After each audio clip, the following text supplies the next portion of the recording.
The 7 Habits of Highly Effective People, by Stephen R. Covey. Part 1. Paradigms and Principles. Inside Out. There is no real excellence in all this world which can be separated from right living. David Starr Jordan. In more than 25 years of working with people in business, university, and marriage and family settings, I have come in contact with many individuals who have achieved an incredible degree of outward success, but have found themselves struggling with an inner hunger, a deep need for personal congruency and effectiveness, and for healthy, growing relationships with other people. I suspect some of the problems they have shared with me may be familiar to you. I've set and met my career goals and I'm having tremendous professional success. But it's cost me my personal and family life. I don't know my wife and children anymore. I'm not even sure I know myself and what's really important to me. I've had to ask myself, is it worth it? I've started a new diet, for the 5th time this year. I know I'm overweight, and I really want to change. I read all the new information, I set goals, I get myself all psyched up with a positive mental attitude and tell myself I can do it. But I don't. After a few weeks, I fizzle. I just can't seem to keep a promise I make to myself. I've taken course after course on effective management training. I expect a lot out of my employees and I work hard to be friendly toward them and to treat them right. But I don't feel any loyalty from them. I think if I were homesick for a day, they'd spend most of their time gabbing at the water fountain. Why can't I train them to be independent and responsible, or find employees who can be? My teenage son is rebellious and on drugs. No matter what I try, he won't listen to me. What can I do? There's so much to do. And there's never enough time. I feel pressured and hassled all day, every day, 7 days a week. I've attended time management seminars and I've tried half a dozen different planning systems. They've helped some, but I still don't feel I'm living the happy, productive, peaceful life I want to live. I want to teach my children the value of work. But to get them to do anything, I have to supervise every move, and put up with complaining every step of the way. It's so much easier to do it myself. Why can't children do their work cheerfully and without being reminded? I'm busy, really busy. But sometimes I wonder if what I'm doing will make any difference in the long run. I'd really like to think there was meaning in my life, that somehow things were different because I was here. I see my friends or relatives achieve some degree of success or receive some recognition, and I smile and congratulate them enthusiastically. But inside, I'm eating my heart out. Why do I feel this way? I have a forceful personality. I know, in almost any interaction, I can control the outcome. Most of the time, I can even do it by influencing others to come up with the solution I want. I think through each situation and I really feel the ideas I come up with are usually the best for everyone. But I feel uneasy. I always wonder what other people really think of me and my ideas. My marriage has gone flat. We don't fight or anything, we just don't love each other anymore. We've gone to counseling, we've tried a number of things, but we just can't seem to rekindle the feeling we used to have. These are deep problems, painful problems, problems that quick fix approaches can't solve. A few years ago, my wife Sandra and I were struggling with this kind of concern. One of our sons was having a very difficult time in school. He was doing poorly academically, he didn't even know how to follow the instructions on the tests, let alone do well on them. Socially he was immature, often embarrassing those closest to him. Athletically, he was small, skinny, and uncoordinated, swinging his baseball bat, for example, almost before the ball was even pitched. Others would laugh at him. Sandra and I were consumed with a desire to help him. We felt that if success were important in any area of life, it was supremely important in our role as parents. So we worked on our attitudes and behavior toward him and we tried to work on his. We attempted to psych him up using positive mental attitude techniques. Come on, son. You can do it. We know you can. Put your hands a little higher on the bat and keep your eye on the ball. Don't swing till it gets close to you. And if he did a little better, we would go to great lengths to reinforce him. That's good, son, keep it up. When others laughed, we reprimanded them. Leave him alone. Get off his back. He's just learning. And our son would cry and insist that he'd never be any good and that he didn't like baseball anyway. Nothing we did seemed to help, and we were really worried. We could see the effect this was having on his self-esteem. We tried to be encouraging and helpful and positive, but after repeated failure, we finally drew back and tried to look at the situation on a different level. At this time in my professional role I was involved in leadership development work with various clients throughout the country. In that capacity I was preparing bi-monthly programs on the subject of communication and perception for IBM's Executive Development Program participants. As I researched and prepared these presentations, I became particularly interested in how perceptions are formed, how they govern the way we see, and how the way we see governs how we behave. This led me to a study of expectancy theory and self-fulfilling prophecies, or the Pygmalion effect, and to a realization of how deeply embedded our perceptions are. It taught me that we must look at the lens through which we see the world, as well as at the world we see, and that the lens itself shapes how we interpret the world. As Sandra and I talked about the concepts I was teaching at IBM and about our own situation, we began to realize that what we were doing to help our son was not in harmony with the way we really saw him. When we honestly examined our deepest feelings, we realized that our perception was that he was basically inadequate, somehow behind. No matter how much we worked on our attitude and behavior, our efforts were ineffective because, despite our actions and our words, what we really communicated to him was, "You aren't capable. You have to be protected." We began to realize that if we wanted to change the situation, we first had to change ourselves. And to change ourselves effectively, we first had to change our perceptions. The personality and character ethics. At the same time, in addition to my research on perception, I was also deeply immersed in an in-depth study of the success literature published in the United States since 1776. I was reading or scanning literally hundreds of books, articles, and essays in fields such as self-improvement, popular psychology, and self-help. At my fingertips was the sum and substance of what a free and democratic people considered to be the keys to successful living.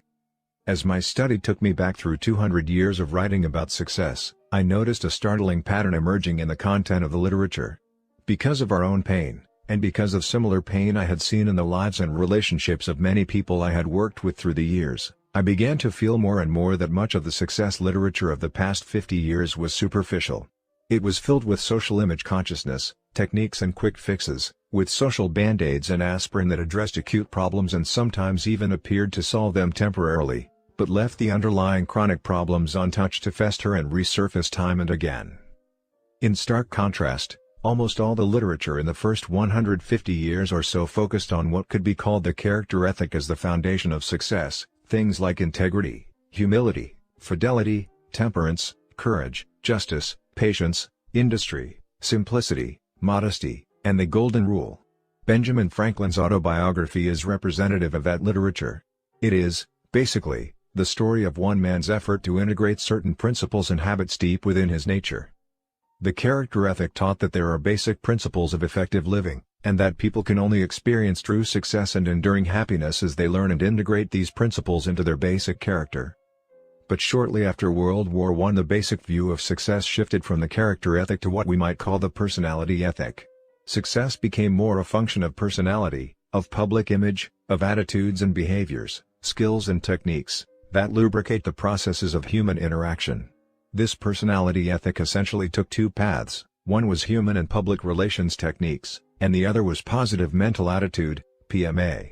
Some of this philosophy was expressed in inspiring and sometimes valid maxims such as "your attitude determines your altitude," "smiling wins more friends than frowning," and "whatever the mind of man can conceive and believe it can achieve." Other parts of the personality approach were clearly manipulative, even deceptive, encouraging people to use techniques to get other people to like them, or to fake interest in the hobbies of others to get out of them what they wanted, or to use the power look, or to intimidate their way through life. Some of this literature acknowledged character as an ingredient of success, but tended to compartmentalize it rather than recognize it as foundational and catalytic.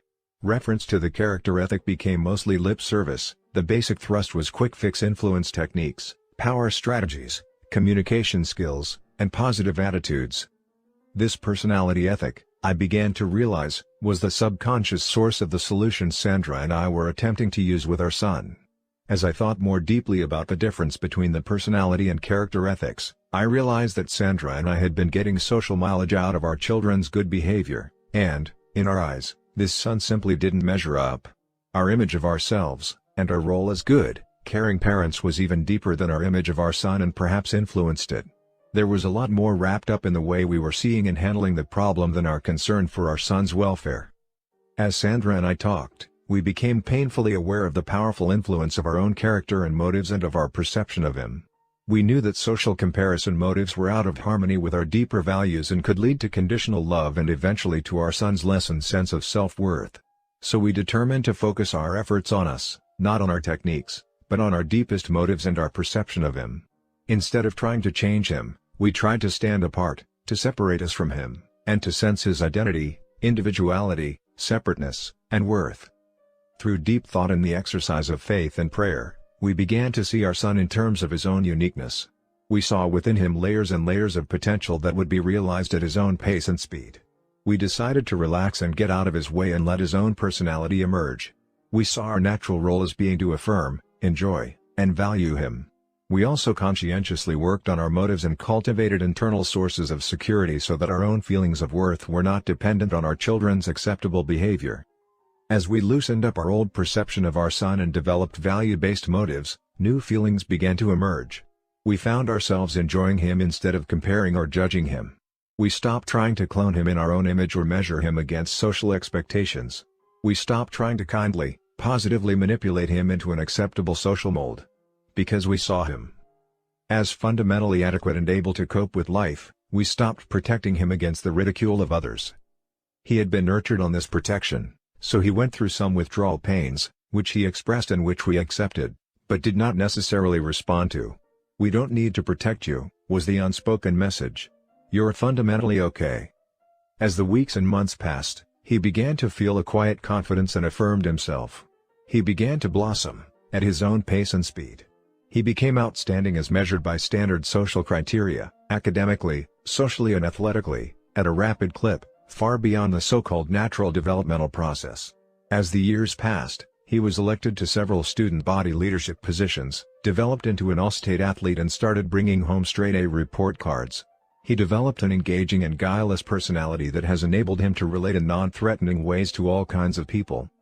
Sandra and I believe that our son's socially impressive accomplishments were more a serendipitous expression of the feelings he had about himself than merely a response to social reward. This was an amazing experience for Sandra and me, and a very instructional one in dealing with our other children and in other roles as well. It brought to our awareness on a very personal level the vital difference between the personality ethic and the character ethic of success. The psalmist expressed our conviction well: "Search your own heart with all diligence, for out of it flow the issues of life." Primary and secondary greatness. My experience with my son, my study of perception and my reading of the success literature coalesced to create one of those aha experiences in life when suddenly things click into place. I was suddenly able to see the powerful impact of the personality ethic and to clearly understand those subtle, often consciously unidentified discrepancies between what I knew to be true, some things I had been taught many years ago as a child and things that were deep in my own inner sense of value, and the quick-fix philosophies that surrounded me every day. I understood at a deeper level why, as I had worked through the years with people from all walks of life, I had found that the things I was teaching and knew to be effective were often at variance with these popular voices. I am not suggesting that elements of the personality ethic, personality growth, communication skill training, and education in the field of influence strategies and positive thinking are not beneficial, in fact sometimes essential for success. I believe they are. But these are secondary, not primary traits. Perhaps, in utilizing our human capacity to build on the foundation of generations before us, we have inadvertently become so focused on our own building that we have forgotten the foundation that holds it up, or in reaping for so long where we have not sown, perhaps we have forgotten the need to sow. If I try to use human influence strategies and tactics of how to get other people to do what I want, to work better, to be more motivated, to like me and each other, while my character is fundamentally flawed, marked by duplicity and insincerity, then, in the long run, I cannot be successful. My duplicity will breed distrust, and everything I do, even using so-called good human relations techniques, will be perceived as manipulative. It simply makes no difference how good the rhetoric is or even how good the intentions are. If there is little or no trust, there is no foundation for permanent success. Only basic goodness gives life to technique. To focus on technique is like cramming your way through school. You sometimes get by, perhaps even get good grades, but if you don't pay the price day in and day out, you never achieve true mastery of the subjects you study or develop an educated mind. Did you ever consider how ridiculous it would be to try to cram on a farm, to forget to plant in the spring, play all summer and then cram in the fall to bring in the harvest? The farm is a natural system. The price must be paid and the process followed. You always reap what you sow, there is no shortcut. This principle is also true, ultimately, in human behavior, in human relationships. They, too, are natural systems based on the law of the harvest. In the short run, in an artificial social system such as school, you may be able to get by if you learn how to manipulate the man-made rules, to play the game. In most one-shot or short-lived human interactions, you can use the personality ethic to get by and to make favorable impressions through charm and skill and pretending to be interested in other people's hobbies. You can pick up quick, easy techniques that may work in short-term situations. But secondary traits alone have no permanent worth in long-term relationships. Eventually, if there isn't deep integrity and fundamental character strength, the challenges of life will cause true motives to surface and human relationship failure will replace short-term success. Many people with secondary greatness, that is, social recognition for their talents, lack primary greatness or goodness in their character. Sooner or later, you'll see this in every long-term relationship they have, whether it is with a business associate, a spouse, a friend, or a teenage child going through an identity crisis. It is character that communicates most eloquently. As Emerson once put it, "What you are shouts so loudly in my ears I cannot hear what you say." There are, of course, situations where people have character strength but they lack communication skills, and that undoubtedly affects the quality of relationships as well. But the effects are still secondary. In the last analysis, what we are communicates far more eloquently than anything we say or do. We all know it. There are people we trust absolutely because we know their character. Whether they're eloquent or not, whether they have the human relations techniques or not, we trust them, and we work successfully with them. In the words of William George Jordan, "Into the hands of every individual is given a marvelous power for good or evil, the silent, unconscious, unseen influence of his life." This is simply the constant radiation of what man really is, not what he pretends to be. The power of a paradigm. The 7 habits of highly effective people embody many of the fundamental principles of human effectiveness. These habits are basic, they are primary. They represent the internalization of correct principles upon which enduring happiness and success are based. But before we can really understand these 7 habits, we need to understand our own paradigms and how to make a paradigm shift. Both the character ethic and the personality ethic are examples of social paradigms. The word paradigm comes from the Greek. It was originally a scientific term, and is more commonly used today to mean a model, theory, perception, assumption, or frame of reference. In the more general sense, it's the way we see the world, not in terms of our visual sense of sight, but in terms of perceiving, understanding, interpreting. For our purposes, a simple way to understand paradigms is to see them as maps. We all know that the map is not the territory. A map is simply an explanation of certain aspects of the territory. That's exactly what a paradigm is. It is a theory, an explanation, or model of something else. Suppose you wanted to arrive at a specific location in central Chicago. A street map of the city would be a great help to you in reaching your destination.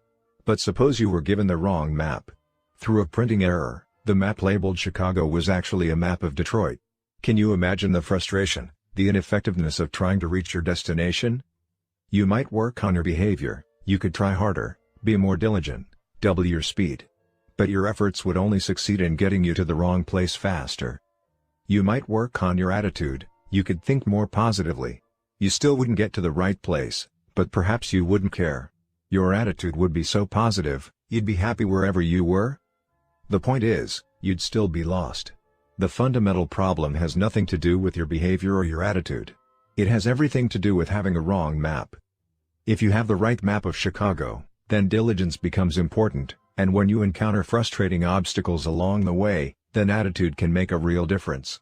But the first and most important requirement is the accuracy of the map. Each of us has many maps in our head, which can be divided into 2 main categories: maps of the way things are, or realities, and maps of the way things should be, or values. We interpret everything we experience through these mental maps. We seldom question their accuracy, we're usually even unaware that we have them. We simply assume that the way we see things is the way they really are or the way they should be. And our attitudes and behaviors grow out of those assumptions. The way we see things is the source of the way we think and the way we act. Before going any further, I invite you to have an intellectual and emotional experience. Take a few seconds and just look at the picture on the following page. Now look at the picture and carefully describe what you see. Do you see a woman? How old would you say she is? What does she look like? What is she wearing? In what kind of roles do you see her? You probably would describe the woman in the second picture to be about 25 years old, very lovely, rather fashionable with a petite nose and a demure presence. If you were a single man, you might like to take her out. If you were in retailing, you might hire her as a fashion model. But what if I were to tell you that you're wrong? What if I said this picture is of a woman in her 60s or 70s who looks sad, has a huge nose, and is certainly no model? She's someone you probably would help across the street. Who's right? Look at the picture again. Can you see the old woman? If you can't, keep trying. Can you see her big hook nose? Her shawl? If you and I were talking face to face, we could discuss the picture. You could describe what you see to me, and I could talk to you about what I see. We could continue to communicate until you clearly showed me what you see in the picture and I clearly showed you what I see. Because we can't do that, and study the picture there and then look at this picture again. Can you see the old woman now? It's important that you see her before you continue reading. I first encountered this exercise many years ago at the Harvard Business School. The instructor was using it to demonstrate clearly and eloquently that two people can see the same thing, disagree, and yet both be right. It's not logical, it's psychological. He brought into the room a stack of large cards, half of which had the image of the young woman you saw and the other half of which had the image of the old woman. He passed them out to the class, the picture of the young woman to one side of the room and the picture of the old woman to the other. He asked us to look at the cards, concentrate on them for about 10 seconds and then pass them back in. He then projected upon the screen the picture you saw combining both images and asked the class to describe what they saw. Almost every person in that class who had first seen the young woman's image on a card saw the young woman in the picture. And almost every person who had first seen the old woman's image on a card saw an old woman in the picture. The professor then asked one student to explain what he saw to a student on the opposite side of the room. As they talked back and forth, communication problems flared up. "What do you mean, old lady? She couldn't be more than 20 or 22 years old." "Oh, come on. You have to be joking. She's 70, could be pushing 80. What's the matter with you? Are you blind? This lady is young, good looking. I'd like to take her out. She's lovely." "Lovely? She's an old hag." The arguments went back and forth, each person sure of, and adamant in, his or her position. All of this occurred in spite of one exceedingly important advantage the students had. Most of them knew early in the demonstration that another point of view did, in fact, exist, something many of us would never admit. Nevertheless, at first, only a few students really tried to see this picture from another frame of reference. After a period of futile communication, one student went up to the screen and pointed to a line on the drawing. "There is the young woman's necklace." The other one said, "No, that is the old woman's mouth." Gradually, they began to calmly discuss specific points of difference, and finally one student, and then another, experienced sudden recognition when the images of both came into focus. Through continued calm, respectful, and specific communication, each of us in the room was finally able to see the other point of view. But when we looked away and then back, most of us would immediately see the image we had been conditioned to see in the 10-second period of time. I frequently use this perception demonstration in working with people and organizations because it yields so many deep insights into both personal and interpersonal effectiveness. It shows, first of all, how powerfully conditioning affects our perceptions, our paradigms. If 10 seconds can have that kind of impact on the way we see things, what about the conditioning of a lifetime?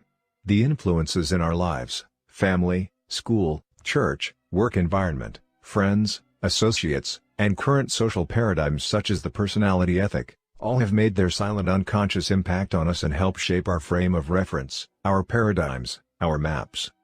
It also shows that these paradigms are the source of our attitudes and behaviors. We cannot act with integrity outside of them. We simply cannot maintain wholeness if we talk and walk differently than we see.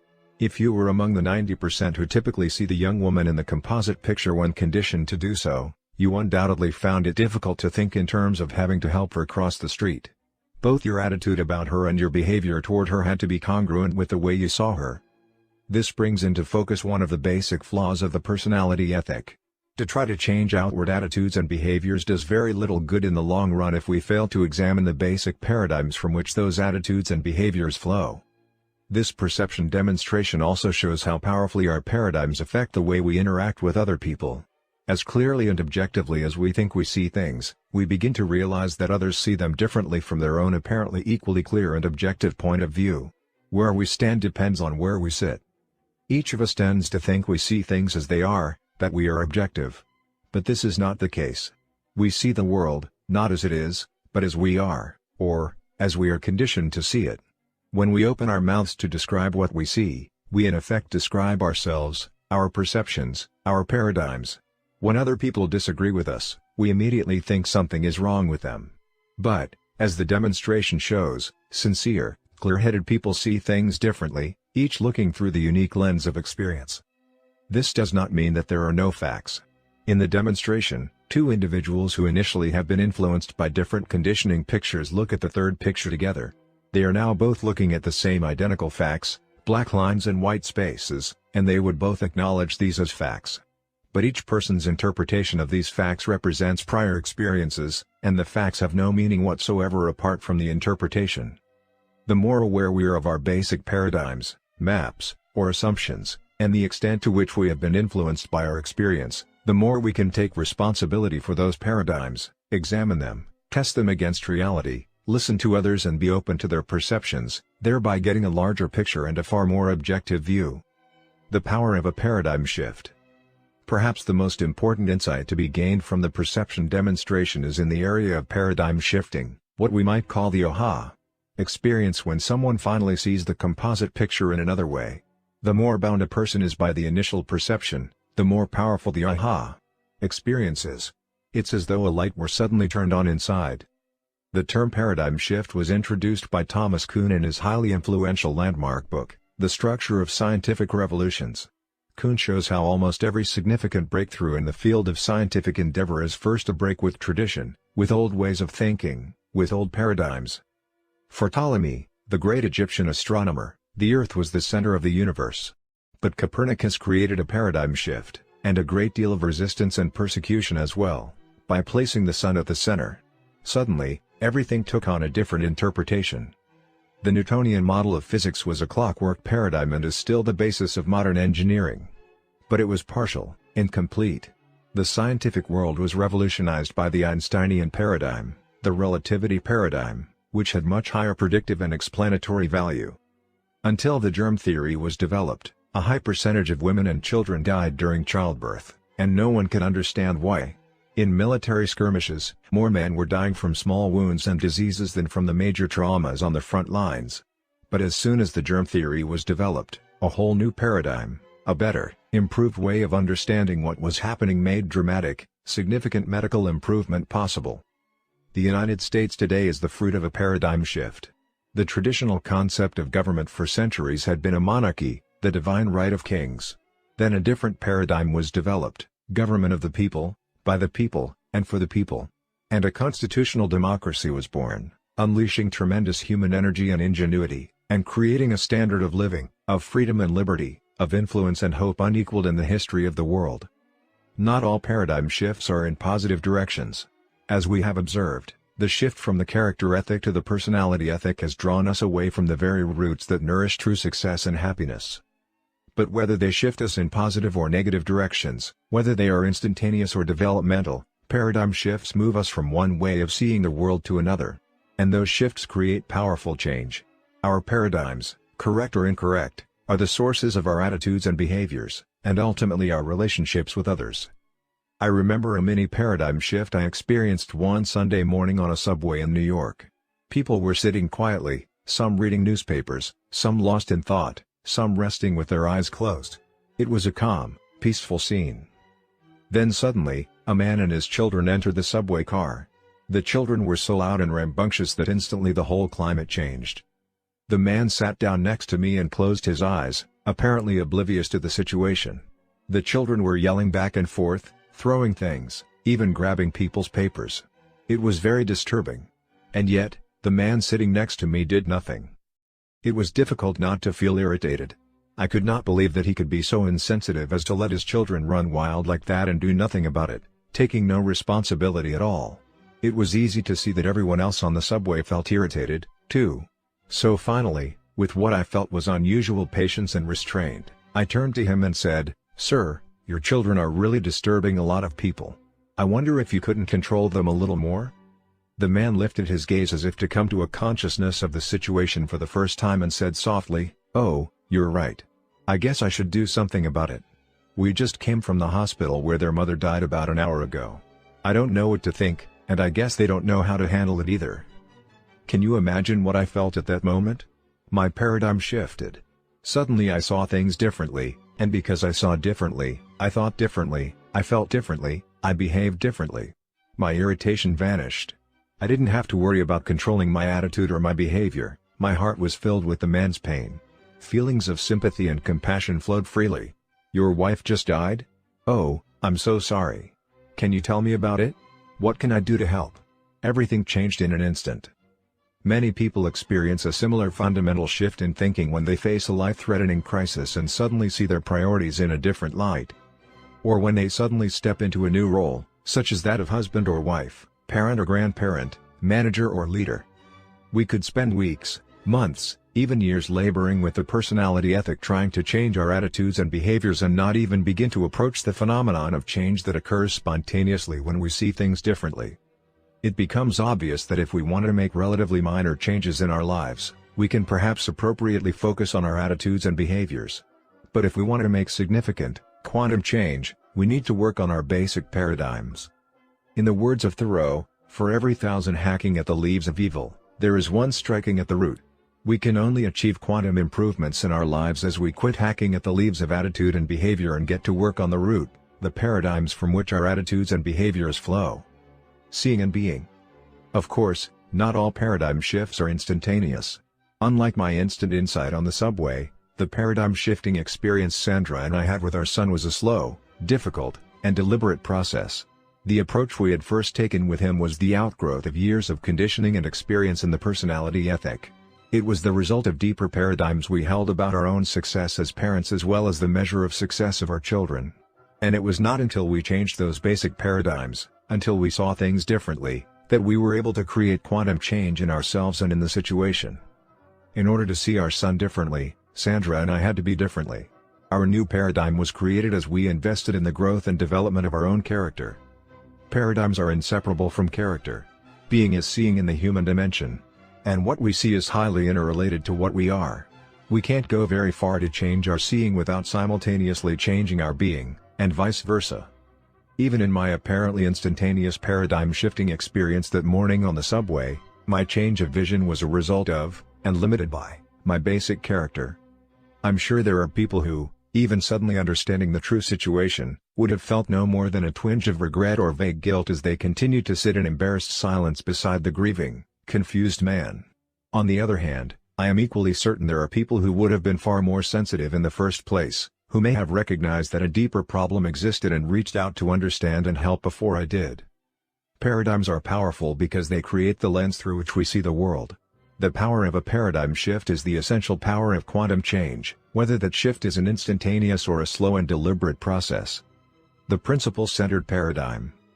The character ethic is based on the fundamental idea that there are principles that govern human effectiveness, natural laws in the human dimension that are just as real, just as unchanging and unarguably there as laws such as gravity are in the physical dimension. An idea of the reality, and the impact, of these principles can be captured in another paradigm-shifting experience as told by Frank Koch in Proceedings, the magazine of the Naval Institute. 2 battleships assigned to the training squadron had been at sea on maneuvers in heavy weather for several days. I was serving on the lead battleship and was on watch on the bridge as night fell. The visibility was poor with patchy fog, so the captain remained on the bridge keeping an eye on all activities. Shortly after dark, the lookout on the wing of the bridge reported, "Light, bearing on the starboard bow." "Is it steady or moving astern?" the captain called out. Lookout replied, "Steady, Captain," which meant we were on a dangerous collision course with that ship. The captain then called to the signalman, "Signal that ship, we are on a collision course, advise you change course 20 degrees. Back came a signal, "Advisable for you to change course 20 degrees. The captain said, "Send, I'm a captain, change course 20 degrees. "I'm a seaman second class," came the reply. "You had better change course 20 degrees. By that time, The captain was furious. He spat out, "Send, I'm a battleship. Change course 20 degrees." Back came the flashing light, "I'm a lighthouse." We changed course. The paradigm shift experienced by the captain, and by us as we read this account, puts the situation in a totally different light. We can see a reality that is superseded by his limited perception, a reality that is as critical for us to understand in our daily lives as it was for the captain in the fog. Principles are like lighthouses. They are natural laws that cannot be broken. As Cecil B. DeMille observed of the principles contained in his monumental movie, The Ten Commandments, it is impossible for us to break the law. We can only break ourselves against the law. While individuals may look at their own lives and interactions in terms of paradigms or maps emerging out of their experience and conditioning, these maps are not the territory. They are a subjective reality, only an attempt to describe the territory. The objective reality, or the territory itself, is composed of lighthouse principles that govern human growth and happiness, natural laws that are woven into the fabric of every civilized society throughout history and comprise the roots of every family and institution that has endured and prospered. The degree to which our mental maps accurately describe the territory does not alter its existence. The reality of such principles or natural laws becomes obvious to anyone who thinks deeply and examines the cycles of social history. These principles surface time and time again, and the degree to which people in a society recognize and live in harmony with them moves them toward either survival and stability or disintegration and destruction. The principles I am referring to are not esoteric, mysterious, or religious ideas. There is not one principle taught in this book that is unique to any specific faith or religion, including my own. These principles are a part of most every major enduring religion, as well as enduring social philosophies and ethical systems. They are self-evident and can easily be validated by any individual. It's almost as if these principles or natural laws are part of the human condition, part of the human consciousness, part of the human conscience. They seem to exist in all human beings, regardless of social conditioning and loyalty to them, even though they might be submerged or numbed by such conditions or disloyalty. I am referring, for example, to the principle of fairness, out of which our whole concept of equity and justice is developed. Little children seem to have an innate sense of the idea of fairness even apart from opposite conditioning experiences. There are vast differences in how fairness is defined and achieved, but there is almost universal awareness of the idea. Other examples would include integrity and honesty. They create the foundation of trust which is essential to cooperation and long-term personal and interpersonal growth. Another principle is human dignity. The basic concept in the United States Declaration of Independence bespeaks this value or principle. We hold these truths to be self-evident, that all men are created equal and endowed by their Creator with certain inalienable rights, that among these are life, liberty and the pursuit of happiness. Another principle is service, or the idea of making a contribution. Another is quality or excellence. There is the principle of potential, the idea that we are embryonic and can grow and develop and release more and more potential, develop more and more talents. Highly related to potential is the principle of growth, the process of releasing potential and developing talents, with the accompanying need for principles such as patience, nurturance, and encouragement. Principles are not practices. A practice is a specific activity or action. A practice that works in one circumstance will not necessarily work in another, as parents who have tried to raise a second child exactly like they did the first can readily attest. While practices are situationally specific, principles are deep, fundamental truths that have universal application. They apply to individuals, to marriages, to families, to private and public organizations of every kind. When these truths are internalized into habits, they empower people to create a wide variety of practices to deal with different situations. Principles are not values. A gang of thieves can share values, but they are in violation of the fundamental principles we're talking about. Principles are the territory. Values are maps. When we value correct principles, we have truth, a knowledge of things as they are. Principles are guidelines for human conduct that are proven to have enduring, permanent value. They're fundamental. They're essentially unarguable because they are self-evident. One way to quickly grasp the self-evident nature of principles is to simply consider the absurdity of attempting to live an effective life based on their opposites. I doubt that anyone would seriously consider unfairness, deceit, baseness, uselessness, mediocrity, or degeneration to be a solid foundation for lasting happiness and success. Although people may argue about how these principles are defined or manifested or achieved, there seems to be an innate consciousness and awareness that they exist. The more closely our maps or paradigms are aligned with these principles or natural laws, the more accurate and functional they will be. Correct maps will infinitely impact our personal and interpersonal effectiveness far more than any amount of effort expended on changing our attitudes and behaviors. Principles of growth and change. The glitter of the personality ethic, the massive appeal, is that there is some quick and easy way to achieve quality of life, personal effectiveness and rich, deep relationships with other people, without going through the natural process of work and growth that makes it possible. It's simple without substance. It's the get-rich-quick scheme promising wealth without work. And it might even appear to succeed, but the schemer remains. The personality ethic is illusory and deceptive.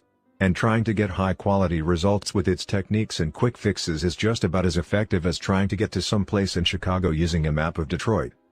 In the words of Erich Fromm, an astute observer of the roots and fruits of the personality ethic.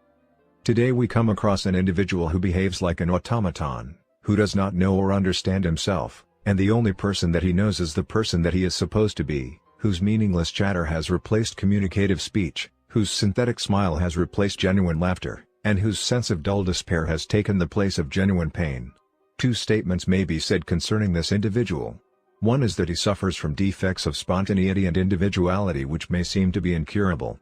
At the same time it may be said of him he does not differ essentially from the millions of the rest of us who walk upon this earth. In all of life, there are sequential stages of growth and development. A child learns to turn over, to sit up, to crawl, and then to walk and run. Each step is important and each one takes time. No step can be skipped. This is true in all phases of life, in all areas of development, whether it be learning to play the piano or communicate effectively with a working associate. It is true with individuals, with marriages, with families, and with organizations. We know and accept this fact or principle of process in the area of physical things, but to understand it in emotional areas, in human relations, and even in the area of personal character is less common and more difficult. And even if we understand it, to accept it and to live in harmony with it are even less common and more difficult. Consequently, we sometimes look for a shortcut, expecting to be able to skip some of these vital steps in order to save time and effort and still reap the desired result. But what happens when we attempt to shortcut a natural process in our growth and development? If you are only an average tennis player but decide to play at a higher level in order to make a better impression, what will result? Would positive thinking alone enable you to compete effectively against a professional? What if you were to lead your friends to believe you could play the piano at concert hall level while your actual present skill was that of a beginner? The answers are obvious. It is simply impossible to violate, ignore, or shortcut this development process. It is contrary to nature, and attempting to seek such a shortcut only results in disappointment and frustration. On a 10-point scale, if I am at level 2 in any field, and desire to move to level 5, I must first take the step toward level 3. A 1,000-mile journey begins with the first step and can only be taken one step at a time. If you don't let a teacher know at what level you are, by asking a question, or revealing your ignorance, you will not learn or grow. You cannot pretend for long, for you will eventually be found out. Admission of ignorance is often the first step in our education. Thoreau taught, how can we remember our ignorance, which our growth requires, when we are using our knowledge all the time? I recall one occasion when two young women, daughters of a friend of mine, came to me tearfully, complaining about their father's harshness and lack of understanding. They were afraid to open up with their parents for fear of the consequences. And yet they desperately needed their parents' love, understanding, and guidance. I talked with the father and found that he was intellectually aware of what was happening. But while he admitted he had a temper problem, he refused to take responsibility for it and to honestly accept the fact that his emotional development level was low. It was more than his pride could swallow to take the first step toward change. To relate effectively with a wife, a husband, children, friends, or working associates, we must learn to listen. And this requires emotional strength. Listening involves patience, openness, and the desire to understand, highly developed qualities of character. It's so much easier to operate from a low emotional level and to give high-level advice. Our level of development is fairly obvious with tennis or piano playing, where it is impossible to pretend. But it is not so obvious in the areas of character and emotional development. We can pose and put on for a stranger or an associate. We can pretend. And for a while we can get by with it, at least in public. We might even deceive ourselves. Yet I believe that most of us know the truth of what we really are inside, and I think many of those we live with and work with do as well. I have seen the consequences of attempting to shortcut this natural process of growth often in the business world, where executives attempt to buy a new culture of improved productivity, quality, morale, and customer service with strong speeches, smile training, and external interventions, or through mergers, acquisitions, and friendly or unfriendly takeovers. But they ignore the low-trust climate produced by such manipulations. When these methods don't work, they look for other personality ethic techniques that will, all the time ignoring and violating the natural principles and processes on which a high-trust culture is based. I remember violating this principle myself as a father many years ago. One day I returned home to my little girl's third-year birthday party to find her in the corner of the front room, defiantly clutching all of her presents, unwilling to let the other children play with them. The first thing I noticed was several parents in the room witnessing this selfish display. I was embarrassed, and doubly so because at the time I was teaching university classes in human relations. And I knew, or at least felt, the expectation of these parents. The atmosphere in the room was really charged. The children were crowding around my little daughter with their hands out, asking to play with the presents they had just given, and my daughter was adamantly refusing. I said to myself, certainly I should teach my daughter to share. The value of sharing is one of the most basic things we believe in. So I first tried a simple request. Honey, would you please share with your friends the toys they've given you? No, she replied flatly. My second method was to use a little reasoning. Honey, if you learn to share your toys with them when they are at your home, then when you go to their homes they will share their toys with you. Again, the immediate reply was no. I was becoming a little more embarrassed, for it was evident I was having no influence. The third method was bribery. Very softly I said, Honey, if you share, I've got a special surprise for you. I'll give you a piece of gum. I don't want gum. She exploded. Now I was becoming exasperated. For my fourth attempt, I resorted to fear and threat. Unless you share, you'll be in real trouble. I don't care. She cried. These are my things. I don't have to share. Finally, I resorted to force. I merely took some of the toys and gave them to the other kids. Here, kids, play with these. Perhaps my daughter needed the experience of possessing the things before she could give them. In fact, unless I possess something, can I ever really give it? She needed me as her father to have a higher level of emotional maturity to give her that experience. But at that moment, I valued the opinion those parents had of me more than the growth and development of my child and our relationship together. I simply made an initial judgment that I was right, she should share, and she was wrong in not doing so. Perhaps I superimposed a higher level expectation on her simply because on my own scale I was at a lower level. I was unable or unwilling to give patience or understanding, so I expected her to give things. In an attempt to compensate for my deficiency, I borrowed strength from my position and authority and forced her to do what I wanted her to do. But borrowing strength builds weakness. It builds weakness in the borrower because it reinforces dependence on external factors to get things done. It builds weakness in the person forced to acquiesce, stunting the development of independent reasoning, growth, and internal discipline. And finally, it builds weakness in the relationship. Fear replaces cooperation, and both people involved become more arbitrary and defensive. And what happens when the source of borrowed strength, be it superior size or physical strength, position, authority, credentials, status symbols, appearance, or past achievements, changes or is no longer there? Had I been more mature, I could have relied on my own intrinsic strength, my understanding of sharing and of growth and my capacity to love and nurture and allowed my daughter to make a free choice as to whether she wanted to share or not to share. Perhaps after attempting to reason with her, I could have turned the attention of the children to an interesting game, taking all that emotional pressure off my child.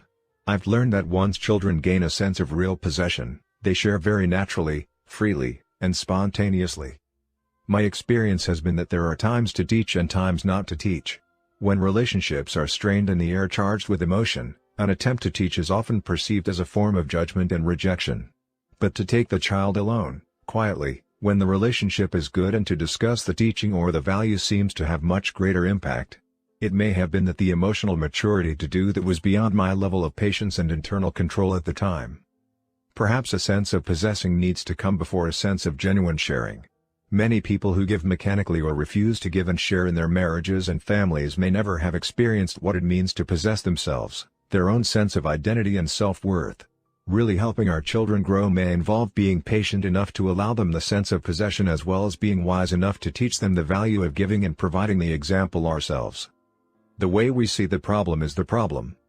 People are intrigued when they see good things happening in the lives of individuals, families, and organizations that are based on solid principles. They admire such personal strength and maturity, such family unity and teamwork, such adaptive synergistic organizational culture. And their immediate request is very revealing of their basic paradigm. How do you do it? Teach me the techniques. What they're really saying is, give me some quick fix advice or solution that will relieve the pain in my own situation. They will find people who will meet their wants and teach these things, and for a short time, skills and techniques may appear to work. They may eliminate some of the cosmetic or acute problems through social aspirin and band-aids. But the underlying chronic condition remains, and eventually new acute symptoms will appear. The more people are into quick fix and focus on the acute problems and pain, the more that very approach contributes to the underlying chronic condition. The way we see the problem is the problem. Look again at some of the concerns that introduce this chapter, and at the impact of personality ethic thinking. I've taken course after course on effective management training. I expect a lot out of my employees and I work hard to be friendly toward them and to treat them right. But I don't feel any loyalty from them. I think if I were homesick for a day, they'd spend most of their time gabbing at the water fountain. Why can't I train them to be independent and responsible, or find employees who can be? The personality ethic tells me I could take some kind of dramatic action, shake things up, make heads roll, that would make my employees shape up and appreciate what they have. Or that I could find some motivational training program that would get them committed. Or even that I could hire new people that would do a better job. But is it possible that under that apparently disloyal behavior, these employees question whether I really act in their best interest? Do they feel like I'm treating them as mechanical objects? Is there some truth to that? Deep inside, is that really the way I see them? Is there a chance the way I look at the people who work for me is part of the problem? There's so much to do. And there's never enough time. I feel pressured and hassled all day, every day, 7 days a week. I've attended time management seminars and I've tried half a dozen different planning systems. They've helped some, but I still don't feel I'm living the happy, productive, peaceful life I want to live. The personality ethic tells me there must be something out there, some new planner or seminar that will help me handle all these pressures in a more efficient way. But is there a chance that efficiency is not the answer? Is getting more things done in less time going to make a difference, or will it just increase the pace at which I react to the people and circumstances that seem to control my life? Could there be something I need to see in a deeper, more fundamental way, some paradigm within myself that affects the way I see my time, my life, and my own nature? My marriage has gone flat. We don't fight or anything, we just don't love each other anymore. We've gone to counseling, we've tried a number of things, but we just can't seem to rekindle the feeling we used to have. The personality ethic tells me there must be some new book or some seminar where people get all their feelings out that would help my wife understand me better. Or maybe that it's useless, and only a new relationship will provide the love I need. But is it possible that my spouse isn't the real problem? Could I be empowering my spouse's weaknesses and making my life a function of the way I'm treated? Do I have some basic paradigm about my spouse, about marriage, about what love really is, that is feeding the problem? Can you see how fundamentally the paradigms of the personality ethic affect the very way we see our problems as well as the way we attempt to solve them? Whether people see it or not, many are becoming disillusioned with the empty promises of the personality ethic. As I travel around the country and work with organizations, I find that long-term thinking executives are simply turned off by psychology and motivational speakers who have nothing more to share than entertaining stories mingled with platitudes. They want substance, they want process. They want more than aspirin and band-aids. They want to solve the chronic underlying problems and focus on the principles that bring long-term results. A new level of thinking. Albert Einstein observed, "The significant problems we face cannot be solved at the same level of thinking we were at when we created them." As we look around us and within us and recognize the problems created as we live and interact within the personality ethic, we begin to realize that these are deep, fundamental problems that cannot be solved on the superficial level on which they were created. We need a new level, a deeper level of thinking, a paradigm based on the principles that accurately describe the territory of effective human being and interacting, to solve these deep concerns. This new level of thinking is what 7 Habits of Highly Effective People is about. It's a principle-centered, character-based, inside-out approach to personal and interpersonal effectiveness. Inside out means to start first with self, even more fundamentally, to start with the most inside part of self, with your paradigms, your character, and your motives. It says if you want to have a happy marriage, be the kind of person who generates positive energy and sidesteps negative energy rather than empowering it. If you want to have a more pleasant, cooperative teenager, be a more understanding, empathic, consistent, loving parent. If you want to have more freedom, more latitude in your job, be a more responsible, a more helpful, a more contributing employee. If you want to be trusted, be trustworthy. If you want the secondary greatness of recognized talent, focus first on primary greatness of character. The inside-out approach says that private victories precede public victories, that making and keeping promises to ourselves precedes making and keeping promises to others. It says it is futile to put personality ahead of character, to try to improve relationships with others before improving ourselves. Inside Out is a process, a continuing process of renewal based on the natural laws that govern human growth and progress. It's an upward spiral of growth that leads to progressively higher forms of responsible independence and effective interdependence. I have had the opportunity to work with many people, wonderful people, talented people, people who deeply want to achieve happiness and success. People who are searching, people who are hurting. I've worked with business executives, college students, church and civic groups, families and marriage partners. And in all of my experience, I have never seen lasting solutions to problems, lasting happiness and success, that came from the outside in. What I have seen result from the outside in paradigm is unhappy people who feel victimized and immobilized, who focus on the weaknesses of other people and the circumstances they feel are responsible for their own stagnant situation. I've seen unhappy marriages where each spouse wants the other to change, where each is confessing the other's sins, where each is trying to shape up the other. I've seen labor management disputes where people spend tremendous amounts of time and energy trying to create legislation that would force people to act as though the foundation of trust were really there. Members of our family have lived in 3 of the hottest spots on earth, South Africa, Israel, and Ireland, and I believe the source of the continuing problems in each of these places has been the dominant social paradigm of outside in. Each involved group is convinced the problem is out there and if they, meaning others, would shape up or suddenly ship out of existence, the problem would be solved.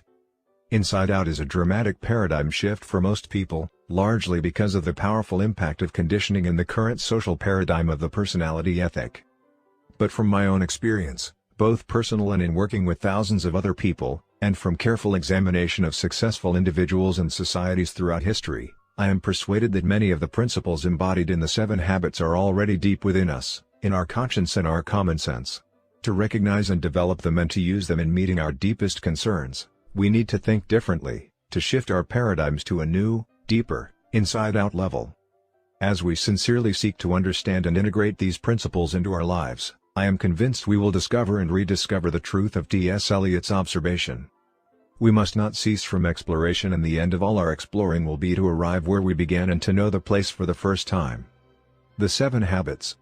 An overview. We are what we repeatedly do. Excellence, then, is not an act, but a habit. Aristotle. Our character, basically, is a composite of our habits. Sow a thought, reap an action, sow an action, reap a habit, sow a habit, reap a character, sow a character, reap a destiny, the maxim goes. Habits are powerful factors in our lives. Because they are consistent, often unconscious patterns, they constantly, daily, express our character and produce our effectiveness, or ineffectiveness. As Horace Mann, the great educator, once said, habits are like a cable. We weave a strand of it every day and soon it cannot be broken. I personally do not agree with the last part of his expression. I know they can be broken. Habits can be learned and unlearned. But I also know it isn't a quick fix. It involves a process and a tremendous commitment.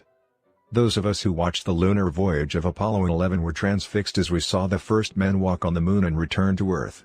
Superlatives such as fantastic and incredible were inadequate to describe those eventful days. But to get there, those astronauts literally had to break out of the tremendous gravity pull of the Earth. More energy was spent in the first few minutes of liftoff, in the first few miles of travel, than was used over the next several days to travel 500,000 miles. Habits, too, have tremendous gravity pull, more than most people realize or would admit. Breaking deeply embedded habitual tendencies such as procrastination, impatience, criticalness, or selfishness that violate basic principles of human effectiveness involves more than a little willpower and a few minor changes in our lives. Liftoff takes a tremendous effort, but once we break out of the gravity pull, our freedom takes on a whole new dimension. Like any natural force, gravity pull can work with us or against us. The gravity pull of some of our habits may currently be keeping us from going where we want to go. But it is also gravity pull that keeps our world together, that keeps the planets in their orbits and our universe in order. It is a powerful force, and if we use it effectively, we can use the gravity pull of habit to create the cohesiveness and order necessary to establish effectiveness in our lives. Habits defined. For our purposes, we will define a habit as the intersection of knowledge, skill, and desire. Knowledge is the theoretical paradigm, the what to do and the why. Skill is the how to do. And desire is the motivation, the want to do. In order to make something a habit in our lives, we have to have all three. I may be ineffective in my interactions with my work associates, my spouse, or my children because I constantly tell them what I think, but I never really listen to them. Unless I search out correct principles of human interaction, I may not even know I need to listen. Even if I do know that in order to interact effectively with others I really need to listen to them, I may not have the skill. I may not know how to really listen deeply to another human being. But knowing I need to listen and knowing how to listen is not enough. Unless I want to listen, unless I have the desire, it won't be a habit in my life. Creating a habit requires work in all three dimensions. The being/seeing change is an upward process, being changing seeing, which in turn changes being, and so forth, as we move in an upward spiral of growth. By working on knowledge, skill, and desire, we can break through to new levels of personal and interpersonal effectiveness as we break with old paradigms that may have been a source of pseudo-security for years. It's sometimes a painful process. It's a change that has to be motivated by a higher purpose, by the willingness to subordinate what you think you want now for what you want later. But this process produces happiness, the object and design of our existence. Happiness can be defined, in part at least, as the fruit of the desire and ability to sacrifice what we want now for what we want eventually. Effective habits. Internalized principles and patterns of behavior. The maturity continuum. The 7 habits are not a set of separate or piecemeal psych-up formulas. In harmony with the natural laws of growth, they provide an incremental, sequential, highly integrated approach to the development of personal and interpersonal effectiveness. They move us progressively on a maturity continuum from dependence to independence to interdependence. We each begin life as an infant, totally dependent on others. We are directed, nurtured, and sustained by others. Without this nurturing, we would only live for a few hours or a few days at the most. Then gradually, over the ensuing months and years, we become more and more independent, physically, mentally, emotionally, and financially, until eventually we can essentially take care of ourselves, becoming inner-directed and self-reliant. As we continue to grow and mature, we become increasingly aware that all of nature is interdependent, that there is an ecological system that governs nature, including society. We further discover that the higher reaches of our nature have to do with our relationships with others, that human life also is interdependent. Our growth from infancy to adulthood is in accordance with natural law. And there are many dimensions to growth. Reaching our full physical maturity, for example, does not necessarily assure us of simultaneous emotional or mental maturity. On the other hand, a person's physical dependence does not mean that he or she is mentally or emotionally immature. On the maturity continuum, dependence is the paradigm of you take care of me, you come through for me, you didn't come through, I blame you for the results. Independence is the paradigm of I can do it, I am responsible, I am self-reliant, I can choose. Interdependence is the paradigm of we can do it, we can cooperate, we can combine our talents and abilities and create something greater together. Dependent people need others to get what they want. Independent people can get what they want through their own effort. Interdependent people combine their own efforts with the efforts of others to achieve their greatest success. If I were physically dependent, paralyzed or disabled or limited in some physical way, I would need you to help me. If I were emotionally dependent, my sense of worth and security would come from your opinion of me. If you didn't like me, it could be devastating. If I were intellectually dependent, I would count on you to do my thinking for me, to think through the issues and problems of my life. If I were independent, physically, I could pretty well make it on my own. Mentally, I could think my own thoughts, I could move from one level of abstraction to another. I could think creatively and analytically and organize and express my thoughts in understandable ways. Emotionally, I would be validated from within. I would be inner-directed.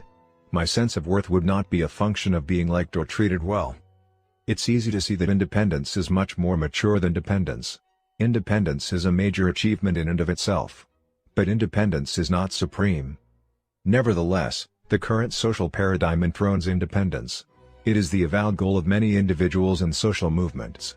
Most of the self-improvement material puts independence on a pedestal, as though communication, teamwork, and cooperation were lesser values. But much of our current emphasis on independence is a reaction to dependence, to having others control us, define us, use us, and manipulate us. The little understood concept of interdependence appears to many to smack of dependence, and therefore, we find people, often for selfish reasons, leaving their marriages, abandoning their children, and forsaking all kinds of social responsibility, all in the name of independence. The kind of reaction that results in people throwing off their shackles, becoming liberated, asserting themselves, and doing their own thing often reveals more fundamental dependencies that cannot be run away from because they are internal rather than external, dependencies such as letting the weaknesses of other people ruin our emotional lives or feeling victimized by people and events out of our control. Of course, we may need to change our circumstances. But the dependence problem is a personal maturity issue that has little to do with circumstances. Even with better circumstances, immaturity and dependence often persist. True independence of character empowers us to act rather than be acted upon. It frees us from our dependence on circumstances and other people and is a worthy, liberating goal. But it is not the ultimate goal in effective living. Independent thinking alone is not suited to interdependent reality. Independent people who do not have the maturity to think and act interdependently may be good individual producers, but they won't be good leaders or team players. They're not coming from the paradigm of interdependence necessary to succeed. In marriage, family, or organizational reality, life is, by nature, highly interdependent. To try to achieve maximum effectiveness through independence is like trying to play tennis with a golf club. The tool is not suited to the reality. Interdependence is a far more mature, more advanced concept. If I am physically interdependent, I am self-reliant and capable, but I also realize that you and I working together can accomplish far more than, even at my best, I could accomplish alone. If I am emotionally interdependent, I derive a great sense of worth within myself, but I also recognize the need for love, for giving, and for receiving love from others. If I am intellectually interdependent, I realize that I need the best thinking of other people to join with my own. As an interdependent person, I have the opportunity to share myself deeply, meaningfully, with others, and I have access to the vast resources and potential of other human beings. Interdependence is a choice only independent people can make. Dependent people cannot choose to become interdependent. They don't have the character to do it, they don't own enough of themselves. That's why habits 1, 2, and 3 in the following chapters deal with self-mastery. They move a person from dependence to independence. They are the private victories, the essence of character growth. Private victories precede public victories. You can't invert that process any more than you can harvest a crop before you plant it. It's inside out. As you become truly independent, you have the foundation for effective interdependence. You have the character base from which you can effectively work on the more personality-oriented public victories of teamwork, cooperation, and communication in habits 4, 5, and 6. That does not mean you have to be perfect in habits 1, 2, and 3 before working on habits 4, 5, and 6. Understanding the sequence will help you manage your growth more effectively, but I'm not suggesting that you put yourself in isolation for several years until you fully develop habits 1, 2, and 3. As part of an interdependent world, you have to relate to that world every day. But the acute problems of that world can easily obscure the chronic character causes. Understanding how what you are impacts every interdependent interaction will help you to focus your efforts sequentially, in harmony with the natural laws of growth. Habit 7 is the habit of renewal, a regular, balanced renewal of the 4 basic dimensions of life. It circles and embodies all the other habits. It is the habit of continuous improvement that creates the upward spiral of growth that lifts you to new levels of understanding and living each of the habits as you come around to them on a progressively higher plane. The diagram on the next page is a visual representation of the sequence and the interdependence of the 7 habits, and will be used throughout this book as we explore both the sequential relationship between the habits and also their synergy, how, in relating to each other, they create bold new forms of each other that add even more to their value. Each concept or habit will be highlighted as it is introduced. Effectiveness defined. The 7 habits are habits of effectiveness. Because they are based on principles, they bring the maximum long-term beneficial results possible. They become the basis of a person's character, creating an empowering center of correct maps from which an individual can effectively solve problems, maximize opportunities, and continually learn and integrate other principles in an upward spiral of growth. They are also habits of effectiveness because they are based on a paradigm of effectiveness that is in harmony with the natural law, a principle I call the P/PC balance, which many people break themselves against. This principle can be easily understood by remembering Aesop's fable of the goose and the golden egg. This fable is the story of a poor farmer who one day discovers in the nest of his pet goose a glittering golden egg. At first, he thinks it must be some kind of trick. But as he starts to throw the egg aside, he has second thoughts and takes it in to be appraised instead. The egg is pure gold. The farmer can't believe his good fortune. He becomes even more incredulous the following day when the experience is repeated. Day after day, he awakens to rush to the nest and find another golden egg. He becomes fabulously wealthy. It all seems too good to be true. The 7 habits paradigm. But with his increasing wealth comes greed and impatience. Unable to wait day after day for the golden eggs, the farmer decides he will kill the goose and get them all at once. But when he opens the goose, he finds it empty. There are no golden eggs, and now there is no way to get any more. The farmer has destroyed the goose that produced them. I suggest that within this fable is a natural law, a principle, the basic definition of effectiveness. Most people see effectiveness from the golden egg paradigm: the more you produce, the more you do, the more effective you are. But as the story shows, true effectiveness is a function of 2 things: what is produced, the golden eggs, and the producing asset or capacity to produce, the goose. If you adopt a pattern of life that focuses on golden eggs and neglects the goose, you will soon be without the asset that produces golden eggs. On the other hand, if you only take care of the goose with no aim toward the golden eggs, you soon won't have the wherewithal to feed yourself or the goose. Effectiveness lies in the balance, what I call the P/PC balance. P stands for production of desired results, the golden eggs. PC stands for production capability, the ability or asset that produces the golden eggs. 3 kinds of assets. Basically, there are 3 kinds of assets: physical, financial, and human. Let's look at each one in turn. A few years ago, I purchased a physical asset, a power lawnmower. I used it over and over again without doing anything to maintain it. The mower worked well for 2 seasons, but then it began to break down. When I tried to revive it with service and sharpening, I discovered the engine had lost over half its original power capacity. It was essentially worthless. Had I invested in PC, in preserving and maintaining the asset, I would still be enjoying its the mowed lawn. As it was, I had to spend far more time and money replacing the mower than I ever would have spent had I maintained it. It simply wasn't effective. In our quest for short-term returns, or results, we often ruin a prized physical asset, a car, a computer, a washer or a dryer, even our body or our environment. Keeping P and PC in balance makes a tremendous difference in the effective use of physical assets. It also powerfully impacts the effective use of financial assets. How often do people confuse principle with interest? Have you ever invaded principle to increase your standard of living, to get more golden eggs? The decreasing principle has decreasing power to produce interest or income. And the dwindling capital becomes smaller and smaller until it no longer supplies even basic needs. Our most important financial asset is our own capacity to earn. If we don't continually invest in improving our own PC, we severely limit our options. We're locked into our present situation, running scared of our corporation or our boss's opinion of us, economically dependent and defensive. Again, it simply isn't effective. In the human area, the P/PC balance is equally fundamental, but even more important, because people control physical and financial assets. When 2 people in a marriage are more concerned about getting the golden eggs, the benefits, than they are in preserving the relationship that makes them possible, they often become insensitive and inconsiderate, neglecting the little kindnesses and courtesies so important to a deep relationship. They begin to use control levers to manipulate each other, to focus on their own needs, to justify their own position and look for evidence to show the wrongness of the other person. The love, the richness, the softness and spontaneity begin to deteriorate. The goose gets sicker day by day.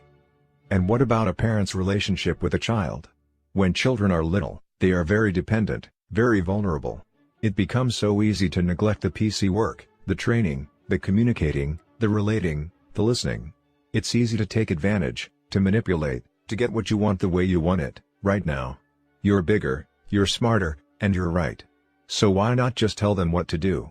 If necessary, yell at them, intimidate them, insist on your way. Or you can indulge them. You can go for the golden egg of popularity, of pleasing them, giving them their way all the time. Then they grow up without any internal sense of standards or expectations, without a personal commitment to being disciplined or responsible. Either way, authoritarian or permissive, you have the golden egg mentality. You want to have your way or you want to be liked. But what happens, meantime, to the goose? What sense of responsibility, of self-discipline, of confidence in the ability to make good choices or achieve important goals is a child going to have a few years down the road? And what about your relationship? When he reaches those critical teenage years, the identity crises, will he know from his experience with you that you will listen without judging, that you really, deeply care about him as a person, that you can be trusted, no matter what? Will the relationship be strong enough for you to reach him, to communicate with him, to influence him? Suppose you want your daughter to have a clean room, that's P, production, the golden egg. And suppose you want her to clean it, that's PC, production capability. Your daughter is the goose, the asset, that produces the golden egg. If you have P and PC in balance, she cleans the room cheerfully, without being reminded, because she is committed and has the discipline to stay with the commitment. She is a valuable asset, a goose that can produce golden eggs. But if your paradigm is focused on production, on getting the room clean, you might find yourself nagging her to do it. You might even escalate your efforts to threatening or yelling, and in your desire to get the golden egg, you undermine the health and welfare of the goose. Let me share with you an interesting PC experience I had with one of my daughters. We were planning a private date, which is something I enjoy regularly with each of my children. We find that the anticipation of the date is as satisfying as the realization. So I approached my daughter and said, "Honey, tonight's your night. What do you want to do?" "Oh, Dad, that's okay," she replied. "No, really," I said. "What would you like to do?" "Well," she finally said, "what I want to do, you don't really want to do." "Really, honey," I said earnestly, "I want to do it. No matter what, it's your choice." "I want to go see Star Wars," she replied. "But I know you don't like Star Wars. You slept through it before. You don't like these fantasy movies." "That's okay, Dad." "No, honey, if that's what you'd like to do, I'd like to do it." "Dad, don't worry about it. We don't always have to have this date." She paused and then added, "But you know why you don't like Star Wars?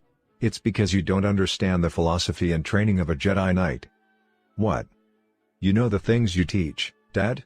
Those are the same things that go into the training of a Jedi Knight." "Really? Let's go to Star Wars." And we did. She sat next to me and gave me the paradigm. I became her student, her learner.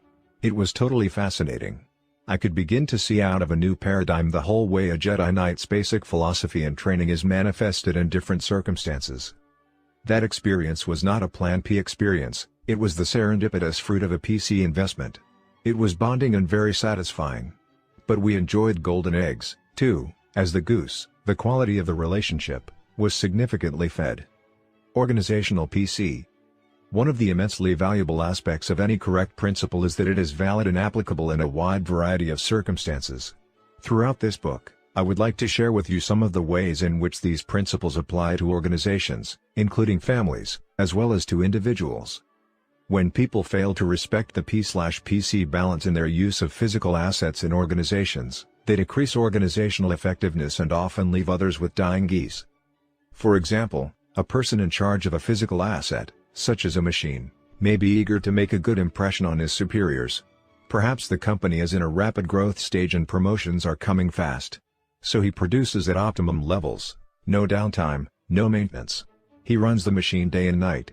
The production is phenomenal, costs are down, and profits skyrocket. Within a short time, he's promoted. Golden eggs.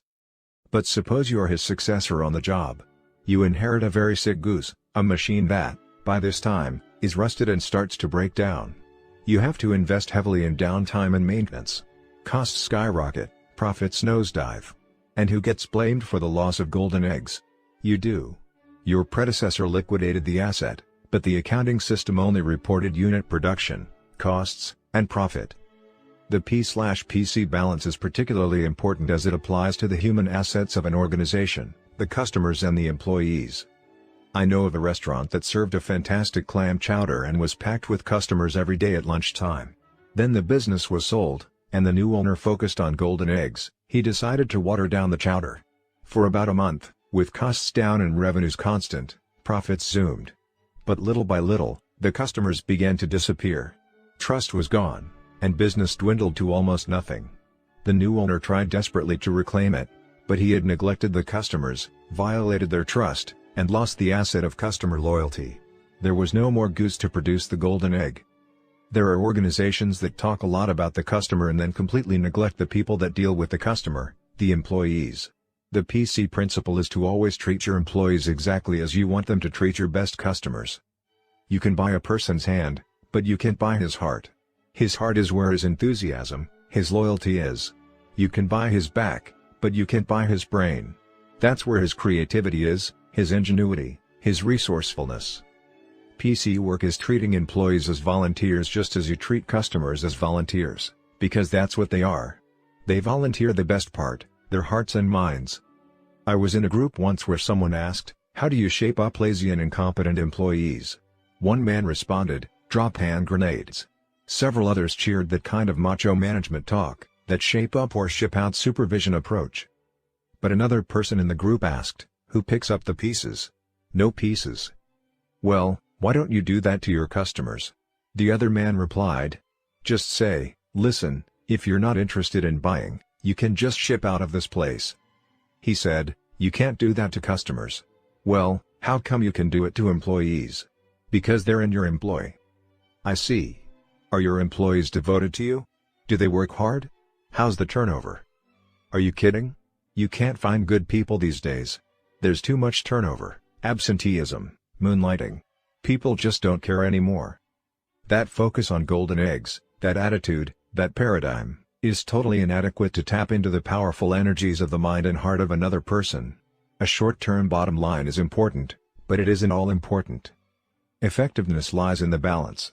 Excessive focus on P results in ruined health, worn-out machines, depleted bank accounts, and broken relationships.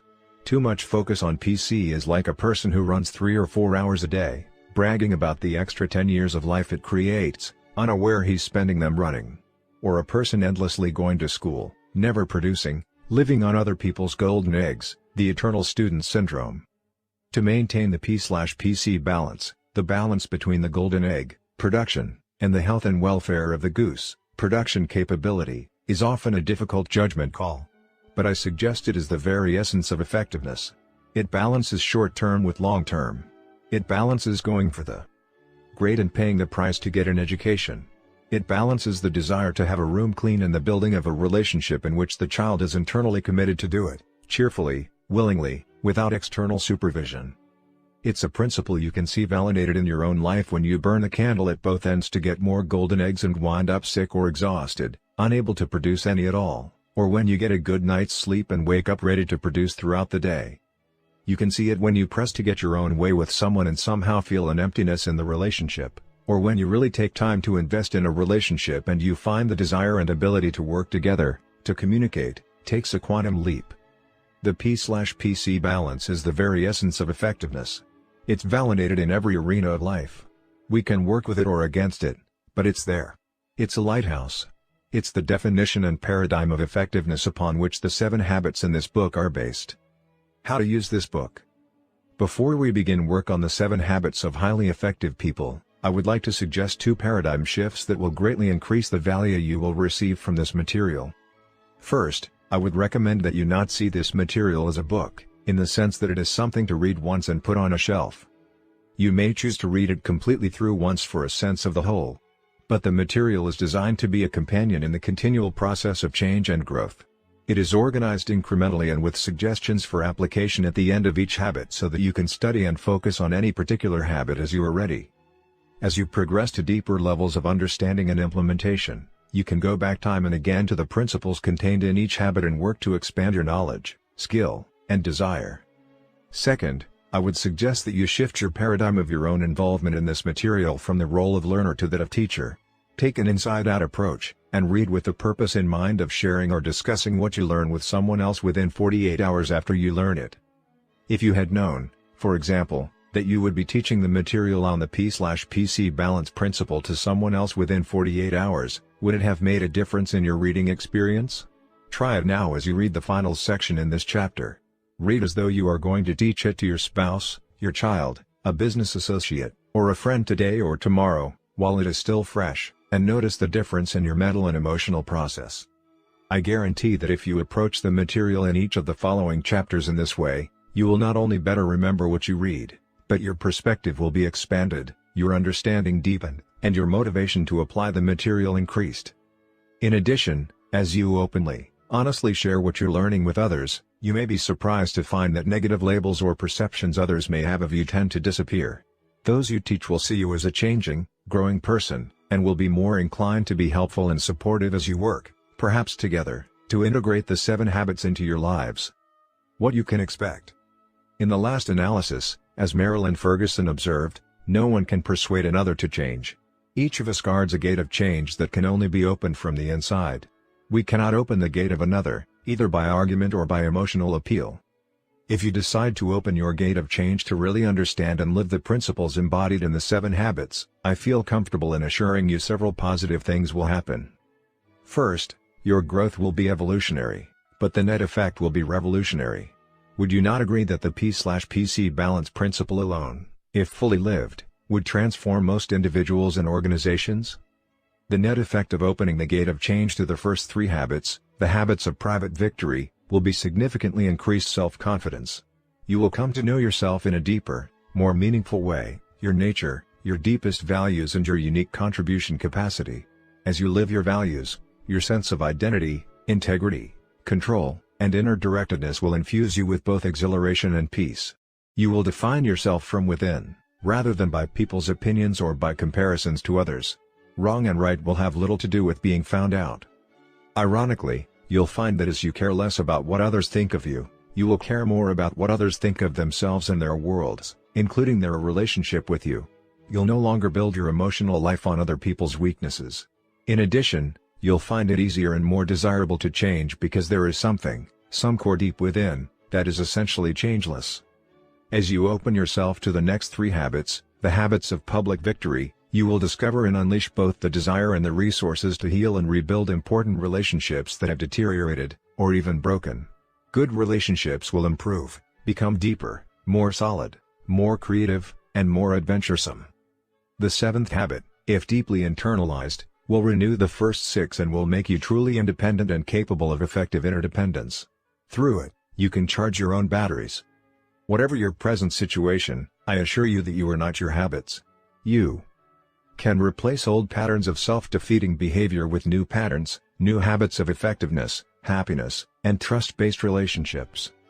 With genuine caring, I encourage you to open the gate of change and growth as you study these habits. Be patient with yourself. Self-growth is tender, it's holy ground. There's no greater investment. It's obviously not a quick fix.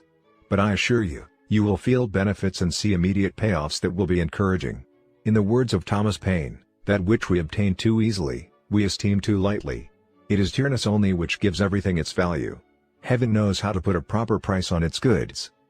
Part 2. Private Victory. Habit 1. Be proactive. Principles of personal vision. I know of no more encouraging fact than the unquestionable ability of man to elevate his life by conscious endeavor. Henry David Thoreau. As you read this book, try to stand apart from yourself. Try to project your consciousness upward into a corner of the room and see yourself, in your mind's eye, reading. Can you look at yourself almost as though you were someone else? Now try something else. Think about the mood you are now in. Can you identify it? What are you feeling? How would you describe your present mental state? Now think for a minute about how your mind is working. Is it quick and alert? Do you sense that you are torn between doing this mental exercise and evaluating the point to be made out of it? Your ability to do what you just did is uniquely human. Animals do not possess this ability. We call it self-awareness, or the ability to think about your very thought process. This is the reason why man has dominion over all things in the world and why he can make significant advances from generation to generation. This is why we can evaluate and learn from others' experiences as well as our own. This is also why we can make and break our habits. We are not our feelings. We are not our moods. We are not even our thoughts. The very fact that we can think about these things separates us from them and from the animal world. Self-awareness enables us to stand apart and examine even the way we see ourselves, our self-paradigm, the most fundamental paradigm of effectiveness. It affects not only our attitudes and behaviors, but also how we see other people. It becomes our map of the basic nature of mankind. In fact, until we take how we see ourselves, and how we see others, into account, we will be unable to understand how others see and feel about themselves and their world. Unaware, we will project our intentions on their behavior and call ourselves objective. This significantly limits our personal potential and our ability to relate to others as well. But because of the unique human capacity of self-awareness, we can examine our paradigms to determine whether they are reality or principle-based, or if they are a function of conditioning and conditions. The social mirror. If the only vision we have of ourselves comes from the social mirror, from the current social paradigm and from the opinions, perceptions, and paradigms of the people around us, our view of ourselves is like the reflection in the crazy mirror room at the carnival. You're never on time. Why can't you ever keep things in order? You must be an artist. You eat like a horse. I can't believe you won. This is so simple. Why can't you understand? These visions are disjointed and out of proportion. They are often more projections than reflections, projecting the concerns and character weaknesses of people, giving the input rather than accurately reflecting what we are. The reflection of the current social paradigm tells us we are largely determined by conditioning and conditions. While we have acknowledged the tremendous power of conditioning in our lives, to say that we are determined by it, that we have no control over that influence, creates quite a different map. There are actually three social maps, three theories of determinism widely accepted, independently or in combination, to explain the nature of man. Genetic determinism basically says your grandparents did it to you. That's why you have such a temper. Your grandparents had short tempers and it's in your DNA. It just goes through the generations and you inherited it. In addition, you're Irish, and that's the nature of Irish people. Psychic determinism basically says your parents did it to you. Your upbringing, your childhood experience essentially laid out your personal tendencies and your character structure. That's why you're afraid to be in front of a group. It's the way your parents brought you up. You feel terribly guilty if you make a mistake because you remember deep inside the emotional scripting when you were very vulnerable and tender and dependent. You remember the emotional punishment, the rejection, the comparison with somebody else when you didn't perform as well as expected. Environmental determinism basically says your boss is doing it to you, or your spouse, or that bratty teenager, or your economic situation, or national policies. Someone or something in your environment is responsible for your situation. Each of these maps is based on the stimulus/response theory we most often think of in connection with Pavlov's experiments with dogs. The basic idea is that we are conditioned to respond in a particular way to a particular stimulus. How accurately and functionally do these deterministic maps describe the territory? How clearly do these mirrors reflect the true nature of man? Do they become self-fulfilling prophecies? Are they based on principles we can validate within ourselves? Between stimulus and response. In answer to those questions, let me share with you the catalytic story of Viktor Frankl. Frankl was a determinist raised in the tradition of Freudian psychology, which postulates that whatever happens to you as a child shapes your character and personality and basically governs your whole life. The limits and parameters of your life are set, and, basically, you can't do much about it. Frankl was also a psychiatrist and a Jew. He was imprisoned in the death camps of Nazi Germany, where he experienced things that were so repugnant to our sense of decency that we shudder to even repeat them. His parents, his brother, and his wife died in the camps or were sent to the gas ovens. Except for his sister, his entire family perished. Frankl himself suffered torture and innumerable indignities, never knowing from one moment to the next if his path would lead to the ovens or if he would be among the saved who would remove the bodies or shovel out the ashes of those so fated. One day, naked and alone in a small room, He began to become aware of what he later called the last of the human freedoms, the freedom his Nazi captors could not take away. They could control his entire environment, they could do what they wanted to his body, but Viktor Frankl himself was a self-aware being who could look as an observer at his very involvement. His basic identity was intact. He could decide within himself how all of this was going to affect him. Between what happened to him, or the stimulus, and his response to it, was his freedom or power to choose that response. In the midst of his experiences, Frankl would project himself into different circumstances, such as lecturing to his students after his release from the death camps. He would describe himself in the classroom, in his mind's eye, and give his students the lessons he was learning during his very torture. Through a series of such disciplines, mental, emotional, and moral, principally using memory and imagination, he exercised his small, embryonic freedom until it grew larger and larger, until he had more freedom than his Nazi captors. They had more liberty, more options to choose from in their environment, but he had more freedom, more internal power to exercise his options. He became an inspiration to those around him, even to some of the guards. He helped others find meaning in their suffering and dignity in their prison existence. In the midst of the most degrading circumstances imaginable, Frankl used the human endowment of self-awareness to discover a fundamental principle about the nature of man. Between stimulus and response, man has the freedom to choose. Within the freedom to choose are those endowments that make us uniquely human. In addition to self-awareness, we have imagination, the ability to create in our minds beyond our present reality. We have conscience, a deep inner awareness of right and wrong, of the principles that govern our behavior, and a sense of the degree to which our thoughts and actions are in harmony with them. And we have independent will, the ability to act based on our self-awareness, free of all other influences. Even the most intelligent animals have none of these endowments. To use a computer metaphor, they are programmed by instinct and/or training. They can be trained to be responsible, but they can't take responsibility for that training. In other words, they can't direct it. They can't change the programming. They're not even aware of it. But because of our unique human endowments, we can write new programs for ourselves totally apart from our instincts and training. This is why an animal's capacity is relatively limited and man's is unlimited. But if we live like animals, out of our own instincts and conditioning and conditions, out of our collective memory, we too will be limited. The deterministic paradigm comes primarily from the study of animals, rats, monkeys, pigeons, dogs, and neurotic and psychotic people. While this may meet certain criteria of some researchers because it seems measurable and predictable, the history of mankind and our own self-awareness tell us that this map doesn't describe the territory at all. Our unique human endowments lift us above the animal world. The extent to which we exercise and develop these endowments empowers us to fulfill our uniquely human potential. Between stimulus and response is our greatest power, the freedom to choose. Proactivity defined. In discovering the basic principle of the nature of man, Frankl described an accurate self-map from which he began to develop the first and most basic habit of a highly effective person in any environment, the habit of proactivity. While the word proactivity is now fairly common in management literature, it is a word you won't find in most dictionaries. It means more than merely taking initiative. It means that as human beings, we are responsible for our own lives. Our behavior is a function of our decisions, not our conditions. We can subordinate feelings to values. We have the initiative and the responsibility to make things happen. Proactive model. Look at the word responsibility, the ability to choose your response. Highly proactive people recognize that responsibility. They do not blame circumstances, conditions, or conditioning for their behavior.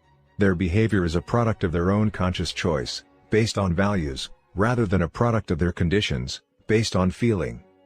Because we are, by nature, proactive, if our lives are a function of conditioning and conditions, it is because we have, by conscious decision or by default, chosen to empower those things to control us. In making such a choice, we become reactive. Reactive people are often affected by their physical environment. If the weather is good, they feel good. If it isn't, it affects their attitude and their performance. Proactive people can carry their own weather with them. Whether it rains or shines makes no difference to them. They are value-driven, and if their value is to produce good quality work, it isn't a function of whether the weather is conducive to it or not. Reactive people are also affected by their social environment, by the social weather. When people treat them well, they feel well. When people don't, they become defensive or protective. Reactive people build their emotional lives around the behavior of others, empowering the weaknesses of other people to control them. The ability to subordinate an impulse to a value is the essence of the proactive person. Reactive people are driven by feelings, by circumstances, by conditions, by their environment. Proactive people are driven by values, carefully thought about, selected and internalized values. Proactive people are still influenced by external stimuli, whether physical, social, or psychological. But their response to the stimuli, conscious or unconscious, is a value-based choice or response. As Eleanor Roosevelt observed, "No one can hurt you without your consent." In the words of Gandhi, "They cannot take away our self-respect if we do not give it to them." It is our willing permission, our consent to what happens to us, that hurts us far more than what happens to us in the first place. I admit this is very hard to accept emotionally, especially if we have had years and years of explaining our misery in the name of circumstance or someone else's behavior. But until a person can say deeply and honestly, "I am what I am today because of the choices I made yesterday," that person cannot say, "I choose otherwise." Once in Sacramento when I was speaking on the subject of proactivity, a woman in the audience stood up in the middle of my presentation and started talking excitedly. It was a large audience, and as a number of people turned to look at her, she suddenly became aware of what she was doing, grew embarrassed and sat back down. But she seemed to find it difficult to restrain herself and started talking to the people around her. She seemed so happy. I could hardly wait for a break to find out what had happened. When it finally came, I immediately went to her and asked if she would be willing to share her experience. "You just can't imagine what's happened to me," she exclaimed. "I'm a full-time nurse to the most miserable, ungrateful man you can possibly imagine. Nothing I do is good enough for him. He never expresses appreciation, he hardly even acknowledges me. He constantly harps at me and finds fault with everything I do. This man has made my life miserable and I often take my frustration out on my family. The other nurses feel the same way. We almost pray for his demise. And for you to have the gall to stand up there and suggest that nothing can hurt me, that no one can hurt me without my consent, and that I have chosen my own emotional life of being miserable, well, there was just no way I could buy into that." But I kept thinking about it. I really went inside myself and began to ask, do I have the power to choose my response? When I finally realized that I do have that power, when I swallowed that bitter pill and realized that I had chosen to be miserable, I also realized that I could choose not to be miserable. At that moment I stood up. I felt as though I was being let out of San Quentin. I wanted to yell to the whole world, "I am free. I am let out of prison. No longer am I going to be controlled by the treatment of some person." It's not what happens to us, but our response to what happens to us that hurts us. Of course, things can hurt us physically or economically and can cause sorrow. But our character, our basic identity, does not have to be hurt at all. In fact, our most difficult experiences become the crucibles that forge our character and develop the internal powers, the freedom to handle difficult circumstances in the future and to inspire others to do so as well. Frankl is one of many who have been able to develop the personal freedom in difficult circumstances to lift and inspire others. The autobiographical accounts of Vietnam prisoners of war provide additional persuasive testimony of the transforming power of such personal freedom and the effect of the responsible use of that freedom on the prison culture and on the prisoners, both then and now. We have all known individuals in very difficult circumstances, perhaps with a terminal illness or a severe physical handicap, who maintain magnificent emotional strength. How inspired we are by their integrity. Nothing has a greater, longer-lasting impression upon another person than the awareness that someone has transcended suffering, has transcended circumstance, and is embodying and expressing a value that inspires and ennobles and lifts life. One of the most inspiring times Sandra and I have ever had took place over a 4-year period with a dear friend of ours named Carol, who had a wasting cancer disease. She had been one of Sandra's bridesmaids, and they had been best friends for over 25 years. When Carol was in the very last stages of the disease, Sandra spent time at her bedside helping her write her personal history. She returned from those protracted and difficult sessions almost transfixed by admiration for her friend's courage and her desire to write special messages to be given to her children at different stages in their lives. Carol would take as little pain-killing medication as possible, so that she had full access to her mental and emotional faculties. Then she would whisper into a tape recorder or to Sandra directly as she took notes. Carol was so proactive, so brave, and so concerned about others that she became an enormous source of inspiration to many people around her. I'll never forget the experience of looking deeply into Carol's eyes the day before she passed away and sensing out of that deep hollowed agony a person of tremendous intrinsic worth. I could see in her eyes a life of character, contribution, and service as well as love and concern and appreciation. Many times over the years, I have asked groups of people how many have ever experienced being in the presence of a dying individual who had a magnificent attitude and communicated love and compassion and served in unmatchable ways to the very end. Usually, about 1/4 of the audience respond in the affirmative. I then ask how many of them will never forget these individuals, how many were transformed, at least temporarily, by the inspiration of such courage, and were deeply moved and motivated to more noble acts of service and compassion.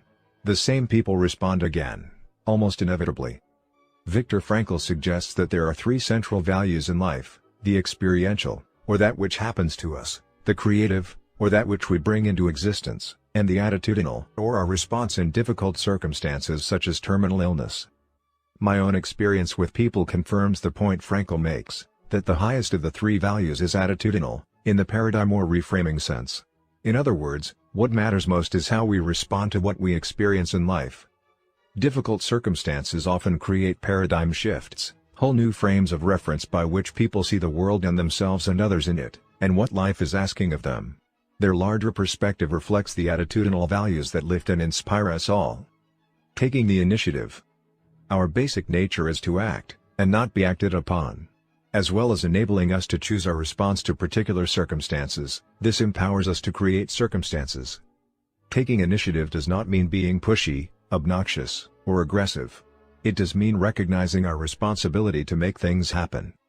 Over the years, I have frequently counseled people who wanted better jobs to show more initiative, to take interest in aptitude tests, to study the industry, even the specific problems the organizations they are interested in are facing, and then to develop an effective presentation showing how their abilities can help solve the organization's problem. It's called solution selling, and is a key paradigm in business success. The response is usually agreement. Most people can see how powerfully such an approach would affect their opportunities for employment or advancement. But many of them fail to take the necessary steps, the initiative, to make it happen. I don't know where to go to take the interest and aptitude tests. How do I study industry and organizational problems? No one wants to help me. I don't have any idea how to make an effective presentation. Many people wait for something to happen or someone to take care of them. But people who end up with the good jobs are the proactive ones who are solutions to problems, not problems themselves, who seize the initiative to do whatever is necessary, consistent with correct principles, to get the job done. Whenever someone in our family, even one of the younger children, takes an irresponsible position and waits for someone else to make things happen or provide a solution, we tell them, use your R&I, resourcefulness and initiative. In fact, often before we can say it, they answer their own complaints. I know, use my R&I? Holding people to the responsible course is not demeaning, it is affirming. Proactivity is part of human nature, and, although the proactive muscles may be dormant, they are there. By respecting the proactive nature of other people, we provide them with at least one clear, undistorted reflection from the social mirror. Of course, the maturity level of the individual has to be taken into account. We can't expect high creative cooperation from those who are deep into emotional dependence. But we can, at least, affirm their basic nature and create an atmosphere where people can seize opportunities and solve problems in an increasingly self-reliant way. Act or be acted upon. The difference between people who exercise initiative and those who don't is literally the difference between night and day. I'm not talking about a 25 to 50% difference in effectiveness, I'm talking about a 5,000+ % difference, particularly if they are smart, aware, and sensitive to others. It takes initiative to create the P/PC balance of effectiveness in your life. It takes initiative to develop the 7 habits. As you study the other 6 habits, you will see that each depends on the development of your proactive muscles. Each puts the responsibility on you to act. If you wait to be acted upon, you will be acted upon.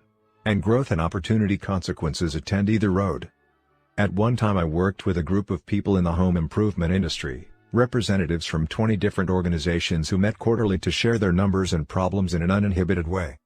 This was during a time of heavy recession, and the negative impact on this particular industry was even heavier than on the economy in general. These people were fairly discouraged as we began. The first day, our discussion question was, what's happening to us? What's the stimulus? Many things were happening. The environmental pressures were powerful. There was widespread unemployment, and many of these people were laying off friends just to maintain the viability of their enterprises. By the end of the day, everyone was even more discouraged.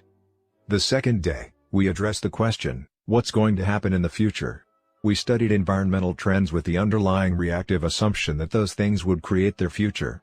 By the end of the second day, we were even more depressed. Things were going to get worse before they got better, and everyone knew it. So on the third day, we decided to focus on the proactive question, what is our response? What are we going to do? How can we exercise initiative in this situation? In the morning we talked about managing and reducing costs. In the afternoon we discussed increasing market share. We brainstormed both areas, then concentrated on several very practical, very doable things. A new spirit of excitement, hope, and proactive awareness concluded the meetings. At the very end of the third day, we summarized the results of the conference in a three-part answer to the question, how's business? Part 1, what's happening to us is not good, and the trends suggest that it will get worse before it gets better. Part 2, but what we are causing to happen is very good, for we are better managing and reducing our costs and increasing our market share. Part 3, therefore, business is better than ever. Now what would a reactive mind say to that? Oh, come on. Face facts. You can only carry this positive thinking and self-psych approach so far. Sooner or later you have to face reality. But that's the difference between positive thinking and proactivity. We did face reality. We faced the reality of the current circumstance and of future projections. But we also faced the reality that we had the power to choose a positive response to those circumstances and projections. Not facing reality would have been to accept the idea that what's happening in our environment had to determine us. Businesses, community groups, organizations of every kind, including families, can be proactive. They can combine the creativity and resourcefulness of proactive individuals to create a proactive culture within the organization. The organization does not have to be at the mercy of the environment. It can take the initiative to accomplish the shared values and purposes of the individuals involved. Listening to our language. Because our attitudes and behaviors flow out of our paradigms, if we use our self-awareness to examine them, we can often see in them the nature of our underlying maps. Our language, for example, is a very real indicator of the degree to which we see ourselves as proactive people. The language of reactive people absolves them of responsibility. That's me. That's just the way I am. I am determined. There's nothing I can do about it. He makes me so mad. I'm not responsible. My emotional life is governed by something outside my control. I can't do that. I just don't have the time. Something outside me, limited time, is controlling me. If only my wife were more patient. Someone else's behavior is limiting my effectiveness. I have to do it. Circumstances or other people are forcing me to do what I do. I'm not free to choose my own actions. Reactive language. Proactive language. There's nothing I can do. Let's look at our alternatives. That's just the way I am. I can choose a different approach. He makes me so mad. I control my own feelings. They won't allow that. I can create an effective presentation. I have to do that. I will choose an appropriate response. I can't. I choose. I must. I prefer. If only. I will. That language comes from a basic paradigm of determinism. And the whole spirit of it is the transfer of responsibility. I am not responsible, not able to choose my response. One time a student asked me, "Will you excuse me from class? I have to go on a tennis trip." "You have to go, or you choose to go?" I asked. "I really have to," he exclaimed. "What will happen if you don't?" "Why, they'll kick me off the team." "How would you like that consequence?" "I wouldn't." In other words, you choose to go because you want the consequence of staying on the team. What will happen if you miss my class? I don't know. Think hard. What do you think would be the natural consequence of not coming to class? You wouldn't kick me out, would you? That would be a social consequence. That would be artificial. If you don't participate on the tennis team, you don't play. That's natural. But if you don't come to class, what would be the natural consequence? I guess I'll miss the learning. That's right. So you have to weigh that consequence against the other consequence and make a choice. I know if it were me, I'd choose to go on a tennis trip. But never say you have to do anything. I choose to go on a tennis trip, he meekly replied. And miss my class?" I replied in mock disbelief. A serious problem with reactive language is that it becomes a self-fulfilling prophecy. People become reinforced in the paradigm that they are determined, and they produce evidence to support the belief. They feel increasingly victimized and out of control, not in charge of their life or their destiny. They blame outside forces, other people, circumstances, even the stars, for their own situation. At one seminar where I was speaking on the concept of proactivity, a man came up and said, "Stephen, I like what you're saying. But every situation is so different. Look at my marriage. I'm really worried. My wife and I just don't have the same feelings for each other we used to have. I guess I just don't love her anymore and she doesn't love me. What can I do?" "The feeling isn't there anymore?" I asked. "That's right," he reaffirmed. "And we have 3 children we're really concerned about. What do you suggest?" "Love her," I replied. "I told you, the feeling just isn't there anymore. Love her." "You don't understand. The feeling of love just isn't there." "Then love her. If the feeling isn't there, that's a good reason to love her. But how do you love when you don't love?" "My friend, love is a verb. Love, the feeling, is a fruit of love, the verb. So love her. Serve her. Sacrifice. Listen to her. Empathize. Appreciate. Affirm her. Are you willing to do that?" In the great literature of all progressive societies, love is a verb. Reactive people make it a feeling. They're driven by feelings. Hollywood has generally scripted us to believe that we are not responsible, that we are a product of our feelings. But the Hollywood script does not describe the reality. If our feelings control our actions, it is because we have abdicated our responsibility and empowered them to do so. Proactive people make love a verb. Love is something you do, the sacrifices you make, the giving of self, like a mother bringing a newborn into the world. If you want to study love, study those who sacrifice for others, even for people who offend or do not love in return. If you are a parent, look at the love you have for the children you sacrificed for. Love is a value that is actualized through loving actions. Proactive people subordinate feelings to values. Love, the feeling, can be recaptured. No concern. Circle of concern/circle of influence. Another excellent way to become more self-aware regarding our own degree of proactivity is to look at where we focus our time and energy. We each have a wide range of concerns: our health, our children, problems at work, the national debt, nuclear war. We could separate those from things in which we have no particular mental or emotional involvement by creating a circle of concern. Proactive focus. Positive energy enlarges the circle of influence. As we look at those things within our circle of concern, it becomes apparent that there are some things over which we have no real control and others that we can do something about. We could identify those concerns in the latter group by circumscribing them within a smaller circle of influence. By determining which of these 2 circles is the focus of most of our time and energy, we can discover much about the degree of our proactivity. Reactive focus. Negative energy reduces the circle of influence. Proactive people focus their efforts in the circle of influence. They work on the things they can do something about.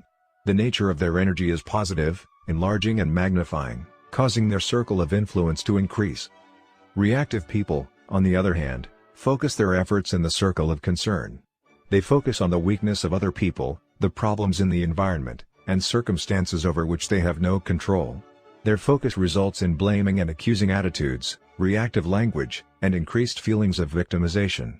The negative energy generated by that focus, combined with neglect in areas they could do something about, causes their circle of influence to shrink. As long as we are working in our circle of concern, we empower the things within it to control us. We aren't taking the proactive initiative necessary to effect positive change.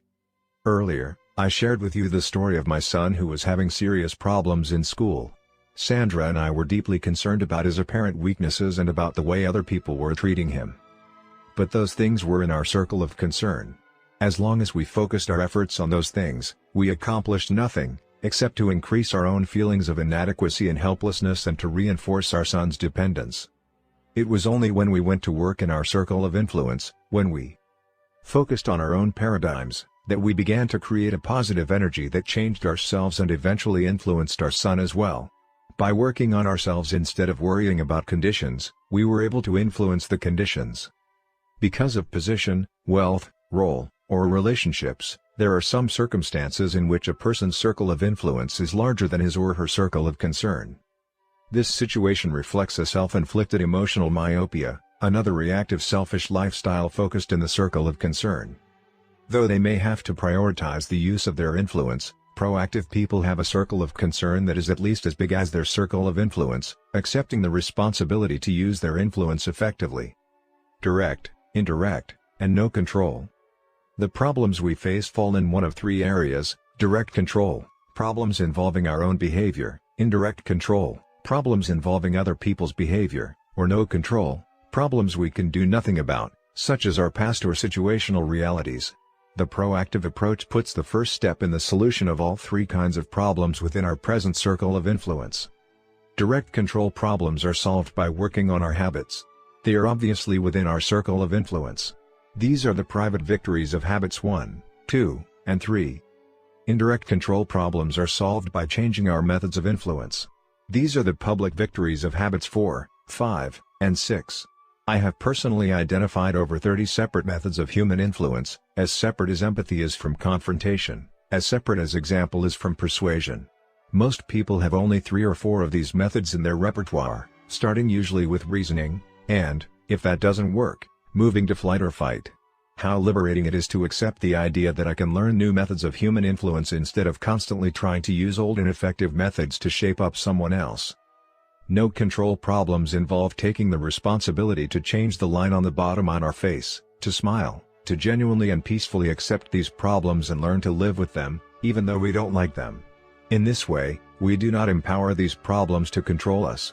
We share in the spirit embodied in the Alcoholics Anonymous prayer: Lord, give me the courage to change the things which can and ought to be changed, the serenity to accept the things which cannot be changed, and the wisdom to know the difference.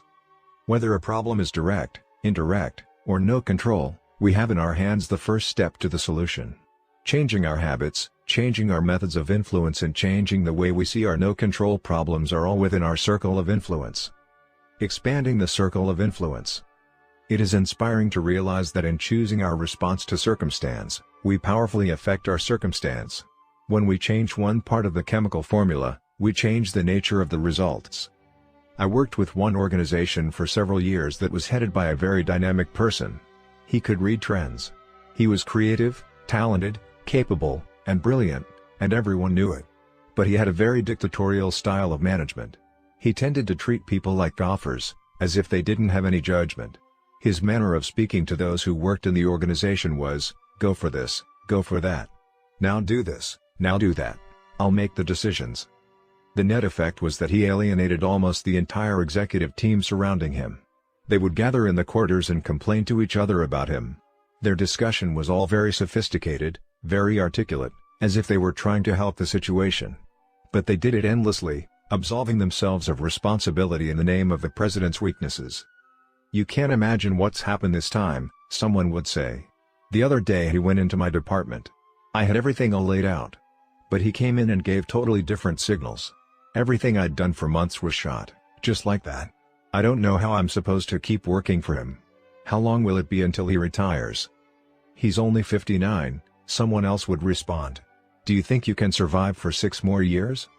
"I don't know. He's the kind of person they probably won't retire anyway." But one of the executives was proactive. He was driven by values, not feelings. He took the initiative, he anticipated, he empathized, he read the situation. He was not blind to the president's weaknesses, but instead of criticizing them, he would compensate for them. Where the president was weak in his style, he'd try to buffer his own people and make such weaknesses irrelevant. And he'd work with the president's strengths, his vision, talent, creativity. This man focused on his circle of influence. He was treated like a gopher, also. But he would do more than what was expected. He anticipated the president's need. He read with empathy the president's underlying concern, so when he presented information, he also gave his analysis and his recommendations based on that analysis. As I sat one day with the president in an advisory capacity, he said, "Stephen, I just can't believe what this man has done. He's not only given me the information I requested, but he's provided additional information that's exactly what we needed. He even gave me his analysis of it in terms of my deepest concerns, and a list of his recommendations. The recommendations are consistent with the analysis, And the analysis is consistent with the data. He's remarkable. What a relief not to have to worry about this part of the business. At the next meeting, it was go for this and go for that to all the executives. But one. To this man, it was what's your opinion? His circle of influence had grown. This caused quite a stir in the organization. The reactive minds in the executive corridors began shooting their vindictive ammunition at this proactive man. It's the nature of reactive people to absolve themselves of responsibility. It's so much safer to say, I am not responsible. If I say I am responsible, I might have to say, I am irresponsible. It would be very hard for me to say that I have the power to choose my response and that the response I have chosen has resulted in my involvement in a negative, collusive environment, especially if for years I have absolved myself of responsibility for results in the name of someone else's weaknesses. So these executives focused on finding more information, more ammunition, more evidence as to why they weren't responsible. But this man was proactive toward them, too. Little by little, his circle of influence toward them grew also. It continued to expand to the extent that eventually no one made any significant moves in the organization without that man's involvement and approval, including the president. But the president did not feel threatened because this man's strength complemented his strength and compensated for his weaknesses. So he had the strength of two people, a complementary team. This man's success was not dependent on his circumstances. Many others were in the same situation. It was his chosen response to those circumstances, his focus on his circle of influence, that made the difference. There are some people who interpret proactive to mean pushy, aggressive, or insensitive, but that isn't the case at all. Proactive people aren't pushy.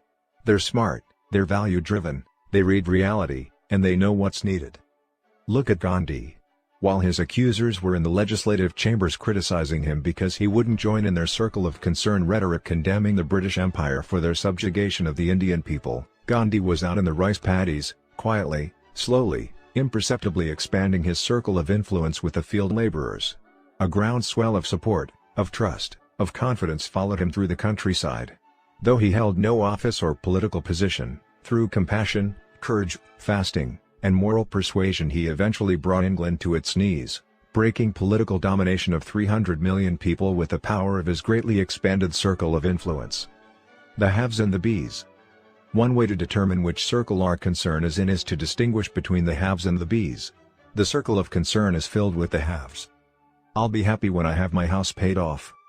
If only I had a boss who wasn't such a dictator. If only I had a more patient husband. If I had more obedient kids. If I had my degree. If I could just have more time to myself. The circle of influence is filled with the bees. I can be more patient, be wise, be loving. It's the character focus. Anytime we think the problem is out there, that thought is the problem. We empower what's out there to control us. The change paradigm is outside in. What's out there has to change before we can change.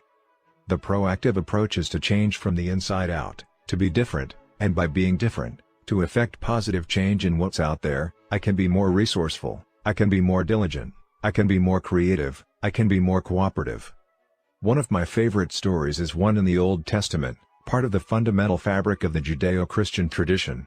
It's the story of Joseph, who was sold into slavery in Egypt by his brothers at the age of 17. Can you imagine how easy it would have been for him to languish in self-pity as a servant of Potiphar, to focus on the weaknesses of his brothers and his captors and on all he didn't have? But Joseph was proactive. He worked on B. And within a short period of time, he was running Potiphar's household. He was in charge of all that Potiphar had because the trust was so high. Then the day came when Joseph was caught in a difficult situation and refused to compromise his integrity. As a result, he was unjustly imprisoned for 13 years. But again he was proactive. He worked on the inner circle, on being instead of having, and soon he was running the prison and eventually the entire nation of Egypt, second only to the Pharaoh. I know this idea is a dramatic paradigm shift for many people. It is so much easier to blame other people, conditioning, or conditions for our own stagnant situation. But we are responsible to control our lives and to powerfully influence our circumstances by working on what we are. If I have a problem in my marriage, what do I really gain by continually confessing my wife's sins? By saying I'm not responsible, I make myself a powerless victim, I immobilize myself in a negative situation. I also diminish my ability to influence her. My nagging, accusing, Critical attitude only makes her feel validated in her own weakness. My criticism is worse than the conduct I want to correct. My ability to positively impact the situation withers and dies. If I really want to improve my situation, I can work on the one thing over which I have control, myself. I can stop trying to shape up my wife and work on my own weaknesses. I can focus on being a great marriage partner, a source of unconditional love and support. Hopefully, my wife will feel the power of proactive example and respond in kind. But whether she does or doesn't, the most positive way I can influence my situation is to work on myself, on my being. There are so many ways to work in the circle of influence: to be a better listener, to be a more loving marriage partner, to be a better student, to be a more cooperative and dedicated employee. Sometimes the most proactive thing we can do is to be happy, just to genuinely smile.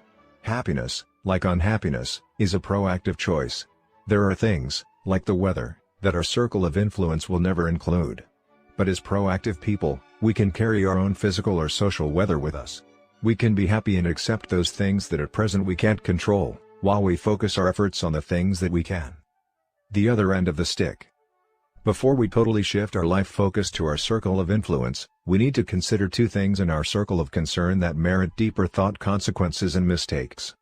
While we are free to choose our actions, we are not free to choose the consequences of those actions. Consequences are governed by natural law. They are out in the circle of concern. We can decide to step in front of a fast-moving train, but we cannot decide what will happen when the train hits us. We can decide to be dishonest in our business dealings.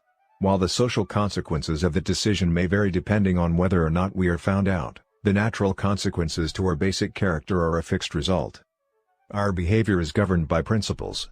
Living in harmony with them brings positive consequences, violating them brings negative consequences. We are free to choose our response in any situation, but in doing so, we choose the attendant consequence. When we pick up one end of the stick, we pick up the other. Undoubtedly, there have been times in each of our lives when we have picked up what we later felt was the wrong stick. Our choices have brought consequences we would rather have lived without. If we had the choice to make over again, we would make it differently. We call these choices mistakes, and they are the second thing that merits our deeper thought. For those filled with regret, perhaps the most needful exercise of proactivity is to realize that past mistakes are also out there in the circle of concern. We can't recall them, we can undo them, we can't control the consequences that came as a result. As a college quarterback, one of my sons learned to snap his wristband between plays as a kind of mental checkoff whenever he or anyone made a setting back mistake, so the last mistake wouldn't affect the resolve and execution of the next play. The proactive approach to a mistake is to acknowledge it instantly, correct and learn from it. This literally turns a failure into a success. Success, said IBM founder T.J. Watson, is on the far side of failure. But not to acknowledge a mistake, not to correct it and learn from it, is a mistake of a different order. It usually puts a person on a self-deceiving, self-justifying path, often involving rationalization, rational lies, to self and to others. This second mistake, this cover-up, empowers the first, giving it disproportionate importance, and causes far deeper injury to self. It is not what others do or even our own mistakes that hurt us the most, it is our response to those things. Chasing after the poisonous snake that bites us will only drive the poison through our entire system. It is far better to take measures immediately to get the poison out. Our response to any mistake affects the quality of the next moment. It is important to immediately admit and correct our mistakes so that they have no power over that next moment and we are empowered again. Making and keeping commitments. At the very heart of our circle of influence is our ability to make and keep commitments and promises. The commitments we make to ourselves and to others, and our integrity to those commitments, is the essence and clearest manifestation of our proactivity. It is also the essence of our growth. Through our human endowments of self-awareness and conscience, we become conscious of areas of weakness, areas for improvement, areas of talent that could be developed, areas that need to be changed or eliminated from our lives. Then, as we recognize and use our imagination and independent will to act on that awareness, making promises, setting goals, and being true to them, we build the strength of character, the being, that makes possible every other positive thing in our lives. It is here that we find two ways to put ourselves in control of our lives immediately. We can make a promise, and keep it. Or we can set a goal, and work to achieve it. As we make and keep commitments, even small commitments, we begin to establish an inner integrity that gives us the awareness of self-control and the courage and strength to accept more of the responsibility for our own lives. By making and keeping promises to ourselves and others, little by little, our honor becomes greater than our moods. The power to make and keep commitments to ourselves is the essence of developing the basic habits of effectiveness. Knowledge, skill, and desire are all within our control. We can work on any one to improve the balance of the three. As the area of intersection becomes larger, we more deeply internalize the principles upon which the habits are based and create the strength of character to move us in a balanced way toward increasing effectiveness in our lives. Proactivity, the 30-day test. We don't have to go through the death camp experience of Frankl to recognize and develop our own proactivity. It is in the ordinary events of every day that we develop the proactive capacity to handle the extraordinary pressures of life. It's how we make and keep commitments, how we handle a traffic jam, how we respond to an irate customer or a disobedient child. It's how we view our problems and where we focus our energies. It's the language we use. I would challenge you to test the principle of proactivity for 30 days. Simply try it and see what happens. For 30 days work only in your circle of influence. Make small commitments and keep them. Be a light, not a judge. Be a model, not a critic. Be part of the solution, not part of the problem. Try it in your marriage, in your family, in your job. Don't argue for other people's weaknesses. Don't argue for your own. When you make a mistake, admit it, correct it, and learn from it, immediately. Don't get into a blaming, accusing mode. Work on things you have control over. Work on you. On B. Look at the weaknesses of others with compassion, not accusation. It's not what they're not doing or should be doing that's the issue. The issue is your own chosen response to the situation and what you should be doing. If you start to think the problem is out there, stop yourself. That thought is the problem. People who exercise their embryonic freedom day after day will, little by little, expand that freedom. People who do not will find that it withers until they are literally being lived. They are acting out the scripts written by parents, associates, and society. We are responsible for our own effectiveness, for our own happiness, and ultimately, I would say, for most of our circumstances. Samuel Johnson observed, "The fountain of content must spring up in the mind, and he who hath so little knowledge of human nature as to seek happiness by changing anything but his own disposition, will waste his life in fruitless efforts and multiply the grief he proposes to remove." Knowing that we are responsible is fundamental to effectiveness and to every other habit of effectiveness we will discuss. Application suggestions. 1. For a full day, listen to your language and to the language of the people around you. How often do you use and hear reactive phrases such as "if only," "I can't," or "I have to"? 2. Identify an experience you might encounter in the near future where, based on past experience, you would probably behave reactively. Review the situation in the context of your circle of influence. How could you respond proactively? Take several moments and create the experience vividly in your mind, picturing yourself responding in a proactive manner. Remind yourself of the gap between stimulus and response. Make a commitment to yourself to exercise your freedom to choose. 3. Select a problem from your work or personal life that is frustrating to you. Determine whether it is a direct, indirect, or no-control problem. Identify the first step you can take in your circle of influence to solve it and then take that step. 4. Try the 30-day test of proactivity. Be aware of the change in your circle of influence. Habit 2. Begin with the end in mind. Principles of personal leadership. What lies behind us and what lies before us are tiny matters compared to what lies within us. Oliver Wendell Holmes. Please find a place to read these next few pages where you can be alone and uninterrupted. Clear your mind of everything except what you will read and what I will invite you to do. Don't worry about your schedule, your business, your family, or your friends. Just focus with me and really open your mind. In your mind's eye, see yourself going to the funeral of a loved one. Picture yourself driving to the funeral parlor or chapel, parking the car, and getting out.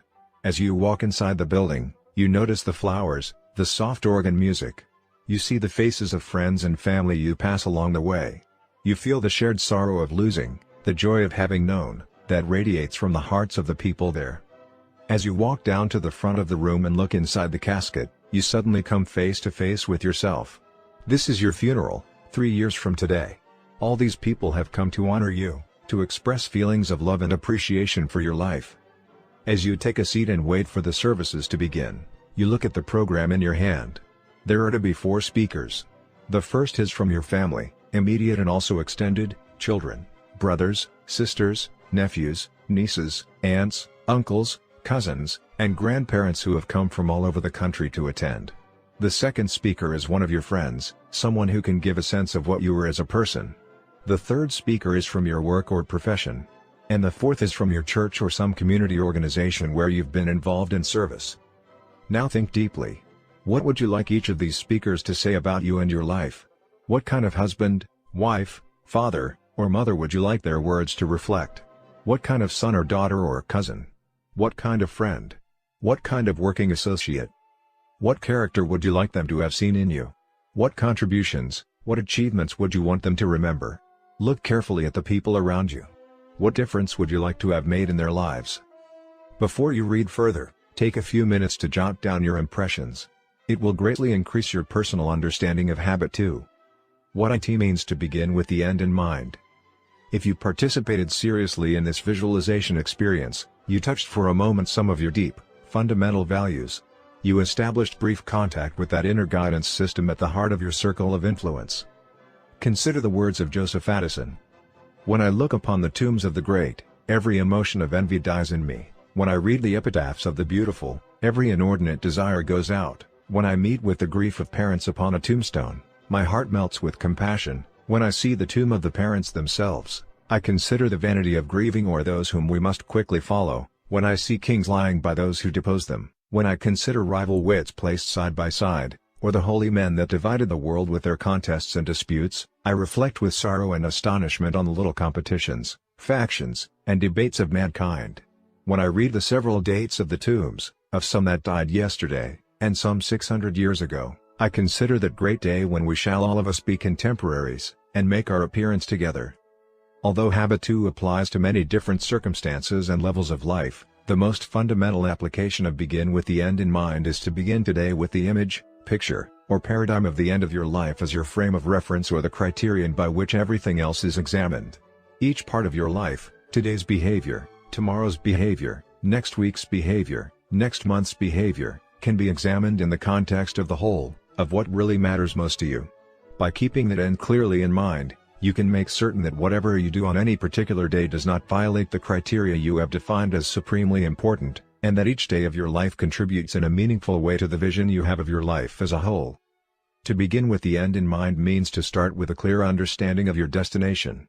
It means to know where you're going so that you better understand where you are now and so that the steps you take are always in the right direction.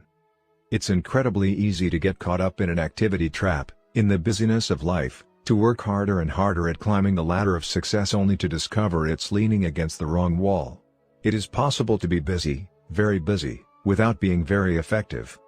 People often find themselves achieving victories that are empty, successes that have come at the expense of things they suddenly realize were far more valuable to them. People from every walk of life, doctors, academicians, actors, politicians, business professionals, athletes, and plumbers, often struggle to achieve a higher income, more recognition or a certain degree of professional competence, only to find that their drive to achieve their goal blinded them to the things that really mattered most and now are gone. How different our lives are when we really know what is deeply important to us, and, keeping that picture in mind, we manage ourselves each day to be and to do what really matters most. If the ladder is not leaning against the right wall, every step we take just gets us to the wrong place faster. We may be very busy, we may be very efficient, but we will also be truly effective only when we begin with the end in mind. If you carefully consider what you want it to be said of you in the funeral experience, you will find your definition of success. It may be very different from the definition you thought you had in mind. Perhaps fame, achievement, money, or some of the other things we strive for are not even part of the right wall. When you begin with the end in mind, you gain a different perspective. One man asked another on the death of a mutual friend, "How much did he leave?" His friend responded, "He left it all." All things are created twice. Begin with the end in mind is based on the principle that all things are created twice. There's a mental or first creation, and a physical or second creation to all things. Take the construction of a home, for example. You create it in every detail before you ever hammer the first nail into place. You try to get a very clear sense of what kind of house you want.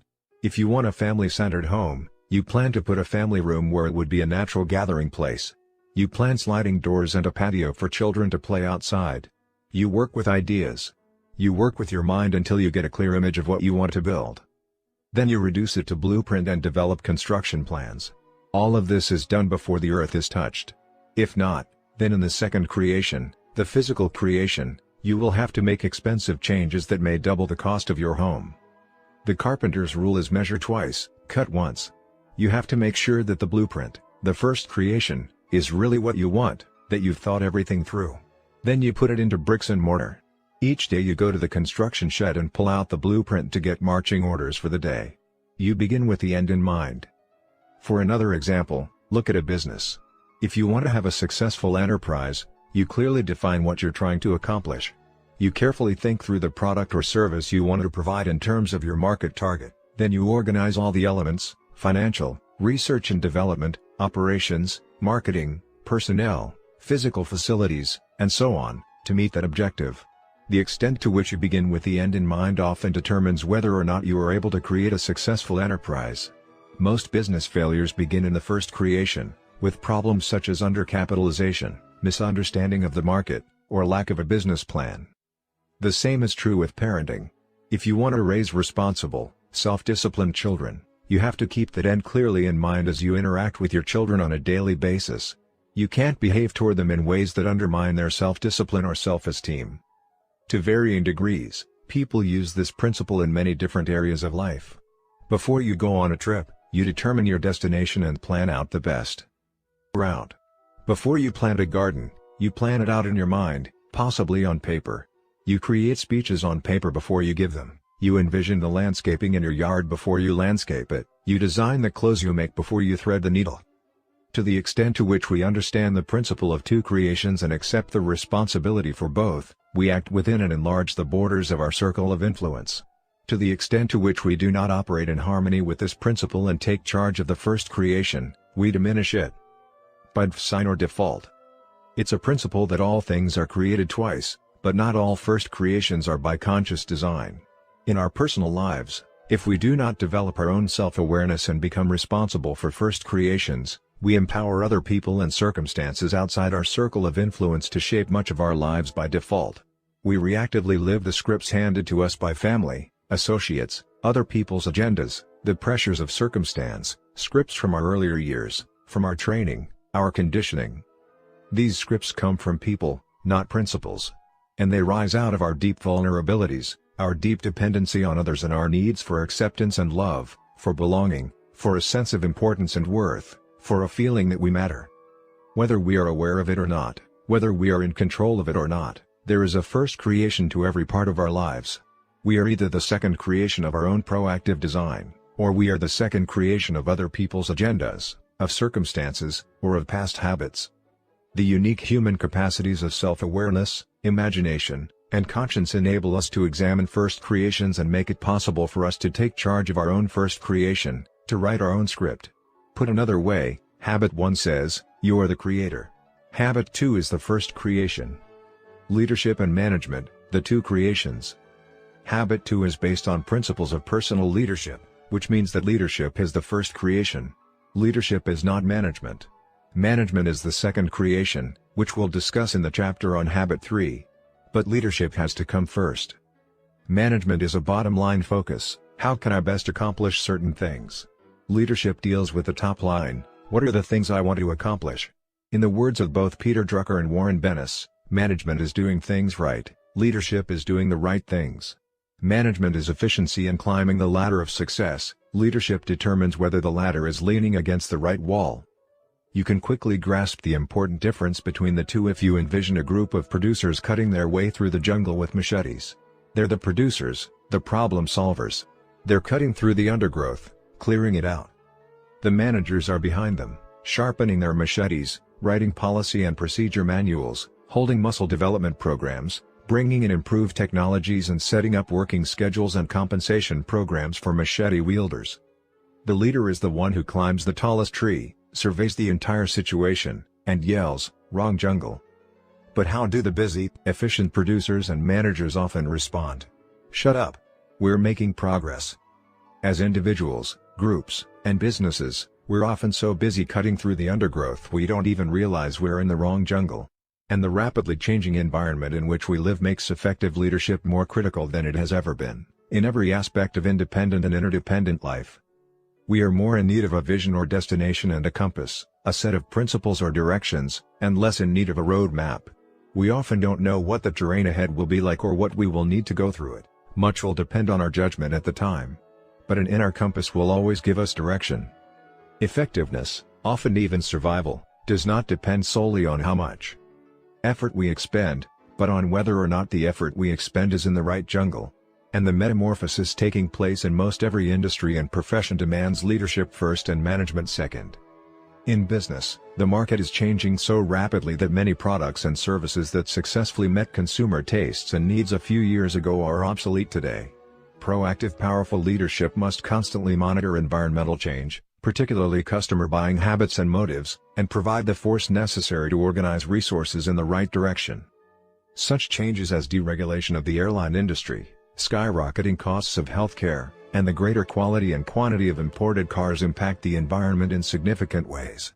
If industries do not monitor the environment, including their own work teams, and exercise the creative leadership to keep headed in the right direction, no amount of management expertise can keep them from failing. Efficient management without effective leadership is, as one individual has phrased it, like straightening deck chairs on the Titanic. No management success can compensate for failure in leadership. But leadership is hard because we're often caught in a management paradigm. At the final session of a year-long executive development program in Seattle, the president of an oil company came up to me and said, "Stephen, when you pointed out the difference between leadership and management in the second month, I looked at my role as the president of this company and realized that I had never been into leadership. I was deep into management, buried by pressing challenges and the details of day-to-day logistics. So I decided to withdraw from management. I could get other people to do that. I wanted to really lead my organization. It was hard. I went through withdrawal pains because I stopped dealing with a lot of the pressing, urgent matters that were right in front of me and which gave me a sense of immediate accomplishment. I didn't receive much satisfaction as I started wrestling with the direction issues, the culture-building issues, the deep analysis of problems, the seizing of new opportunities. Others also went through withdrawal pains from their working style comfort zones. They missed the easy accessibility I had given them before. They still wanted me to be available to them, to respond, to help solve their problems on a day-to-day basis. But I persisted. I was absolutely convinced that I needed to provide leadership. And I did. Today our whole business is different. We're more in line with our environment. We have doubled our revenues and quadrupled our profits. I'm into leadership. I'm convinced that too often parents are also trapped in the management paradigm, thinking of control, efficiency, and rules instead of direction, purpose, and family feeling. And leadership is even more lacking in our personal lives. We're into managing with efficiency, setting and achieving goals before we have even clarified our values. Rescripting, becoming your own first creator. As we previously observed, proactivity is based on the unique human endowment of self-awareness. The two additional unique human endowments that enable us to expand our proactivity and to exercise personal leadership in our lives are imagination and conscience. Through imagination, we can visualize the uncreated worlds of potential that lie within us. Through conscience, we can come in contact with universal laws or principles with our own singular talents and avenues of contribution, and with the personal guidelines within which we can most effectively develop them. Combined with self-awareness, these two endowments empower us to write our own script. Because we already live with many scripts that have been handed to us, the process of writing our own script is actually more a process of rescripting, or paradigm shifting, of changing some of the basic paradigms that we already have. As we recognize the ineffective scripts, the incorrect or incomplete paradigms within us, we can proactively begin to rescript ourselves. I think one of the most inspiring accounts of the rescripting process comes from the autobiography of Anwar Sadat, past president of Egypt. Sadat had been reared, nurtured, and deeply scripted in a hatred for Israel. He would make the statement on national television, "I will never shake the hand of an Israeli as long as they occupy 1 inch of Arab soil. Never, never, never." And huge crowds all around the country would chant, "Never, never, never." He marshaled the energy and unified the will of the whole country in that script. The script was very independent and nationalistic, and it aroused deep emotions in the people. But it was also very foolish, and Sadat knew it. It ignored the perilous, highly interdependent reality of the situation. So he re-scripted himself. It was a process he had learned when he was a young man imprisoned in Cell 54, a solitary cell in Cairo Central Prison, as a result of his involvement in a conspiracy plot against King Farouk. He learned to withdraw from his own mind and look at it to see if the scripts were appropriate and wise. He learned how to vacate his own mind and, through a deep personal process of meditation, to work with his own scriptures, his own form of prayer, and re-script himself. He records that he was almost loath to leave his prison cell because it was there that he realized that real success is success with self. It's not in having things, but in having mastery, having victory over self. For a period of time during Nasser's administration, Sadat was relegated to a position of relative insignificance. Everyone felt that his spirit was broken, but it wasn't. They were projecting their own home movies onto him. They didn't understand him. He was biding his time. And when that time came, when he became president of Egypt and confronted the political realities, he re-scripted himself toward Israel. He visited the Knesset in Jerusalem and opened up one of the most precedent-breaking peace movements in the history of the world, a bold initiative that eventually brought about the Camp David Accord. Sadat was able to use his self-awareness, his imagination and his conscience to exercise personal leadership, to change an essential paradigm, to change the way he saw the situation. He worked in the center of his circle of influence. And from that re-scripting, that change in paradigm, flowed changes in behavior and attitude that affected millions of lives in the wider circle of concern. In developing our own self-awareness, many of us discover ineffective scripts, deeply embedded habits that are totally unworthy of us, totally incongruent with the things we really value in life. Habit 2 says we don't have to live with those scripts. We are responsible to use our imagination and creativity to write new ones that are more effective, more congruent with our deepest values and with the correct principles that give our values meaning. Suppose, for example, that I am highly overreactive to my children. Suppose that whenever they begin to do something I feel is inappropriate, I sense an immediate tensing in the pit of my stomach. I feel defensive walls go up, I prepare for battle. My focus is not on the long-term growth and understanding but on the short-term behavior. I'm trying to win the battle, not the war. I pull out my ammunition, my superior size, my position of authority, and I yell or intimidate or I threaten or punish. And I win. I stand there, victorious, in the middle of the debris of a shattered relationship while my children are outwardly submissive and inwardly rebellious, suppressing feelings that will come out later in uglier ways.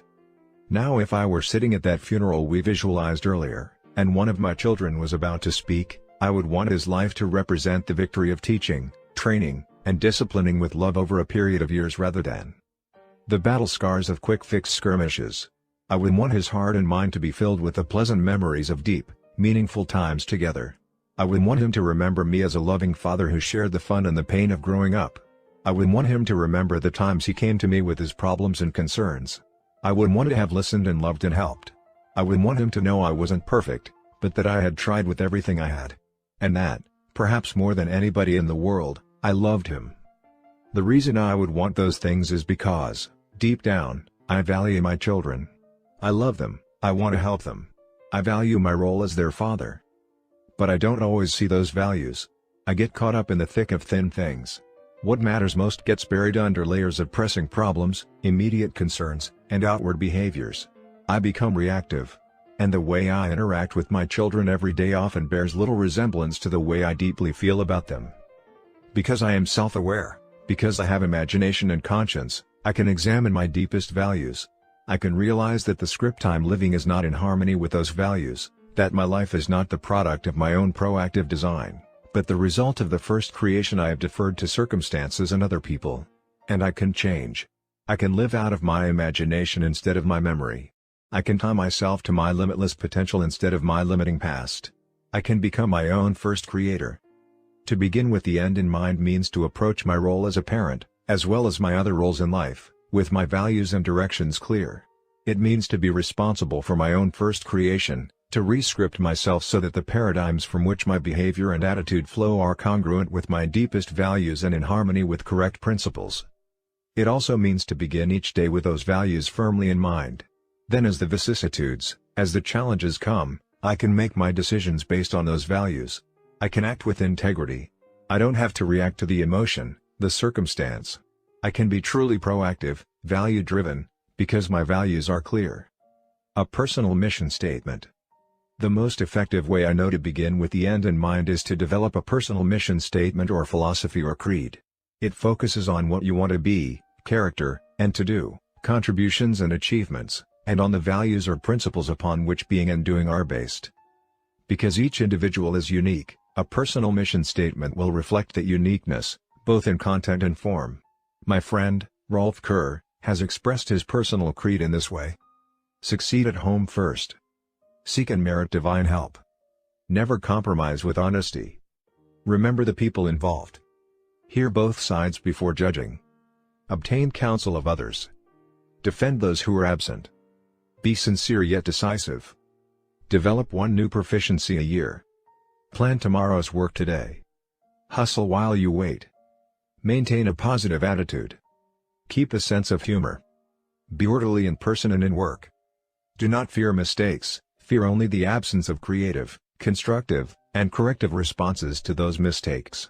Facilitate the success of subordinates. Listen twice as much as you speak. Concentrate all abilities and efforts on the task at hand, not worrying about the next job or promotion. A woman seeking to balance family and work values has expressed her sense of personal mission differently. I will seek to balance career and family as best I can since both are important to me. My home will be a place where I and my family, friends, and guests find joy, comfort, peace, and happiness. Still, I will seek to create a clean and orderly environment, yet livable and comfortable. I will exercise wisdom in what we choose to eat, read, see, and do at home. I especially want to teach my children to love, to learn, and to laugh, and to work and develop their unique talents. I value the rights, freedoms, and responsibilities of our democratic society. I will be a concerned and informed citizen, involved in the political process to ensure my voice is heard and my vote is counted. I will be a self-starting individual who exercises initiative in accomplishing my life's goals. I will act on situations and opportunities, rather than to be acted upon. I will always try to keep myself free from addictive and destructive habits. I will develop habits that free me from old labels and limits and expand my capabilities and choices. My money will be my servant, not my master. I will seek financial independence over time. My wants will be subject to my needs and my means. Except for long-term home and car loans, I will seek to keep myself free from consumer debt. I will spend less than I earn and regularly save or invest part of my income. Moreover, I will use what money and talents I have to make life more enjoyable for others through service and charitable giving. You could call a personal mission statement a personal constitution. Like the United States Constitution, it's fundamentally changeless. In over 200 years, there have been only 26 amendments, 10 of which were in the original Bill of Rights. The United States Constitution is the standard by which every law in the country is evaluated. It is the document the President agrees to defend and support when he takes the oath of allegiance. It is the criterion by which people are admitted into citizenship. It is the foundation and the center that enables people to ride through such major traumas as the Civil War, Vietnam, or Watergate. It is the written standard, the key criterion by which everything else is evaluated and directed. The Constitution has endured and serves its vital function today because it is based on correct principles, on the self-evident truths contained in the Declaration of Independence. These principles empower the Constitution with a timeless strength, even in the midst of social ambiguity and change. Our peculiar security, said Thomas Jefferson, is in the possession of the written Constitution. A personal mission statement based on correct principles becomes the same kind of standard for an individual. It becomes a personal constitution, the basis for making major, life-directing decisions, the basis for making daily decisions in the midst of the circumstances and emotions that affect our lives. It empowers individuals with the same timeless strength in the midst of change. People can't live with change if there's not a changeless core inside them. The key to the ability to change is a changeless sense of who you are, what you are about and what you value. With a mission statement, we can flow with changes. We don't need prejudgments or prejudices. We don't need to figure out everything else in life, to stereotype and categorize everything and everybody in order to accommodate reality. Our personal environment is also changing at an ever-increasing pace. Such rapid change burns out a large number of people who feel they can hardly handle it, can hardly cope with life. They become reactive and essentially give up, hoping that the things that happen to them will be good. But it doesn't have to be that way. In the Nazi death camps where Viktor Frankl learned the principle of proactivity, he also learned the importance of purpose, of meaning in life. The essence of logotherapy, the philosophy he later developed and taught, is that many so-called mental and emotional illnesses are really symptoms of an underlying sense of meaninglessness or emptiness. Logotherapy eliminates that emptiness by helping the individual to detect his unique meaning, his mission in life. Once you have that sense of mission, you have the essence of your own proactivity. You have the vision and the values which direct your life. You have the basic direction from which you set your long and short-term goals. You have the power of a written constitution based on correct principles, against which every decision concerning the most effective use of your time, your talents, and your energies can be effectively measured. At the center. In order to write a personal mission statement, we must begin at the very center of our circle of influence, that center comprised of our most basic paradigms, the lens through which we see the world. It is here that we deal with our vision and our values. It is here that we use our endowment of self-awareness to examine our maps and, if we value correct principles, to make certain that our maps accurately describe the territory, that our paradigms are based on principles and reality. It is here that we use our endowment of conscience as a compass to help us detect our own unique talents and areas of contribution. It is here that we use our endowment of imagination to mentally create the end we desire, giving direction and purpose to our beginnings and providing the substance of a written personal constitution. It is also here that our focused efforts achieve the greatest results. As we work within the very center of our circle of influence, we expand it. This is highest leverage PC work, significantly impacting the effectiveness of every aspect of our lives. Whatever is at the center of our life will be the source of our security, guidance, wisdom, and power. Security represents your sense of worth, your identity, your emotional anchorage, your self-esteem, your basic personal strength or lack of it. Guidance means your source of direction in life. Encompassed by your map, your internal frame of reference that interprets for you what is happening out there, are standards or principles or implicit criteria that govern moment-by-moment decision-making and doing. Wisdom is your perspective on life, your sense of balance, your understanding of how the various parts and principles apply and relate to each other. It embraces judgment, discernment, comprehension. It is a gestalt or oneness, an integrated wholeness. Power is the faculty or capacity to act, the strength and potency to accomplish something. It is the vital energy to make choices and decisions. It also includes the capacity to overcome deeply embedded habits and to cultivate higher, more effective ones. These four factors, security, guidance, wisdom, and power, are interdependent. Security and clear guidance bring true wisdom, and wisdom becomes the spark or catalyst to release and direct power. When these four factors are present together, harmonized and enlivened by each other, they create the great force of a noble personality, a balanced character, a beautifully integrated individual. These life support factors also undergird every other dimension of life. And none of them is an all or nothing matter. The degree to which you have developed each one could be charted somewhere on a continuum, much like the maturity continuum described earlier. At the bottom end, the four factors are weak. You are basically dependent on circumstances or other people, things over which you have no direct control. At the top end you are in control. You have independent strength and the foundation for rich, interdependent relationships. Your security lies somewhere on the continuum between extreme insecurity on one end, wherein your life is buffeted by all the fickle forces that play upon it, and a deep sense of high intrinsic worth and personal security on the other end. Your guidance ranges on the continuum from dependence on the social mirror or other unstable, fluctuating sources to strong inner direction. Your wisdom falls somewhere between a totally inaccurate map where everything is distorted and nothing seems to fit, and a complete and accurate map of life wherein all the parts and principles are properly related to each other.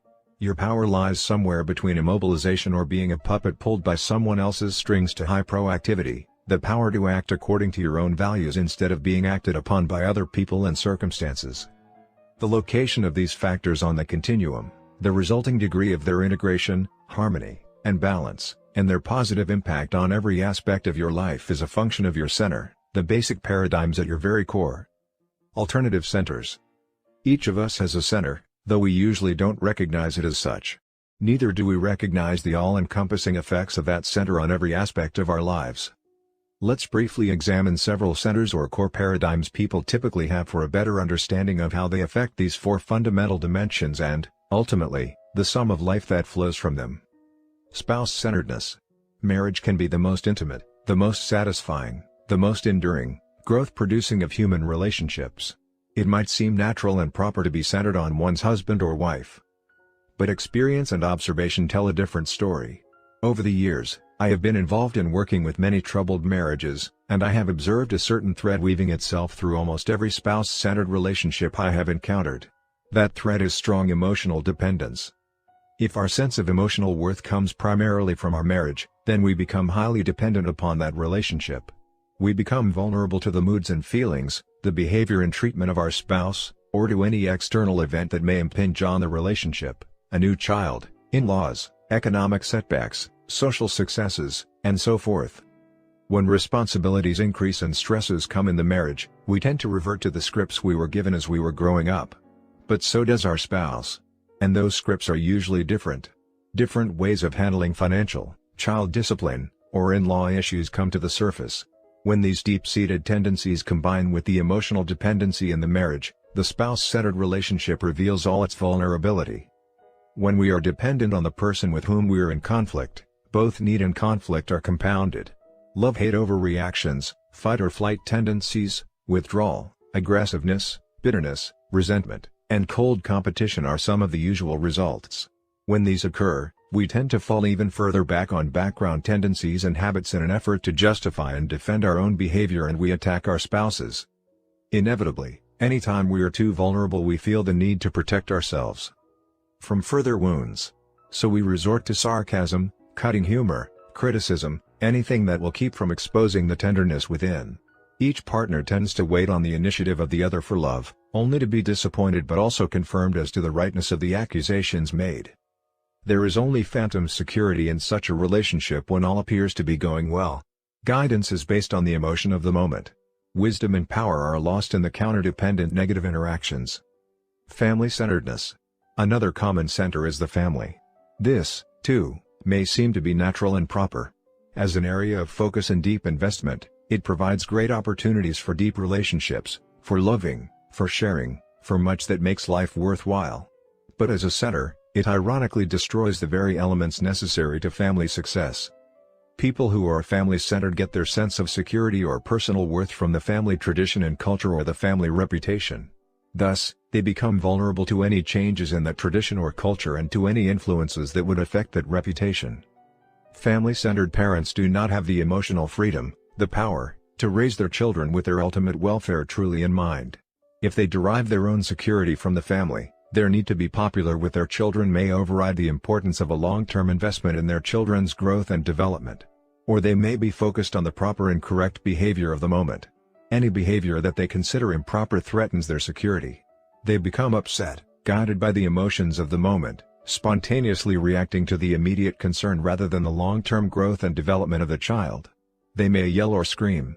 They may overreact and punish out of bad temper. They tend to love their children conditionally, making them emotionally dependent or counter-dependent and rebellious. Money-centeredness. Another logical and extremely common center to people's lives is making money. Economic security is basic to one's opportunity to do much in any other dimension. In a hierarchy or continuum of needs, physical survival and financial security comes first. Other needs are not even activated until that basic need is satisfied, at least minimally. Most of us face economic worries. Many forces in the wider culture can and do act upon our economic situation, causing or threatening such disruption that we often experience concern and worry that may not always rise to the conscious surface. Sometimes there are apparently noble reasons given for making money, such as the desire to take care of one's family. And these things are important. But to focus on money-making as a center will bring about its own undoing.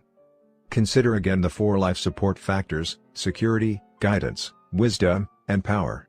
Suppose I derive much of my security from my employment or from my income or net worth.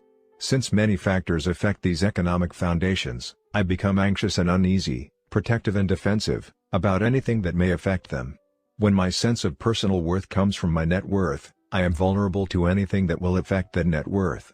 But work and money, per se, provide no wisdom, no guidance, and only a limited degree of power and security. All it takes to show the limitations of a money center is a crisis in my life or in the life of a loved one. Money-centered people often put aside family or other priorities, assuming everyone will understand that economic demands come first. I know one father who was leaving with his children for a promised trip to the circus when a phone call came for him to come to work instead. He declined. When his wife suggested that perhaps he should have gone to work, he responded, "The work will come again, but childhood won't." For the rest of their lives his children remembered this little act of priority setting, not only as an object lesson in their minds but as an expression of love in their hearts. Work-centeredness. Work-centered people may become workaholics, driving themselves to produce at the sacrifice of health, relationships, and other important areas of their lives. Their fundamental identity comes from their work. I'm a doctor, I'm a writer, I'm an actor. Because their identity and sense of self-worth are wrapped up in their work, their security is vulnerable to anything that happens to prevent them from continuing in it. Their guidance is a function of the demands of the work. Their wisdom and power come in the limited areas of their work, rendering them ineffective in other areas of life. Possession-centeredness. A driving force of many people is possessions, not only tangible, material possessions such as fashionable clothes, homes, cars, boats, and jewelry, but also the intangible possessions of fame, glory, or social prominence. Most of us are aware, through our own experience, how singularly flawed such a center is, simply because it can vanish rapidly and it is influenced by so many forces. If my sense of security lies in my reputation or in the things I have, my life will be in a constant state of threat and jeopardy that these possessions may be lost or stolen or devalued. If I'm in the presence of someone of greater net worth or fame or status, I feel inferior. If I'm in the presence of someone of lesser net worth or fame or status, I feel superior. My sense of self-worth constantly fluctuates. I don't have any sense of constancy or anchorage or persistent selfhood. I am constantly trying to protect and ensure my assets, properties, securities, position, or reputation. We have all heard stories of people committing suicide after losing their fortunes in a significant stock decline or their fame in a political reversal. Pleasure-centeredness. Another common center, closely allied with possessions, is that of fun and pleasure. We live in a world where instant gratification is available and encouraged. Television and movies are major influences in increasing people's expectations. They graphically portray what other people have and can do in living the life of ease and fun. But while the glitter of pleasure-centered lifestyles is graphically portrayed, the natural result of such lifestyles, the impact on the inner person, on productivity, on relationships, is seldom accurately seen. Innocent pleasures in moderation can provide relaxation for the body and mind and can foster family and other relationships. But pleasure, per se, offers no deep, lasting satisfaction or sense of fulfillment. The pleasure-centered person, too soon bored with each succeeding level of fun, constantly cries for more and more. So the next new pleasure has to be bigger and better, more exciting, with a bigger high. A person in this state becomes almost entirely narcissistic, interpreting all of life in terms of the pleasure it provides to the self here and now. Too many vacations that last too long, too many movies, too much TV, too much video game playing, too much undisciplined leisure time in which a person continually takes the course of least resistance gradually wastes a life. It ensures that a person's capacities stay dormant, that talents remain undeveloped, that the mind and spirit become lethargic and that the heart is unfulfilled. Where's the security, the guidance, the wisdom, and the power? At the low end of the continuum, in the pleasure of a fleeting moment. Malcolm Muggeridge writes a 20th century testimony. When I look back on my life nowadays, which I sometimes do, what strikes me most forcibly about it is that what seemed at the time most significant and seductive, seems now most futile and absurd. For instance, success in all of its various guises, being known and being praised, ostensible pleasures, like acquiring money or seducing women, or traveling, going to and fro in the world and up and down in it like Satan, explaining and experiencing whatever Vanity Fair has to offer.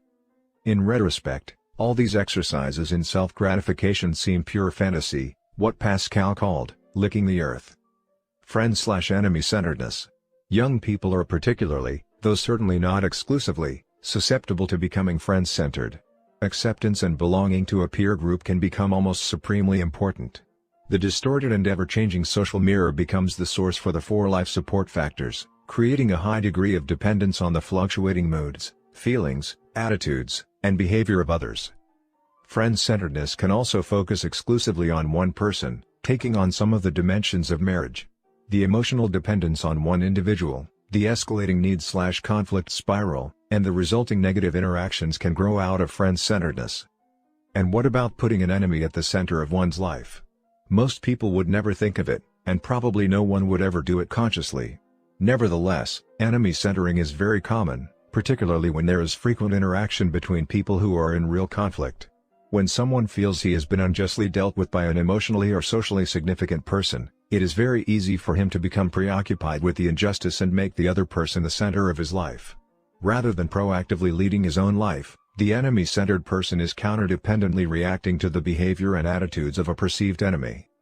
One friend of mine who taught at a university became very distraught because of the weaknesses of a particular administrator with whom he had a negative relationship. He allowed himself to think about the man constantly until eventually it became an obsession. It so preoccupied him that it affected the quality of his relationships with his family, his church, and his working associates. He finally came to the conclusion that he had to leave the university and accept a teaching appointment somewhere else. Wouldn't you really prefer to teach at this university, if the man were not here? I asked him. Yes, I would, he responded. But as long as he is here, then my staying is too disruptive to everything in life. I have to go.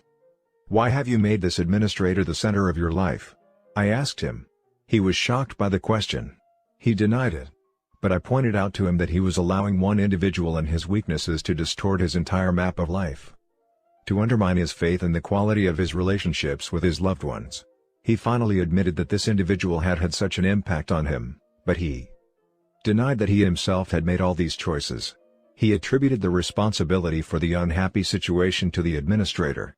He, himself, he declared, was not responsible. As we talked, little by little, he came to realize that he was indeed responsible, but that because he did not handle this responsibility well, he was being irresponsible. Many divorced people fall into a similar pattern. They are still consumed with anger and bitterness and self-justification regarding an ex-spouse. In a negative sense, psychologically they are still married, they each need the weaknesses of the former partner to justify their accusations. Many older children go through life either secretly or openly hating their parents. They blame them for past abuses, neglect, or favoritism, and they center their adult life on that hatred, living out the reactive, justifying script that accompanies it. The individual who is friend or enemy-centered has no intrinsic security. Feelings of self-worth are volatile, a function of the emotional state or behavior of other people. Guidance comes from the person's perception of how others will respond, and wisdom is limited by the social lens or by an enemy-centered paranoia. The individual has no power. Other people are pulling the strings. Church-centeredness. I believe that almost anyone who is seriously involved in any church will recognize that church-going is not synonymous with personal spirituality. There are some people who get so busy in church worship and projects that they become insensitive to the pressing human needs that surround them, contradicting the very precepts they profess to believe deeply. There are others who attend church less frequently or not at all, but whose attitudes and behavior reflect a more genuine centering in the principles of the basic Judeo-Christian ethic. Having participated throughout my life in organized church and community service groups, I have found that attending church does not necessarily mean living the principles taught in those meetings. You can be active in a church but inactive in its gospel. In the church-centered life, image or appearance can become a person's dominant consideration, leading to hypocrisy that undermines personal security and intrinsic worth. Guidance comes from a social conscience, and the church-centered person tends to label others artificially in terms of active, inactive, liberal, orthodox, or conservative. Because the church is a formal organization made up of policies, programs, practices, and people, it cannot by itself give a person any deep, permanent security or sense of intrinsic worth. Living the principles taught by the church can do this, but the organization alone cannot. Nor can the church give a person a constant sense of guidance. Church-centered people often tend to live in compartments, acting and thinking and feeling in certain ways on the Sabbath and in totally different ways on weekdays. Such lack of wholeness or unity or integrity is a further threat to security, creating the need for increased labeling and self-justifying. Seeing the church as an end rather than as a means to an end undermines a person's wisdom and sense of balance. Although the church claims to teach people about the source of power, it does not claim to be that power itself. It claims to be one vehicle through which divine power can be channeled into man's nature. Self-centeredness. Perhaps the most common center today is the self. The most obvious form is selfishness, which violates the values of most people. But if we look closely at many of the popular approaches to growth and self-fulfillment, we often find self-centering at their core. There is little security, guidance, wisdom, or power in the limited center of self. Like the Dead Sea in Israel, it accepts but never gives. It becomes stagnant. On the other hand, paying attention to the development of self in the greater perspective of improving one's ability to serve, to produce, to contribute in meaningful ways, gives context for dramatic increase in the 4 life support factors. These are some of the more common centers from which people approach life. It is often much easier to recognize the center in someone else's life than to see it in your own. You probably know someone who puts making money ahead of everything else. You probably know someone whose energy is devoted to justifying his or her position in an ongoing negative relationship. If you look, you can sometimes see beyond behavior into the center that creates it. Identifying your center. But where do you stand? What is at the center of your own life? Sometimes that isn't easy to see. Perhaps the best way to identify your own center is to look closely at your life support factors. If you can identify with one or more of the descriptions below, you can trace it back to the center from which it flows, a center which may be limiting your personal effectiveness. More often than not, a person's center is some combination of these and/or other centers. Most people are very much a function of a variety of influences that play upon their lives. Depending on external or internal conditions, one particular center may be activated until the underlying needs are satisfied. Then, another center becomes the compelling force. As a person fluctuates from one center to another, the resulting relativism is like roller coasting through life. One moment you're high, the next moment you're low, making efforts to compensate for one weakness by borrowing strength from another weakness. There is no consistent sense of direction, no persistent wisdom, no steady power supply or sense of personal, intrinsic worth and identity. The ideal, of course, is to create one clear center from which you consistently derive a high degree of security, guidance, wisdom, and power, empowering your proactivity and giving congruency and harmony to every part of your life. A principle center. By centering our lives on correct principles, we create a solid foundation for development of the 4 life support factors. Our security comes from knowing that, unlike other centers based on people or things which are subject to frequent and immediate change, correct principles do not change. We can depend on them. Principles don't react to anything. They don't get mad and treat us differently. They won't divorce us or run away with our best friend. They aren't out to get us. They can't pave our way with shortcuts and quick fixes. They don't depend on the behavior of others, the environment, or the current fad for their validity. Principles don't die. They aren't here one day and gone the next. They can't be destroyed by fire, earthquake or theft. Principles are deep, fundamental truths, classic truths, generic common denominators.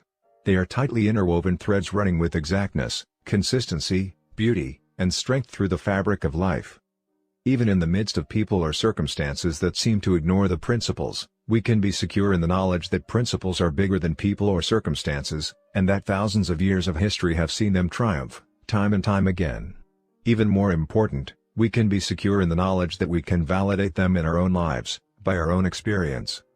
Admittedly, we're not omniscient. Our knowledge and understanding of correct principles is limited by our own lack of awareness of our true nature and the world around us and by the flood of trendy philosophies and theories that are not in harmony with correct principles. These ideas will have their season of acceptance, but, like many before them, they won't endure because they're built on false foundations. We are limited, but we can push back the borders of our limitations. An understanding of the principle of our own growth enables us to search out correct principles with the confidence that the more we learn, the more clearly we can focus the lens through which we see the world. The principles don't change, our understanding of them does. The wisdom and guidance that accompany principle-centered living come from correct maps, from the way things really are, have been, and will be. Correct maps enable us to clearly see where we want to go and how to get there. We can make our decisions using the correct data that will make their implementation possible and meaningful. The personal power that comes from principle-centered living is the power of a self-aware, knowledgeable, proactive individual, unrestricted by the attitudes, behaviors, and actions of others or by many of the circumstances and environmental influences that limit other people. The only real limitation of power is the natural consequences of the principles themselves. We are free to choose our actions, based on our knowledge of correct principles, But we are not free to choose the consequences of those actions. Remember, if you pick up one end of the stick, you pick up the other. Principles always have natural consequences attached to them. There are positive consequences when we live in harmony with the principles. There are negative consequences when we ignore them. But because these principles apply to everyone, whether or not they are aware, this limitation is universal. And the more we know of correct principles, the greater is our personal freedom to act wisely. By centering our lives on timeless, unchanging principles, we create a fundamental paradigm of effective living. It is the center that puts all other centers in perspective. Remember that your paradigm is the source from which your attitudes and behaviors flow. A paradigm is like a pair of glasses, it affects the way you see everything in your life. If you look at things through the paradigm of correct principles, what you see in life is dramatically different from what you see through any other centered paradigm. I have included in the appendix section of this book a detailed chart which shows how each center we've discussed might possibly affect the way you see everything else. But for a quick understanding of the difference your center makes, let's look at just one example of a specific problem as seen through the different paradigms. As you read, try to put on each pair of glasses. Try to feel the response that flows from the different centers. Suppose tonight you have invited your wife to go to a concert. You have the tickets, she's excited about going. It's 4 o'clock in the afternoon.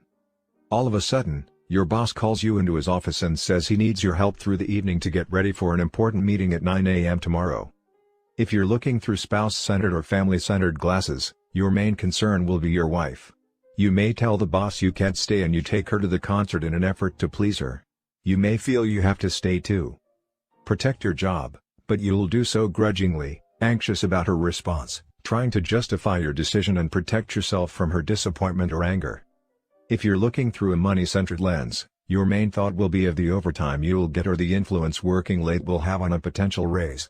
You may call your wife and simply tell her you have to stay, assuming she'll understand that economic demands come first. If you're work-centered, you may be thinking of the opportunity. You can learn more about the job. You can make some points with the boss and further your career. You may give yourself a pat on the back for putting in hours well beyond what is required, evidence of what a hard worker you are. Your wife should be proud of you. If you're possession-centered, you might be thinking of the things the overtime income could buy.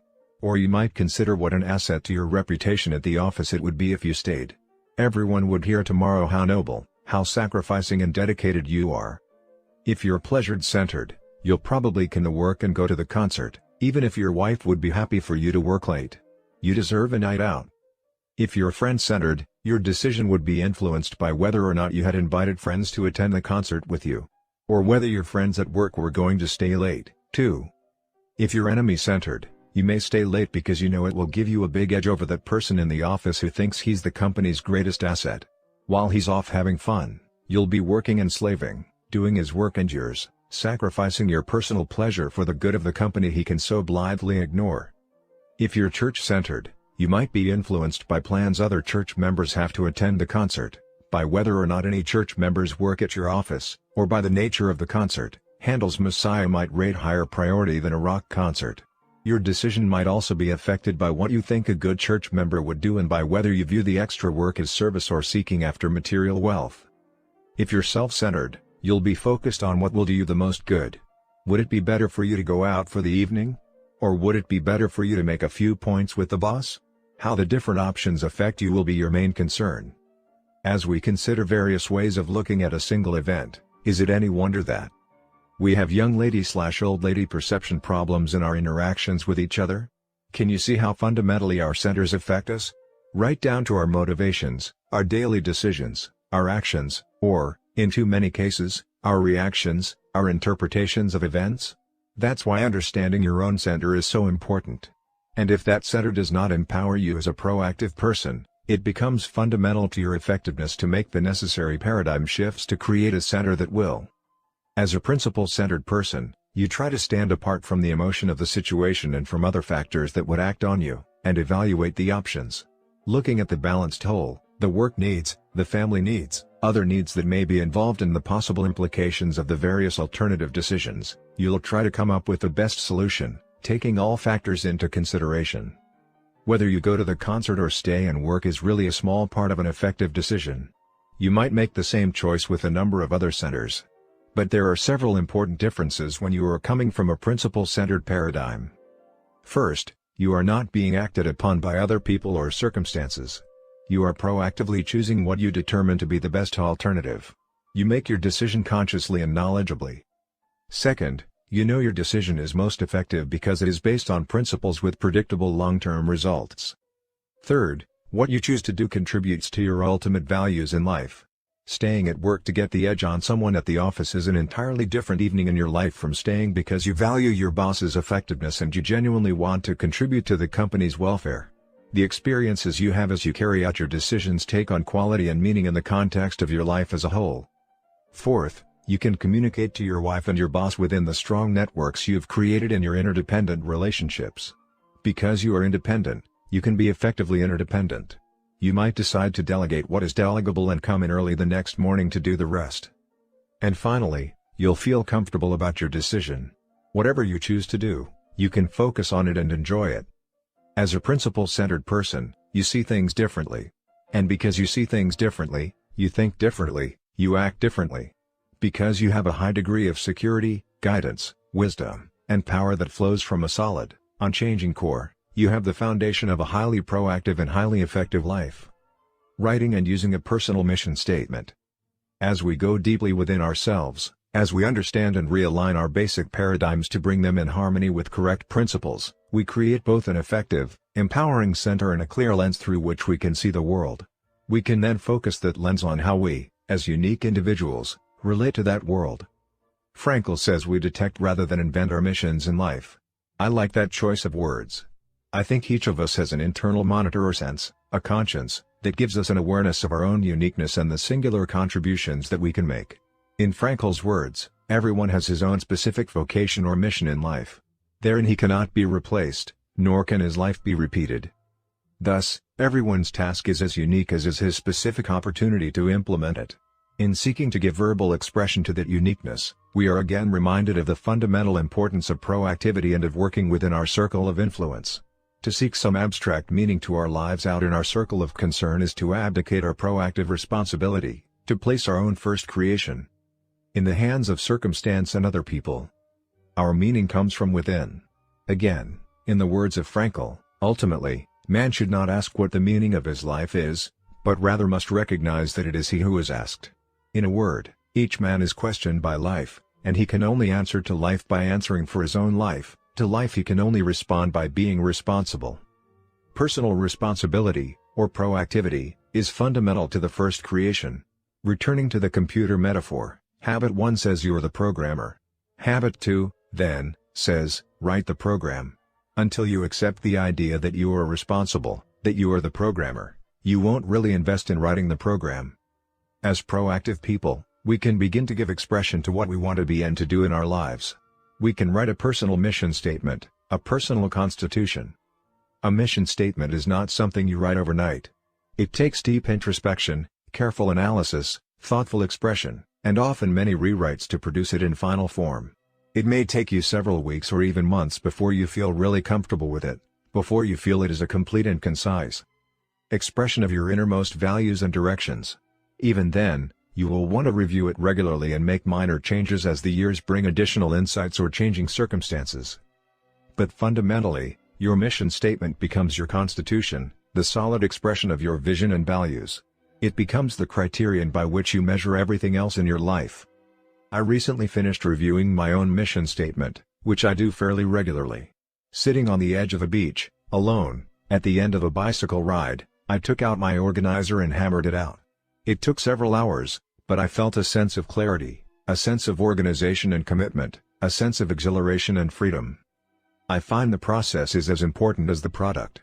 Writing or reviewing a mission statement changes you because it forces you to think through your priorities deeply, carefully, and to align your behavior with your beliefs.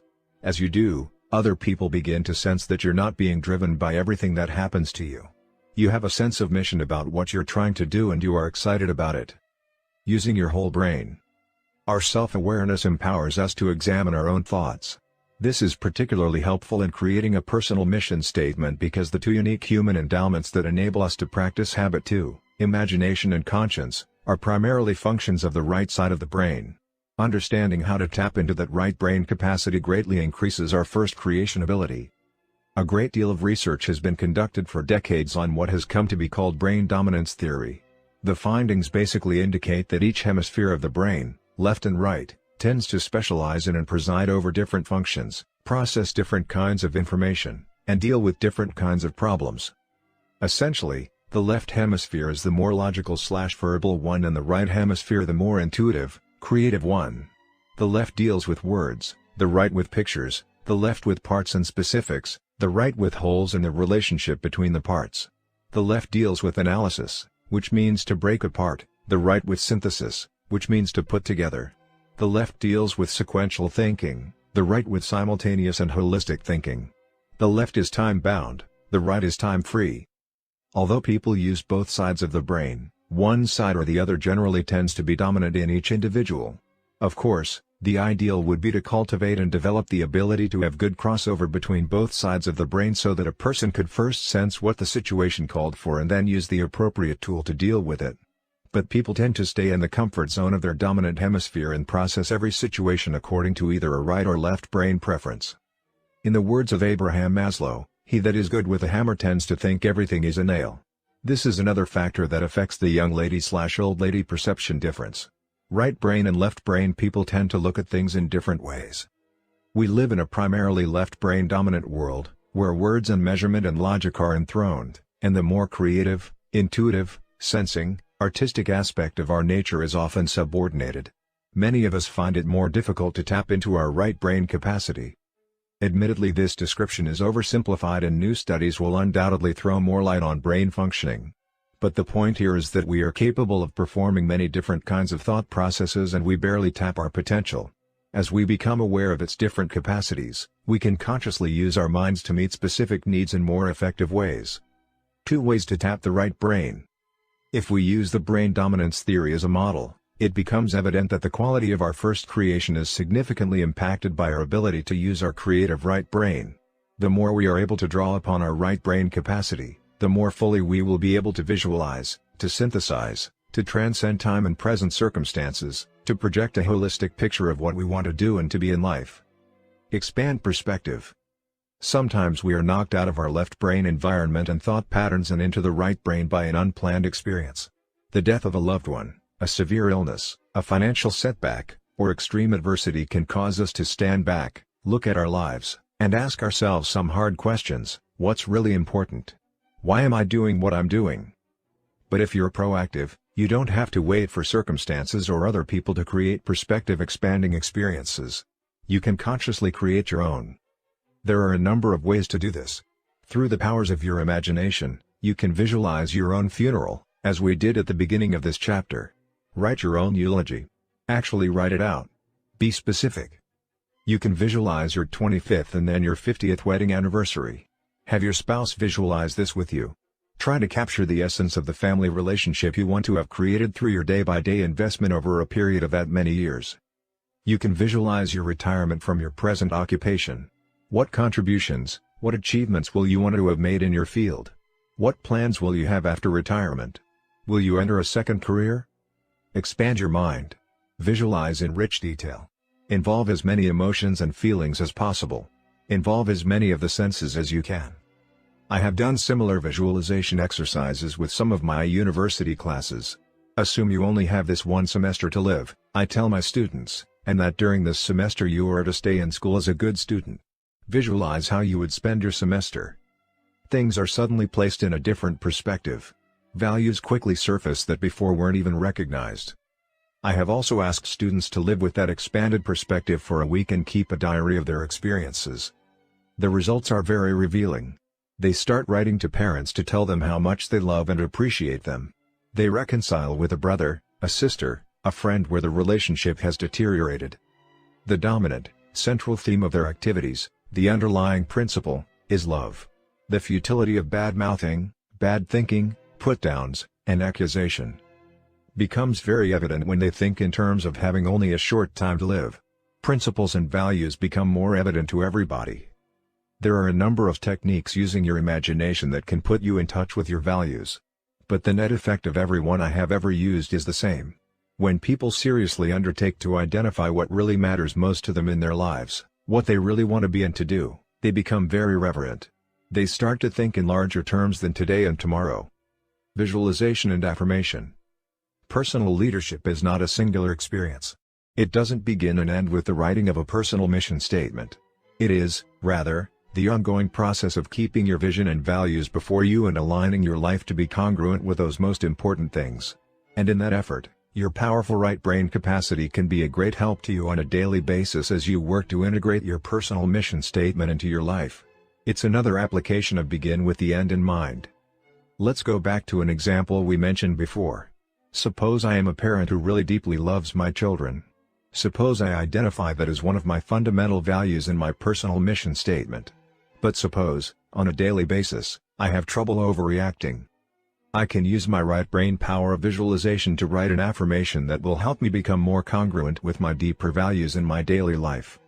A good affirmation has 5 basic ingredients: it's personal, it's positive, it's present tense, it's visual, and it's emotional. So I might write something like this: it is deeply satisfying, emotional, that I, personal, respond, present tense, with wisdom, love, firmness, and self-control, positive, when my children misbehave. Then I can visualize it. I can spend a few minutes each day and totally relax my mind and body. I can think about situations in which my children might misbehave. I can visualize them in rich detail. I can feel the texture of the chair I might be sitting on, the floor under my feet, the sweater I'm wearing. I can see the dress my daughter has on, the expression on her face. The more clearly and vividly I can imagine the detail, the more deeply I will experience it, the less I will see it as a spectator. Then I can see her do something very specific which normally makes my heart pound and my temper start to flare. But instead of seeing my normal response, I can see myself handle the situation with all the love, the power, the self-control I have captured in my affirmation. I can write the program, write the script, in harmony with my values, with my personal mission statement. And if I do this, day after day my behavior will change. Instead of living out of the scripts given to me by my own parents or by society or by genetics or my environment, I will be living out of the script I have written from my own self. Selected value system. I have helped and encouraged my son, Sean, to use this affirmation process extensively throughout his football career. We started when he played quarterback in high school, and eventually, I taught him how to do it on his own. We would try to get him in a very relaxed state of mind through deep breathing and a progressive muscle relaxation technique so that he became very quiet inside. Then I would help him visualize himself right in the heat of the toughest situations imaginable. He would imagine a big blitz coming at him fast. He had to read the blitz and respond. He would imagine giving audibles at the line after reading defenses. He would imagine quick reads with his first receiver, his second receiver, his third receiver. He would imagine options that he normally wouldn't do. At one point in his football career, he told me he was constantly getting uptight. As we talked, I realized that he was visualizing uptightness. So we worked on visualizing relaxation in the middle of the big pressure circumstance. We discovered that the nature of the visualization is very important. If you visualize the wrong thing, you'll produce the wrong thing. Dr. Charles Garfield has done extensive research on peak performers, both in athletics and in business. He became fascinated with peak performance in his work with the NASA program, watching the astronauts rehearse everything on Earth, again and again in a simulated environment before they went to space. Although he had a doctorate in mathematics, he decided to go back and get another PhD in the field of psychology and study the characteristics of peak performers. One of the main things his research showed was that almost all of the world-class athletes and other peak performers are visualizers. They see it, they feel it, they experience it before they actually do it. They begin with the end in mind. You can do it in every area of your life. Before a performance, a sales presentation, a difficult confrontation, or the daily challenge of meeting a goal, see it clearly, vividly, relentlessly, over and over again. Create an internal comfort zone. Then, when you get into the situation, it isn't foreign. It doesn't scare you. Your creative, visual right brain is one of your most important assets, both in creating your personal mission statement and in integrating it into your life. There is an entire body of literature and audio and videotapes that deals with this process of visualization and affirmation. Some of the more recent developments in this field include such things as subliminal programming, neurolinguistic programming, and new forms of relaxation and self-talk processes. These all involve explanation, elaboration and different packaging of the fundamental principles of the first creation. My review of the success literature brought me in contact with hundreds of books on this subject. Although some made extravagant claims and relied on anecdotal rather than scientific evidence, I think that most of the material is fundamentally sound. The majority of it appears to have originally come out of the study of the Bible by many individuals. In effective personal leadership, visualization and affirmation techniques emerge naturally out of a foundation of well-thought-through purposes and principles that become the center of a person's life. They are extremely powerful in rescripting and reprogramming, into writing deeply committed to purposes and principles into one's heart and mind. I believe that central to all enduring religions and society are the same principles and practices clothed in different language: meditation, prayer, covenants, ordinances, scripture study, empathy, compassion, and many different forms of the use of both conscience and imagination.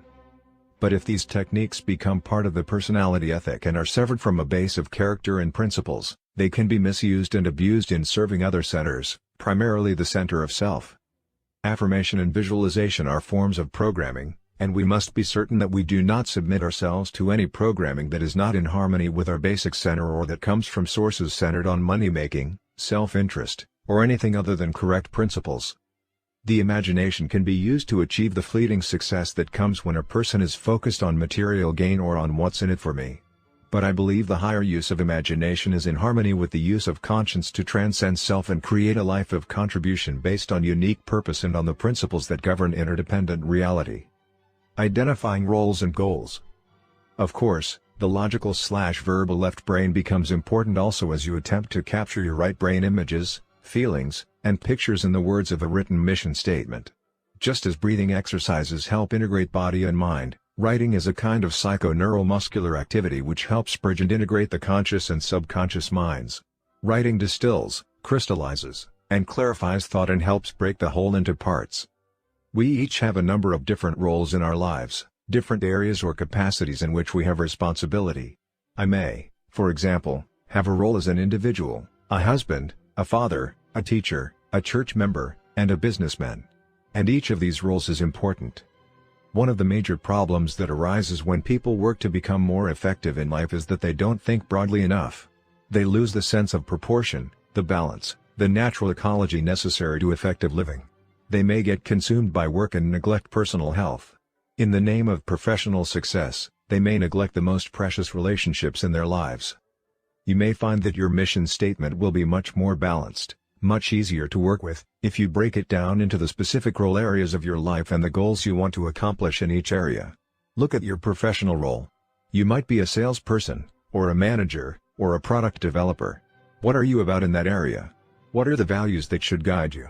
Think of your personal roles: husband, wife, father, mother, neighbor, friend. What are you about in those roles? What's important to you? Think of community roles: the political area, public service, volunteer organizations. One executive has used the idea of roles and goals to create the following mission statement. My mission is to live with integrity and to make a difference in the lives of others. To fulfill this mission, I have charity, I seek out and love the one, each one, regardless of his situation. I sacrifice, I devote my time, talents, and resources to my mission. I inspire, I teach by example that we are all children of a loving Heavenly Father and that every Goliath can be overcome. I am impactful, what I do makes a difference in the lives of others. These roles take priority in achieving my mission. Husband, my partner is the most important person in my life. Together we contribute the fruits of harmony, industry, charity, and thrift. Father, I help my children experience progressively greater joy in their lives. Son/brother, I am frequently there for support and love. Christian, God can count on me to keep my covenants and to serve His other children. Neighbor, the love of Christ is visible through my actions toward others. Change agent, I am a catalyst for developing high performance in large organizations. Scholar, I learn important new things every day. Writing your mission in terms of the important roles in your life gives you balance and harmony. It keeps each role clearly before you. You can review your roles frequently to make sure that you don't get totally absorbed by one role to the exclusion of others that are equally or even more important in your life. After you identify your various roles, Then you can think about the long-term goals you want to accomplish in each of those roles. We're into the right brain again, using imagination, creativity, conscience, and inspiration. If these goals are the extension of a mission statement based on correct principles, they will be vitally different from the goals people normally set. They will be in harmony with correct principles, with natural laws, which gives you greater power to achieve them. They are not someone else's goals you have absorbed. They are your goals.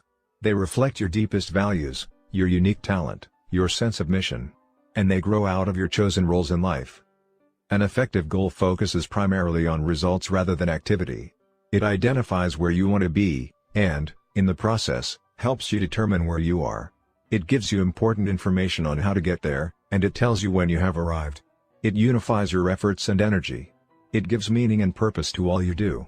And it can finally translate itself into daily activities so that you are proactive, you are in charge of your life, you are making happen each day the things that will enable you to fulfill your personal mission statement.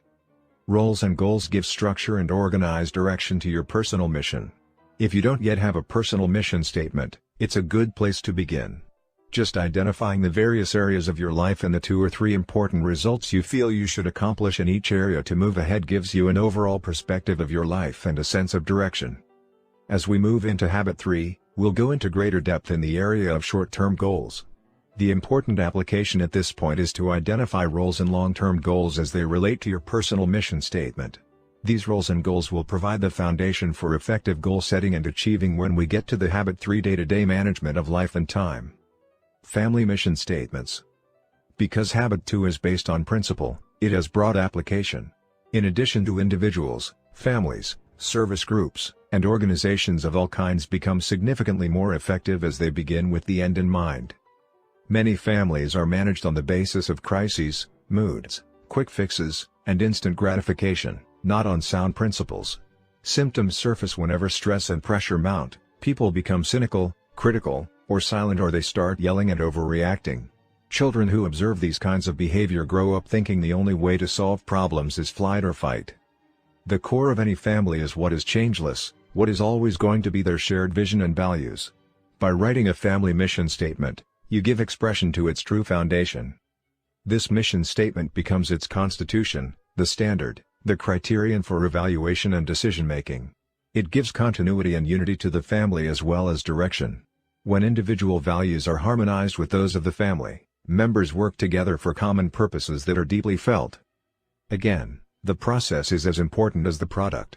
The very process of writing and refining a mission statement becomes a key way to improve the family. Working together to create a mission statement builds the PC capacity to live it. By getting input from every family member, drafting a statement, getting feedback, revising it, and using wording from different family members, you get the family talking, communicating, on things that really matter deeply. The best mission statements are the result of family members coming together in a spirit of mutual respect, expressing their different views, and working together to create something greater than any one individual could do alone. Periodic review to expand perspective, shift emphasis or direction, amend or give new meaning to time-worn phrases can keep the family united in common values and purposes. The mission statement becomes the framework for thinking, for governing the family. When the problems and crises come, the Constitution is there to remind family members of the things that matter most and to provide direction for problem-solving and decision-making based on correct principles. In our home, we put our mission statement up on a wall in the family room so that we can look at it and monitor ourselves daily. When we read the phrases about the sounds of love in our home, order, responsible independence, cooperation, helpfulness, meeting needs, developing talents, showing interest in each other's talents, and giving service to others, it gives us some criteria to know how we're doing in the things that matter most to us as a family. When we plan our family goals and activities, we say, in light of these principles, what are the goals we're going to work on? What are our action plans to accomplish our goals and actualize these values? We review the statement frequently and rework goals and jobs twice a year, in September and June, the beginning of school and the end of school, to reflect the situation as it is, to improve it, to strengthen it. It renews us, it recommits us to what we believe in, what we stand for. Organizational mission statements. Mission statements are also vital to successful organizations. One of the most important thrusts of my work with organizations is to assist them in developing effective mission statements. And to be effective, That statement has to come from within the bowels of the organization. Everyone should participate in a meaningful way, not just the top strategy planners, but everyone. Once again, the involvement process is as important as the written product and is the key to its use. I am always intrigued whenever I go to IBM and watch the training process there. Time and time again, I see the leadership of the organization come into a group and say that IBM stands for three things: the dignity of the individual, excellence, and service. These things represent the belief system of IBM. Everything else will change, but these three things will not change. Almost like osmosis, this belief system has spread throughout the entire organization, providing a tremendous base of shared values and personal security for everyone who works there. Once I was training a group of people for IBM in New York. It was a small group, about 20 people, and one of them became ill.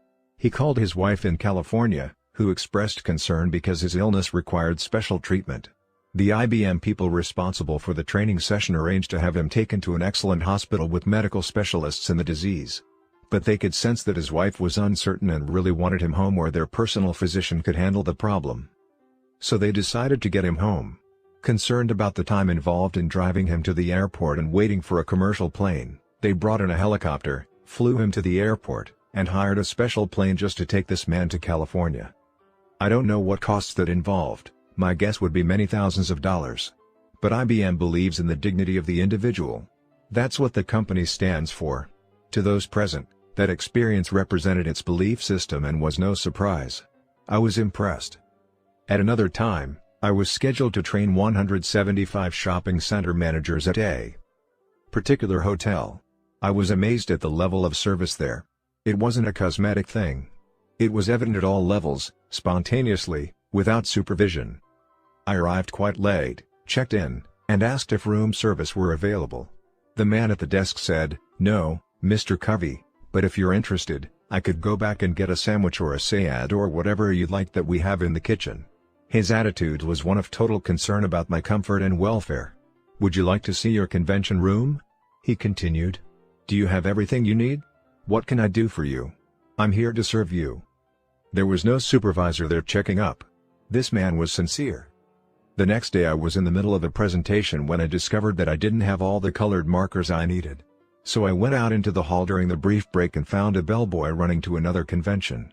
"I've got a problem," I said. "I'm here training a group of managers and I only have a short break. I need some more colored pens."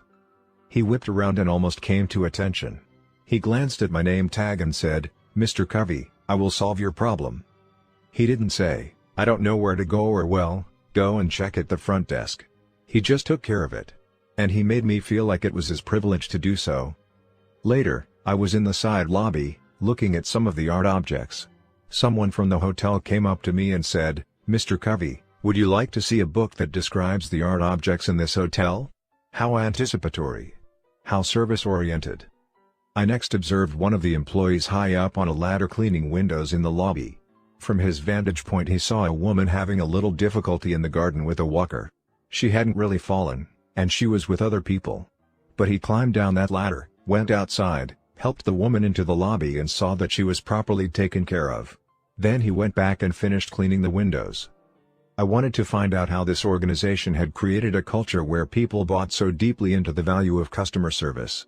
I interviewed housekeepers, waitresses, bellboys in that hotel and found that this attitude had impregnated the minds, hearts, and attitudes of every employee there. I went through the back door into the kitchen, where I saw the central value, uncompromising personalized service. I finally went to the manager and said, "My business is helping organizations develop a powerful team character, a team culture. I am amazed at what you have here. Do you want to know the real key?" he inquired. He pulled out the mission statement for the hotel chain. After reading it, I acknowledged, "That's an impressive statement. But I know many companies that have impressive mission statements." "Do you want to see the one for this hotel?" he asked. "Do you mean you developed one just for this hotel?" "Yes."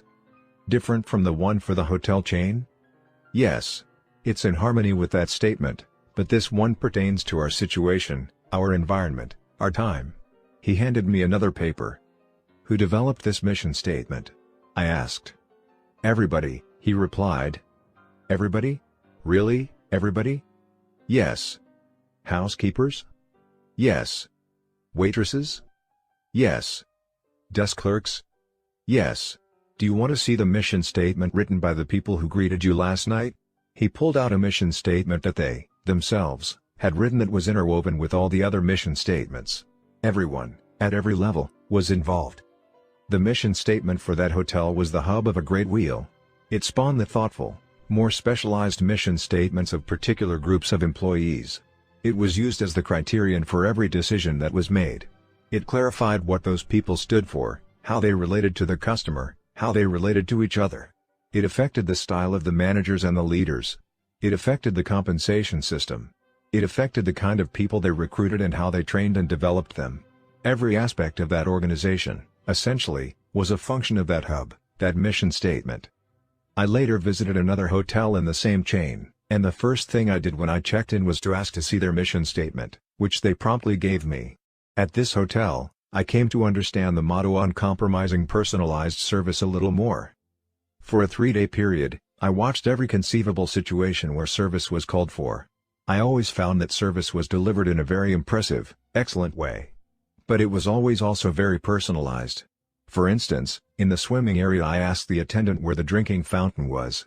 He walked me to it. But the thing that impressed me the very most was to see an employee, on his own, admit a mistake to his boss. We ordered room service, and were told when it would be delivered to the room. On the way to our room, the room service person spilled the hot chocolate, and it took a few extra minutes to go back and change the linen on the tray and replace the drink. So the room service was about 15 minutes late, which was really not that important to us. Nevertheless, the next morning the room service manager phoned us to apologize and invited us to have either the buffet breakfast or a room service breakfast, compliments of the hotel, to in some way compensate for the inconvenience. What does it say about the culture of an organization when an employee admits his own mistake, unknown to anyone else, to the manager so that customer or guest is better taken care of? As I told the manager of the first hotel I visited, I know a lot of companies with impressive mission statements.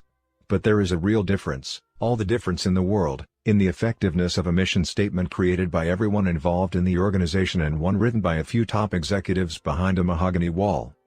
One of the fundamental problems in organizations, including families, is that people are not committed to the determinations of other people for their lives. They simply don't buy into them. Many times as I work with organizations, I find people whose goals are totally different from the goals of the enterprise. I commonly find reward systems completely out of alignment with stated value systems. When I begin work with companies that have already developed some kind of mission statement, I ask them, how many of the people here know that you have a mission statement? How many of you know what it contains? How many were involved in creating it? How many really buy into it and use it as your frame of reference in making decisions? Without involvement, there is no commitment. Mark it down, asterisk it, circle it, underline it. No involvement, no commitment. Now, in the early stages, when a person is new to an organization or when a child in the family is young, you can pretty well give them a goal and they'll buy it, particularly if the relationship, orientation, and training are good. But when people become more mature in their own lives take on a separate meaning, they want involvement, significant involvement. And if they don't have that involvement, they don't buy it. Then you have a significant motivational problem which cannot be solved at the same level of thinking that created it. That's why creating an organizational mission statement takes time, patience, involvement, skill, and empathy. Again, it's not a quick fix. It takes time and sincerity, correct principles, and the courage and integrity to align systems, structure, and management style to the shared vision and values. But it's based on correct principles and it works. An organizational mission statement, one that truly reflects the deep shared vision and values of everyone within that organization, creates a great unity and tremendous commitment. It creates in people's hearts and minds a frame of reference, a set of criteria or guidelines, by which they will govern themselves. They don't need someone else directing, controlling, criticizing, or taking cheap shots. They have bought into the changeless core of what the organization is about. Application suggestions. 1. Take the time to record the impressions you had in the funeral visualization at the beginning of this chapter. You may want to use the chart below to organize your thoughts. 2. Take a few moments and write down your roles as you now see them. Are you satisfied with that mirror image of your life? 3. Set up time to completely separate yourself from daily activities and to begin work on your personal mission statement. 4. Go through the chart in Appendix A showing different centers and circle all those you can identify with. Do they form a pattern for the behavior in your life? Are you comfortable with the implications of your analysis? 5. Start a collection of notes, quotes, and ideas you may want to use as resource material in writing your personal mission statement. 6. Identify a project you will be facing in the near future and apply the principle of mental creation. Write down the results you desire and what steps will lead to those results. 7. Share the principles of Habit 2 with your family or work group and suggest that together you begin the process of developing a family or group mission statement. Please refer to Appendix A. Habit 3. Put first things first. Principles of personal management. Things which matter most must never be at the mercy of things which matter least. Gouda. Will you take just a moment and write down a short answer to the following 2 questions? Your answers will be important to you as you begin work on Habit 3. Question 1. What one thing could you do, you aren't doing now, that if you did on a regular basis, would make a tremendous positive difference in your personal life? Question 2. What one thing in your business or professional life would bring similar results? We'll come back to these answers later. But first, let's put Habit 3 in perspective. Habit 3 is the personal fruit, the practical fulfillment of Habits 1 and 2. Habit 1 says, you're the creator.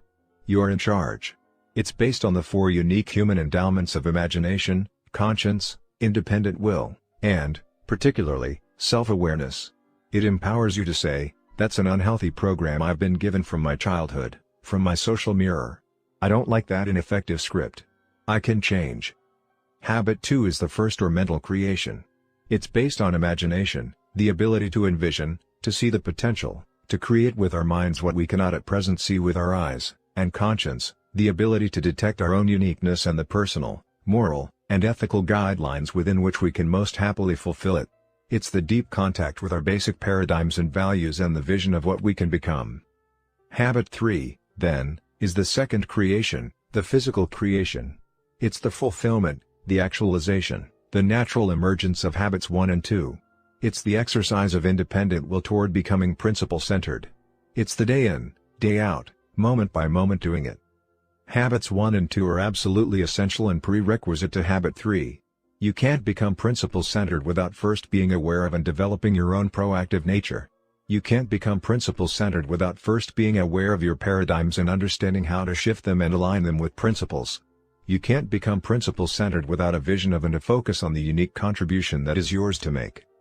But with that foundation, you can become principle-centered, day in and day out, moment, by living Habit 3, by practicing effective self-management. Management, remember, is clearly different from leadership. Leadership is primarily a high-powered, right-brain activity. It's more of an art, it's based on a philosophy. You have to ask the ultimate questions of life when you're dealing with personal leadership issues. But once you have dealt with those issues, once you have resolved them, you then have to manage yourself effectively to create a life congruent with your answers. The ability to manage well doesn't make much difference if you're not even in the right jungle. But if you are in the right jungle, it makes all the difference. In fact, the ability to manage well determines the quality and even the existence of the second creation. Management is the breaking down, the analysis, the sequencing, the specific application, the time-bound left-brain aspect of effective self-government. My own maxim of personal effectiveness is this: manage from the left, lead from the right. The power of independent will. In addition to self-awareness, imagination, and conscience, it is the fourth human endowment, independent will, that really makes effective self-management possible. It is the ability to make decisions and choices and to act in accordance with them. It is the ability to act rather than to be acted upon, to proactively carry out the program we have developed through the other 3 endowments. The human will is an amazing thing. Time after time, it has triumphed against unbelievable odds. The Helen Kellers of this world give dramatic evidence to the value, the power of the independent will. But as we examine this endowment in the context of effective self-management, we realize it's usually not the dramatic, the visible, the once-in-a-lifetime, up-by-the-bootstraps effort that brings enduring success. Empowerment comes from learning how to use this great endowment in the decisions we make every day. The degree to which we have developed our independent will in our everyday lives is measured by our personal integrity. Integrity is, fundamentally, the value we place on ourselves. It's our ability to make and keep commitments to ourselves, to walk our talk. It's honor with self, a fundamental part of the character ethic, the essence of proactive growth. Effective management is putting first things first. While leadership decides what first things are, it is management that puts them first, day by day, moment by moment. Management is discipline, carrying it out.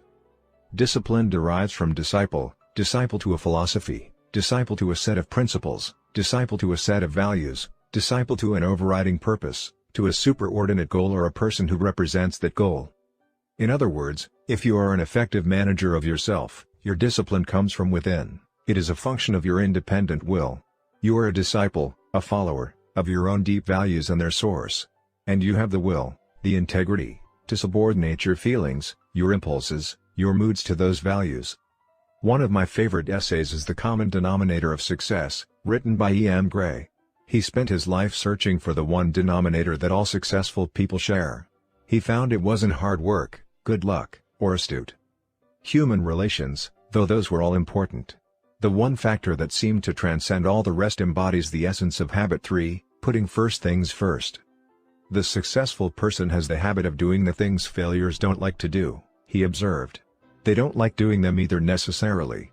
But their disliking is subordinated to the strength of their purpose. That subordination requires a purpose, a mission, a habit 2 clear sense of direction and value, a burning yes inside that makes it possible to say no to other things.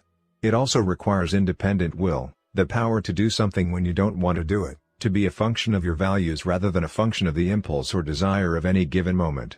It's the power to act with integrity to your proactive first creation. 4 generations of time management.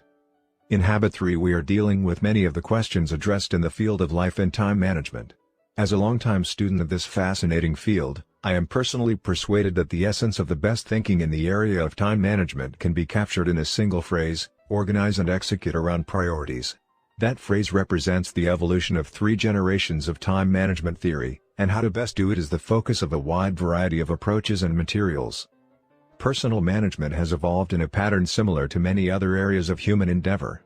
Major developmental thrusts, or waves as Alvin Toffler calls them, follow each other in succession, each adding a vital new dimension. For example, in social development, the agricultural revolution was followed by the industrial revolution, which was followed by the informational revolution. Each succeeding wave created a surge of social and personal progress. Likewise, in the area of time management, each generation builds on the one before it, each one moves us toward greater control of our lives. The first wave or generation could be characterized by notes and checklists, an effort to give some semblance of recognition and inclusiveness to the many demands placed on our time and energy. The second generation could be characterized by calendars and appointment books. This wave reflects an attempt to look ahead, to schedule events and activities in the future. The third generation reflects the current time management field. It adds to those preceding generations the important idea of prioritization, of clarifying values, and of comparing the relative worth of activities based on their relationship to those values. In addition, it focuses on setting goals, specific long, intermediate, and short-term targets toward which time and energy would be directed in harmony with values. It also includes the concept of daily planning, of making a specific plan to accomplish those goals and activities determined to be of greatest worth. While the third generation has made a significant contribution, people have begun to realize that efficient scheduling and control of time are often counterproductive. The efficiency focus creates expectations that clash with the opportunities to develop rich relationships, to meet human needs, and to enjoy spontaneous moments on a daily basis. As a result, many people have become turned off by time management programs and planners that make them feel too scheduled, too restricted, and they throw the baby out with the bathwater, reverting to first or second generation techniques to preserve relationships, spontaneity, and quality of life. But there is an emerging fourth generation that is different in kind. It recognizes that time management is really a misnomer. The challenge is not to manage time, but to manage ourselves. Satisfaction is a function of expectation as well as realization. And expectation, and satisfaction, lie in our circle of influence. Rather than focusing on things and time, fourth generation expectations focus on preserving and enhancing relationships and on accomplishing results, In short, on maintaining the P/PC balance. Quadrant 2. The essential focus of the fourth generation of management can be captured in the time management matrix diagrammed on the next page. Basically, we spend time in one of four ways. As you can see, the two factors that define an activity are urgent and important. Urgent means it requires immediate attention. It's now. Urgent things act on us. A ringing phone is urgent. Most people can't stand the thought of just allowing the phone to ring. You could spend hours preparing materials, you could get all dressed up and travel to a person's office to discuss a particular issue, but if the phone were to ring while you were there, it would generally take precedence over your personal visit. If you were to phone someone, there aren't many people who would say, "I'll get to you in 15 minutes, just hold." But those same people would probably let you wait in an office for at least that long while they completed a telephone conversation with someone else. Urgent matters are usually visible. They press on us, they insist on action. They're often popular with others. They're usually right in front of us. And often they are pleasant, easy, fun to do. But so often they are unimportant. Importance, on the other hand, has to do with results. If something is important, it contributes to your mission, your values, your high priority goals. We react to urgent matters.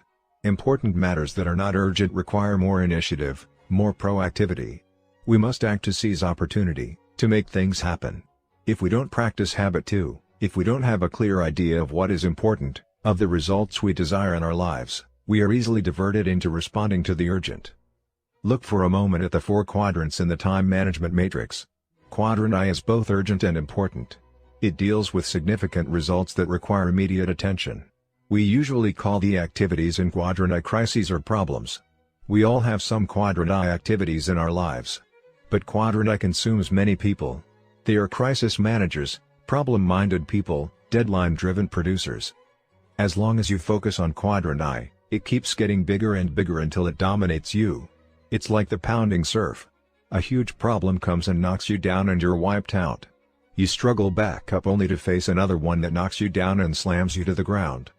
Some people are literally beaten up by problems all day every day.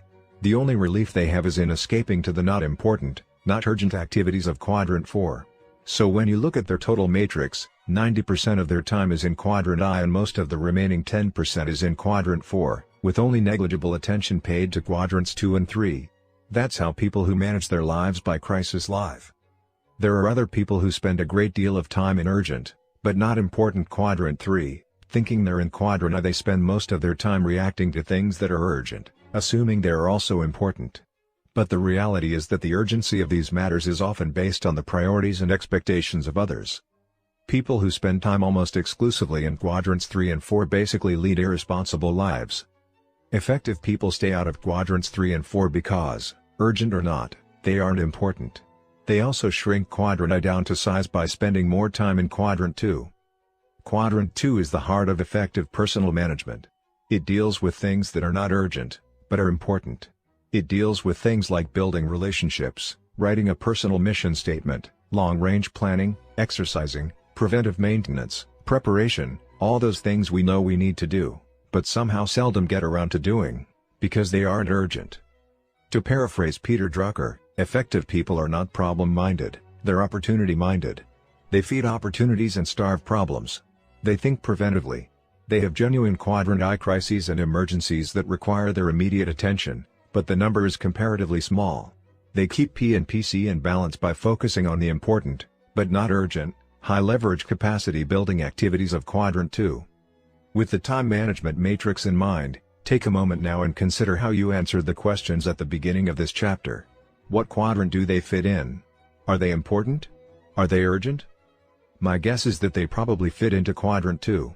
They are obviously important, deeply important, but not urgent. And because they aren't urgent, you don't do them.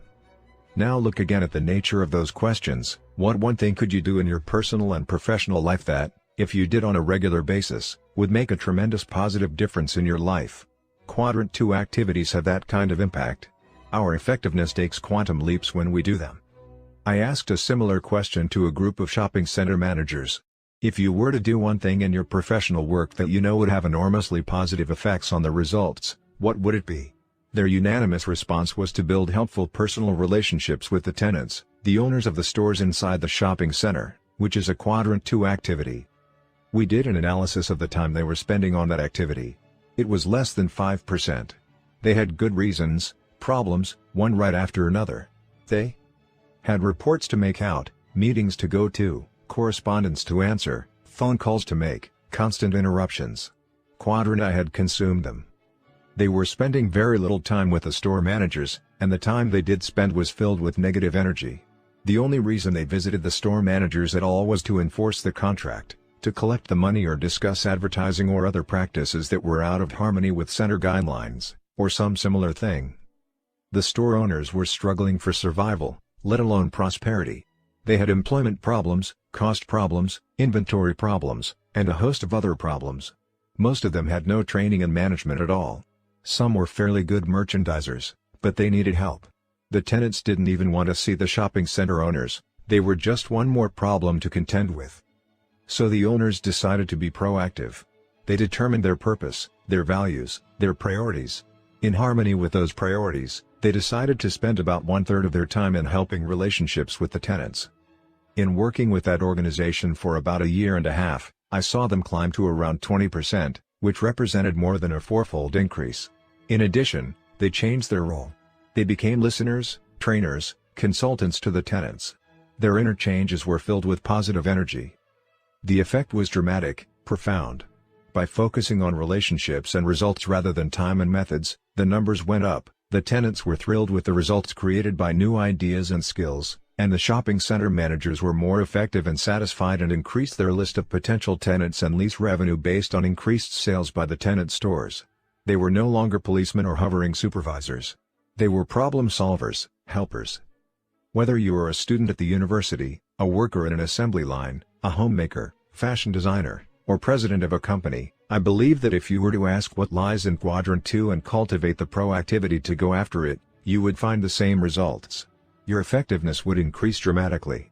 Your crises and problems would shrink to manageable proportions because you would be thinking ahead, working on the roots, doing the preventive things that keep situations from developing into crises in the first place. In time management jargon, this is called the Pareto principle. 80% of the results flow out of 20% of the activities. What it takes to say no. The only place to get time for Quadrant 2 in the beginning is from Quadrants 3 and 4. You can't ignore the urgent and important activities of Quadrant I, although it will shrink in size as you spend more time with prevention and preparation in Quadrant 2. But the initial time for Quadrant 2 has to come out of 3 and 4. You have to be proactive to work on Quadrant 2 because Quadrants 1 and 3 work on you. To say yes to important Quadrant 2 priorities, you have to learn to say no to other activities, sometimes apparently urgent things. Some time ago, my wife was invited to serve as chairman of a committee in a community endeavor. She had a number of truly important things she was trying to work on, and she really didn't want to do it. But she felt pressured into it and finally agreed. Then she called one of her dear friends to ask if she would serve on her committee. Her friend listened for a long time and then said, "Sandra, that sounds like a wonderful project, a really worthy undertaking. I appreciate so much you're inviting me to be a part of it. I feel honored by it. For a number of reasons, I won't be participating myself, but I want you to know how much I appreciate your invitation." Sandra was ready for anything but a pleasant no. She turned to me and sighed, "I wish I'd said that. I don't mean to imply that you shouldn't be involved in significant service projects. Those things are important. But you have to decide what your highest priorities are and have the courage, pleasantly, smilingly, non-apologetically, to say no to other things. And the way you do that is by having a bigger yes burning inside. The enemy of the best is often the good. Keep in mind that you are always saying no to something. If it isn't to the apparent, urgent things in your life, it is probably to the more fundamental, highly important things. Even when the urgent is good, the good can keep you from your best, keep you from your unique contribution, if you let it. When I was director of university relations at a large university, I hired a very talented, proactive, creative writer. One day, after he had been on the job for a few months, I went into his office and asked him to work on some urgent matters that were pressing on me. He said, "Stephen, I'll do whatever you want me to do.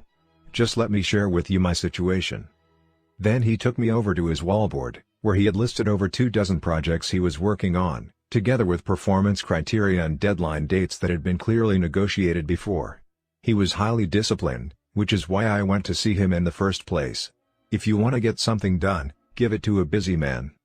Then he said, Stephen, to do the jobs that you want done right would take several days.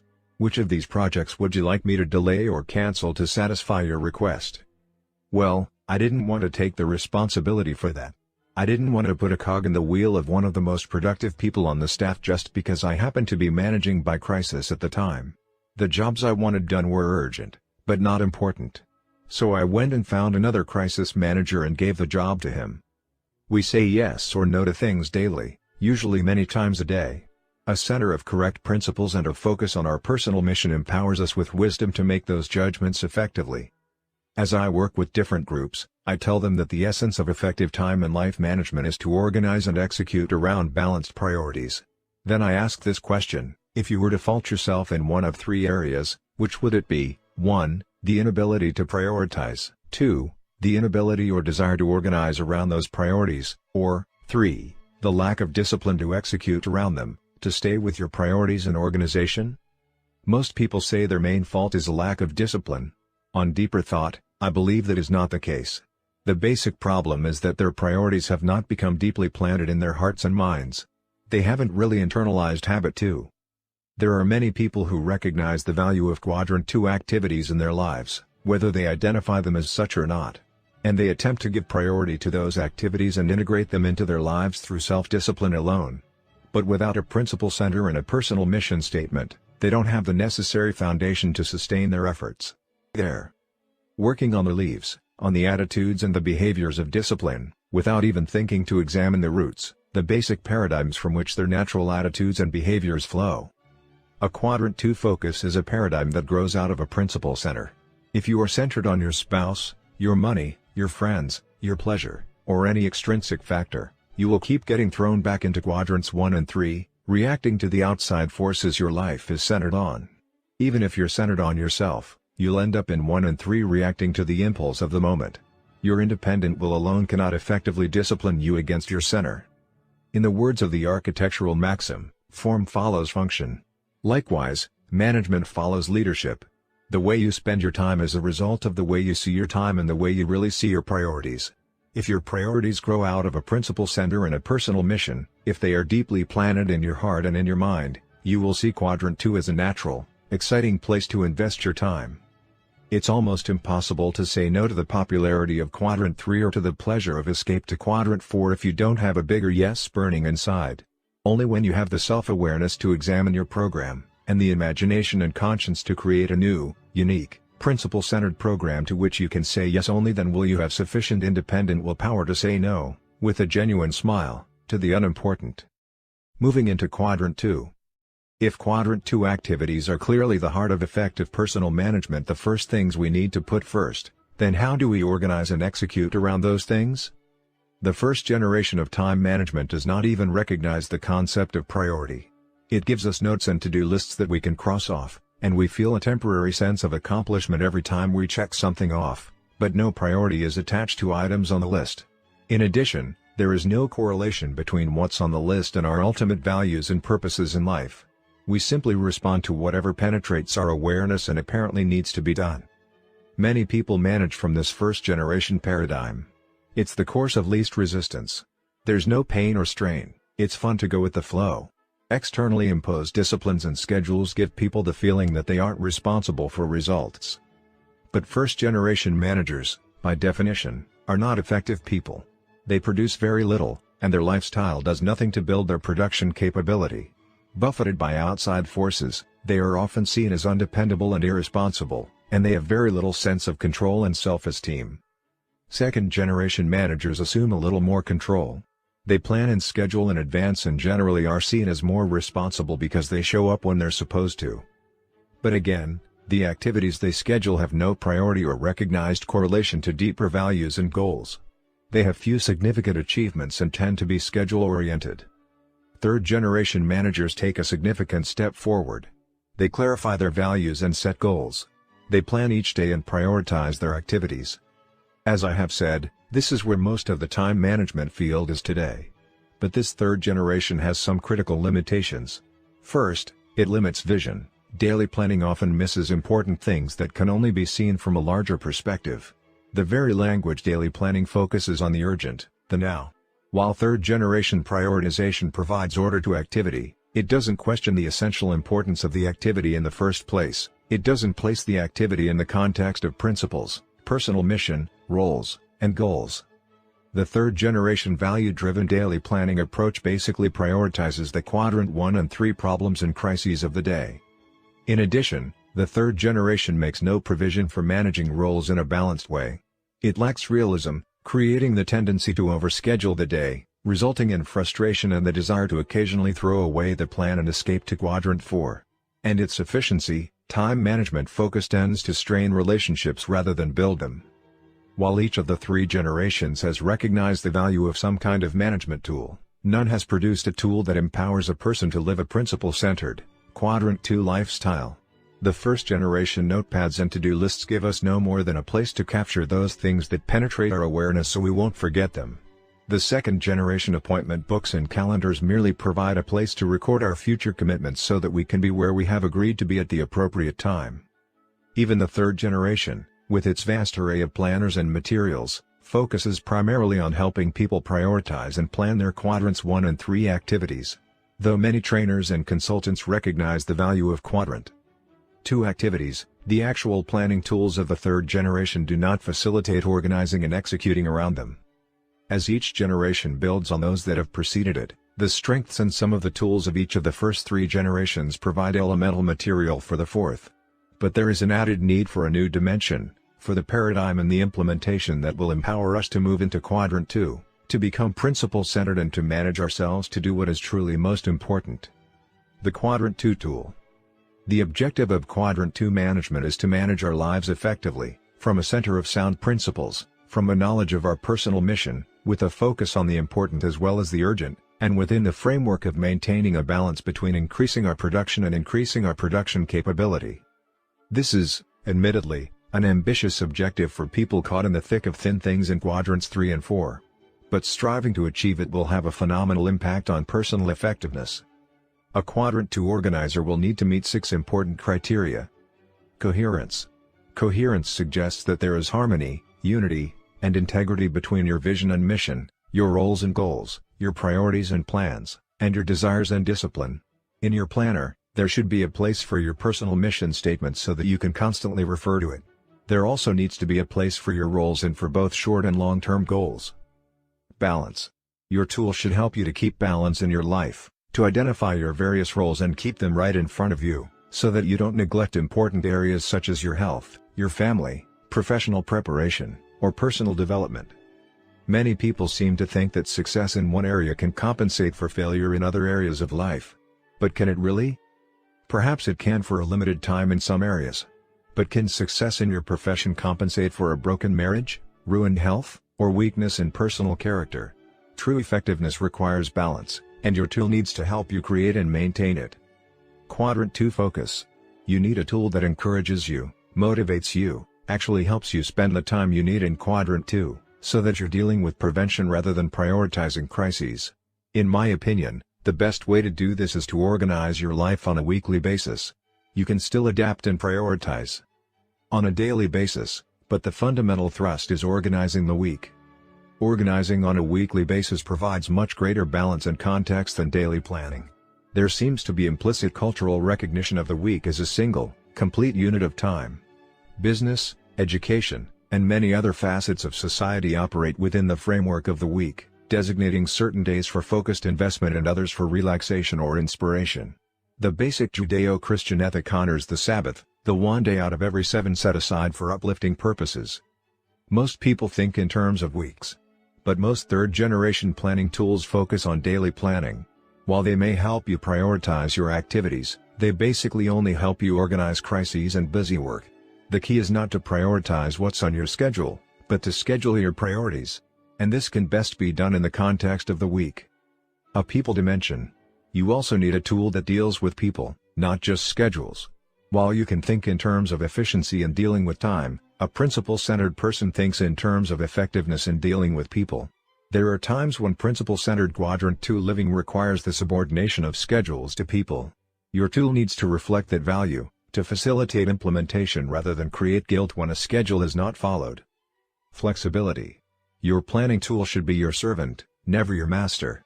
Since it has to work for you, it should be tailored to your style, your needs, your particular ways. Portability. Your tool should also be portable, so that you can carry it with you most of the time. You may want to review your personal mission statement while riding the bus. You may want to measure the value of a new opportunity against something you already have planned. If your organizer is portable, you will keep it with you so that important data is always within reach. Since Quadrant 2 is the heart of effective self-management, you need a tool that moves you into Quadrant 2. My work with the 4th generation concept has led to the creation of a tool specifically designed according to the criteria listed above.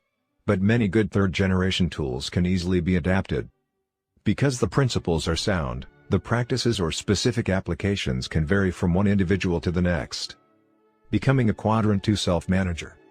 Although my effort here is to teach principles, not practices, of effectiveness, I believe you can better understand the principles and the empowering nature of the 4th generation if you actually experience organizing a week from a principle-centered, Quadrant 2 base. Quadrant 2 organizing involves 4 key activities. Identifying roles. The first task is to write down your key roles. If you haven't really given serious thought to the roles in your life, you can write down what immediately comes to mind. You have a role as an individual. You may want to list 1 or more roles as a family member, a husband or wife, mother or father, son or daughter, a member of the extended family of grandparents, aunts, uncles, and cousins. You may want to list a few roles in your work, indicating different areas in which you wish to invest time and energy on a regular basis. You may have roles in church or community affairs. You don't need to worry about defining the roles in a way that you will live with for the rest of your life. Just consider the week and write down the areas you see yourself spending time in during the next 7 days. Here are 2 examples of the way people might see their various roles. 1. Individual, 1. Personal development, 2. Spouse/parent, 2. Spouse, 3. Manager new products, 3. Parent, 4. Manager research, 4. Real estate salesperson, 5. Manager staff dev, 5. Community service, 6. Manager administration, 6. Symphony board member, 7. Chairman United Way. Selecting goals. The next step is to think of 1 or 2 important results you feel you should accomplish in each role during the next 7 days. These would be recorded as goals. See next page. At least some of these goals should reflect Quadrant 2 activities. Ideally, these weekly goals would be tied to the longer-term goals you have identified in conjunction with your personal mission statement. But even if you haven't written your mission statement, you can get a feeling, a sense, of what is important as you consider each of your roles and 1 or 2 goals for each role. Scheduling. Now you can look at the week ahead with your goals in mind and schedule time to achieve them. For example, if your goal is to produce the first draft of your personal mission statement, you may want to set aside a 2-hour block of time on Sunday to work on it. Sunday, or some other day of the week that is special to you, your faith, or your circumstances, is often the ideal time to plan your more personally uplifting activities, including weekly organizing. It's a good time to draw back, to seek inspiration, to look at your life in the context of principles and values. If you set a goal to become physically fit through exercise, you may want to set aside an hour 3 or 4 days during the week, or possibly every day during the week, to accomplish that goal. There are some goals that you may only be able to accomplish during business hours, or some that you can only do on Saturday when your children are home. Can you begin to see some of the advantages of organizing the week instead of the day? Having identified roles and set goals, you can translate each goal to a specific day of the week, either as a priority item or, even better, as a specific appointment. You can also check your annual or monthly calendar for any appointments you may have previously made and evaluate their importance in the context of your goals, transferring those you decide to keep to your schedule and making plans to reschedule or cancel others. As you study the following weekly schedule, observe how each of the 19 most important, often Quadrant 2, goals has been scheduled or translated into a specific action plan. In addition, notice the box labeled Sharpen the Saw that provides a place to plan vital renewing Quadrant 2 activities in each of the 4 human dimensions that will be explained in Habit 7. Even with time set aside to accomplish 19 important goals during the week, Look at the amount of remaining unscheduled space on the schedule. As well as empowering you to put first things first, Quadrant 2 weekly organizing gives you the freedom and the flexibility to handle unanticipated events, to shift appointments if you need to savor relationships and interactions with others, to deeply enjoy spontaneous experiences, knowing that you have proactively organized your week to accomplish key goals in every area of your life. Daily adapting. With Quadrant 2 weekly organizing, daily planning becomes more a function of daily adapting, of prioritizing activities and responding to unanticipated events, relationships, and experiences in a meaningful way. Taking a few minutes each morning to review your schedule can put you in touch with the value-based decisions you made as you organize the week as well as unanticipated factors that may have come up. As you overview the day, you can see that your roles and goals provide a natural prioritization that grows out of your innate sense of balance. It is a softer, more right-brain prioritization that ultimately comes out of your sense of personal mission. You may still find that the third generation A, B, C or 1, 2, 3 prioritization gives needed order to daily activities. It would be a false dichotomy to say that activities are either important or they aren't. They are obviously on a continuum, and some important activities are more important than others. In the context of weekly organizing, third generation prioritization gives order to daily focus. But trying to prioritize activities before you even know how they relate to your sense of personal mission and how they fit into the balance of your life is not effective. You may be prioritizing and accomplishing things you don't want or need to be doing at all. Long-term organizing. Weekly organizing. Can you begin to see the difference between organizing your week as a principle-centered, Quadrant 2 manager and planning your days as an individual centered on something else? Can you begin to sense the tremendous difference the Quadrant 2 focus would make in your current level of effectiveness? Having experienced the power of principle-centered Quadrant 2 organizing in my own life and having seen it transform the lives of hundreds of other people, I am persuaded it makes a difference, a quantum positive difference. And the more completely weekly goals are tied into a wider framework of correct principles and into a personal mission statement, the greater the increase in effectiveness will be. Living it. Returning once more to the computer metaphor, if habit I says you're the programmer and habit 2 says write the program, then habit 3 says run the program. Live the program. And living it is primarily a function of our independent will, our self-discipline, our integrity, and commitment, not to short-term goals and schedules or to the impulse of the moment, but to the correct principles and our own deepest values, which give meaning and context to our goals, our schedules, and our lives. As you go through your week, there will undoubtedly be times when your integrity will be placed on the line. The popularity of reacting to the urgent but unimportant priorities of other people in Quadrant 3 or the pleasure of escaping to Quadrant 4 will threaten to overpower the important Quadrant 2 activities you have planned. Your principle center, your self-awareness, and your conscience can provide a high degree of intrinsic security, guidance, and wisdom to empower you to use your independent will and maintain integrity to the truly important. But because you aren't omniscient, you can't always know in advance what is truly important. As carefully as you organize the week, there will be times when, as a principle-centered person, you will need to subordinate your schedule to a higher value. Because you are principle-centered, you can do that with an inner sense of peace. At one point, one of my sons was deeply into scheduling and efficiency. One day he had a very tight schedule, which included down to the minute time allocations for every activity, including picking up some books, washing his car, and dropping Carol, his girlfriend, among other things. Everything went according to schedule until it came to Carol. They had been dating for a long period of time, and he had finally come to the conclusion that a continued relationship would not work out. So, congruent with his efficiency model, he had scheduled a 10 to 15-minute telephone call to tell her. But the news was very traumatic to her. 1.5 hours later, he was still deeply involved in a very intense conversation with her. Even then, the one visit was not enough. The situation was a very frustrating experience for them. Both. Again, you simply can't think efficiency with people. You think effectiveness with people and efficiency with things. I've tried to be efficient with a disagreeing or disagreeable person and it simply doesn't work. I've tried to give 10 minutes of quality time to a child or an employee to solve a problem, only to discover such efficiency creates new problems and seldom resolves the deepest concern. I see many parents, particularly mothers with small children, often frustrated in their desire to accomplish a lot because all they seem to do is meet the needs of little children all day. Remember, Frustration is a function of our expectations, and our expectations are often a reflection of the social mirror rather than our own values and priorities. But if you have habit too deep inside your heart and mind, you have those higher values driving you. You can subordinate your schedule to those values with integrity. You can adapt, you can be flexible. You don't feel guilty when you don't meet your schedule or when you have to change it. Advances of the fourth generation.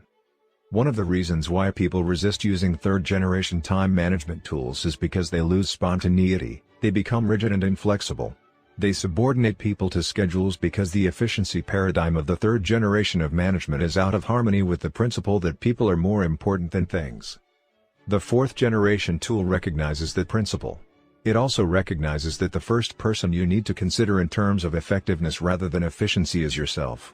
It encourages you to spend time in Quadrant 2. To understand and center your life on principles, to give clear expression to the purposes and values you want to direct your daily decisions. It helps you to create balance in your life. It helps you rise above the limitations of daily planning and organize and schedule in the context of the week. And when a higher value conflicts with what you have planned, it empowers you to use your self-awareness and your conscience to maintain integrity to the principles and purposes you have determined are most important. Instead of using a roadmap, you're using a compass. The fourth generation of self-management is more advanced than the third in 5 important ways. First, it's principle-centered. More than giving lip service to Quadrant 2, it creates the central paradigm that empowers you to see your time in the context of what is really important and effective.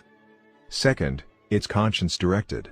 It gives you the opportunity to organize your life to the best of your ability in harmony with your deepest values. But it also gives you the freedom to peacefully subordinate your schedule to higher values. Third, it defines your unique mission, including values and long-term goals. This gives direction and purpose to the way you spend each day. Fourth, it helps you balance your life by identifying roles, and by setting goals and scheduling activities in each key role every week. And fifth, it gives greater context through weekly organizing, with daily adaptation as needed, rising above the limiting perspective of a single day and putting you in touch with your deepest values through review of your key roles. The practical thread running through all 5 of these advances is a primary focus on relationships and results and a secondary focus on time. Delegation, increasing P&PC. We accomplish all that we do through delegation, either to time or to other people. If we delegate to time, we think efficiency. If we delegate to other people, we think effectiveness. Many people refuse to delegate to other people because they feel it takes too much time and effort and they could do the job better themselves. But effectively delegating to others is perhaps the single most powerful high-leverage activity there is. Transferring responsibility to other skilled and trained people enables you to give your energies to other high-leverage activities. Delegation means growth, both for individuals and for organizations. The late J.C. Penney was quoted as saying that the wisest decision he ever made was to let go after realizing that he couldn't do it all by himself any longer.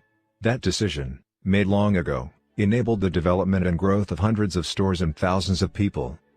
Because delegation involves other people, it is a public victory and could well be included in Habit 4. But because we are focusing here on principles of personal management, and the ability to delegate to others is the main difference between the role of manager and independent producer, I am approaching delegation from the standpoint of your personal managerial skills. A producer does whatever is necessary to accomplish desired results, to get the golden eggs. A parent who washes the dishes, an architect who draws up blueprints, or a secretary who types correspondence is a producer. But when a person sets up and works with and through people and systems to produce golden eggs, that person becomes a manager in the interdependent sense. A parent who delegates washing the dishes to a child is a manager. An architect who heads a team of other architects is a manager. A secretary who supervises other secretaries and office personnel is an office manager. A producer can invest 1 hour of effort and produce 1 unit of results, assuming no loss of efficiency.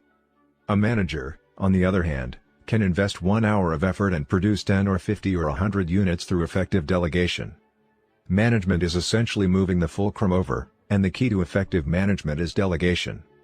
Go for delegation. There are basically 2 kinds of delegation, go for delegation and stewardship delegation. Go for delegation means go for this, go for that, do this, do that, and tell me when it's done. Most people who are producers have a go for delegation paradigm. Remember the machete wielders in the jungle? They are the producers. They roll up their sleeves and get the job done. If they are given a position of supervision or management, they still think like producers. They don't know how to set up a full delegation so that another person is committed to achieve results. Because they are focused on methods, they become responsible for the results. I was involved in a gopher delegation once when our family went water skiing.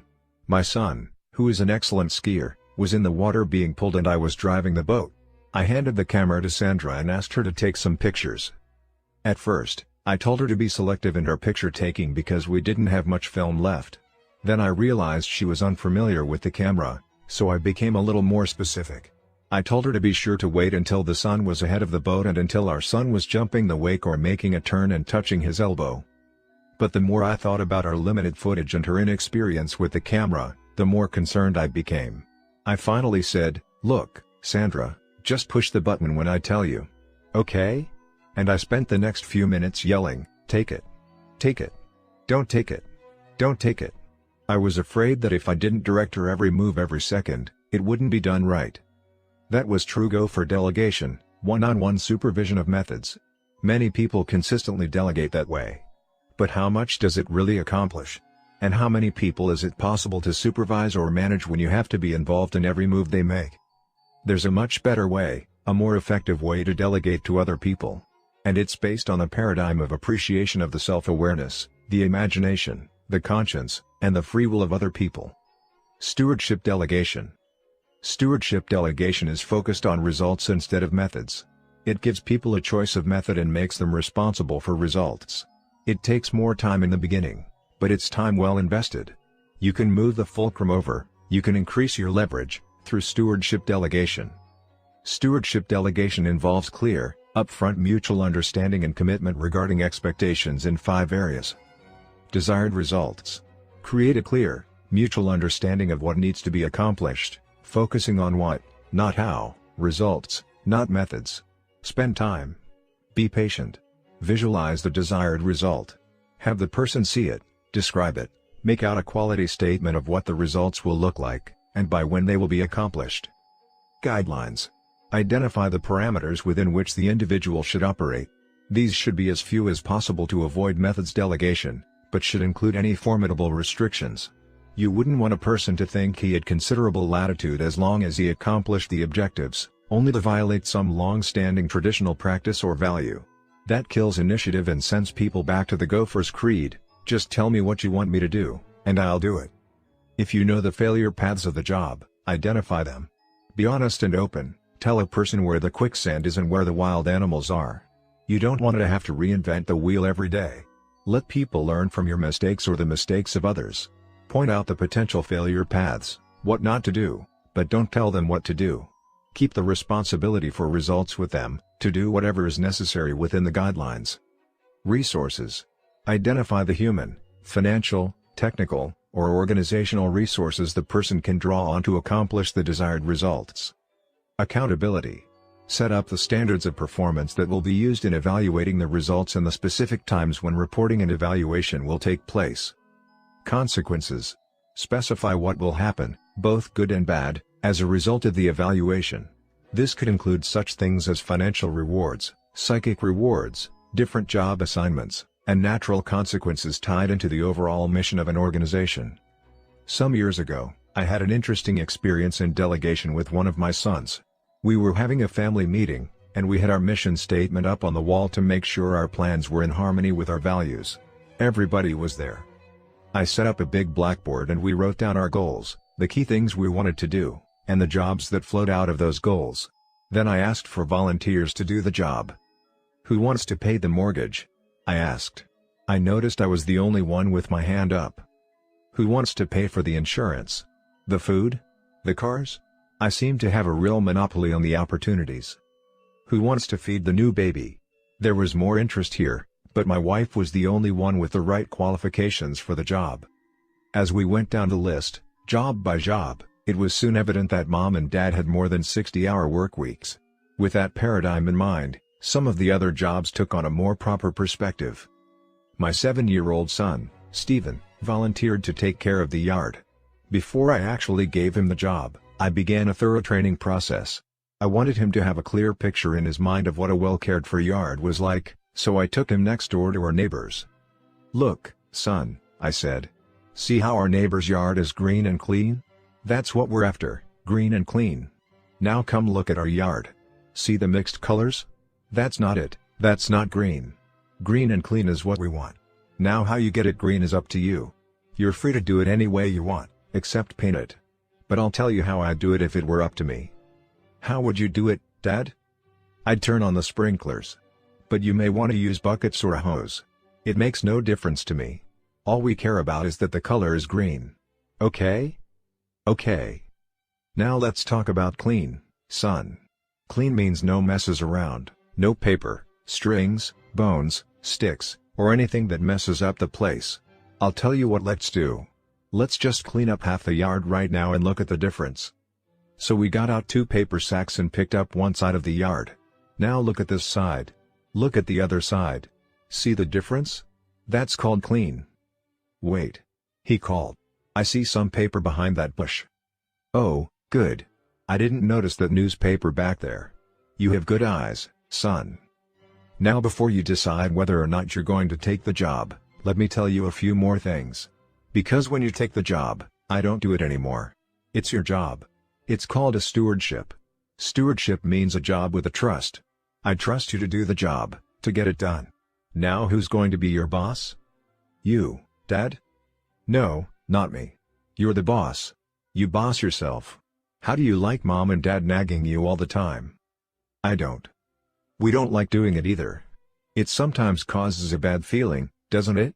So you boss yourself. Now, guess who your helper is? Who? I am, I said. You boss me. I do? That's right. But my time to help is limited. Sometimes I'm away. But when I'm here, you tell me how I can help. I'll do anything you want me to do. Okay. Now guess who judges you? Who? You judge yourself. I do? That's right. Twice a week the two of us will walk around the yard, and you can show me how it's coming. How are you going to judge? Green and clean. Right. I trained him with those 2 words for 2 weeks before I felt he was ready to take the job. Finally, the big day came. Is it a deal, son? It's a deal. What's the job? Green and clean. What's green? He looked at our yard, which was beginning to look better. Then he pointed next door. That's the color of his yard. What's clean? No messes. Who's the boss? I am. Who's your helper? You are, when you have time. Who's the judge? I am. We'll walk around 2 times a week and I can show you how it's coming. And what will we look for? Green and clean. At that time I didn't mention an allowance. But I wouldn't hesitate to attach an allowance to such a stewardship. 2 weeks and 2 words. I thought he was ready. It was Saturday. And he did nothing. Sunday, nothing. Monday, nothing. As I pulled out of the driveway on my way to work on Tuesday, I looked at the yellow, cluttered yard and the hot July sun on its way up. Surely he'll do it today, I thought. I could rationalize Saturday because that was the day we made the agreement. I could rationalize Sunday. Sunday was for other things.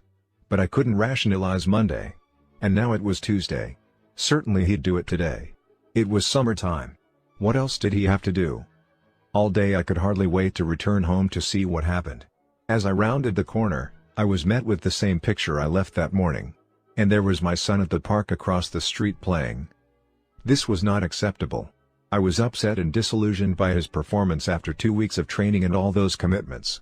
We had a lot of effort, pride, and money invested in the yard and I could see it going down the drain. Besides, my neighbor's yard was manicured and beautiful, and the situation was beginning to get embarrassing. I was ready to go back to go for delegation. Son, you get over here and pick up this garbage right now or else. I knew I could get the golden egg that way. But what about the goose? What would happen to his internal commitment? So I faked a smile and yelled across the street, "Hi, son. How's it going?" "Fine," he returned. "How's the yard coming?" I knew the minute I said it I had broken our agreement. That's not the way we had set up an accounting. That's not what we had agreed. So he felt justified in breaking it, too. "Fine, Dad." I bit my tongue and waited until after dinner. Then I said, "Son, let's do as we agreed. Let's walk around the yard together and you can show me how it's going in your stewardship." As we started out the door, his chin began to quiver. Tears welled up in his eyes and, by the time we got out to the middle of the yard, he was whimpering. "It's so hard, Dad." "What's so hard?" I thought to myself. You haven't done a single thing. But I knew what was hard: self-management, self-supervision. So I said, "Is there anything I can do to help?" "Would you, Dad?" He sniffed. "What was our agreement?" "You said you'd help me if you had time." "I have time." So he ran into the house and came back with 2 sacks. He handed me one. "Will you pick that stuff up?" He pointed to the garbage from Saturday night's barbecue. "It makes me sick." So I did. I did exactly what he asked me to do. And that was when he signed the agreement in his heart. It became his yard, his stewardship. He only asked for help 2 or 3 more times that entire summer. He took care of that yard. He kept it greener and cleaner than it had ever been under my stewardship. He even reprimanded his brothers and sisters if they left so much as a gum wrapper on the lawn. Trust is the highest form of human motivation. It brings out the very best in people. But it takes time and patience, and it doesn't preclude the necessity to train and develop people so that their competency can rise to the level of that trust. I am convinced that if stewardship delegation is done correctly, both parties will benefit and ultimately much more work will get done in much less time. I believe that a family that is well organized, whose time has been spent effectively delegating on a one-on-one basis, can organize the work so that everyone can do everything in about an hour a day. But that takes the internal capacity to want to manage, not just to produce. The focus is on effectiveness, not efficiency. Certainly you can pick up that room better than a child, but the key is that you want to empower the child to do it. It takes time. You have to get involved in the training and development. It takes time, but how valuable that time is downstream. It saves you so much in the long run. This approach involves an entirely new paradigm of delegation. In effect, it changes the nature of the relationship. The steward becomes his own boss, governed by a conscience that contains the commitment to agreed-upon desired results. But it also releases his creative energies toward doing whatever is necessary in harmony with correct principles to achieve those desired results. The principles involved in stewardship delegation are correct and applicable to any kind of person or situation. With immature people, you specify fewer desired results and more guidelines, identify more resources, conduct more frequent accountability interviews, and apply more immediate consequences. With more mature people, you have more challenging desired results, fewer guidelines, less frequent accountability, and less measurable but more discernible criteria. Effective delegation is perhaps the best indicator of effective management simply because it is so basic to both personal and organizational growth. The Quadrant 2 Paradigm. The key to effective management of self, or of others through delegation, is not in any technique or tool or extrinsic factor. It is intrinsic, in the Quadrant 2 paradigm that empowers you to see through the lens of importance rather than urgency. I have included in the appendix an exercise called a Quadrant 2 Day at the Office which will enable you to see in a business setting how powerfully this paradigm can impact your effectiveness. As you work to develop a Quadrant 2 paradigm, you will increase your ability to organize and execute every week of your life around your deepest priorities, to walk your talk. You will not be dependent on any other person or thing for the effective management of your life. Interestingly, every one of the 7 habits is in Quadrant 2. Every one deals with fundamentally important things that, if done on a regular basis, would make a tremendous positive difference in our lives. Application suggestions. 1. Identify a Quadrant 2 activity you know has been neglected in your life, one that, if done well, would have a significant impact in your life, either personally or professionally. Write it down and commit to implement it. 2. Draw a time management matrix and try to estimate what percentage of your time you spend in each quadrant. Then log your time for 3 days in 15-minute intervals. How accurate was your estimate? Are you satisfied with the way you spend your time? What do you need to change? 3. Make a list of responsibilities you could delegate and the people you could delegate to or train to be responsible in these areas. Determine what is needed to start the process of delegation or training. 4. Organize your next week. Start by writing down your roles and goals for the week, then transfer the goals to a specific action plan. At the end of the week, evaluate how well your plan translated your deep values and purposes into your daily life and the degree of integrity you were able to maintain to those values and purposes. 5. Commit yourself to start organizing on a weekly basis and set up a regular time to do it. 6. Either convert your current planning tool into a fourth-generation tool or secure such a tool. 7. Go through a Quadrant 2 day at the office, Appendix B, for a more in-depth understanding of the impact of a Quadrant 2 paradigm. Please refer to Appendix B. On the previous pages is a sample weekly schedule from the 7 Habits Organizer. If you would like samples of these schedules, which you can adapt to your current system, please call 1-800-255-0777 or visit our internet homepage at http://www.franklincovey.com. These schedules are also a feature of Microsoft Schedule Plus with 7 Habits. Part 3. Public Victory. Paradigms of Interdependence. There can be no friendship without confidence, and no confidence without integrity. Samuel Johnson. Before moving into the area of public victory, we should remember that effective interdependence can only be built on a foundation of true independence. Private victory precedes public victory. Algebra comes before calculus. As we look back and survey the terrain to determine where we've been and where we are in relationship to where we're going, we clearly see that we could not have gotten where we are without coming the way we came. There aren't any other roads, there aren't any shortcuts. There's no way to parachute into this terrain. The landscape ahead is covered with the fragments of broken relationships of people who have tried. They've tried to jump into effective relationships without the maturity, the strength of character, to maintain them. But you just can't do it, you simply have to travel the road. You can't be successful with other people if you haven't paid the price of success with yourself. A few years ago when I was giving a seminar on the Oregon coast, a man came up to me and said, "You know, Stephen, I really don't enjoy coming to these seminars." He had my attention. "Look at everyone else here," he continued. "Look at this beautiful coastline and the sea out there and all that's happening. And all I can do is sit and worry about the grilling I'm going to get from my wife tonight on the phone. She gives me the third degree every time I'm away. Where did I eat breakfast? Who else was there? Was I in meetings all morning? When did we stop for lunch? What did I do during lunch? How did I spend the afternoon? What did I do for entertainment in the evening? Who was with me? What did we talk about?" And what she really wants to know, but never quite asks, is who she can call to verify everything I tell her. She just nags me and questions everything I do whenever I'm away. It's taken the bloom out of this whole experience. I really don't enjoy it at all. He did look pretty miserable. We talked for a while, and then he made a very interesting comment. "I guess she knows all the questions to ask," he said a little sheepishly. "It was at a seminar like this that I met her, when I was married to someone else." I considered the implications of his comment and then said, "You're kind of into quick fix, aren't you?" "What do you mean?" He replied. "Well, you'd like to take a screwdriver and just open up your wife's head and rewire that attitude of hers really fast, wouldn't you?"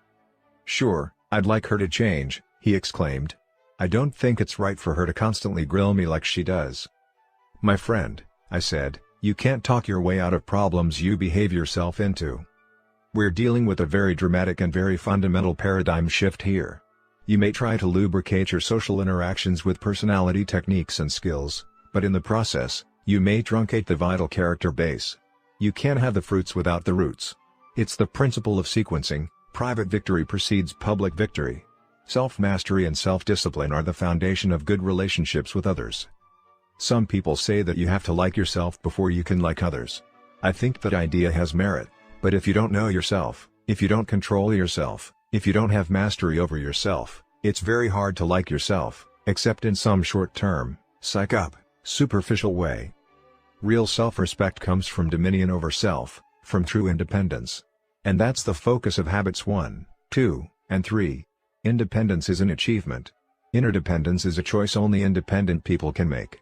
Unless we are willing to achieve real independence, it's foolish to try to develop human relation skills. We might try. We might even have some degree of success when the sun is shining.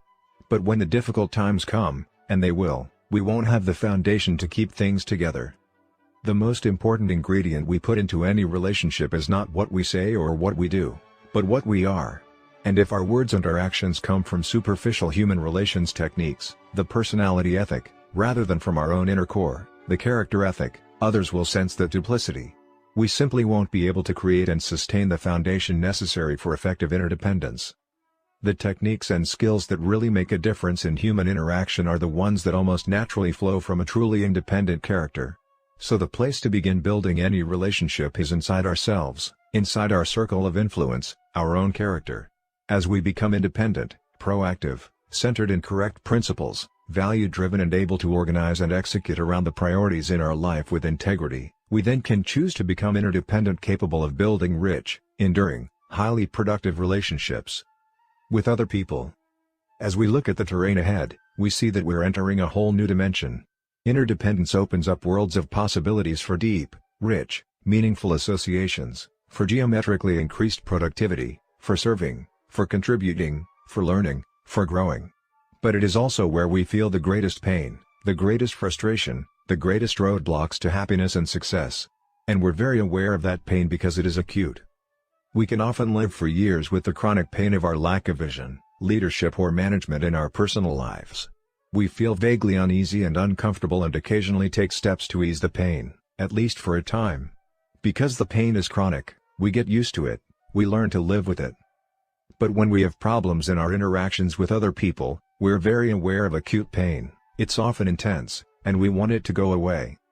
That's when we try to treat the symptoms with quick fixes and techniques, the band-aids of the personality ethic. We don't understand that the acute pain is an outgrowth of the deeper, chronic problem. And until we stop treating the symptoms and start treating the problem, our efforts will only bring counterproductive results. We will only be successful at obscuring the chronic pain even more. Now, as we think of effective interaction with others, let's go back to our earlier definition of effectiveness. We've said it's the P/PC balance, the fundamental concept in the story of the goose and the golden egg. In an interdependent situation, the golden eggs are the effectiveness, the wonderful synergy, the results created by open communication and positive interaction with others. And to get those eggs on a regular basis, we need to take care of the goose. We need to create and care for the relationships that make those results realities. So before we descend from our point of reconnaissance and get into habits 4, 5, and 6, I would like to introduce what I believe to be a very powerful metaphor in describing relationships and in defining the P/PC balance in an interdependent reality. The emotional bank account. We all know what a financial bank account is. We make deposits into it and build up a reserve from which we can make withdrawals when we need to. An emotional bank account is a metaphor that describes the amount of trust that's been built up in a relationship. It's the feeling of safeness you have with another human being. If I make deposits into an emotional bank account with you through courtesy, kindness, honesty, and keeping my commitments to you, I build up a reserve. Your trust toward me becomes higher, and I can call upon that trust many times if I need to. I can even make mistakes, and that trust level, that emotional reserve, will compensate for it. My communication may not be clear, but you'll get my meaning anyway. You won't make me an offender for a word. When the trust account is high, communication is easy, instant, and effective. But if I have a habit of showing discourtesy, disrespect, cutting you off, overreacting, ignoring you, becoming arbitrary, betraying your trust, threatening you, or playing little tin God in your life, eventually my emotional bank account is overdrawn. The trust level gets very low. Then what flexibility do I have? None. I'm walking on minefields. I have to be very careful of everything I say. I measure every word. It's Tension City, Memo Haven. It's protecting my backside, politicking. And many organizations are filled with it. Many families are filled with it. Many marriages are filled with it. If a large reserve of trust is not sustained by continuing deposits, a marriage will deteriorate. Instead of rich, spontaneous understanding and communication, the situation becomes one of accommodation, where two people simply attempt to live independent lifestyles in a fairly respectful and tolerant way. The relationship may further deteriorate to one of hostility and defensiveness. The fight-or-flight response creates verbal battles, slammed doors, refusal to talk, emotional withdrawal and self-pity. It may end up in a cold war at home, sustained only by children, sex, social pressure, or image protection. Or it may end up in open warfare in the courts, where bitter ego-decimating legal battles can be carried on for years as people endlessly confess the sins of a former spouse. And this is in the most intimate, the most potentially rich, joyful, satisfying and productive relationship possible between two people on this earth. The P/PC lighthouse is there. We can either break ourselves against it or we can use it as a guiding light. Our most constant relationships, like marriage, require our most constant deposits. With continuing expectations, old deposits evaporate. If you suddenly run into an old high school friend you haven't seen for years, you can pick up right where you left off because the earlier deposits are still there. But your accounts with the people you interact with on a regular basis require more constant investment. There are sometimes automatic withdrawals in your daily interactions or in their perception of you that you don't even know about. This is especially true with teenagers in the home. Suppose you have a teenage son and your normal conversation is something like, clean your room, button your shirt, turn down the radio, go get a haircut, and don't forget to take out the garbage.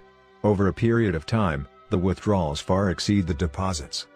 Now, suppose this son is in the process of making some important decisions that will affect the rest of his life. But the trust level is so low and the communication process so closed, mechanical, and unsatisfying that he simply will not be open to your counsel.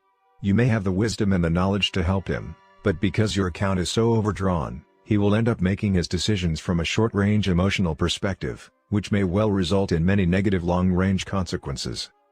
You need a positive balance to communicate on these tender issues. What do you do? What would happen if you started making deposits into the relationship? Maybe the opportunity comes up to do him a little kindness, to bring home a magazine on skateboarding, if that's his interest, or just to walk up to him when he's working on a project and offer to help. Perhaps you could invite him to go to a movie with you or take him out for some ice cream. Probably the most important deposit you could make would be just to listen, without judging or preaching or reading your own autobiography into what he says. Just listen and seek to understand. Let him feel your concern for him, your acceptance of him as a person. He may not respond at first. He may even be suspicious. What's Dad up to now? What technique is Mom trying on me this time? But as those genuine deposits keep coming, they begin to add up.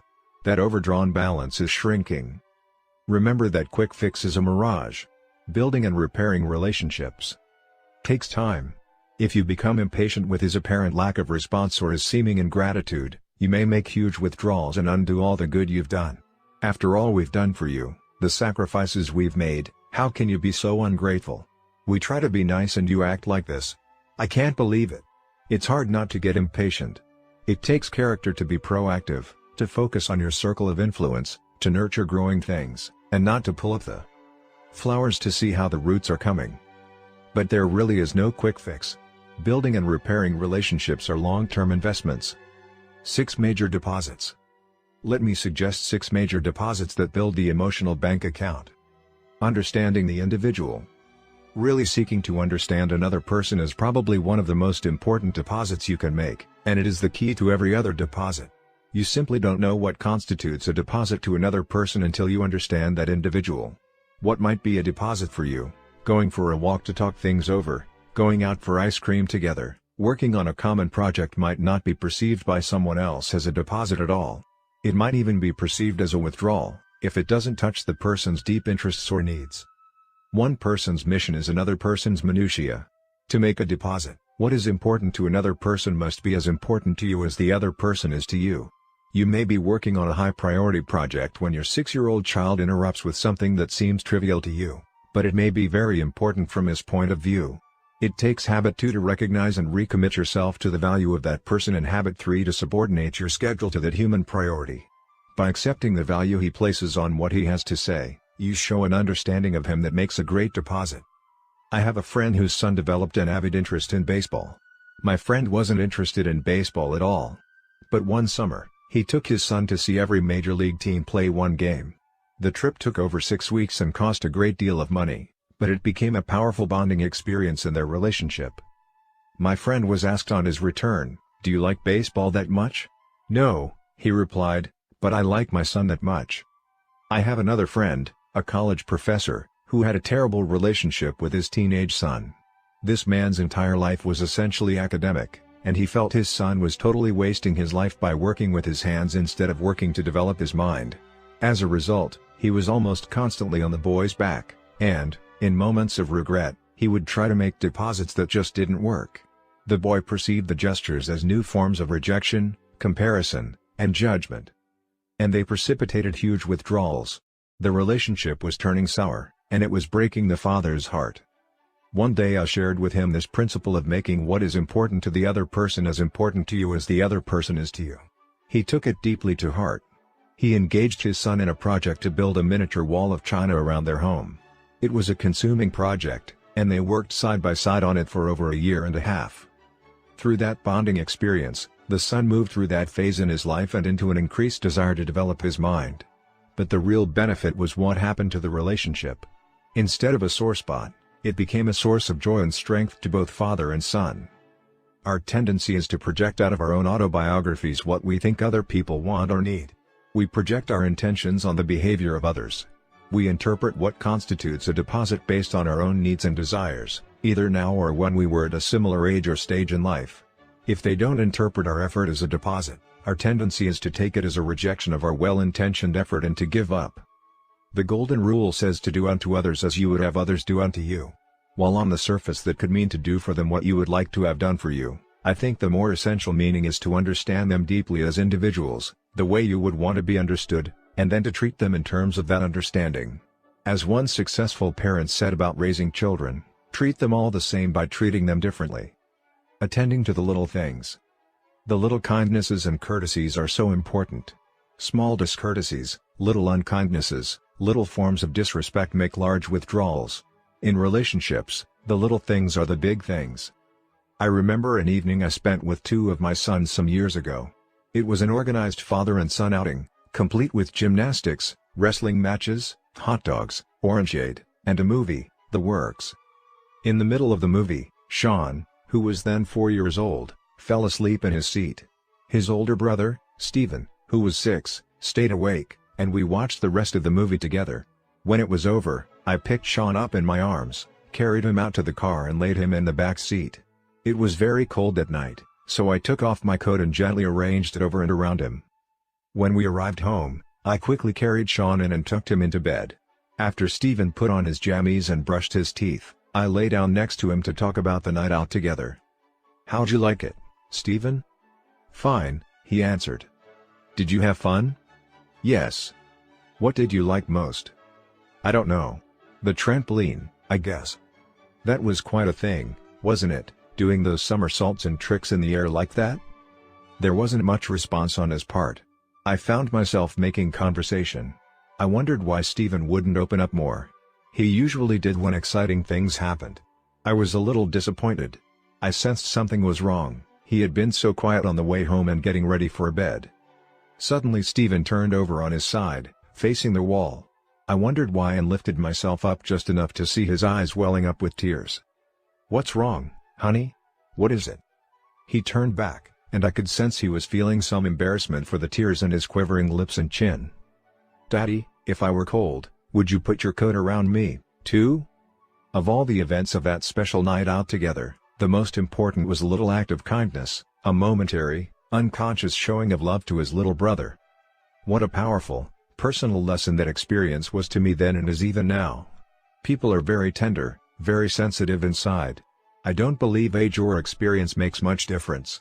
Inside, even within the most toughened and calloused exteriors, are the tender feelings and emotions of the heart. Keeping commitments. Keeping a commitment or a promise is a major deposit, breaking one is a major withdrawal. In fact, there's probably not a more massive withdrawal than to make a promise that's important to someone and then not to come through. The next time a promise is made, they won't believe it. People tend to build their hopes around promises, particularly promises about their basic livelihood. I've tried to adopt a philosophy as a parent never to make a promise I don't keep. I therefore try to make them very carefully, very sparingly, and to be aware of as many variables and contingencies as possible so that something doesn't suddenly come up to keep me from fulfilling it. Occasionally, despite all my effort, the unexpected does come up, creating a situation where it would be unwise or impossible to keep a promise I've made. But I value that promise. I either keep it anyway, or explain the situation thoroughly to the person involved and ask to be released from the promise. I believe that if you cultivate the habit of always keeping the promises you make, you build bridges of trust that span the gaps of understanding between you and your child. Then, when your child wants to do something you don't want him to do, and out of your maturity you can see consequences that the child cannot see, you can say, "Son, if you do this, I promise you that this will be the result." If that child has cultivated trust in your word, in your promises, he will act on your counsel. Clarifying expectations. Imagine the difficulty you might encounter if you and your boss had different assumptions regarding whose role it was to create your job description. When am I going to get my job description? You might ask. I've been waiting for you to bring one to me so that we could discuss it, your boss might reply. I thought defining my job was your role. That's not my role at all. Don't you remember?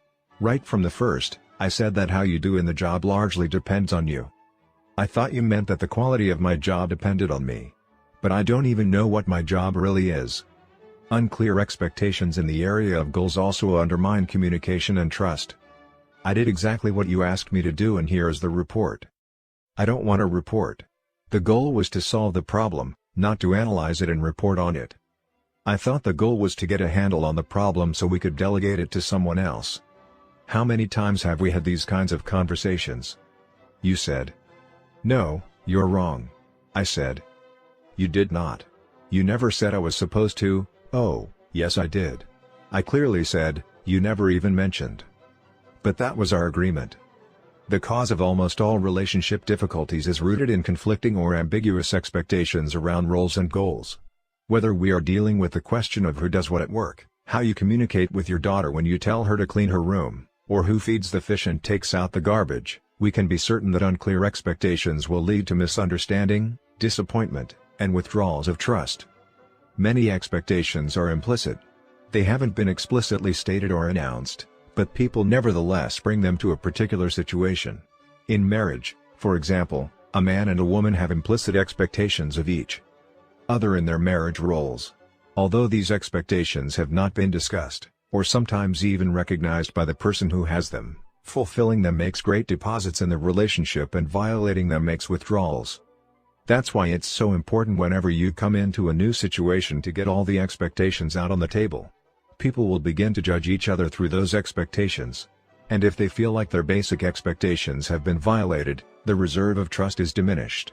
We create many negative situations by simply assuming that our expectations are self-evident and that they are clearly understood and shared by other people. The deposit is to make the expectations clear and explicit in the beginning. This takes a real investment of time and effort up front, but it saves great amounts of time and effort down the road. When expectations are not clear and shared, people begin to become emotionally involved and simple misunderstandings become compounded, turning into personality clashes and communication breakdowns. Clarifying expectations sometimes takes a great deal of courage. It seems easier to act as though differences don't exist and to hope things will work out than it is to face the differences and work together to arrive at a mutually agreeable set of expectations. Showing personal integrity. Personal integrity generates trust and is the basis of many different kinds of deposits. Lack of integrity can undermine almost any other effort to create high trust accounts. People can seek to understand, remember the little things, keep their promises, clarify and fulfill expectations, and still fail to build reserves of trust if they are inwardly duplicitous. Integrity includes but goes beyond honesty. Honesty is telling the truth, in other words, conforming our words to reality. Integrity is conforming reality to our words, in other words, keeping promises and fulfilling expectations. This requires an integrated character, a oneness, primarily with self but also with life. One of the most important ways to manifest integrity is to be loyal to those who are not present. In doing so, we build the trust of those who are present. When you defend those who are absent, you retain the trust of those present. Suppose you and I were talking alone, and we were criticizing our supervisor in a way that we would not dare to do if he were present. Now what will happen when you and I have a falling out? You know I'm going to be discussing your weaknesses with someone else. That's what you and I did behind our supervisor's back.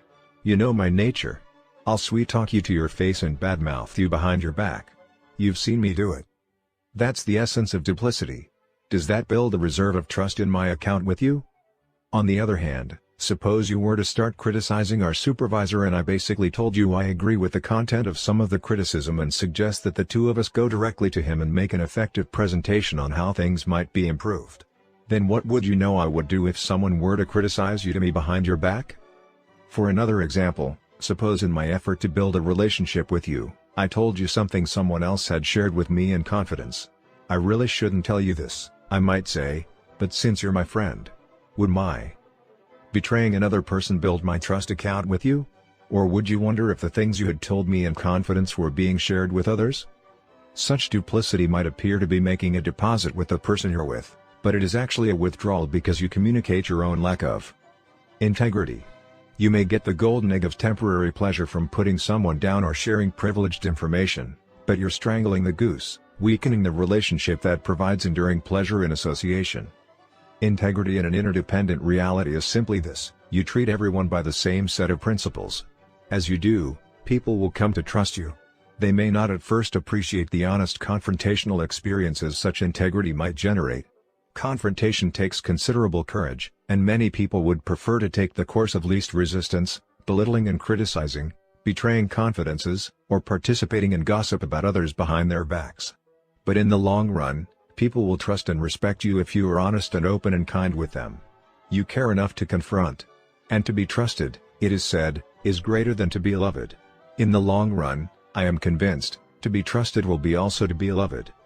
When my son Joshua was quite young, he would frequently ask me a soul-searching question.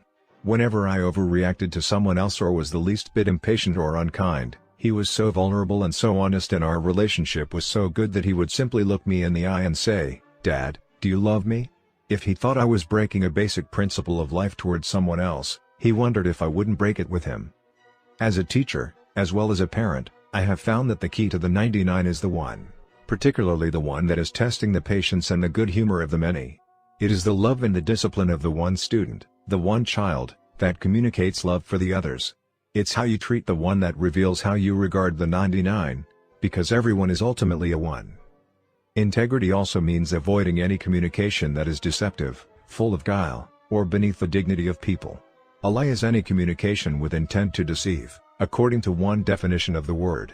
Whether we communicate with words or behavior, if we have integrity, our intent cannot be to deceive. Apologizing sincerely when you make a withdrawal. When we make withdrawals from the emotional bank account, we need to apologize, and we need to do it sincerely. Great deposits come in the sincere words. "I was wrong. That was unkind of me. I showed you no respect. I gave you no dignity, and I'm deeply sorry. I embarrassed you in front of your friends, and I had no call to do that. Even though I wanted to make a point, I never should have done it. I apologize." It takes a great deal of character strength to apologize quickly out of one's heart rather than out of pity. A person must possess himself and have a deep sense of security in fundamental principles and values in order to genuinely apologize. People with little internal security can't do it. It makes them too vulnerable. They feel it makes them appear soft and weak, and they fear that others will take advantage of their weakness. Their security is based on the opinions of other people, and they worry about what others might think. In addition, they usually feel justified in what they did. They rationalize their own wrong in the name of the other person's wrong, and if they apologize at all, it's superficial. If you're going to bow low, says Eastern wisdom. Pay the uttermost farthing, says the Christian ethic. To be a deposit, an apology must be sincere. And it must be perceived as sincere. Leo Ruskin taught, "It is the weak who are cruel. Gentleness can only be expected from the strong." I was in my office at home one afternoon writing, of all things, on the subject of patience. I could hear the boys running up and down the hall making loud banging noises, and I could feel my own patience beginning to wane. Suddenly, my son David started pounding on the bathroom door, yelling at the top of his lungs, "Let me in! Let me in!" I rushed out of the office and spoke to him with great intensity. "David, do you have any idea how disturbing that is to me? Do you know how hard it is to try to concentrate and write creatively? Now, you go into your room and stay in there until you can behave yourself." So in he went, dejected, and shut the door. As I turned around, I became aware of another problem. The boys had been playing tackle football in the 4-foot-wide hallway, and one of them had been elbowed in the mouth. He was lying there in the hall, bleeding from the mouth. David, I discovered, had gone to the bathroom to get a wet towel for him. But his sister, Maria, who was taking a shower, wouldn't open the door. When I realized that I had completely misinterpreted the situation and had overreacted, I immediately went in to apologize to David. As I opened the door, the first thing he said to me was, "I won't forgive you." "Well, why not, honey?" I replied. "Honestly, I didn't realize you were trying to help your brother. Why won't you forgive me?" "Because you did the same thing last week," he replied. In other words, he was saying, "Dad, you're overdrawn, And you're not going to talk your way out of a problem you behaved yourself into. Sincere apologies make deposits, repeated apologies interpreted as insincere make withdrawals. And the quality of the relationship reflects it. It is one thing to make a mistake, and quite another thing not to admit it.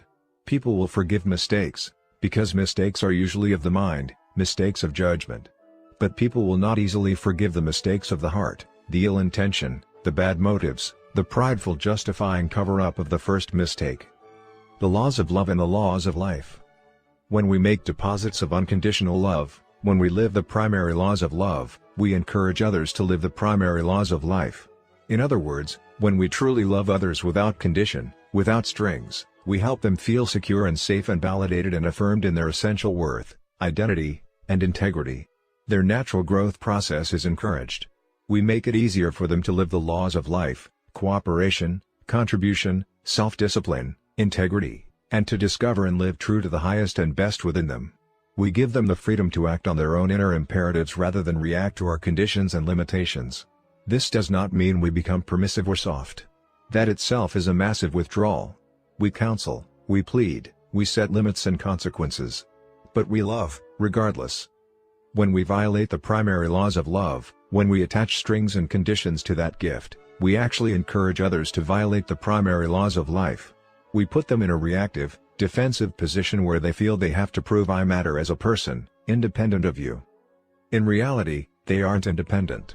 They are counterdependent, which is another form of dependency and is at the lowest end of the maturity continuum. They become reactive, almost enemy-centered, more concerned about defending their rights and producing evidence of their individuality than they are about proactively listening to and honoring their own inner imperatives.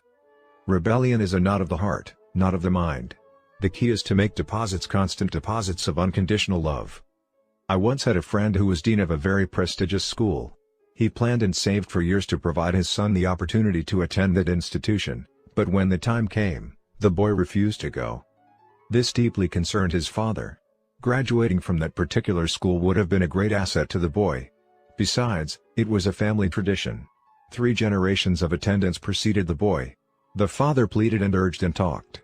He also tried to listen to the boy to understand him, all the while hoping that the son would change his mind. The subtle message being communicated was one of conditional love. The son felt that in a sense the father's desire for him to attend the school outweighed the value he placed on him as a person and as a son, which was terribly threatening. Consequently, he fought for and with his own identity and integrity, and he increased in his resolve and his efforts to rationalize his decision not to go.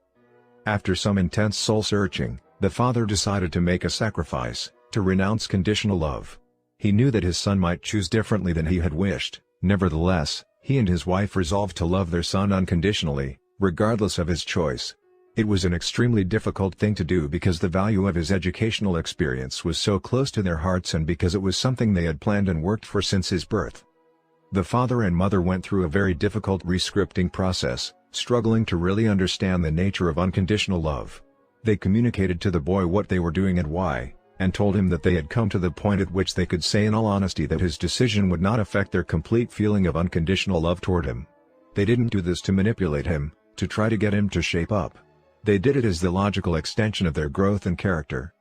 The boy didn't give much of a response at the time, but his parents had such a paradigm of unconditional love at that point that it would have made no difference in their feelings for him.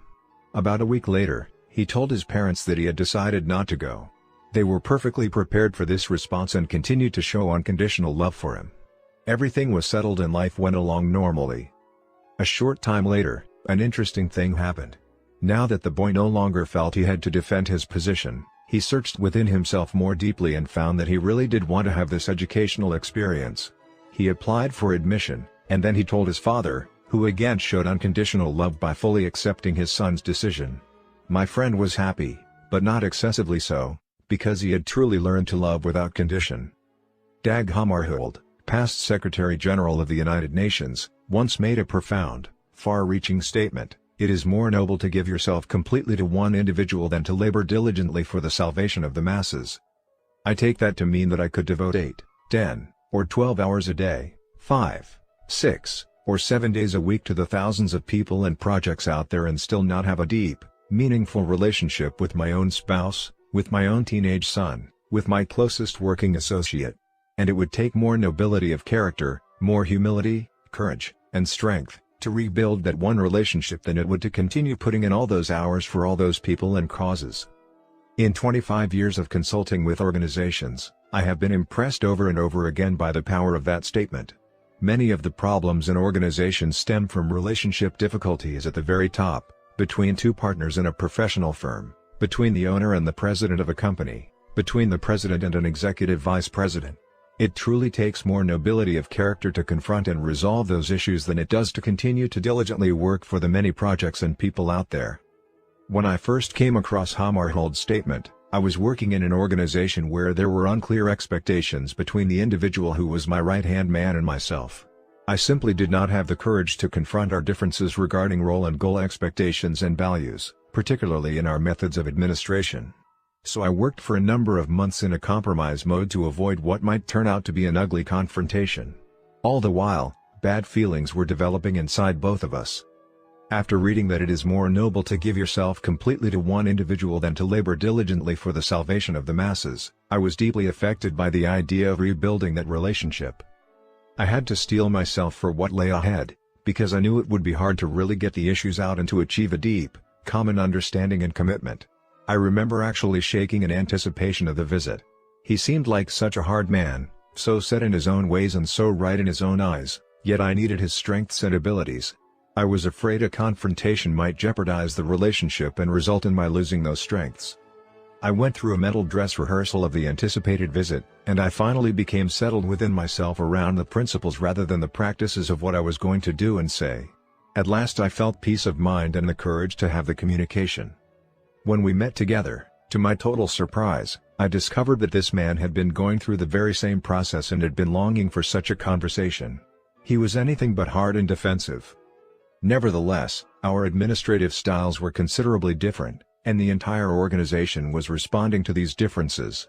We both acknowledged the problems that our disunity had created. Over several visits, we were able to confront the deeper issues, to get them all out on the table, and to resolve them, one by one, with the spirit of high mutual respect. We were able to develop a powerful complementary team and a deep personal affection which added tremendously to our ability to work effectively together. Creating the unity necessary to run an effective business or a family or a marriage requires great personal strength and courage. No amount of technical administrative skill in laboring for the masses can make up for lack of nobility of personal character in developing relationships. It is at a very essential, one-on-one level, that we live the primary laws of love and life. Problems are PC opportunities. This experience also taught me another powerful paradigm of interdependence. It deals with the way in which we see problems. I had lived for months trying to avoid the problem, seeing it as a source of irritation, a stumbling block, and wishing it would somehow go away. But, as it turned out, the very problem created the opportunity to build a deep relationship that empowered us to work together as a strong complementary team. I suggest that in an interdependent situation, every P problem is a PC opportunity, a chance to build the emotional bank accounts that significantly affect interdependent production. When parents see their children's problems as opportunities to build the relationship instead of as negative, burdensome irritations, it totally changes the nature of parent-child interaction. Parents become more willing, even excited, about deeply understanding and helping their children. When a child comes to them with a problem, instead of thinking, "Oh, no, not another problem," their paradigm is, "Here is a great opportunity for me to really help my child and to invest in our relationship." Many interactions change from transactional to transformational, and strong bonds of love and trust are created as children sense the value parents give to their problems and to them as individuals. This paradigm is powerful in business as well. One department store chain that operates from this paradigm has created a great loyalty among its customers. Anytime a customer comes into the store with a problem, no matter how small, the clerks immediately see it as an opportunity to build the relationship with the customer. They respond with a cheerful, positive desire to solve the problem in a way that will make the customer happy. They treat the customer with such grace and respect, giving such second-mile service, that many of the customers don't even think of going anywhere else. By recognizing that the P/PC balance is necessary to effectiveness in an interdependent reality, we can value our problems as opportunities to increase PC. The habits of interdependence. With the paradigm of the emotional bank account in mind, we're ready to move into the habits of public victory, of success in working with other people. As we do, we can see how these habits work together to create effective interdependence. We can also see how powerfully scripted we are in other patterns of thought and behavior. In addition, we can see on an even deeper level that effective interdependence can only be achieved by truly independent people. It is impossible to achieve public victory with popular win-win negotiation techniques or reflective listening techniques or creative problem-solving techniques that focus on personality and truncate the vital character base. Let's now focus on each of the public victory habits in depth. Some of the details of this story have been changed to protect the privacy of those involved. Habit 4. Think win-win. Principles of interpersonal leadership. We have committed the golden rule to memory, let us now commit it to life. Edwin Markham. One time I was asked to work with a company whose president was very concerned about the lack of cooperation among his people. Our basic problem, Stephen, is that they're selfish, he said. They just won't cooperate. I know if they would cooperate, we could produce so much more. Can you help us develop a human relations program that will solve the problem? Is your problem the people or the paradigm? I asked. Look for yourself, he replied. So I did. And I found that there was a real selfishness, an unwillingness to cooperate, a resistance to authority, defensive communication. I could see that overdrawn emotional bank accounts had created a culture of low trust. But I pressed the question. Let's look at it deeper, I suggested. Why don't your people cooperate? What is the reward for not cooperating? There's no reward for not cooperating, he assured me. The rewards are much greater if they do cooperate. Are they? I asked. Behind a curtain on one wall of this man's office was a chart. On the chart were a number of racehorses all lined up on a track. Superimposed on the face of each horse was the face of one of his managers. At the end of the track was a beautiful travel poster of Bermuda, an idyllic picture of blue skies and fleecy clouds and a romantic couple walking hand in hand down a white sandy beach. Once a week, this man would bring all his people into this office and talk cooperation. Let's all work together. We'll all make more money if we do. Then he would pull the curtain and show them the chart. Now which of you is going to win the trip to Bermuda? It was like telling one flower to grow and watering another, like saying firings will continue until morale improves. He wanted cooperation. He wanted his people to work together, to share ideas, to all benefit from the effort. But he was setting them up in competition with each other. One manager's success meant failure for the other managers. As with many problems between people in business, family, and other relationships, the problem in this company was the result of a flawed paradigm. The president was trying to get the fruits of cooperation from a paradigm of competition. And when it didn't work, he wanted a technique, a program, a quick fix antidote to make his people cooperate. But you can't change the fruit without changing the root. Working on the attitudes and behaviors would have been hacking at the leaves. So we focused instead on producing personal and organizational excellence in an entirely different way by developing information and reward systems which reinforce the value of cooperation. Whether you are the president of a company or the janitor, the moment you step from independence into interdependence in any capacity, you step into a leadership role. You are in a position of influencing other people. And the habit of effective interpersonal leadership is think win-win. 6 Paradigms of Human Interaction. Win-win is not a technique, it's a total philosophy of human interaction. In fact, it is one of 6 paradigms of interaction. The alternative paradigms are win-lose, lose-win, lose-lose, win, and win-win or no deal. Win-win. Lose-lose. Win-lose. Lose-win. Win. Win-win or no deal. Win-win. Win-win is a frame of mind and heart that constantly seeks mutual benefit in all human interactions. Win-win means that agreements or solutions are mutually beneficial, mutually satisfying. With a win-win solution, all parties feel good about the decision and feel committed to the action plan. Win-win sees life as a cooperative, not a competitive arena. Most people tend to think in terms of dichotomies, strong or weak, hardball or softball, win or lose. But that kind of thinking is fundamentally flawed. It's based on power and position rather than on principle. Win-win is based on the paradigm that there is plenty for everybody, that one person's success is not achieved at the expense or exclusion of the success of others. Win-win is a belief in the third alternative. It's not your way or my way, it's a better way, a higher way. Win-lose. One alternative to win/win is win/lose, the paradigm of the race to Bermuda. It says if I win, you lose. In leadership style, win/lose is the authoritarian approach. I get my way, you don't get yours. Win/lose people are prone to use position, power, credentials, possessions, or personality to get their way. Most people have been deeply scripted in the win/lose mentality since birth.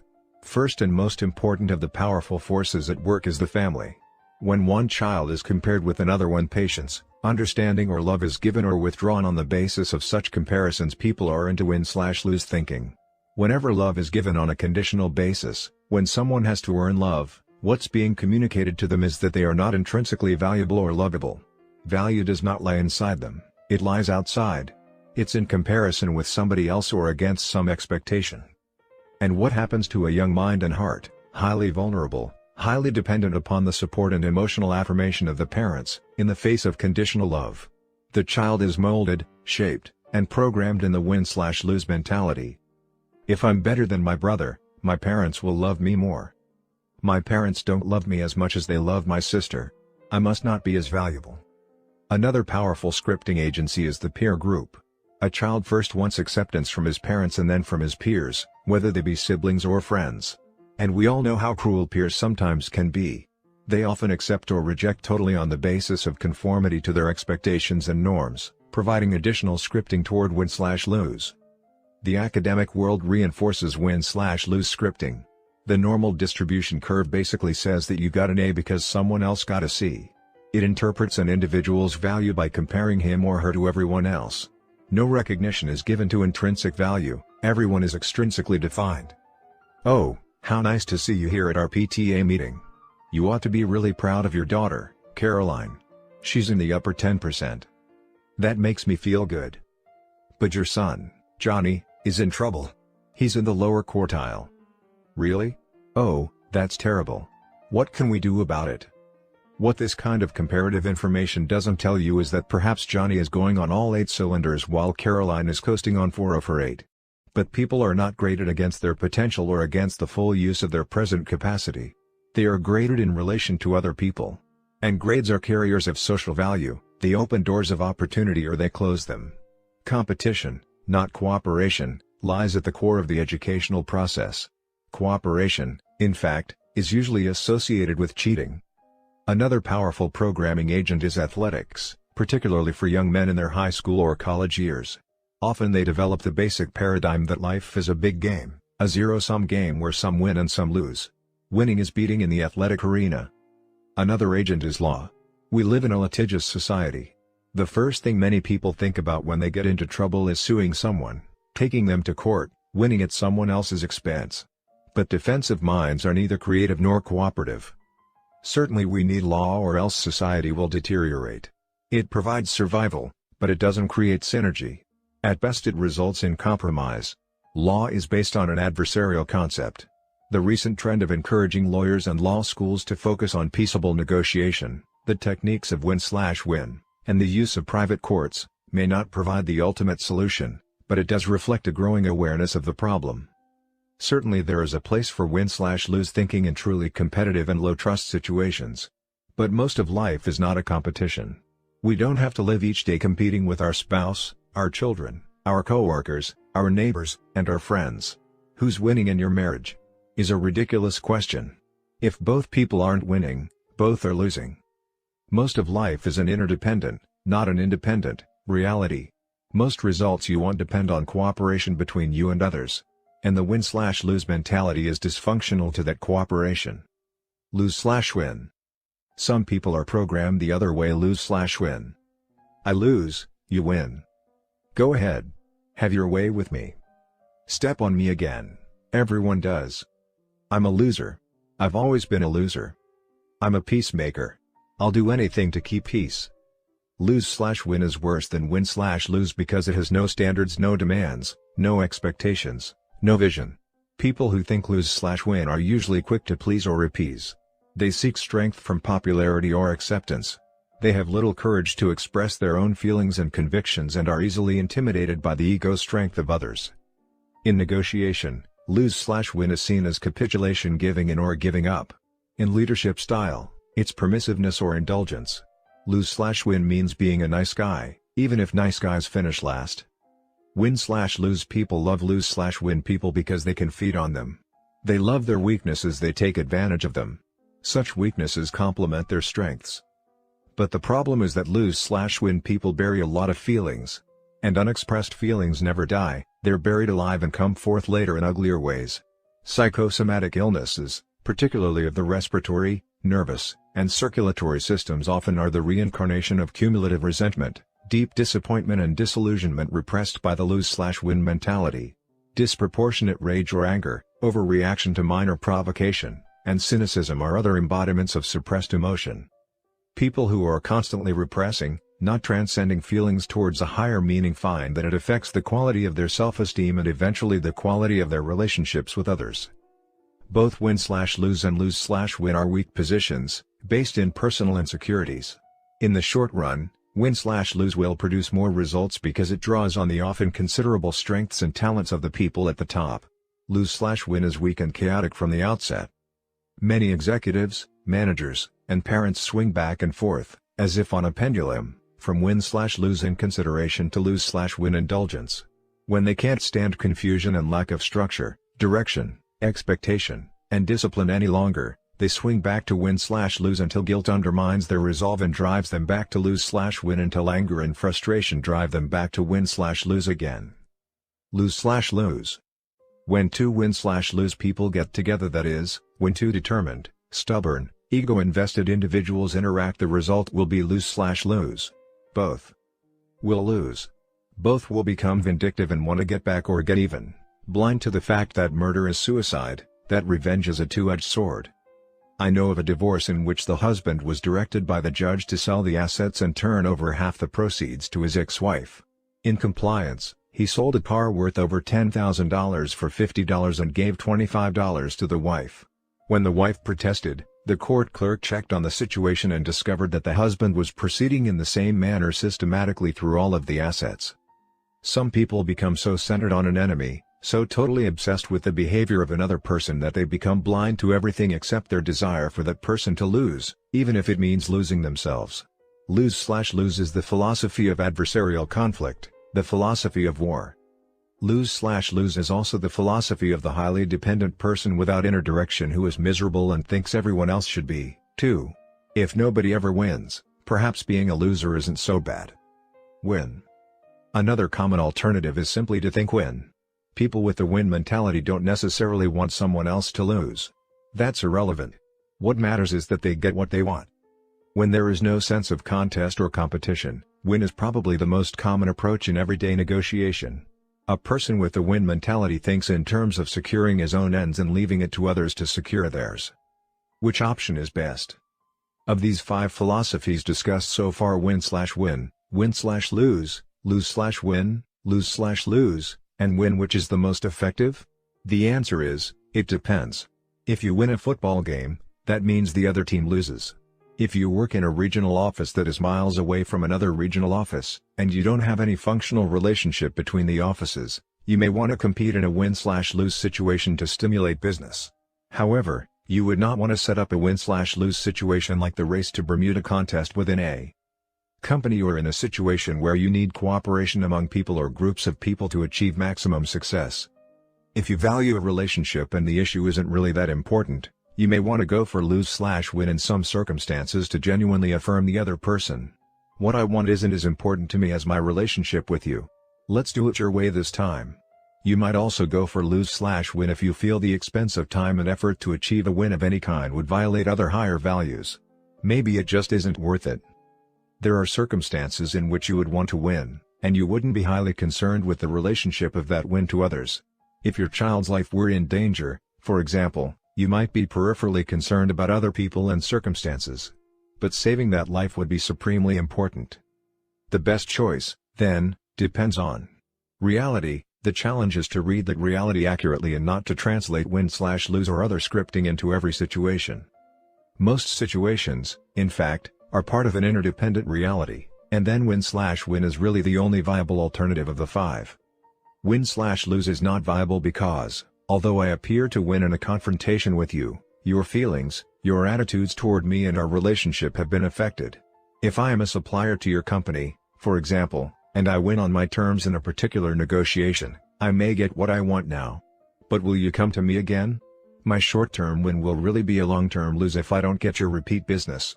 So an interdependent win/lose is really lose/lose in the long run. If we come up with a lose/win, you may appear to get what you want for the moment.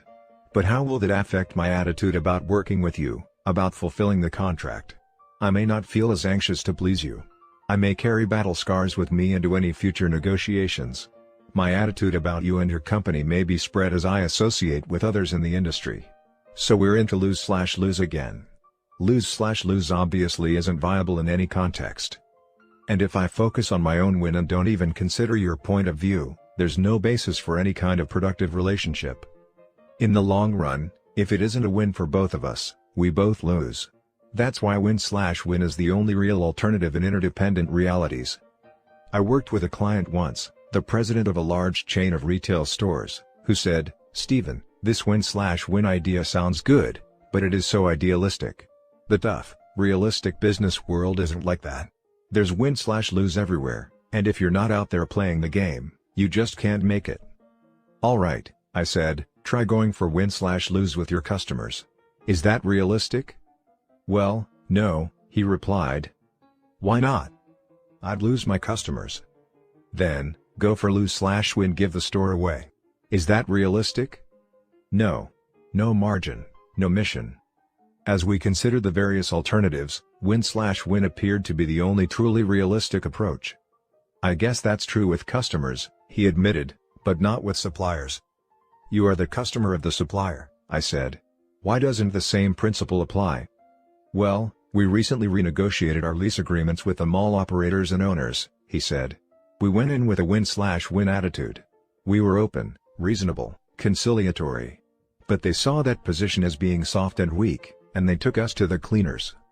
"Well, why did you go for lose/win?" I asked. "We didn't. We went for win/win." "I thought you said they took you to the cleaners." "They did." "In other words, you lost." "That's right." "And they won." "That's right." "So what's that called?" When he realized that what he had called win/win was really lose/win, he was shocked.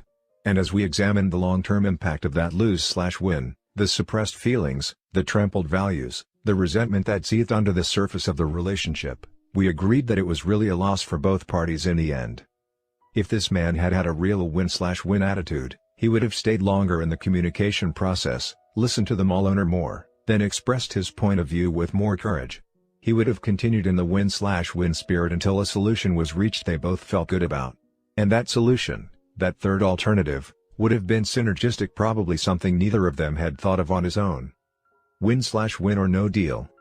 If these individuals had not come up with a synergistic solution, one that was agreeable to both, they could have gone for an even higher expression of win/win, win/win or no deal. No deal basically means that if we can't find a solution that would benefit us both, we agree to disagree agreeably. No deal.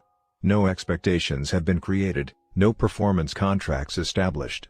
I don't hire you or we don't take on a particular assignment together because it's obvious that our values or our goals are going in opposite directions.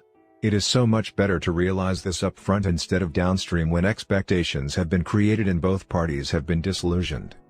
When you have no deal as an option in your mind, you feel liberated because you have no need to manipulate people, to push your own agenda, to drive for what you want. You can be open. You can really try to understand the deeper issues underlying the positions. With no deal as an option, you can honestly say, "I only want to go for win/win. I want to win, and I want you to win. I wouldn't want to get my way and have you not feel good about it, because downstream it would eventually surface and create a withdrawal. On the other hand, I don't think you would feel good if you got your way and I gave in. So let's work for a win/win. Let's really hammer it out. And if we can't find it, then let's agree that we won't make a deal at all. It would be better not to deal than to live with a decision that wasn't right for us both. Then maybe another time we might be able to get together." Sometime after learning the concept of win/win or no deal, the president of a small computer software company shared with me the following experience. We had developed new software which we sold on a 5-year contract to a particular bank. The bank president was excited about it, but his people weren't really behind the decision. About a month later, that bank changed presidents. The new president came to me and said, "I am uncomfortable with these software conversions. I have a mess on my hands. My people are all saying that they can't go through this and I really feel I just can't push it at this point in time." My own company was in deep financial trouble. I knew I had every legal right to enforce the contract. But I had become convinced of the value of the principle of win-win. So I told him, "We have a contract. Your bank has secured our products and our services to convert you to this program. But we understand that you're not happy about it. So what we'd like to do is give you back the contract, give you back your deposit, and if you are ever looking for a software solution in the future, come back and see us." I literally walked away from an $84,000 contract. It was close to financial suicide. But I felt that, in the long run, if the principle were true, it would come back and pay dividends. 3 months later, the new president called me. "I'm now going to make changes in my data processing," he said, "and I want to do business with you." He signed a contract for $240,000. Anything less than win-win in an interdependent reality is a poor second best that will have impact in the long-term relationship. The cost of that impact needs to be carefully considered. If you can't reach a true win-win, you're very often better off to go for no deal. Win-win or no deal provides tremendous emotional freedom in the family relationship. If family members can't agree on a video that everyone will enjoy, they can simply decide to do something else, no deal, rather than having some enjoy the evening at the expense of others. I have a friend whose family has been involved in singing together for several years. When they were young, she arranged the music, made the costumes, accompanied them on the piano and directed the performances. As the children grew older, their taste in music began to change and they wanted to have more say in what they performed and what they wore. They became less responsive to direction. Because she had years of experience in performing herself and felt closer to the needs of the older people at the rest homes where they planned to perform, she didn't feel that many of the ideas they were suggesting would be appropriate. At the same time, however, she recognized their need to express themselves and to be part of the decision-making process. So she set up a win-win or no deal. She told them she wanted to arrive at an agreement that everyone felt good about, or they would simply find other ways to enjoy their talents. As a result, everyone felt free to express his or her feelings and ideas as they worked to set up a win-win agreement, knowing that whether or not they could agree, there would be no emotional strings. The win-win or no deal approach is most realistic at the beginning of a business relationship or enterprise. In a continuing business relationship, no deal may not be a viable option, which can create serious problems, especially for family businesses or businesses that are begun initially on the basis of friendship. In an effort to preserve the relationship, people sometimes go on for years making one compromise after another, thinking win-lose or lose-win even while talking win-win. This creates serious problems for the people and for the business, particularly if the competition operates on win-win and synergy. Without no deal, many such businesses simply deteriorate and either fail or have to be turned over to professional managers. Experience shows that it is often better in setting up a family business or a business between friends to acknowledge the possibility of no deal downstream and to establish some kind of buy/sell agreement so that the business can prosper without permanently damaging the relationship. Of course, there are some relationships where no deal is not viable. I wouldn't abandon my child or my spouse and go for no deal. It would be better, if necessary, to go for compromise, a low form of win/win. But in many cases, it is possible to go into negotiation with a full win/win or no deal attitude. And the freedom in that attitude is incredible. 5 dimensions of win/win. Think win/win is the habit of interpersonal leadership. It involves the exercise of each of the unique human endowments: self-awareness, imagination, conscience, and independent will in our relationships with others. It involves mutual learning, mutual influence, mutual benefits. It takes great courage as well as consideration to create these mutual benefits, particularly if we're interacting with others who are deeply scripted in win/lose. That is why this habit involves principles of interpersonal leadership. Effective interpersonal leadership requires the vision, the proactive initiative and the security, guidance, wisdom, and power that come from principle-centered personal leadership. The principle of win/win is fundamental to success in all our interactions, and it embraces 5 interdependent dimensions of life. It begins with character and moves toward relationships, out of which flow agreements.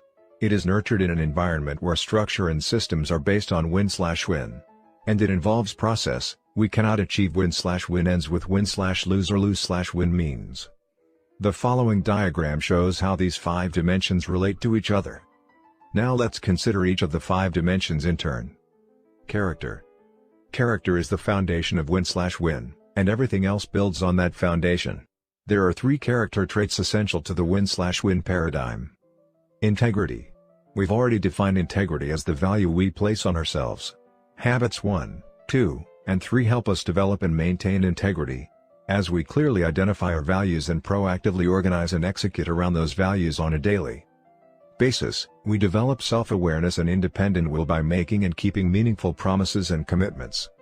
There's no way to go for a win in our own lives if we don't ever know, in a deep sense, what constitutes a win, what is, in fact, harmonious with our innermost values. And if we can't make and keep commitments to ourselves as well as to others, our commitments become meaningless.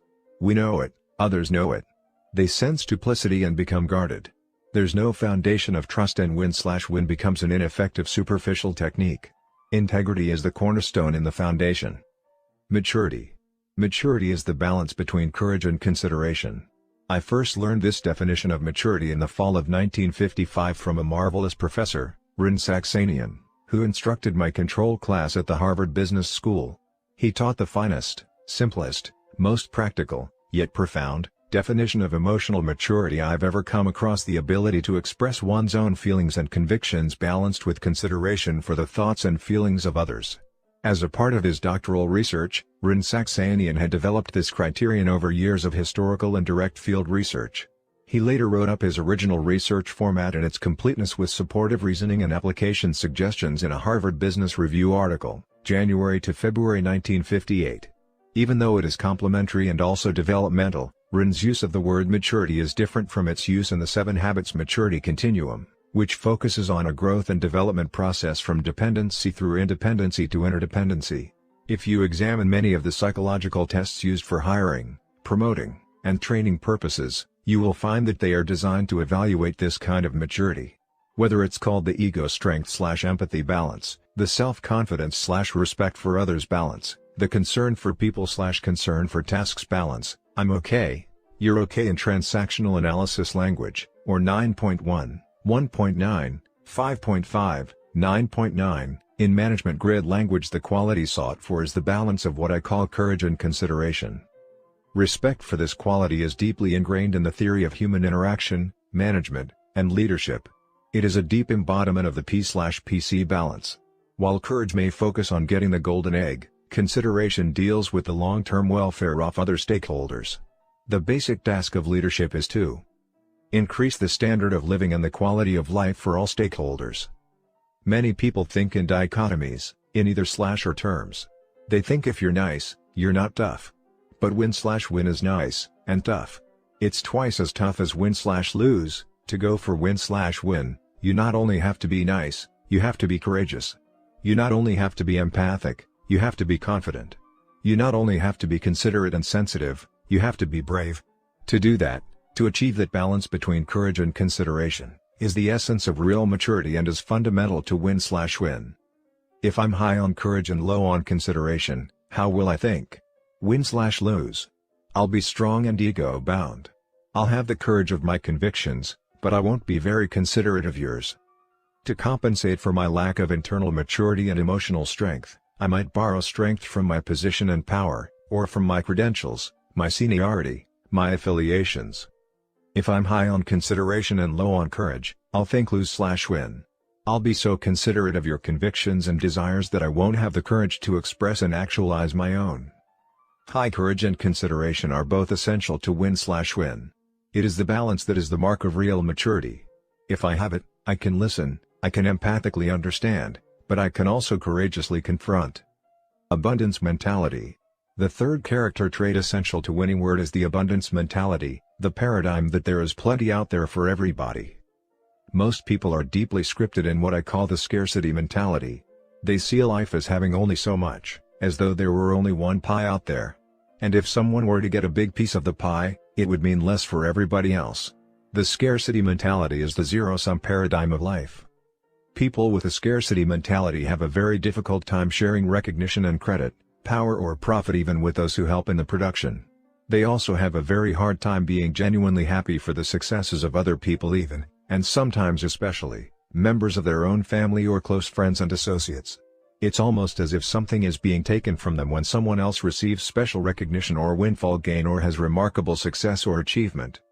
Although they might verbally express happiness for others' success, inwardly they are eating their hearts out. Their sense of worth comes from being compared, and someone else's success, to some degree, means their failure. Only so many people can be a students, only one person can be number one. To win simply means to beat. Often, people with a scarcity mentality harbor secret hopes that others might suffer misfortune, not terrible misfortune, but acceptable misfortune that would keep them in their place. They're always comparing, always competing. They give their energies to possessing things or other people in order to increase their sense of worth. They want other people to be the way they want them to be. They often want to clone them, and they surround themselves with yes people who won't challenge them, people who are weaker than they. It's difficult for people with a scarcity mentality to be members of a complementary team. They look on differences as signs of insubordination and disloyalty. The abundance mentality, on the other hand, flows out of a deep inner sense of personal worth and security. It is the paradigm that there is plenty out there and enough to spare for everybody. It results in sharing of prestige, of recognition, of profits, of decision-making. It opens possibilities, options, alternatives, and creativity. The abundance mentality takes the personal joy, satisfaction, and fulfillment of habits 1, 2, and 3 and turns it outward, appreciating the uniqueness, the inner direction, the proactive nature of others. It recognizes the unlimited possibilities for positive interactive growth and development, creating new third alternatives. Public victory does not mean victory over other people. It means success in effective interaction that brings mutually beneficial results to everyone involved. Public victory means working together, communicating together, making things happen together that even the same people couldn't make happen by working independently. And public victory is an outgrowth of the abundance mentality paradigm. A character rich in integrity, maturity, and the abundance mentality has a genuineness that goes far beyond technique, or lack of it, in human interaction. One thing I have found particularly helpful to win/lose people in developing a win/win character is to associate with some model or mentor who really thinks win/win. When people are deeply scripted in win/lose or other philosophies and regularly associate with others who are likewise scripted, they don't have much opportunity to see and experience the win/win philosophy in action. So I recommend reading literature, such as the inspiring biography of Anwar Sadat, In Search of Identity, and seeing movies like Chariots of Fire or plays like Les Miserables that expose you to models of win/win. But remember, if we search deeply enough within ourselves beyond the scripting, beyond the learned attitudes and behaviors, the real validation of win/win, as well as every other correct principle, is in our own lives. Relationships. From the foundation of character, we build and maintain win/win relationships. The trust, the emotional bank account, is the essence of win/win. Without trust, the best we can do is compromise. Without trust, we lack the credibility for open, mutual learning and communication and real creativity. But if our emotional bank account is high, credibility is no longer an issue. Enough deposits have been made so that you know and I know that we deeply respect each other. We're focused on the issues, not on personalities or positions. Because we trust each other, we're open. We put our cards on the table. Even though we see things differently, I know that you're willing to listen with respect while I describe the young woman to you, and you know that I'll treat your description of the old woman with the same respect. We're both committed to try to understand each other's point of view deeply and to work together for the third alternative, the synergistic solution, that will be a better answer for both of us. A relationship where bank accounts are high and both parties are deeply committed to win/win is the ideal springboard for tremendous synergy. Habit 6. That relationship neither makes the issues any less real or important, nor eliminates the differences in perspective. But it does eliminate the negative energy normally focused on differences in personality and position and creates a positive, cooperative energy focused on thoroughly understanding the issues and resolving them in a mutually beneficial way. But what if that kind of relationship isn't there? What if you have to work out an agreement with someone who hasn't even heard of win/win and is deeply scripted in win/lose or some other philosophy? Dealing with win/lose is the real test of win/win. Rarely is win/win easily achieved in any circumstance. Deep issues and fundamental differences have to be dealt with. But it is much easier when both parties are aware of and committed to it, and where there is a high emotional bank account in the relationship. When you're dealing with a person who is coming from a paradigm of win/lose, the relationship is still the key. The place to focus is on your circle of influence. You make deposits into the emotional bank account through genuine courtesy, respect, and appreciation for that person and for the other point of view. You stay longer in the communication process. You listen more, you listen in greater depth. You express yourself with greater courage. You aren't reactive. You go deeper inside yourself for strength of character to be proactive. You keep hammering it out until the other person begins to realize that you genuinely want the resolution to be a real win for both of you. That very process is a tremendous deposit in the emotional bank account. And the stronger you are, the more genuine your character, the higher your level of proactivity, the more committed you really are to win/win, the more powerful your influence will be with that other person. This is the real test of interpersonal leadership.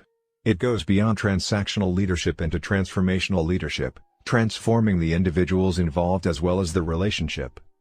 Because win/win is a principle people can validate in their own lives, you will be able to bring most people to a realization that they will win more of what they want by going for what you both want. But there will be a few who are so deeply embedded in the win/lose mentality that they just won't think win/win. So remember that no deal is always an option. Or you may occasionally choose to go for the low form of win/win compromise. It's important to realize that not all decisions need to be win/win, even when the emotional bank account is high. Again, the key is the relationship. If you and I work together, for example, and you were to come to me and say, "Stephen, I know you won't like this decision. I don't have time to explain it to you, let alone get you involved." There's a good possibility you'll think it's wrong.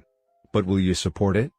If you had a positive emotional bank account with me, of course I'd support it. I'd hope you were right and I was wrong. I'd work to make your decision work.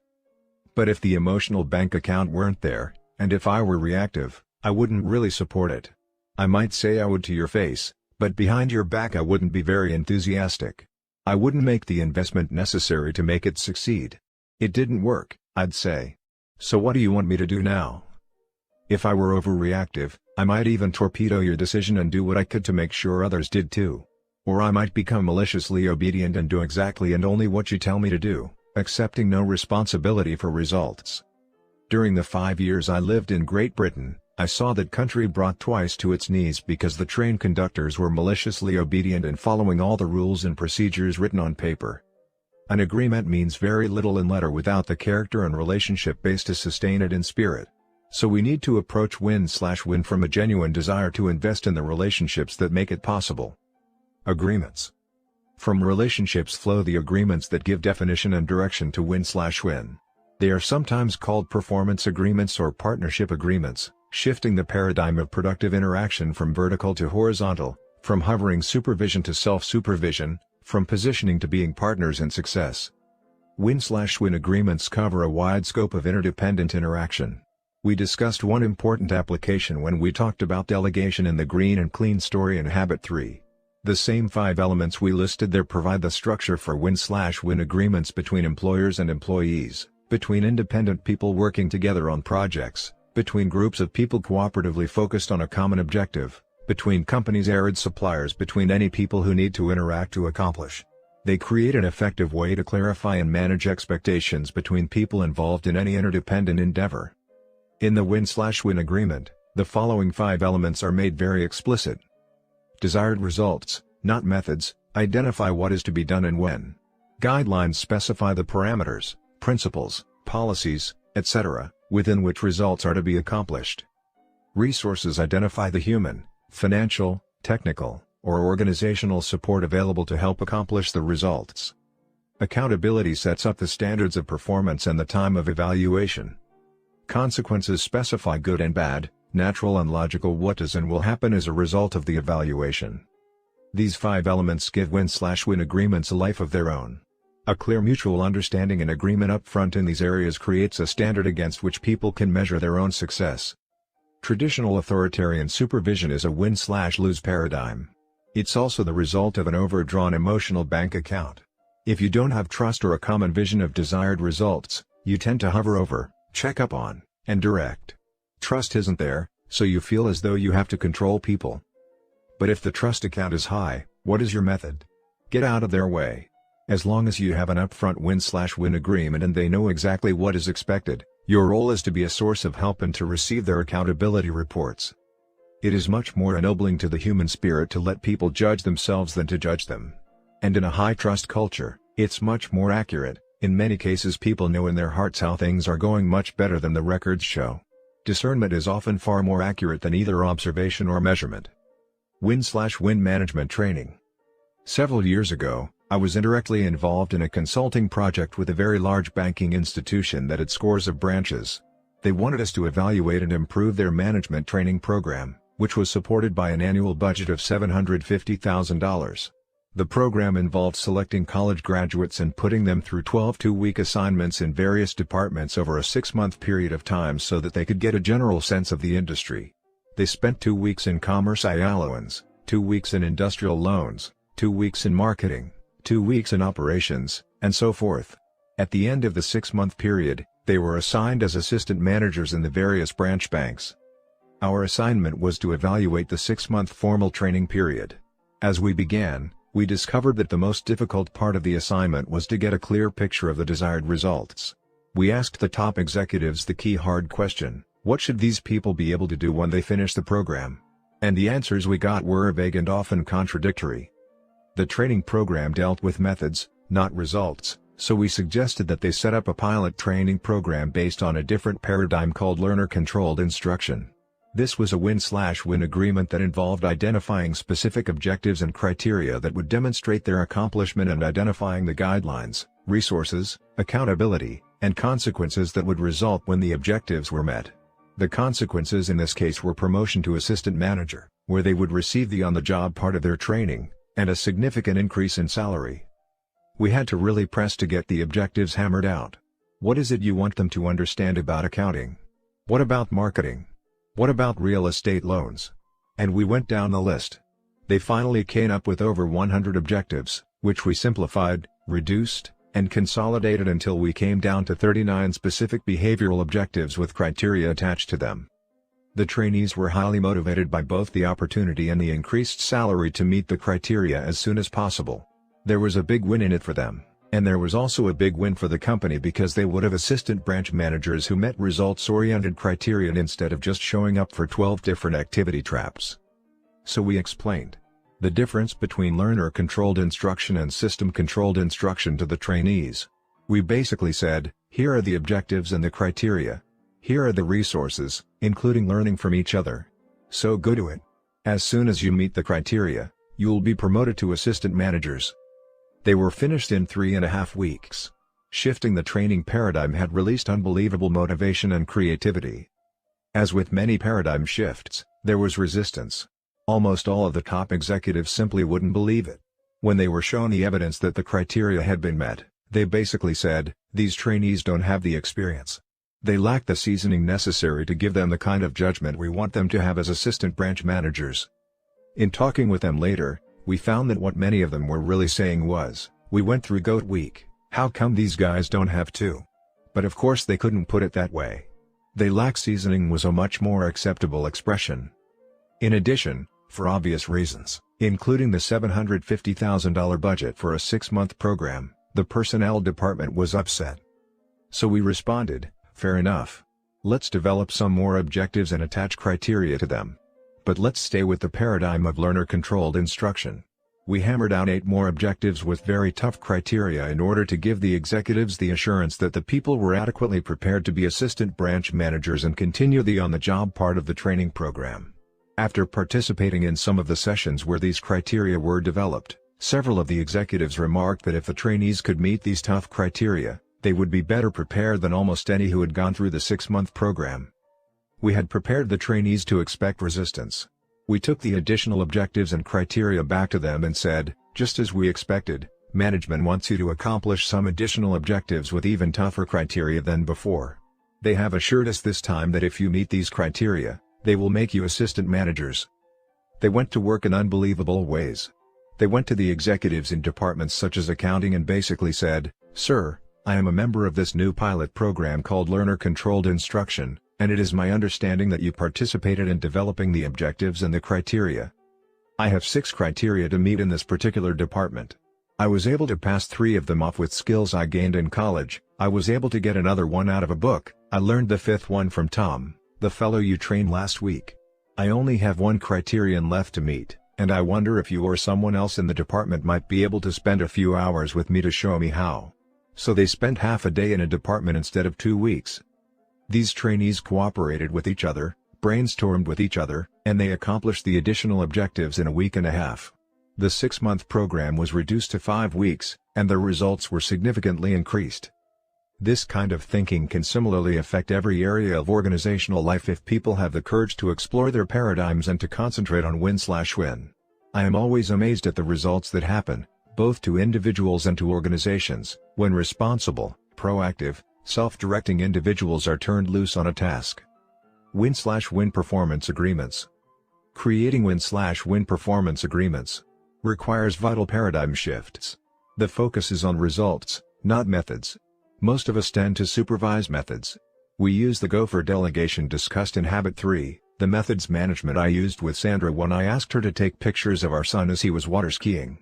But win/win agreements focus on results, releasing tremendous individual human potential and creating greater synergy, building P in the process instead of focusing exclusively on P. With win/win accountability, people evaluate themselves. The traditional evaluation games people play are awkward and emotionally exhausting. In win/win, people evaluate themselves, using the criteria that they themselves help to create up front. And if you set it up correctly, people can do that. With a win/win delegation agreement, even a 7-year-old boy can tell for himself how well he's keeping the yard green and clean.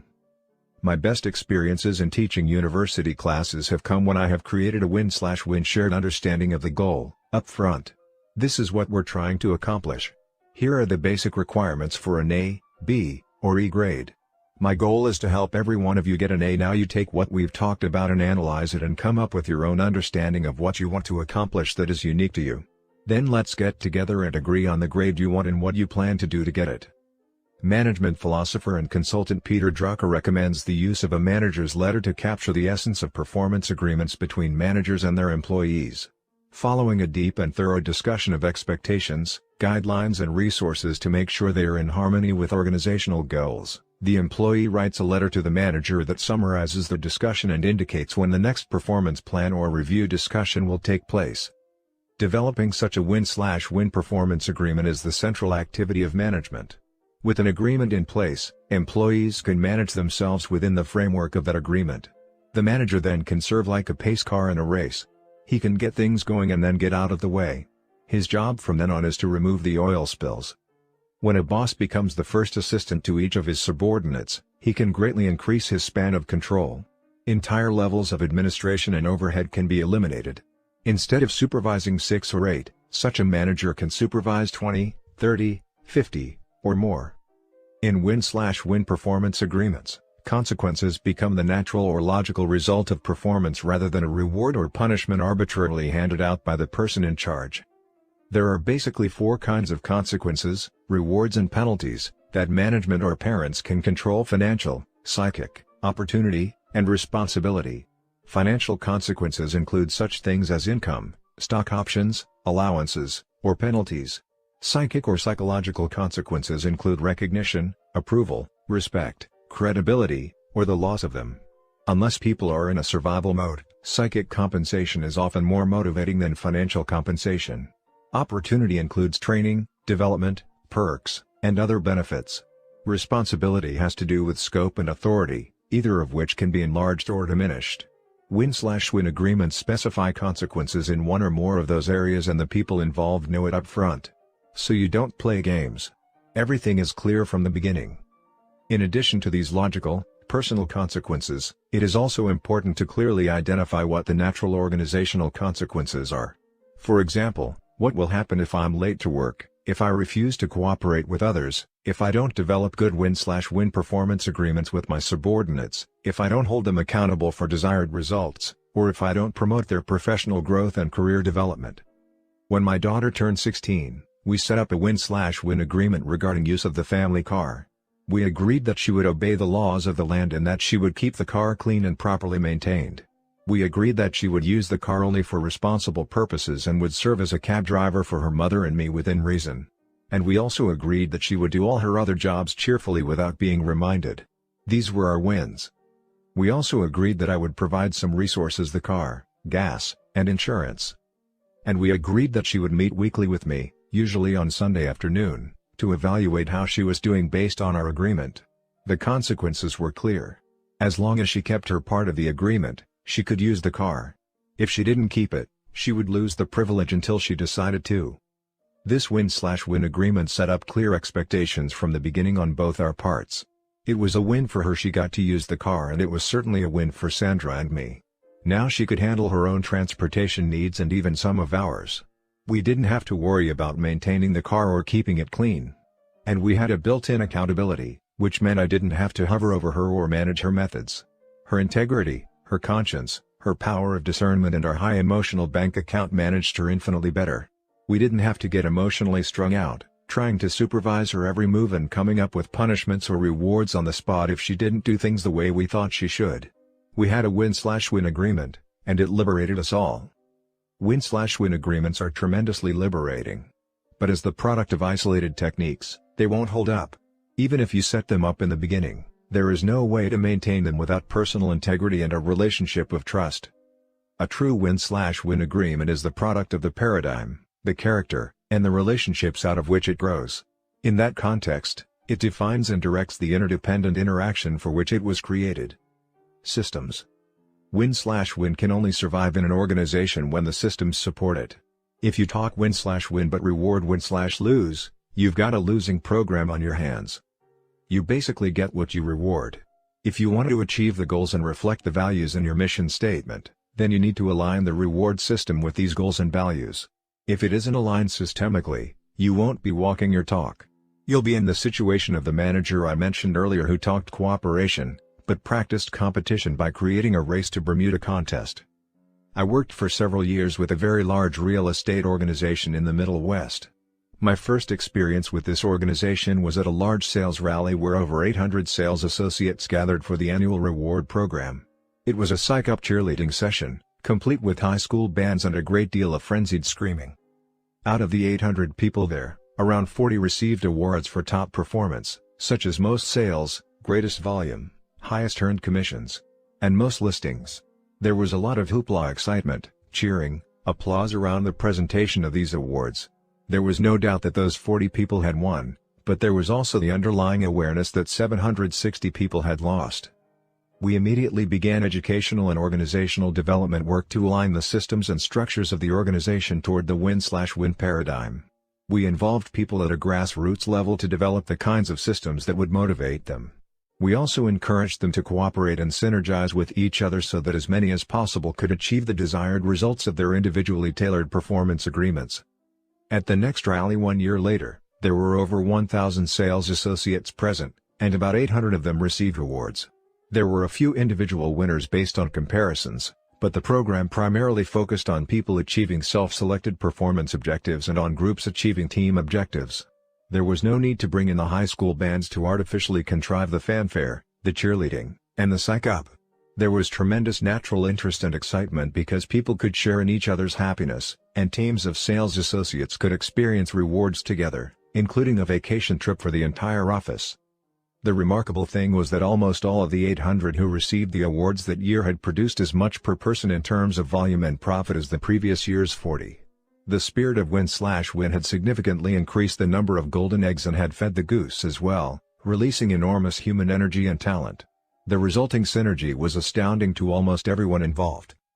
Competition has its place in the marketplace or against last year's performance, perhaps even against another office or individual where there is no particular interdependence, no need to cooperate.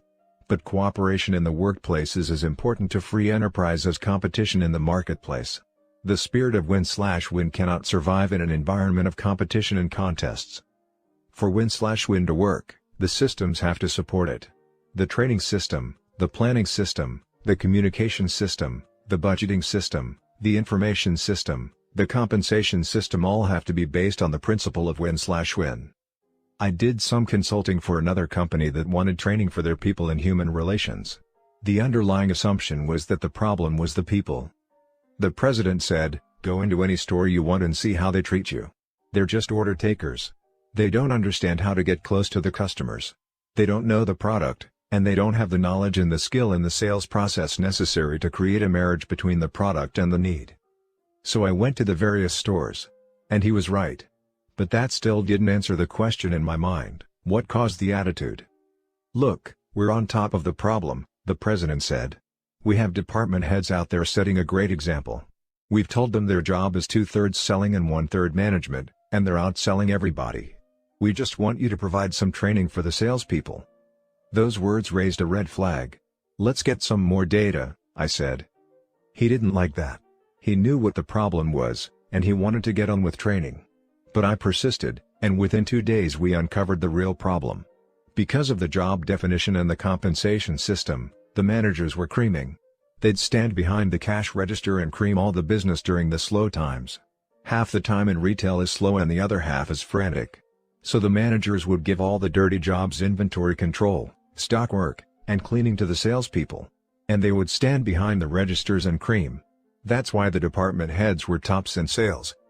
So we changed one system, the compensation system, and the problem was corrected overnight. We set up a system whereby the managers only made money when their salespeople made money. We overlapped the needs and goals of the managers with the needs and goals of the salespeople. And the need for human relations training suddenly disappeared. The key was developing a true win/win reward system. In another instance, I worked with a manager in a company that required formal performance evaluations. He was frustrated over the evaluation rating he had given a particular manager. He deserved a 3, he said, but I had to give him a 1, which meant superior, promotable. "What did you give him a 1 for?" I asked. "He gets the numbers," was his reply. "So why do you think he deserves a 3? "It's the way he gets them. He neglects people, he runs over them. He's a troublemaker." It sounds like he's totally focused on peon production. And that's what he's being rewarded for. But what would happen if you talked with him about the problem, if you helped him understand the importance of PC? He said he had done so, with no effect. Then what if you set up a win/win contract with him where you both agreed that 2/3 of his compensation would come from P from the numbers and the other 1/3 would come from PC, how other people perceive him, what kind of leader, people builder, team builder he is? Now that would get his attention, he replied.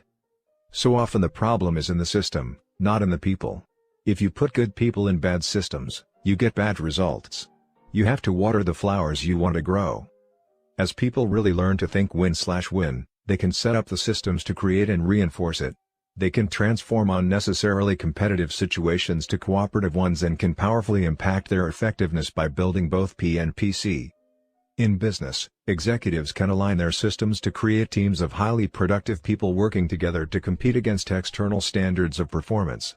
In education, teachers can set up grading systems based on an individual's performance in the context of agreed-upon criteria and can encourage students to cooperate in productive ways to help each other learn and achieve. In families, parents can shift the focus from competition with each other to cooperation. In activities such as bowling, for example, they can keep a family score and try to beat a previous one. They can set up home responsibilities with win/win agreements that eliminate constant nagging and enable parents to do the things only they can do. A friend once shared with me a cartoon he'd seen of 2 children talking to each other. "If mommy doesn't get us up soon," one was saying, "we're going to be late for school." These words brought forcibly to his attention the nature of the problems created when families are not organized on a responsible win/win basis. Win/win puts the responsibility on the individual for accomplishing specified results within clear guidelines and available resources. It makes a person accountable to perform and evaluate the results and provides consequences as a natural result of performance. And win/win systems create the environment which supports and reinforces the win/win performance agreements. Processes. There's no way to achieve win/win ends with win/lose or lose/win means. You can't say, "You're going to think win/win, whether you like it or not." So the question becomes how to arrive at a win/win solution. Roger Fisher and William Ury, 2 Harvard law professors, have done some outstanding work in what they call the principled approach versus the positional approach to bargaining in their tremendously useful and insightful book, getting to yes. Although the words win/win are not used, the spirit and underlying philosophy of the book are in harmony with the win/win approach. They suggest that the essence of principled negotiation is to separate the person from the problem, to focus on interests and not on positions, to invent options for mutual gain, and to insist on objective criteria, some external standard or principle that both parties can buy into. In my own work with various people and organizations seeking win/win solutions, I suggest that they become involved in the following four-step process. First, see the problem from the other point of view. Really seek to understand and to give expression to the needs and concerns of the other party as well as or better than they can themselves. Second, identify the key issues and concerns, not positions, involved. Third, determine what results would constitute a fully acceptable solution. And fourth, identify possible new options to achieve those results. Habits 5 and 6 deal directly with two of the elements of this process, and we will go into those in depth in the next two chapters. But at this juncture, let me point out the highly interrelated nature of the process of win/win with the essence of win/win itself. You can only achieve win/win solutions with win/win processes. The end and the means are the same. Win/win is not a personality technique. It's a total paradigm of human interaction. It comes from a character of integrity, maturity, and the abundance mentality. It grows out of high-trust relationships. It is embodied in agreements that effectively clarify and manage expectations as well as accomplishment. It thrives in supportive systems. And it is achieved through the process we are now prepared to more fully examine in Habits 5 and 6. Application suggestions. 1. Think about an upcoming interaction wherein you will be attempting to reach an agreement or negotiate a solution. Commit to maintain a balance between courage and consideration. 2. Make a list of obstacles that keep you from applying the win/win paradigm more frequently. Determine what could be done within your circle of influence to eliminate some of those obstacles. 3. Select a specific relationship where you would like to develop a win/win agreement. Try to put yourself in the other person's place, and write down explicitly how you think that person sees the solution. Then list, from your own perspective, what results would constitute a win for you. Approach the other person and ask if he or she would be willing to communicate until you reach a point of agreement and mutually beneficial solution. 4. Identify 3 key relationships in your life. Give some indication of what you feel the balance is in each of the emotional bank accounts. Write down some specific ways you could make deposits in each account. 5. Deeply consider your own scripting. Is it win/lose? How does that scripting affect your interactions with other people? Can you identify the main source of that script? Determine whether or not those scripts serve well in your current reality. 6. Try to identify a model of win/win thinking who, even in hard situations, really seeks mutual benefit. Determine now to more closely watch and learn from this person's example. Habit 5, seek first to understand, then to be understood. Principles of empathic communication. The heart has its reasons which reason knows not of. Pascal. Suppose you've been having trouble with your eyes and you decide to go to an optometrist for help. After briefly listening to your complaint, he takes off his glasses and hands them to you. "Put these on," he says. "I've worn this pair of glasses for 10 years now and they've really helped me. I have an extra pair at home, you can wear these." So you put them on, but it only makes the problem worse. "This is terrible," you exclaim. "I can't see a thing." "Well, what's wrong?" he asks. "They work great for me. Try harder." "I am trying," you insist. "Everything is a blur." "Well, what's the matter with you? Think positively." "Okay. I positively can't see a thing." "Boy, are you ungrateful," he chides. "And after all I've done to help you. What are the chances you'd go back to that optometrist the next time you needed help?" Not very good, I would imagine. You don't have much confidence in someone who doesn't diagnose before he or she prescribes. But how often do we diagnose before we prescribe in communication? "Come on, honey, tell me how you feel. I know it's hard, but I'll try to understand." "Oh, I don't know, Mom. You'd think it was stupid." "Of course I wouldn't. You can tell me. Honey, no one cares for you as much as I do. I'm only interested in your welfare. What's making you so unhappy?" "Oh, I don't know." "Corn on, honey. What is it?" "Well, to tell you the truth, I just don't like school anymore." "What?" You respond incredulously. What do you mean you don't like school? And after all the sacrifices we've made for your education. Education is the foundation of your future. If you'd apply yourself like your older sister does, you'd do better and then you'd like school. Time and time again, we've told you to settle down. You've got the ability, but you just don't apply yourself. Try harder. Get a positive attitude about it. Pause. Now go ahead. Tell me how you feel. We have such a tendency to rush in, to fix things up with good advice. But we often fail to take the time to diagnose, to really, deeply understand the problem first. If I were to summarize in one sentence the single most important principle I have learned in the field of interpersonal relations, it would be this: seek first to understand, then to be understood. This principle is the key to effective interpersonal communication. Character and communication. Right now, you're reading a book I've written. Reading and writing are both forms of communication. So are speaking and listening. In fact, those are the 4 basic types of communication. And think of all the hours you spend doing at least one of those 4 things. The ability to do them well is absolutely critical to your effectiveness. Communication is the most important skill in life. We spend most of our waking hours communicating. But consider this: you've spent years learning how to read and write, years learning how to speak. But what about listening? What training or education have you had that enables you to listen so that you really, deeply understand another human being from that individual's own frame of reference? Comparatively few people have had any training in listening at all. And, for the most part, their training has been in the personality ethic of technique, truncated from the character base and the relationship base absolutely vital to authentic understanding of another person. If you want to interact effectively with me, to influence me, your spouse, your child, your neighbor, your boss, your co-worker, your friend, you first need to understand me. And you can't do that with technique alone. If I sense you're using some technique, I sense duplicity, manipulation. I wonder why you're doing it, what your motives are. And I don't feel safe enough to open myself up to you. The real key to your influence with me is your example, your actual conduct. Your example flows naturally out of your character, or the kind of person you truly are, not what others say you are or what you may want me to think you are. It is evident in how I actually experience you. Your character is constantly radiating, communicating. From it, in the long run, I come to instinctively trust or distrust you and your efforts with me. If your life runs hot and cold, if you're both caustic and kind, and, above all, if your private performance doesn't square with your public performance, it's very hard for me to open up with you. Then, as much as I may want and even need to receive your love and influence, I don't feel safe enough to expose my opinions and experiences and my tender feelings. Who knows what will happen? But unless I open up with you, unless you understand me and my unique situation and feelings, you won't know how to advise or counsel me. What you say is good and fine, but it doesn't quite pertain to me. You may say you care about and appreciate me. I desperately want to believe that. But how can you appreciate me when you don't even understand me? All I have are your words, and I can't trust words.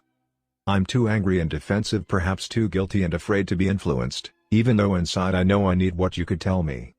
Unless you're influenced by my uniqueness, I'm not going to be influenced by your advice. So if you want to be really effective in the habit of interpersonal communication, you cannot do it with technique alone. You have to build the skills of empathic listening on a base of character that inspires openness and trust. And you have to build the emotional bank accounts that create a commerce between hearts. Empathic listening.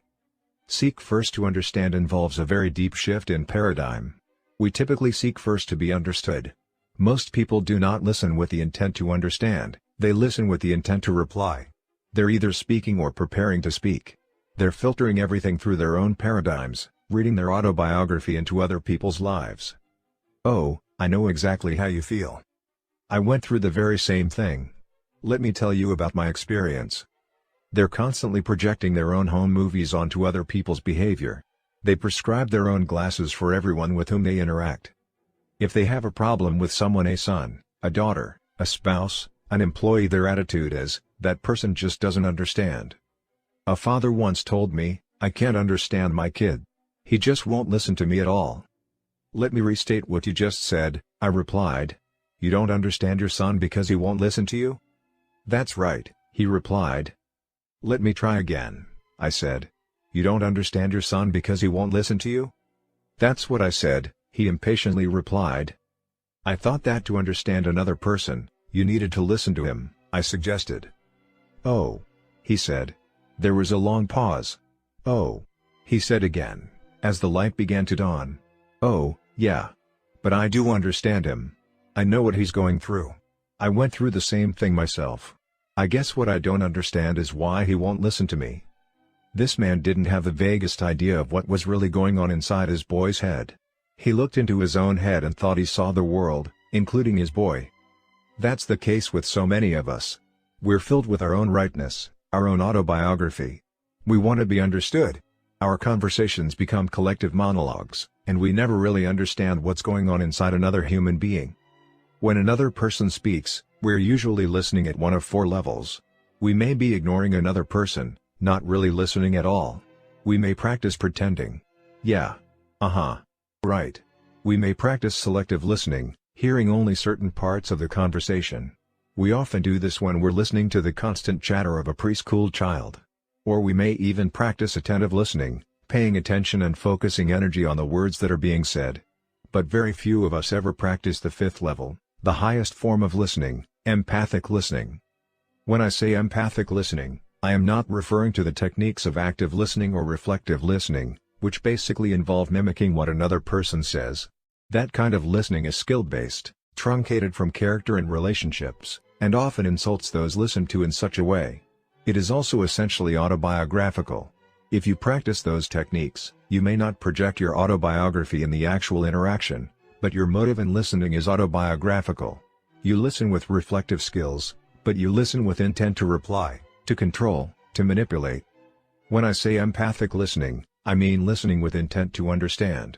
I mean seeking first to understand, to really understand. It's an entirely different paradigm. Empathic, from empathy, listening gets inside another person's frame of reference. You look out through it, you see the world the way they see the world, you understand their paradigm, you understand how they feel. Empathy is not sympathy. Sympathy is a form of agreement, a form of judgment. And it is sometimes the more appropriate emotion and response. But people often feed on sympathy. It makes them dependent. The essence of empathic listening is not that you agree with someone, it's that you fully, deeply, understand that person, emotionally as well as intellectually. Empathic listening involves much more than registering, reflecting, or even understanding the words that are said. Communications experts estimate, in fact, that only 10% of our communication is represented by the words we say. Another 30% is represented by our sounds, and 60% by our body language. In empathic listening, you listen with your ears, but you also, and more importantly, listen with your eyes and with your heart. You listen for feeling, for meaning. You listen for behavior. You use your right brain as well as your left. You sense, you intuit, you feel. Empathic listening is so powerful because it gives you accurate data to work with. Instead of projecting your own autobiography and assuming thoughts, feelings, motives and interpretation, you're dealing with the reality inside another person's head and heart. You're listening to understand. You're focused on receiving the deep communication of another human soul. In addition, empathic listening is the key to making deposits in emotional bank accounts, because nothing you do is a deposit unless the other person perceives it as such. You can work your fingers to the bone to make a deposit, only to have it turn into a withdrawal when a person regards your efforts as manipulative, self-serving, intimidating, or condescending because you don't understand what really matters to him. Empathic listening is, in and of itself, a tremendous deposit in the emotional bank account. It's deeply therapeutic and healing because it gives a person psychological air. If all the air were suddenly sucked out of the room you're in right now, what would happen to your interest in this book? You wouldn't care about the book, you wouldn't care about anything except getting air. Survival would be your only motivation. But now that you have air, it doesn't motivate you. This is one of the greatest insights in the field of human motivation. Satisfied needs do not motivate. It's only the unsatisfied need that motivates. Next to physical survival, the greatest need of a human being is psychological survival, to be understood, to be affirmed, to be validated, to be appreciated. When you listen with empathy to another person, you give that person psychological air. And after that vital need is met, you can then focus on influencing or problem solving. This need for psychological air impacts communication in every area of life. I taught this concept at a seminar in Chicago one time, and I instructed the participants to practice empathic listening during the evening. The next morning, A man came up to me almost bursting with news. "Let me tell you what happened last night," he said. "I was trying to close a big commercial real estate deal while I was here in Chicago. I met with the principals, their attorneys, and another real estate agent who had just been brought in with an alternative proposal. It looked as if I were going to lose the deal. I had been working on this deal for over 6 months and, in a very real sense, all my eggs were in this one basket. All of them. I panicked. I did everything I could. I pulled out all the stops. I used every sales technique I could. The final stop was to say, could we delay this decision just a little longer? But the momentum was so strong and they were so disgusted by having this thing go on so long, it was obvious they were going to close. So I said to myself, well, why not try it? Why not practice what I learned today and seek first to understand, then to be understood? I've got nothing to lose. I just said to the man, let me see if I really understand what your position is and what your concerns about my recommendations really are. When you feel I understand them, then we'll see whether my proposal has any relevance or not. I really tried to put myself in his shoes. I tried to verbalize his needs and concerns, and he began to open up. The more I sensed and expressed the things he was worried about, the results he anticipated, the more he opened up. Finally, in the middle of our conversation, he stood up, walked over to the phone, and dialed his wife. Putting his hand over the mouthpiece, he said, "You've got the deal." I was totally dumbfounded, he told me. I still am this morning. He had made a huge deposit in the emotional bank account by giving the man psychological air. When it comes right down to it, other things being relatively equal, the human dynamic is more important than the technical dimensions of the deal. Seeking first to understand, diagnosing before you prescribe, is hard. It's so much easier in the short run to hand someone a pair of glasses that have fit you so well these many years. But in the long run, it severely depletes both P and PC. You can achieve maximum interdependent production from an inaccurate understanding of where other people are coming from. And you can have interpersonal PC. High emotional bank accounts if the people you relate with don't really feel understood. Empathic listening is also risky. It takes a great deal of security to go into a deep listening experience because you open yourself up to be influenced. You become vulnerable. It's a paradox, in a sense, because in order to have influence, you have to be influenced. That means you have to really understand. That's why habits 1, 2, and 3 are so foundational. They give you the changeless inner core, the principal center, from which you can handle the more outward vulnerability with peace and strength. Diagnose before you prescribe. Although it's risky and hard, seek first to understand, or diagnose before you prescribe, is a correct principle manifest in many areas of life. It's the mark of all true professionals. It's critical for the optometrist, it's critical for the physician. You wouldn't have any confidence in a doctor's prescription unless you had confidence in the diagnosis. When our daughter Jenny was only 2 months old, she was sick one Saturday, the day of a football game in our community that dominated the consciousness of almost everyone. It was an important game. Some 60,000 people were there. Sandra and I would like to have gone, but we didn't want to leave little Jenny. Her vomiting and diarrhea had us concerned. The doctor was at that game. He wasn't our personal physician, but he was the one on call. When Jenny's situation got worse, we decided we needed some medical advice. Sandra dialed the stadium and had him paged. It was right at a critical time in the game, and she could sense an officious tone in his voice. "Yes?" he said briskly. "What is it?" "This is Mrs. Covey, doctor, and we're concerned about our daughter, Jenny." "What's the situation?" he asked. Sandra described the symptoms, and he said, "Okay. I'll call in a prescription." Which is youth pharmacy. When she hung up, Sandra felt that in her rush she hadn't really given him full data, but that what she had told him was adequate. "Do you think he realizes that Jenny is just a newborn?" I asked her. "I'm sure he does," Sandra replied. "But he's not our doctor. He's never even treated her." "Well, I'm pretty sure he knows."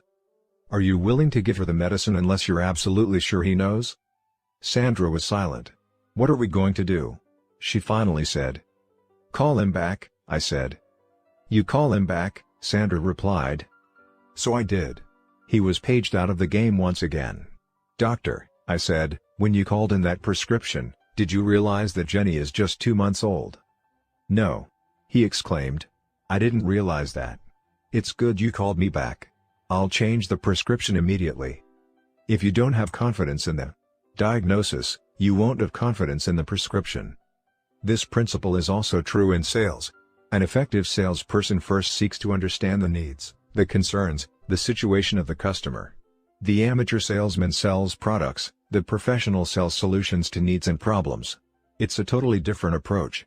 The professional learns how to diagnose, how to understand. He also learns how to relate people's needs to his products and services. And, he has to have the integrity to say, my product or service will not meet that need if it will not. Diagnosing before you prescribe is also fundamental to law. The professional lawyer first gathers the facts to understand the situation, to understand the laws and precedents, before preparing a case. A good lawyer almost writes the opposing attorney's case before he writes his own. It's also true in product design. Can you imagine someone in a company saying, this consumer research stuff is for the birds. Let's design products. In other words, forget understanding the consumer's buying habits and motives, just design products. It would never work. A good engineer will understand the forces, the stresses at work, before designing the bridge. A good teacher will assess the class before teaching. A good student will understand before he applies. A good parent will understand before evaluating or judging. The key to good judgment is understanding. By judging first, a person will never fully understand. Seek first to understand is a correct principle evident in all areas of life. It's a generic, common denominator principle, but it has its greatest power in the area of interpersonal relations. 4 autobiographical responses. Because we listen autobiographically, we tend to respond in one of 4 ways. We evaluate, we either agree or disagree, we probe, we ask questions from our own frame of reference, we advise, we give counsel based on our own experience, or we interpret, we try to figure people out, to explain their motives, their behavior, based on our own motives and behavior. These responses come naturally to us. We are deeply scripted in them, we live around models of them all the time. But how do they affect our ability to really understand? If I'm trying to communicate with my son, can he feel free to open himself up to me when I evaluate everything he says before he really explains it? Am I giving him psychological air? And how does he feel when I probe? Probing is playing 20 questions. It's autobiographical, it controls, and it invades. It's also logical, and the language of logic is different from the language of sentiment and emotion. You can play 20 questions all day and not find out what's important to someone. Constant probing is one of the main reasons parents do not get close to their children. How's it going, son? Fine. Well, what's been happening lately? Nothing. So what's exciting in school? Not much. And what are your plans for the weekend? I don't know. You can't get him off the phone talking with his friends, but all he gives you is 1- and 2-word answers. Your house is a motel where he eats and sleeps, but he never shares, never opens up. And when you think about it, honestly, why should he, if every time he does open up his soft underbelly, you elephant stomp it with autobiographical advice and I told you so's? We are so deeply scripted in these responses that we don't even realize when we use them. I have taught this concept to thousands of people in seminars across the country, and it never fails to shock them deeply as we role-play empathic listening situations and they finally begin to listen to their own typical responses. But as they begin to see how they normally respond and learn how to listen with empathy, they can see the dramatic results in communication. To many, seek first to understand becomes the most exciting, the most immediately applicable, of all the 7 habits. Let's take a look at what might be a typical communication between a father and his teenage son. Look at the father's words in terms of the 4 different responses we have just described. Boy, Dad, I've had it. School is for the birds. What's the matter, son? Probing. It's totally impractical. I don't get a thing out of it. Well, you just can't see the benefits yet, son. I felt the same way when I was your age. I remember thinking what a waste some of the classes were. But those classes turned out to be the most helpful to me later on. Just hang in there. Give it some time, advising. I've given it 10 years of my life. Can you tell me what good X plus Y is going to be to me as an auto mechanic? An auto mechanic? You've got to be kidding, evaluating. No, I'm not. Look at Joe. He's quit school. He's working on cars. And he's making lots of money. Now that's practical. It may look that way now. But several years down the road, Joe's going to wish he'd stayed in school. You don't want to be an auto mechanic. You need an education to prepare you for something better than that, advising. I don't know. Joe's got a pretty good setup. Look, son, have you really tried? Probing, evaluating. I've been in high school 2 years now. Sure, I've tried. It's just a waste. That's a highly respected school, son. Give them a little credit. Advising, evaluating. Well, the other guys feel the same way I do. Do you realize how many sacrifices your mother and I have made to get you where you are? You can't quit when you've come this far. Evaluating. I know you've sacrificed, Dad. But it's just not worth it. Look, maybe if you spent more time doing your homework and less time in front of TV. Advising, evaluating. Look, Dad. It's just no good. Oh, never mind. I don't want to talk about this anyway. Obviously, his father was well-intended. Obviously, he wanted to help. But did he even begin to really understand? Let's look more carefully at the son, not just his words, but his thoughts and feelings, expressed parenthetically below, and the possible effect of some of his dad's autobiographical responses. Boy, Dad, I've had it. School is for the birds. I want to talk with you, to get your attention. What's the matter, son? You're interested. Good. It's totally impractical. I don't get a thing out of it. I've got a problem with school, and I feel just terrible. Well, you just can't see the benefits yet, son. I felt the same way when I was your age. Oh, no. Here comes chapter 3 of Dad's autobiography. This isn't what I want to talk about. I don't really care how many miles he had to trudge through the snow to school without any boots. I want to get to the problem. I remember thinking what a waste some of the classes were. But those classes turned out to be the most helpful to me later on. Just hang in there. Give it some time. Time won't solve my problem. I wish I could tell you. I wish I could just spit it out. I've given it 10 years of my life. Can you tell me what good X plus Y is going to do me as an auto mechanic? An auto mechanic? You've got to be kidding. He wouldn't like me if I were an auto mechanic. He wouldn't like me if I didn't finish school. I have to justify what I said. No, I'm not. Look at Joe. He's quit school. He's working on cars. And he's making lots of money. Now that's practical. It may look that way now. But several years down the road, Joe's going to wish he'd stayed in school. Oh, boy. Here comes lecture number 16 on the value of an education. You don't want to be an auto mechanic. How do you know that, Dad? Do you really have any idea what I want? You need an education to prepare you for something better than that. I don't know. Joe's got a pretty good setup. He's not a failure. He didn't finish school and he's not a failure. Look, son, have you really tried? We're beating around the bush, Dad. If you'd just listen, I really need to talk to you about something important. I've been in high school 2 years now. Sure, I've tried. It's just a waste. That's a highly respected school, son. Give them a little credit. Oh, great. Now we're talking credibility. I wish I could talk about what I want to talk about. Well, the other guys feel the same way I do. I have some credibility, too. I'm not a moron. Do you realize how many sacrifices your mother and I have made to get you where you are? Uh-oh, here comes the guilt trip. Maybe I am a moron. The school's great, Mom and Dad are great, and I'm a moron. You can't quit when you've come this far. I know you've sacrificed, Dad. But it's just not worth it. You just don't understand. Look, maybe if you spent more time doing your homework and less time in front of TV. That's not the problem, Dad. That's not it at all. I'll never be able to tell you. I was dumb to try. Look, Dad. It's just no good. Oh, never mind. I don't want to talk about this anyway. Can you see how limited we are when we try to understand another person on the basis of words alone, especially when we're looking at that person through our own glasses?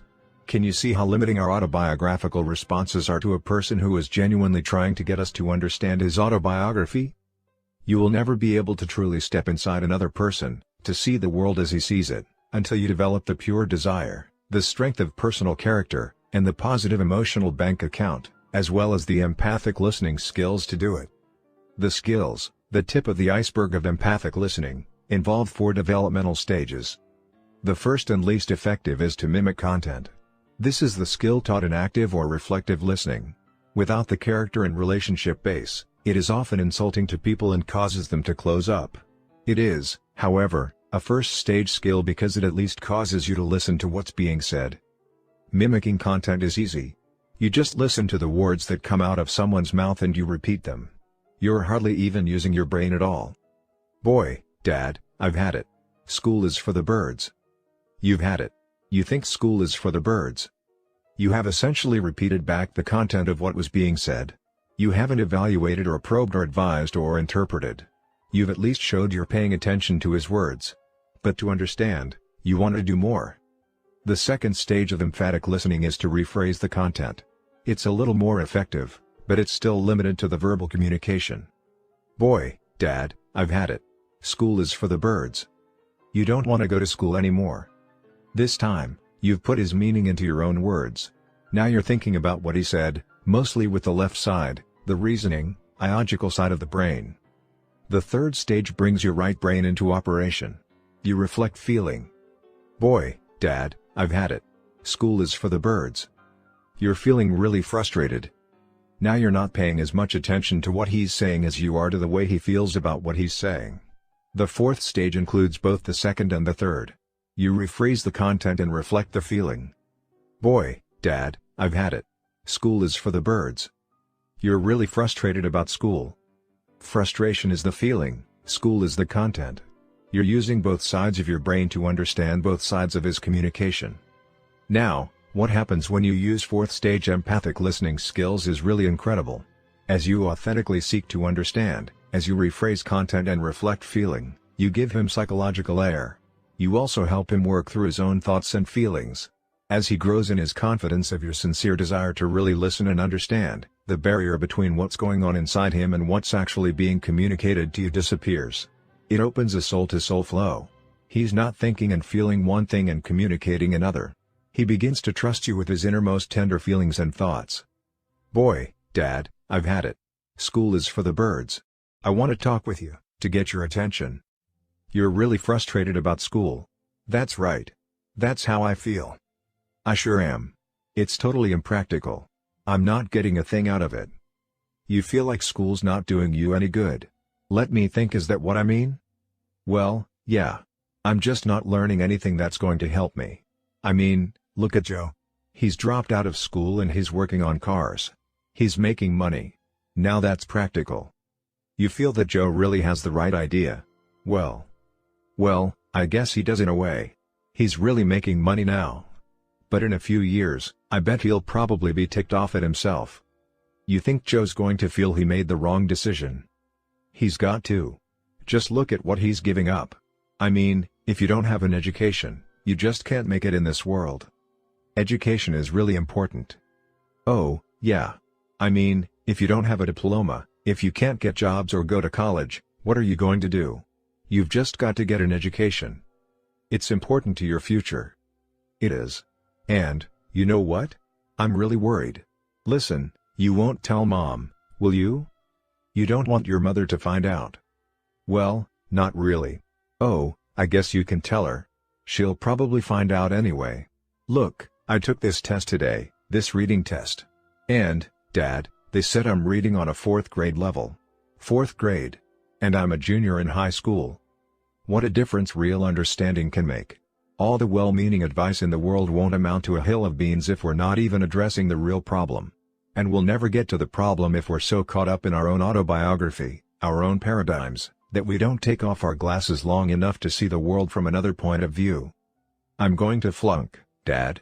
I guess I figure if I'm going to flunk, I might as well quit. But I don't want to quit. You feel torn. You're in the middle of a dilemma. What do you think I should do, Dad? By seeking first to understand, this father has just turned a transactional opportunity into a transformational opportunity. Instead of interacting on a surface, get the job done level of communication, he has created a situation in which he can now have transforming impact, not only on his son but also on the relationship. By setting aside his own autobiography and really seeking to understand, he has made a tremendous deposit in the emotional burial account and has empowered his son to open, layer upon layer, and to get to the real issue.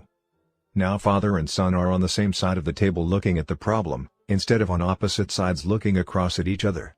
The son is opening his father's autobiography and asking for advice. Even as the father begins to counsel, however, he needs to be sensitive to his son's communication.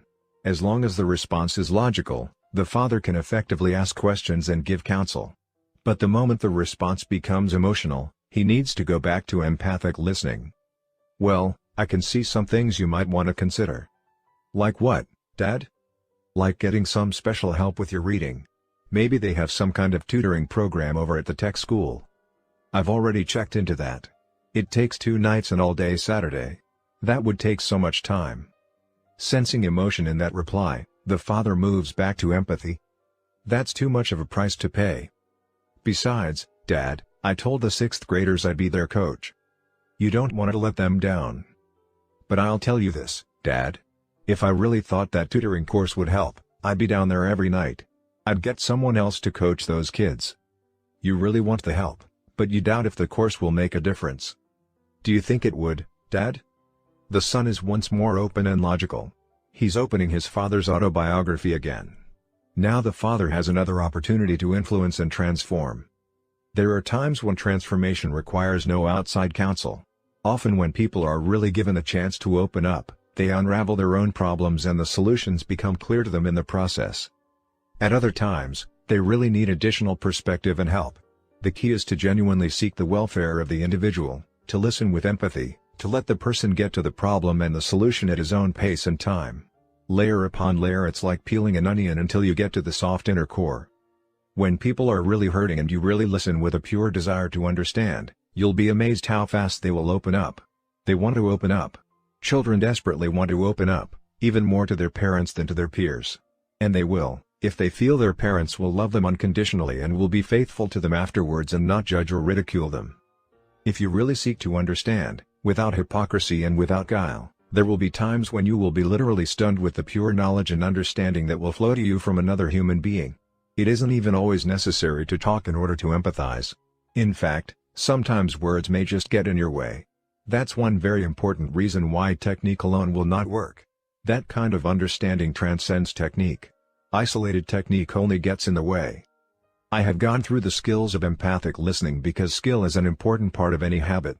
We need to have the skills. But let me reiterate that the skills will not be effective unless they come from a sincere desire to understand. People resent any attempt to manipulate them. In fact, if you're dealing with people you're close to, it's helpful to tell them what you're doing. I read this book about listening and empathy and I thought about my relationship with you. I realized I haven't listened to you like I should. But I want to. It's hard for me. I may blow it at times, but I'm going to work at it. I really care about you and I want to understand. I hope you'll help me. Affirming your motive is a huge deposit. But if you're not sincere, I wouldn't even try it. It may create an openness and a vulnerability that will later turn to your harm when a person discovers that you really didn't care, you really didn't want to listen, and he's left open, exposed, and hurt. The technique, the tip of the iceberg, has to come out of the massive base of character underneath. Now there are people who protest that empathic listening takes too much time. It may take a little more time initially, but it saves so much time downstream. The most efficient thing you can do if you're a doctor and want to prescribe a wise treatment is to make an accurate diagnosis. You can't say, "I'm in too much of a hurry. I don't have time to make a diagnosis. Just take this treatment." I remember writing one time in a room on the north shore of Oahu, Hawaii. There was a soft breeze blowing, and so I had opened 2 windows, one at the front and one at the side to keep the room cool.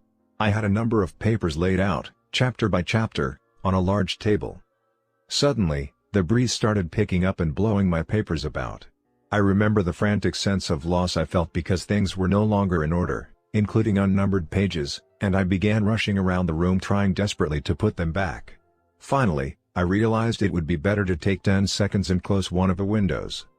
Empathic listening takes time, but it doesn't take anywhere near as much time as it takes to back up and correct misunderstandings when you're already miles down the road, to redo, to live with unexpressed and unsolved problems, to deal with the results of not giving people psychological air. A discerning empathic listener can read what's happening down deep fast, and can show such acceptance, such understanding, that other people feel safe to open up layer after layer until they get to that soft inner core where the problem really lies. People want to be understood. And whatever investment of time it takes to do that will bring much greater returns of time as you work from an accurate understanding of the problems and issues and from the high emotional bank account that results when a person feels deeply understood. Understanding and perception. As you learn to listen deeply to other people, you will discover tremendous differences in perception. You will also begin to appreciate the impact that these differences can have as people try to work together in interdependent situations. You see the young woman, I see the old lady. And both of us can be right. You may look at the world through spouse-centered glasses, I see it through the money-centered lens of economic concern.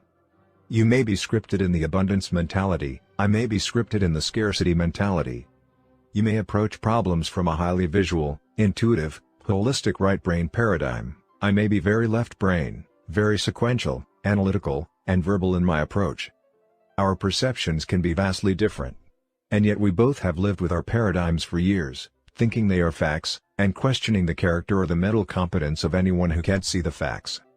Now, with all our differences, we're trying to work together in a marriage, in a job, in a community service project to manage resources and accomplish results. So how do we do it? How do we transcend the limits of our individual perceptions so that we can deeply communicate, so that we can cooperatively deal with the issues and come up with win-win solutions? The answer is habit 5. It's the first step in the process of win-win. Even if, and especially when, the other person is not coming from that paradigm, seek first to understand. This principle worked powerfully for one executive who shared with me the following experience. I was working with a small company that was in the process of negotiating a contract with a large national banking institution. This institution flew in their lawyers from San Francisco, their negotiator from Ohio, and presidents of 2 of their large banks to create an 8-person negotiating team. The company I worked with had decided to go for win-win or no deal. They wanted to significantly increase the level of service and the cost, but they had been almost overwhelmed with the demands of this large financial institution. The president of our company sat across the negotiating table and told them, "We would like for you to write the contract the way you want it so that we can make sure we understand your needs and your concerns. We will respond to those needs and concerns. Then we can talk about pricing." The members of the negotiating team were overwhelmed. They were astounded that they were going to have the opportunity to write the contract. They took 3 days to come up with the deal. When they presented it, the president said, "Now let's make sure we understand what you want." And he went down the contract, rephrasing the content, reflecting the feeling, until he was sure and they were sure he understood what was important to them. "Yes.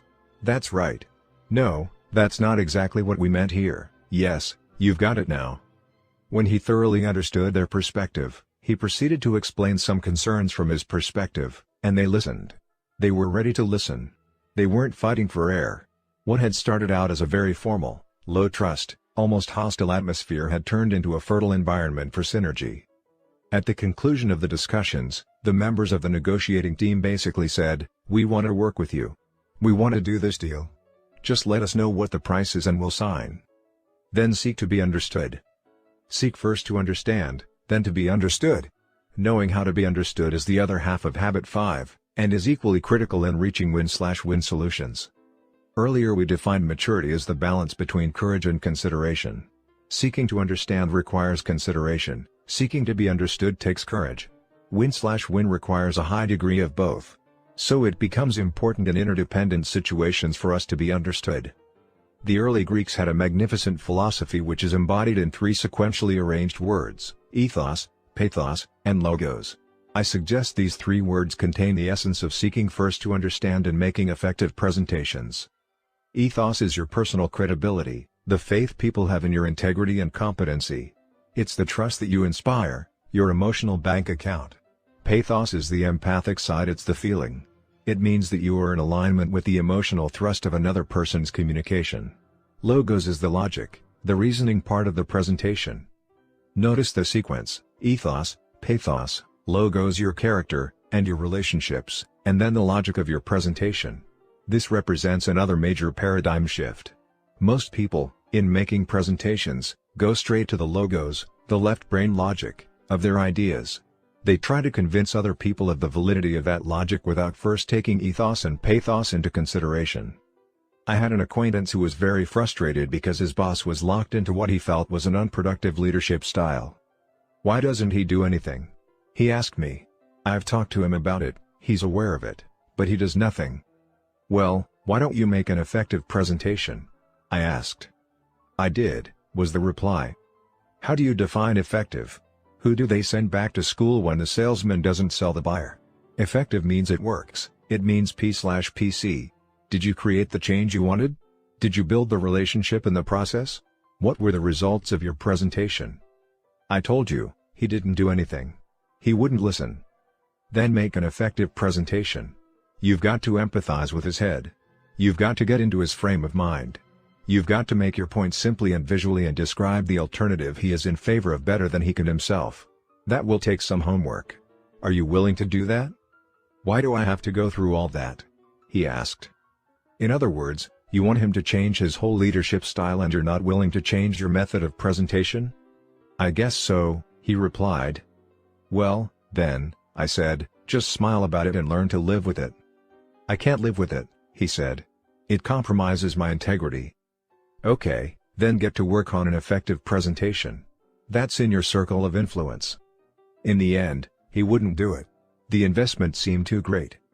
Another acquaintance, a university professor, was willing to pay the price.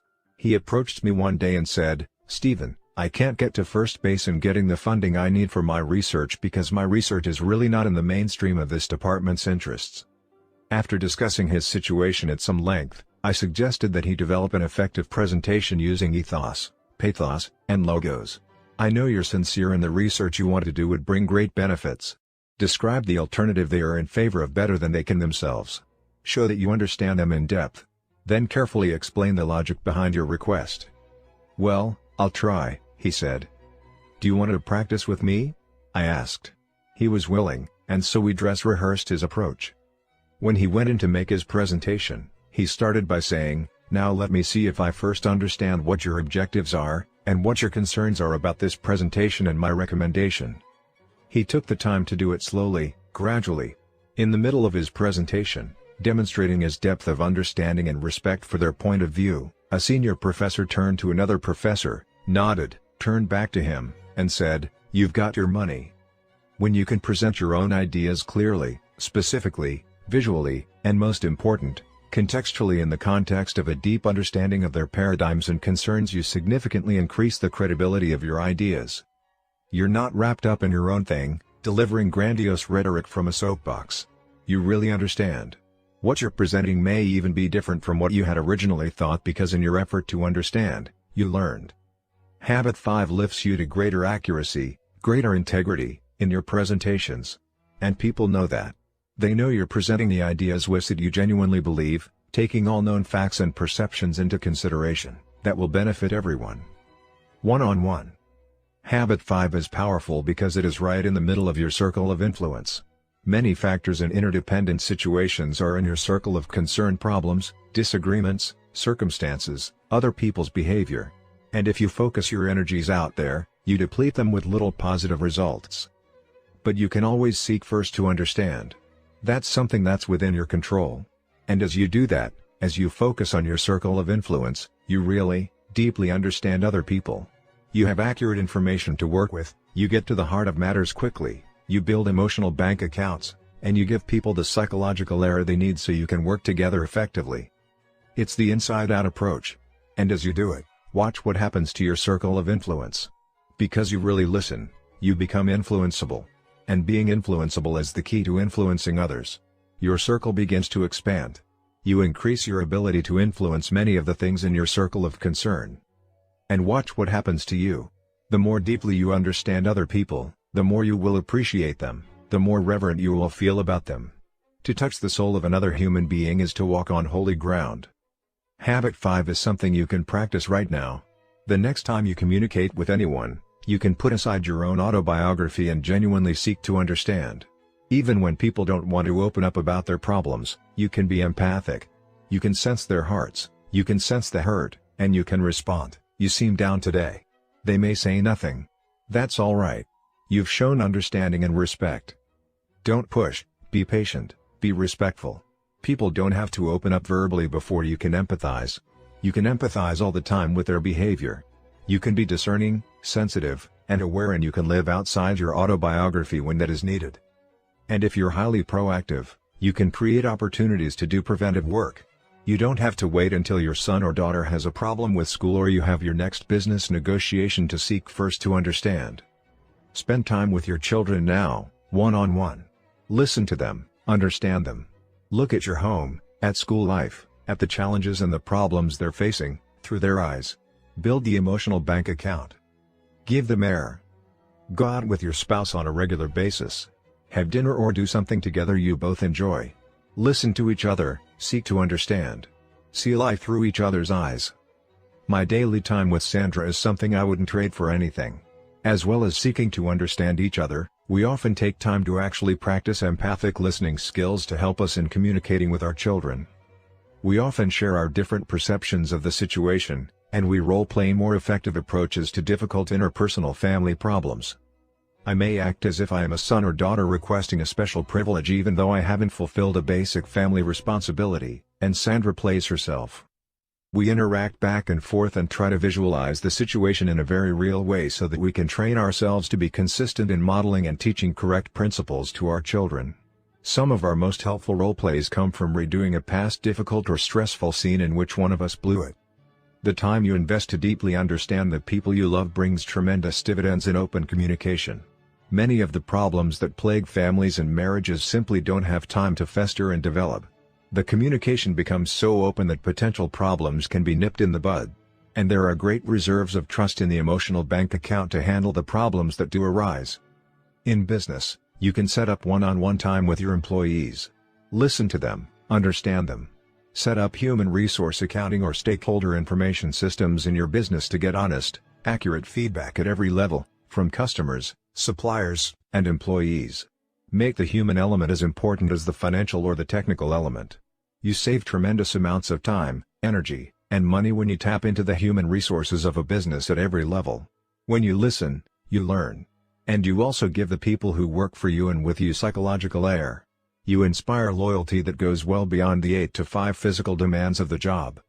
Seek first to understand. Before the problems come up, before you try to evaluate and prescribe, before you try to present your own ideas, seek to understand. It's a powerful habit of effective interdependence. When we really, deeply understand each other, we open the door to creative solutions and third alternatives. Our differences are no longer stumbling blocks to communication and progress. Instead, they become stepping stones to synergy. Application suggestions. 1. Select a relationship in which you sense the emotional bank account is in the red. Try to understand and write down the situation from the other person's point of view. In your next interaction, listen for understanding, comparing what you're hearing with what you wrote down.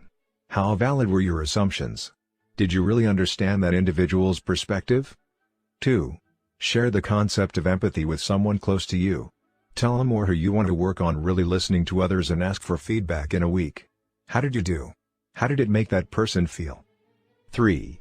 The next time you have an opportunity to watch people communicate, cover your ears for a few minutes and just watch. What emotions are being communicated that may not come across in words alone? 4. Next time you catch yourself inappropriately using one of the autobiographical responses, probing, evaluating, advising, or interpreting, try to turn the situation into a deposit by acknowledgement and apology. I'm sorry, I just realized I'm not really trying to understand. Could we start again? 5. Base your next presentation on empathy. Describe the other point of view as well as or better than its proponents, then seek to have your point understood from their frame of reference. Habit 6. Synergize. Principles of creative cooperation. I take as my God the hope of a saint, in crucial things, unity in important things, diversity in all things, generosity. Inaugural address of President George Bush. When Sir Winston Churchill was called to head up the war effort for Great Britain, he remarked that all his life had prepared him for this hour. In a similar sense, the exercise of all of the other habits prepares us for the habit of synergy. When properly understood, synergy is the highest activity in all life, the true test and manifestation of all of the other habits put together. The highest forms of synergy focus the 4 unique human endowments, the motive of win/win, and the skills of empathic communication on the toughest challenges we face in life. What results is almost miraculous. We create new alternatives, something that wasn't there before. Synergy is the essence of principle-centered leadership. It is the essence of principle-centered parenting. It catalyzes, unifies, and unleashes the greatest powers within people. All the habits we have covered prepare us to create the miracle of synergy. What is synergy? Simply defined, It means that the whole is greater than the sum of its parts. It means that the relationship which the parts have to each other is a part in and of itself. It is not only a part, but the most catalytic, the most empowering, the most unifying, and the most exciting part.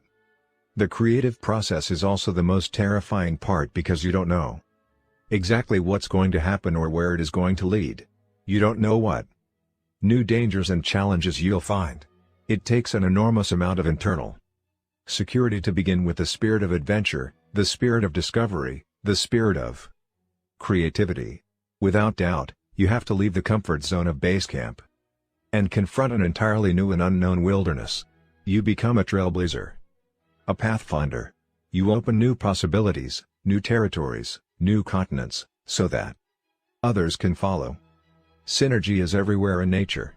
If you plant two plants close together, the roots commingle and improve the quality of the soil so that both plants will grow better than if they were separated. If you put two pieces of wood together, they will hold much more than the total of the weight held by each separately. The whole is greater than the sum of its parts. 1 + 1 = 3 or more. The challenge is to apply the principles of creative cooperation, which we learn from nature, in our social interactions.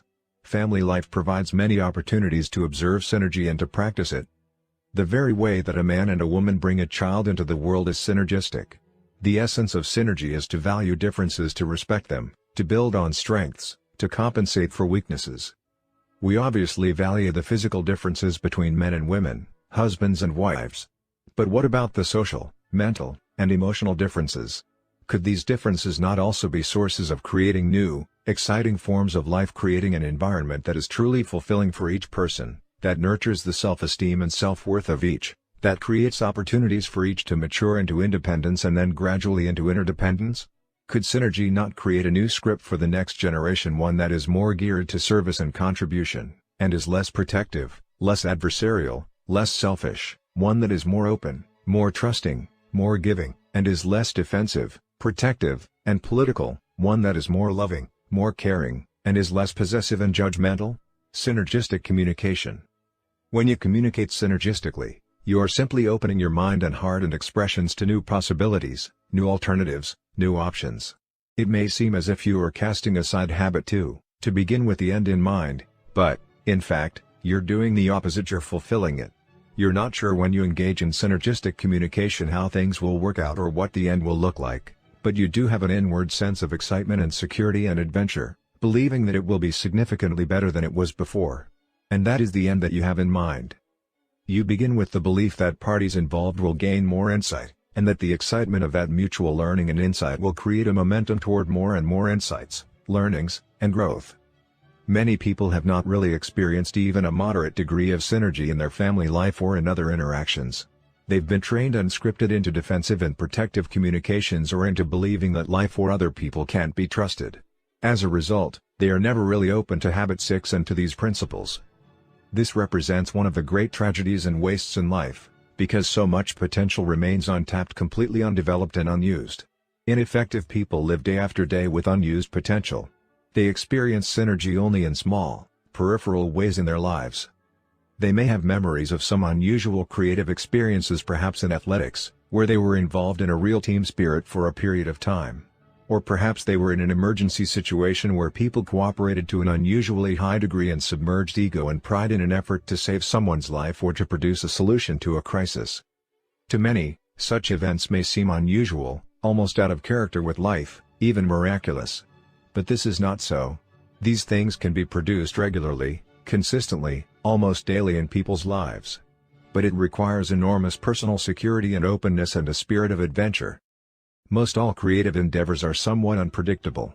They often seem ambiguous, hit or miss, trial and error. And unless people have a high tolerance for ambiguity and get their security from integrity to principles and inner values, they find it unnerving and unpleasant to be involved in highly creative enterprises.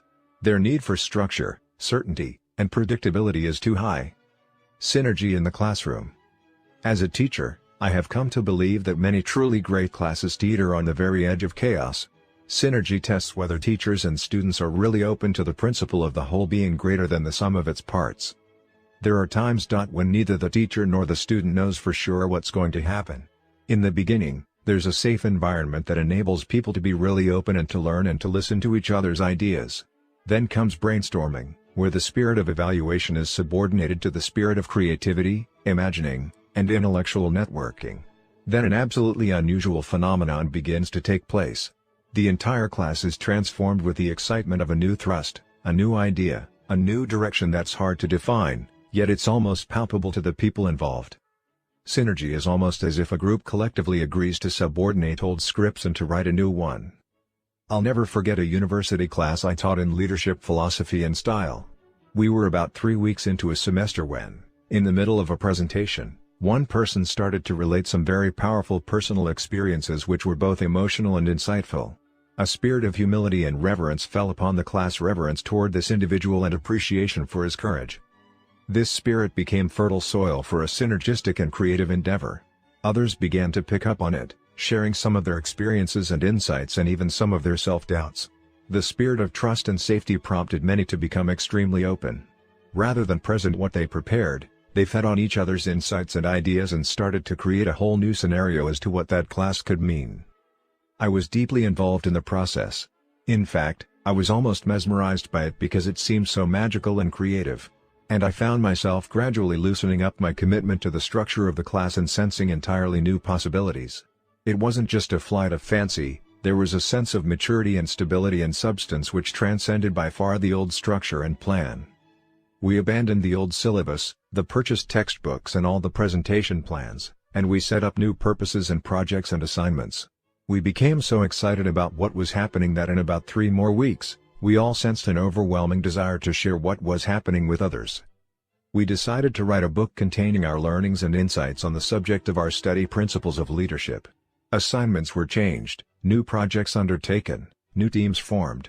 People worked much harder than they ever would have in the original class structure, and for an entirely different set of reasons. Out of this experience emerged an extremely unique, cohesive, and synergistic culture that did not end with the semester. For years, alumni meetings were held among members of that class. Even today, many years later, when we see each other, we talk about it and often attempt to describe what happened and why. One of the interesting things to me was how little time had transpired before there was sufficient trust to create such synergy. I think it was largely because the people were relatively mature. They were in the final semester of their senior year, and I think they wanted more than just another good classroom experience. They were hungry for something new and exciting, something that they could create that was truly meaningful. It was an idea whose time had come for them. In addition, the chemistry was right. I felt that experiencing synergy was more powerful than talking about it, that producing something new was more meaningful than simply reading something old. I've also experienced, as I believe most people have, times that were almost synergistic, times that hung on the edge of chaos and for some reason descended for it. Sadly, people who are burned by such experiences often begin their next new experience with that failure in mind. They defend themselves against it and cut themselves off from synergy. It's like administrators who set up new rules and regulations based on the abuses of a few people inside an organization, thus limiting the freedom and creative possibilities for many, or business partners who imagine the worst scenarios possible and write them up in legal language, killer-rig the whole spirit of creativity, enterprise, and synergistic possibility. As I think back on many consulting and executive education experiences, I can say that the highlights were almost always synergistic. There was usually an early moment that required considerable courage, perhaps in becoming extremely authentic, in confronting some inside truth about the individual or the organization or the family which really needed to be said, but took a combination of considerable courage and genuine love to say it. Then others became more authentic, open, and honest, and the synergistic communication process began. It usually became more and more creative, and ended up in insights and plans that no one had anticipated initially. As Earl Rogers taught, that which is most personal is most general.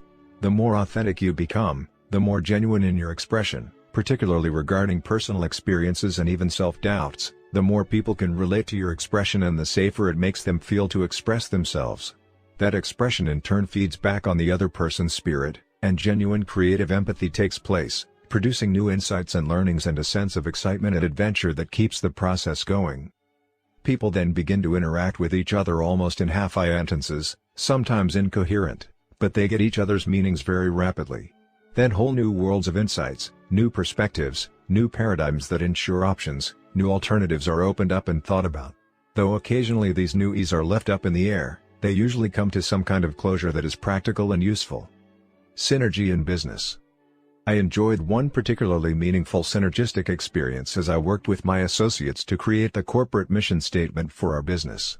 Almost all members of the company went high up into the mountains where, surrounded by the magnificence of nature, we began with the first draft of what some of us considered to be an excellent mission statement. At first the communication was respectful, careful and predictable. But as we began to talk about the various alternatives, possibilities, and opportunities ahead, people became very open and authentic and simply started to think out loud.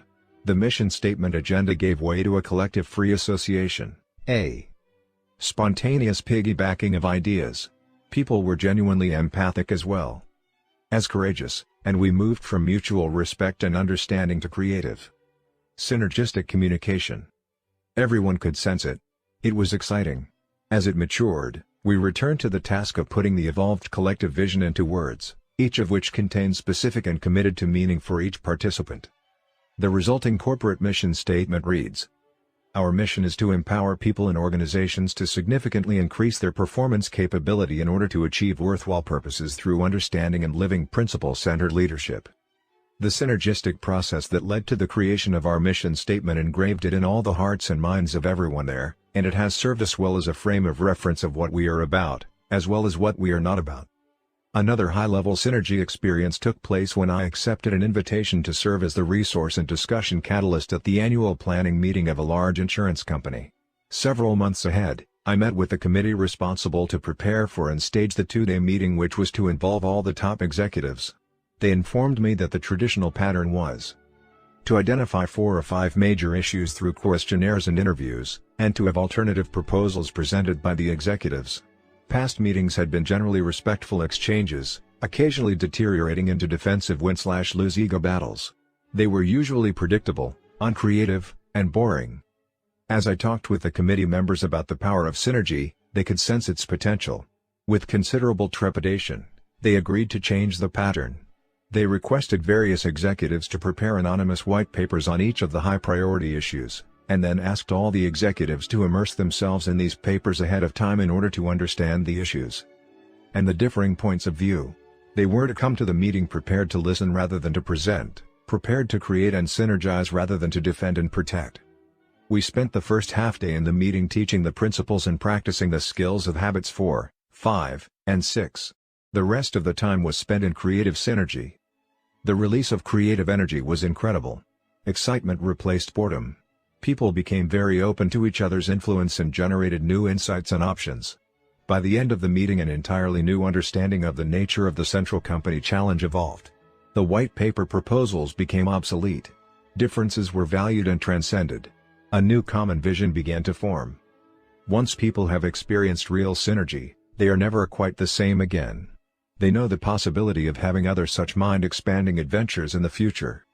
Often attempts are made to recreate a particular synergistic experience, but this seldom can be done. However, the essential purpose behind creative work can be recaptured. Like the Far Eastern philosophy, we seek not to imitate the masters, rather we seek what they saw. We seek not to imitate past creative synergistic experiences, rather we seek new ones around new and different and sometimes higher purposes. Synergy and communication. Synergy is exciting. Creativity is exciting. It's phenomenal what openness and communication can produce. The possibilities of truly significant gain, of significant improvement are so real that it's worth the risk such openness entails. After World War II, the United States commissioned David Lilienthal to head the new Atomic Energy Commission. Lilienthal brought together a group of people who were highly influential celebrities in their own right, disciples, as it were, of their own frames of reference. This very diverse group of individuals had an extremely heavy agenda, and they were impatient to get at it. In addition, the press was pushing them. But Lilienthal took several weeks to create a high emotional bank account. He had these people get to know each other, their interests, their hopes, their goals, their concerns, their backgrounds, their frames of reference, their paradigms. He facilitated the kind of human interaction that creates a great bonding between people, and he was heavily criticized for taking the time to do it because it wasn't efficient. But the net result was that this group became closely knit together, very open with each other, very creative, and synergistic. The respect among the members of the commission was so high that if there was disagreement, instead of opposition and defense, there was a genuine effort to understand.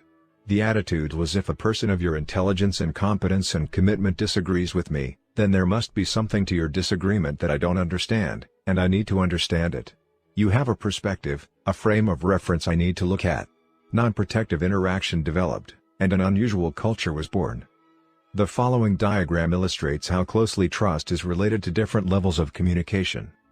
The lowest level of communication coming out of low trust situations would be characterized by defensiveness, protectiveness, and often legalistic language, which covers all the bases and spells out qualifiers and the escape clauses in the event things go sour. Such communication produces only win/lose or lose/lose. It isn't effective, there's no P/PC balance, and it creates further reasons to defend and protect. The middle position is respectful communication. This is the level where fairly mature people interact. They have respect for each other, but they want to avoid the possibility of ugly confrontations, so they communicate politely but not empathically. They might understand each other intellectually, but they really don't deeply look at the paradigms and assumptions underlying their own positions and become open to new possibilities. Respectful communication works in independent situations and even in interdependent situations, but the creative possibilities are not opened up. In interdependent situations, compromise is the position usually taken.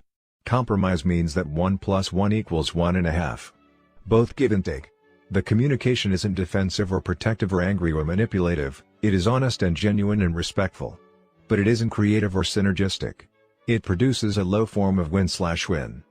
Synergy means that 1 + 1 May = 8, 16, or even 1,600.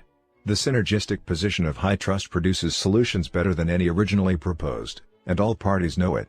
Furthermore, they genuinely enjoy the creative enterprise. A mini-culture is formed to satisfy in and of itself. Even if it is short-lived, the P/PC balance is there. There are some circumstances in which synergy may not be achievable and no deal isn't viable. But even in these circumstances, the spirit of sincere trying will usually result in a more effective compromise. Fishing for the third alternative. To get a better idea of how our level of communication affects our interdependent effectiveness, envision the following scenario. It's vacation time, and a husband wants to take his family out to the lake country to enjoy camping and fishing. This is important to him, he's been planning it all year. He's made reservations at a cottage on the lake and arranged to rent a boat, and his sons are really excited about going. His wife, however, wants to use the vacation time to visit her ailing mother some 250 miles away. She doesn't have the opportunity to see her very often, and this is important to her. Their differences could be the cause of a major negative experience. The plans are set. The boys are excited. We should go on the fishing trip, he says. But we don't know how much longer my mother will be around, and I want to be by her, she replies. This is our only opportunity to have enough time to do that. All year long we've looked forward to this one-week vacation. The boys would be miserable sitting around grandmother's house for a week. They'd drive everybody crazy. Besides, your mother's not that sick. And she has your sister less than a mile away to take care of her. She's my mother, too. I want to be with her. You could phone her every night. And we're planning to spend time with her at the Christmas family reunion. Remember? That's not for 5 more months. We don't even know if she'll still be here by then. Besides, she needs me, and she wants me. She's being well taken care of. Besides, the boys and I need you, too. My mother is more important than fishing. Your husband and sons are more important than your mother. As they disagree, back and forth, they finally may come up with some kind of compromise. They may decide to split up. He takes the boys fishing at the lake while she visits her mother. And they both feel guilty and unhappy. The boys sense it, and it affects their enjoyment of the vacation. The husband may give in to his wife, but he does it grudgingly. And consciously or unconsciously, he produces evidence to fulfill his prophecy of how miserable the week will be for everyone. The wife may give in to her husband, but she's withdrawn and overreactive to any new developments in her mother's health situation. If her mother were to become seriously ill and die, the husband could never forgive himself, and she couldn't forgive him either. Whatever compromise they finally agree on, it could be rehearsed over the years as evidence of insensitivity, neglect, or a bad priority decision on either part. It could be a source of contention for years and could even polarize the family. Many marriages that once were beautiful and soft and spontaneous and loving have deteriorated to the level of a hostility through a series of incidents just like this. The husband and wife see the situation differently. And that difference can polarize them, separate them, create wedges in the relationship. Or it can bring them closer together on a higher level. If they have cultivated the habits of effective interdependence, they approach their differences from an entirely different paradigm. Their communication is on a higher level. Because they have a high emotional bank account, they have trust and open communication in their marriage. Because they think win/win, they believe in a third alternative, a solution that is mutually beneficial and is better than what either of them originally proposed. Because they listen empathically and seek first to understand, they create within themselves and between them a comprehensive picture of the values and the concerns that need to be taken into account in making a decision. And the combination of those ingredients, the high emotional bank account, thinking win/win, and seeking first to understand, creates the ideal environment for synergy. Buddhism calls this the middle way. Middle in this sense does not mean compromise, it means higher, like the apex of the triangle. In searching for the middle or higher way, this husband and wife realize that their love, their relationship, is part of their synergy. As they communicate, the husband really, deeply feels his wife's desire, her need to be with her mother. He understands how she wants to relieve her sister, who has had the primary responsibility for their mother's care. He understands that they really don't know how long she will be with them, and that she certainly is more important than fishing. And the wife deeply understands her husband's desire to have the family together and to provide a great experience for the boys. She realizes the investment that has been made in lessons and equipment to prepare for this fishing vacation, and she feels the importance of creating good memories with them. So they pool those desires. And they're not on opposite sides of the problem. They're together on one side, looking at the problem, understanding the needs, and working to create a third alternative that will meet them.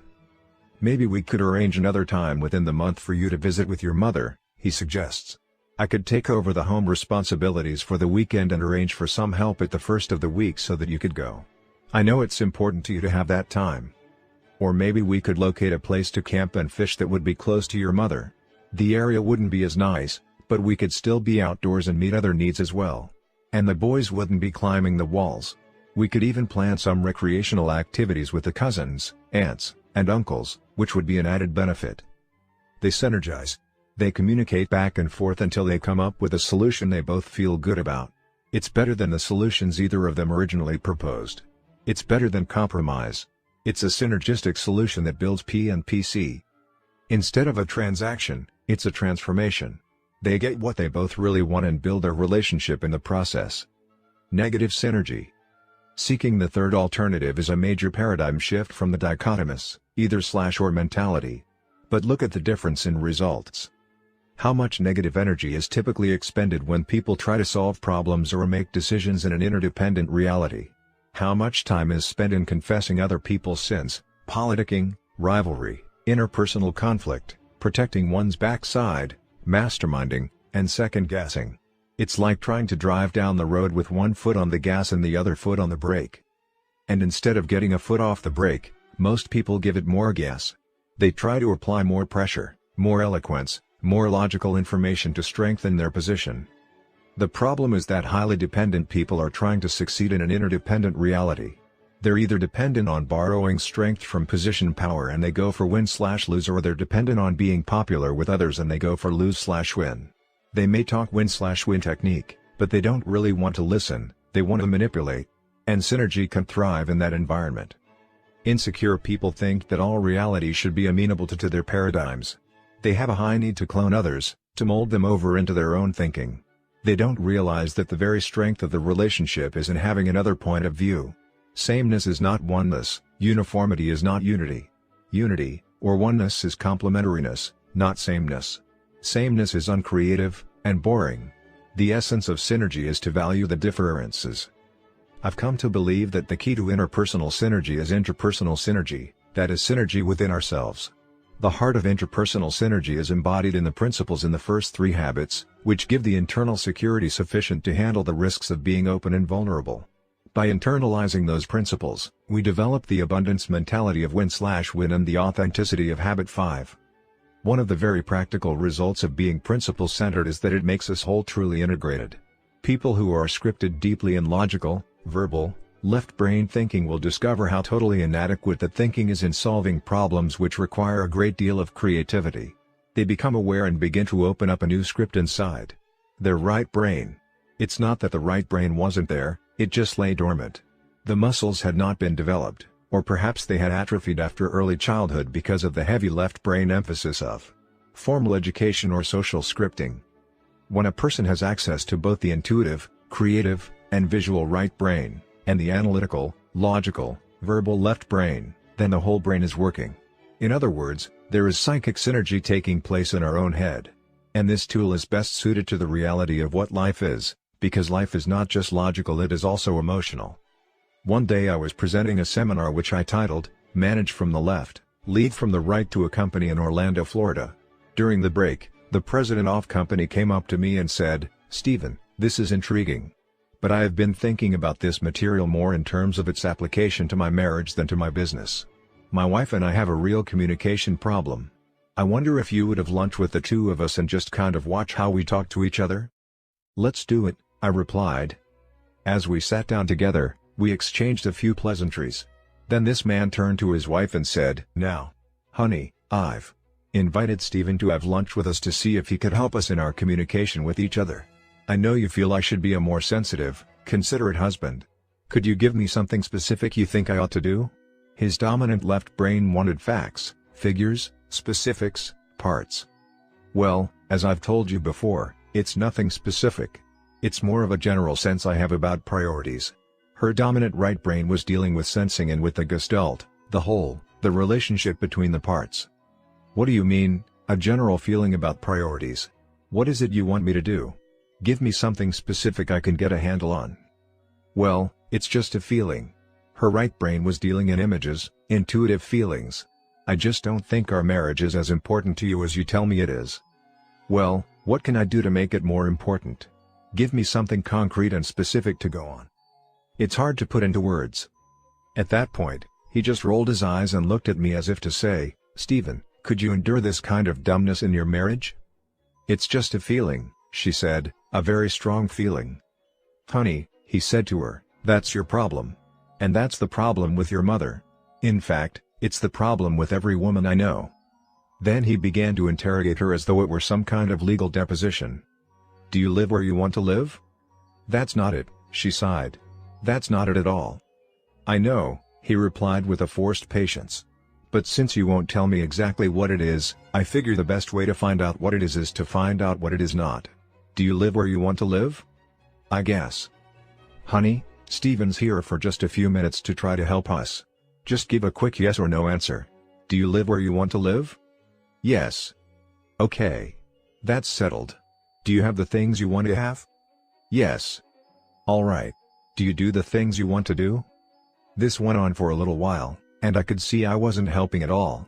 So I intervened and said, "Is this kind of how it goes in your relationship?" "Every day, Stephen," he replied. "It's the story of our marriage," she sighed. I looked at the two of them and the thought crossed my mind that they were two half-brained people living together. "Do you have any children?" I asked. "Yes, 2. "Really?" I asked incredulously. "How did you do it?" "What do you mean how did we do it?" "You were synergistic," I said. 1 + 1 usually equals 2. But you made 1 + 1 equal 4. Now that's synergy. The whole is greater than the sum of the parts. So how did you do it?" "You know how we did it," he replied.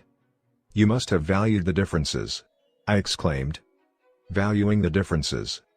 "Valuing the differences is the essence of synergy, the mental, the emotional, the psychological differences between people.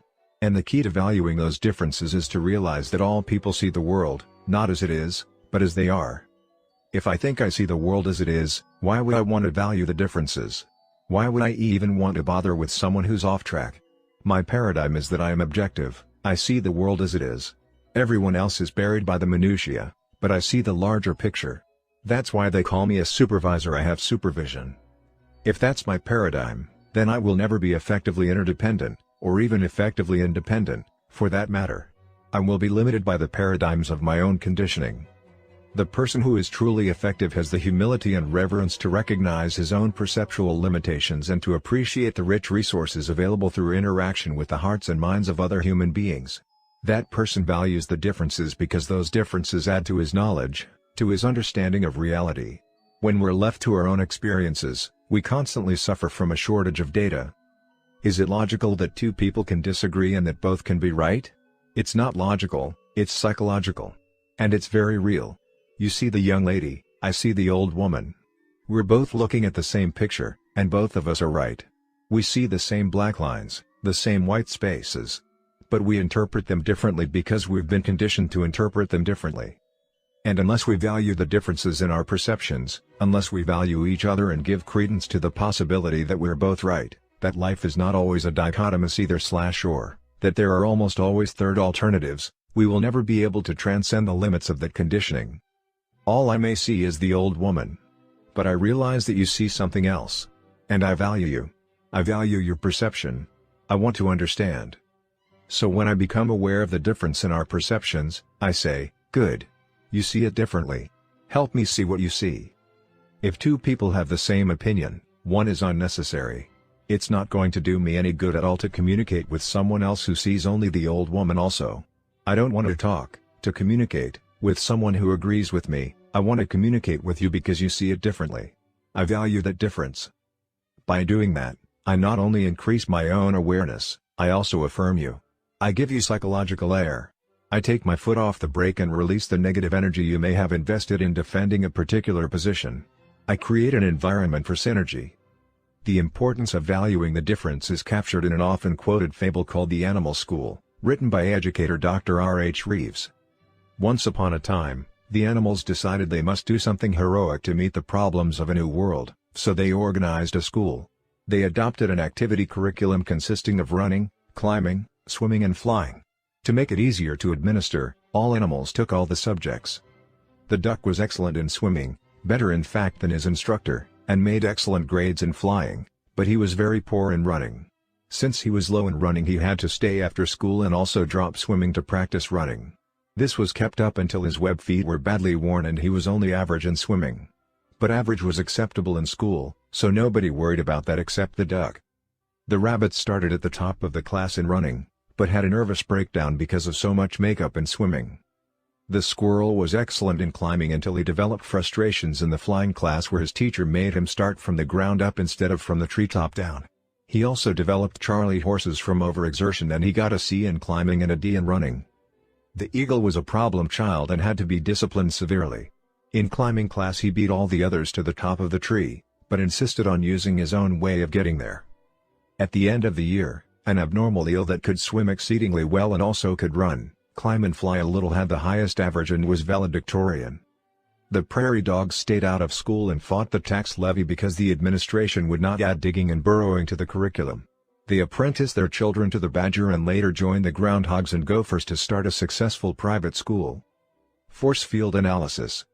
In an interdependent situation, synergy is particularly powerful in dealing with negative forces that work against growth and change.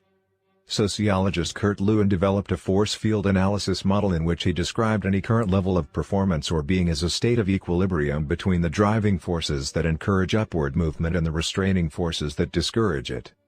Driving forces generally are positive, reasonable, logical, conscious, and economic. In juxtaposition, restraining forces are often negative, emotional, illogical, unconscious, and social/psychological. Both sets of forces are very real and must be taken into account in dealing with change. In a family, for example, you have a certain climate in the home, a certain level of positive or negative interaction, of feeling safe or unsafe in expressing feelings or talking about concerns, of respect or disrespect in communication among family members. You may really want to change that level. You may want to create a climate that is more positive, more respectful, more open and trusting. Your logical reasons for doing that are the driving forces that act to raise the level. But increasing those driving forces is not enough. Your efforts are opposed by restraining forces, by the competitive spirit between children in the family, by the different scripting of home life you and your spouse have brought to the relationship, by habits that have developed in the family, by work or other demands on your time and energies. Increasing the driving forces may bring results for a while. But as long as the restraining forces are there, it becomes increasingly harder. It's like pushing against a spring. The harder you push, the harder it is to push until the force of the spring suddenly thrusts the level back down. The resulting up and down, yo-yo effect causes you to feel, after several attempts, that people are just the way they are and that it's too difficult to change. But when you introduce synergy, you use the motive of habit 4, the skill of habit 5, and the interaction of habit 6 to work directly on the restraining forces. You create an atmosphere in which it is safe to talk about these forces. You unfreeze them, loosen them up, and create new insights that actually transform those restraining forces into driving ones. You involve people in the problem, immerse them in it, so that they soak it in and feel it as their problem, and they tend to become an important part of the solution. As a result, new goals, shared goals, are created, and the whole enterprise moves upward, often in ways that no one could have anticipated. And the excitement contained within that movement creates a new culture. The people involved in it are enmeshed in each other's humanity and empowered by new, fresh thinking, by new creative alternatives and opportunities. I've been involved several times in negotiations between people who were angry at each other and hired lawyers to defend their positions. And all that did was to exacerbate the problem because the interpersonal communication deteriorated as it went through the legal process. But the trust level was so low the parties felt they had no other alternative than to take the issues to court. Would you be interested in going for a win-win solution that both parties feel really good about? I would ask. The response was usually affirmative, but most people didn't really think it was possible. If I can get the other party to agree, would you be willing to start the process of really communicating with each other? Again, the answer was usually yes. The results in almost every case have been astounding. Problems that had been legally and psychologically wrangled about for months have been settled in a matter of a few hours or days. Most of the solutions weren't the courthouse compromise solutions, either. They were synergistic, better than the solutions proposed independently by either party. And, in most cases, the relationships continued even though it had appeared in the beginning that the trust level was so low and the rupture in the relationships so large as to be almost irreparable. At one of our development programs, an executive reported a situation where a manufacturer was being sued by a longtime industrial customer for lack of performance. Both parties felt totally justified in the rightness of their position and perceived each other as unethical and completely untrustworthy. As they began to practice habit 5, two things became clear. First, early communication problems resulted in a misunderstanding which was later exacerbated by accusations and counter-accusations. Second, both were initially acting in good faith and didn't like the cost and hassle of a legal fight, but saw no other way out. Once these two things became clear, the spirit of habits 4, 5, and 6 took over, the problem was rapidly resolved, and the relationship continues to prosper. In another circumstance, I received an early morning phone call from a land developer desperately searching for help. The bank wanted to foreclose because he was not complying with the principal and interest payment schedule, and he was suing the bank to avoid the foreclosure. He needed additional funding to finish and market the land so that he could repay the bank, but the bank refused to provide additional funds until scheduled payments were met. It was a chicken and egg problem with undercapitalization. In the meantime, the project was languishing. The streets were beginning to look like weed fields, and the owners of the few homes that had been built were up in arms as they saw their property values drop. The city was also upset over the prime land project falling behind schedule and becoming an eyesore. Tens of thousands of dollars in legal costs had already been spent by the bank and the developer, and the case wasn't scheduled to come to court for several months.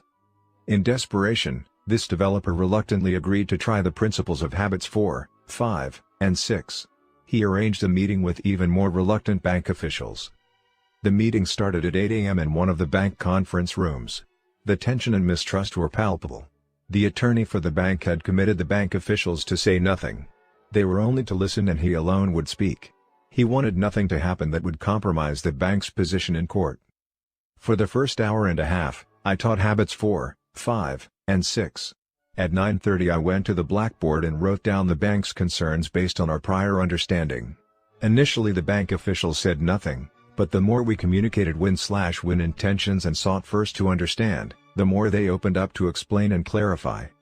As they began to feel understood, the whole atmosphere changed, and a sense of momentum, of excitement over the prospect of peacefully settling the problem was clearly evident. Over the attorney's objections the bank officials opened up even more, even about personal concerns. When we walk out of here, the first thing the bank president will say is, "Did we get our money? What are we going to say?" By 11 o'clock, the bank officers were still convinced of their rightness, but they felt understood and were no longer defensive and officious. At that point, They were sufficiently open to listen to the developer's concerns, which we wrote down on the other side of the blackboard. This resulted in deeper mutual understanding and a collective awareness of how poor early communication had resulted in misunderstanding and unrealistic expectations, and how continuous communication in a win-slash-win spirit could have prevented the subsequent major problems from developing. The shared sense of both chronic and acute pain combined with a sense of genuine progress kept everyone communicating. By noon, when the meeting was scheduled to end, the people were positive, creative, and synergistic and wanted to keep talking. The very first recommendation made by the developer was seen as a beginning win-slash-win approach by all. It was synergized on and improved, and at 12:45 p.m. the developer and the two bank officers left with a plan to present together to the Homeowners Association and the city. Despite subsequent complicating developments, the legal fight was aborted and the building project continued to a successful conclusion. I am not suggesting that people should not use legal processes. Some situations absolutely require it. But I see it as a court of last, not first, resort. If it is used too early, even in a preventive sense, sometimes fear in the legal paradigm creates subsequent thought and action processes that are not synergistic. All nature is synergistic. Ecology is a word which basically describes the synergism in nature. Everything is related to everything else. It's in the relationship that creative powers are maximized, just as the real power in these 7 habits is in their relationship to each other, not just in the individual habits themselves. The relationship of the parts is also the power in creating a synergistic culture inside a family or an organization. The more genuine the involvement, the more sincere and sustained the participation in analyzing and solving problems, the greater the release of everyone's creativity, and of their commitment to what they create. This, I'm convinced, is the essence of the power in the Japanese approach to business, which has changed the world marketplace. Synergy works, it's a correct principle. It is the crowning achievement of all the previous habits.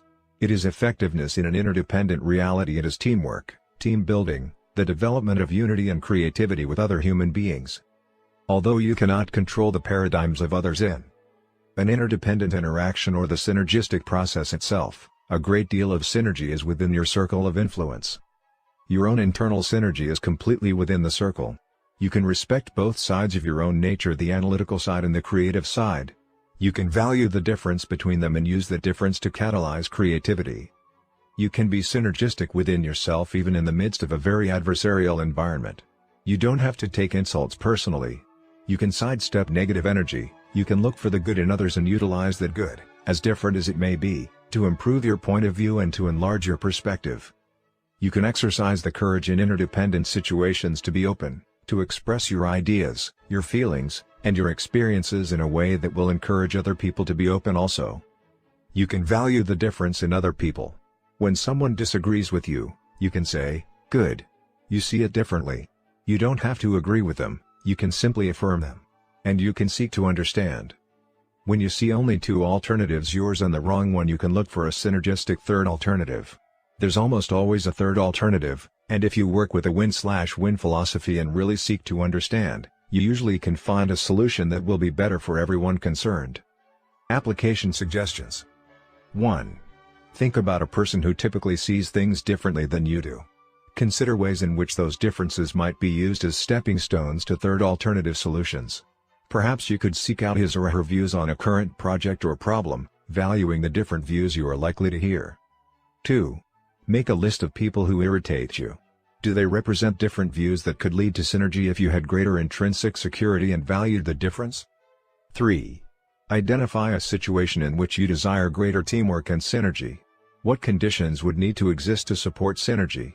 What can you do to create those conditions? 4. The next time you have a disagreement or confrontation with someone, attempt to understand the concerns underlying that person's position. Address those concerns in a creative and mutually beneficial way.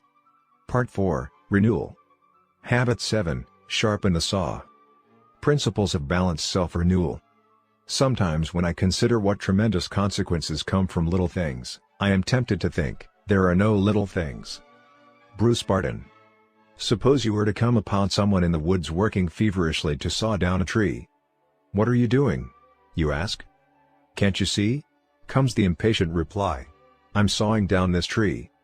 You look exhausted. You exclaim, How long have you been at it? Over 5 hours, he returns, and I'm beat. This is hard work. Well, why don't you take a break for a few minutes and sharpen that saw? You inquire. I'm sure it would go a lot faster. I don't have time to sharpen the saw, the man says emphatically. I'm too busy sawing. Habit 7 is taking time to sharpen the saw. It surrounds the other habits on the 7 habits paradigm because it is the habit that makes all the others possible. 4 dimensions of renewal. Habit 7 is personal PC. It's preserving and enhancing the greatest asset you have, you. It's renewing the 4 dimensions of your nature: physical, spiritual, mental, and social/emotional. Although different words are used, most philosophies of life deal either explicitly or implicitly with these 4 dimensions. Philosopher Herb Shepherd describes the healthy balanced life around 4 values: perspective, spiritual, autonomy, mental, connectedness, social, and tone, physical.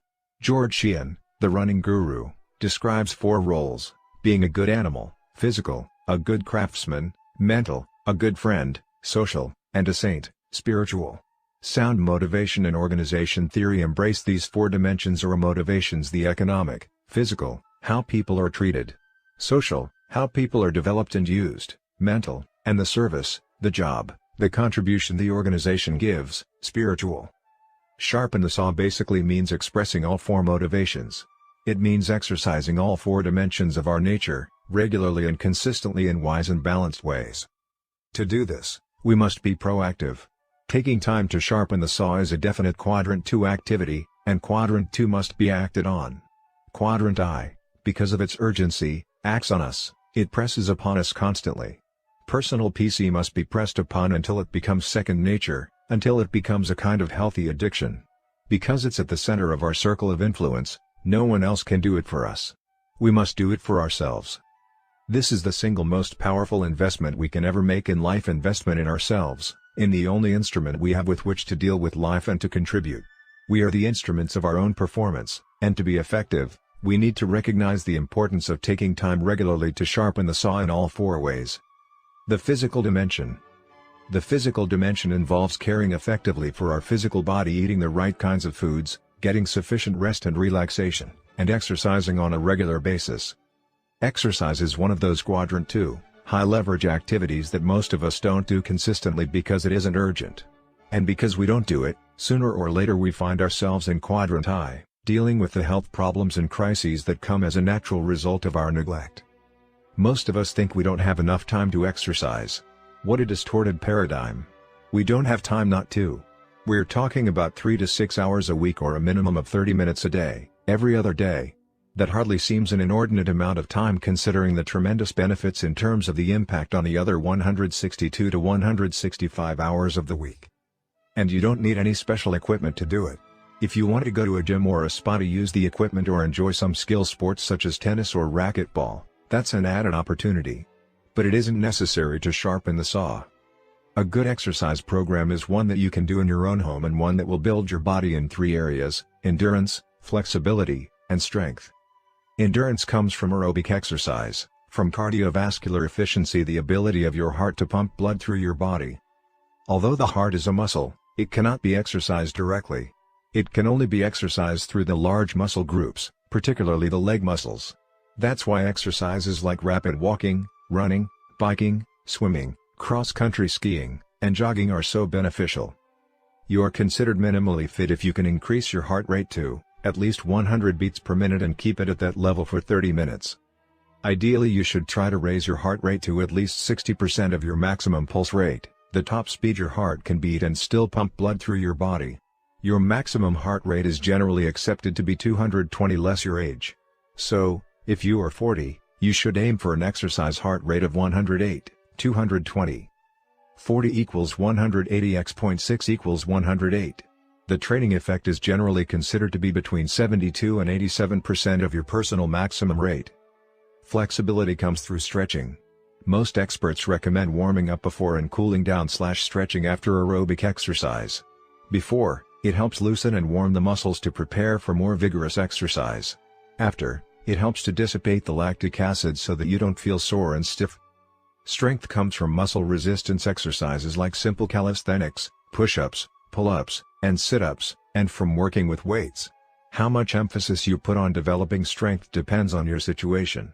If you're involved in physical labor or athletic activities, increased strength will improve your skill. If you have a basically sedentary job and success in your lifestyle does not require a lot of strength, a little toning through calisthenics in addition to your aerobic and stretching exercises might be sufficient. I was in a gym one time with a friend of mine who has a PhD in exercise physiology. He was focusing on building strength. He asked me to spot him while he did some bench presses and told me at a certain point he'd ask me to take the weight. "But don't take it until I tell you," he said firmly. So I watched and waited and prepared to take the weight.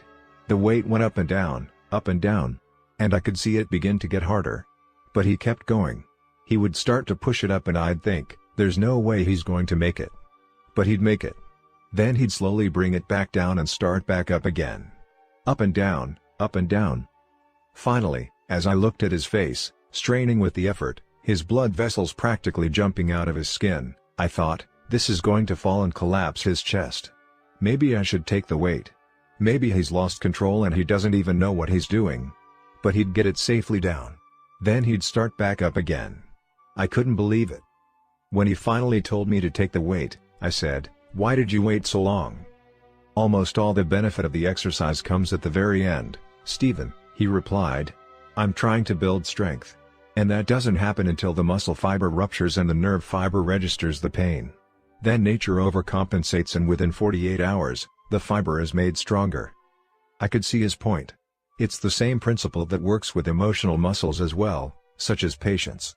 When you exercise your patience beyond your past limits, the emotional fiber is broken, nature overcompensates, and next time the fiber is stronger.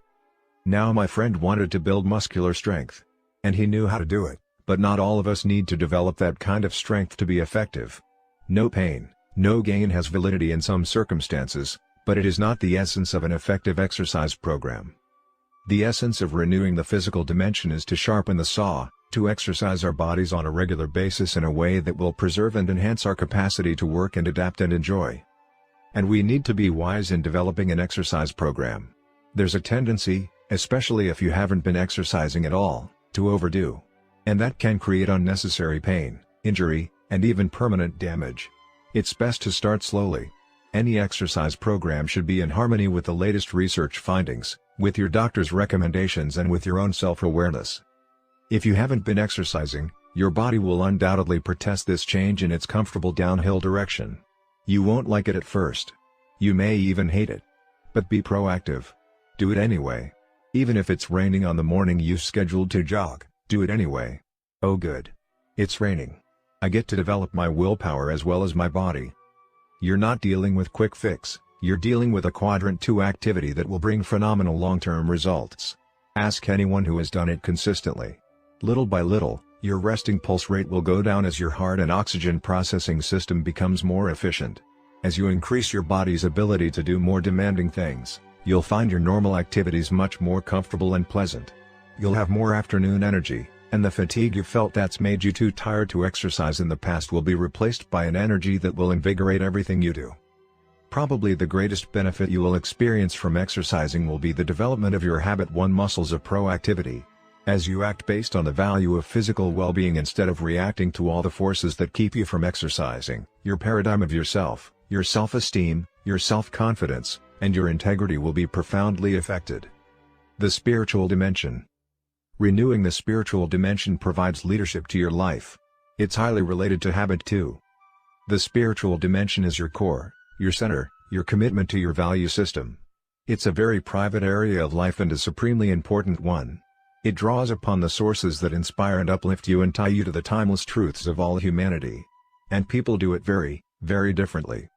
I find renewal in daily prayerful meditation on the scriptures because they represent my value system. As I read and meditate, I feel renewed, strengthened, centered and recommitted to serve. Immersion in great literature or great music can provide a similar renewal of the spirit for some. There are others who find it in the way they communicate with nature.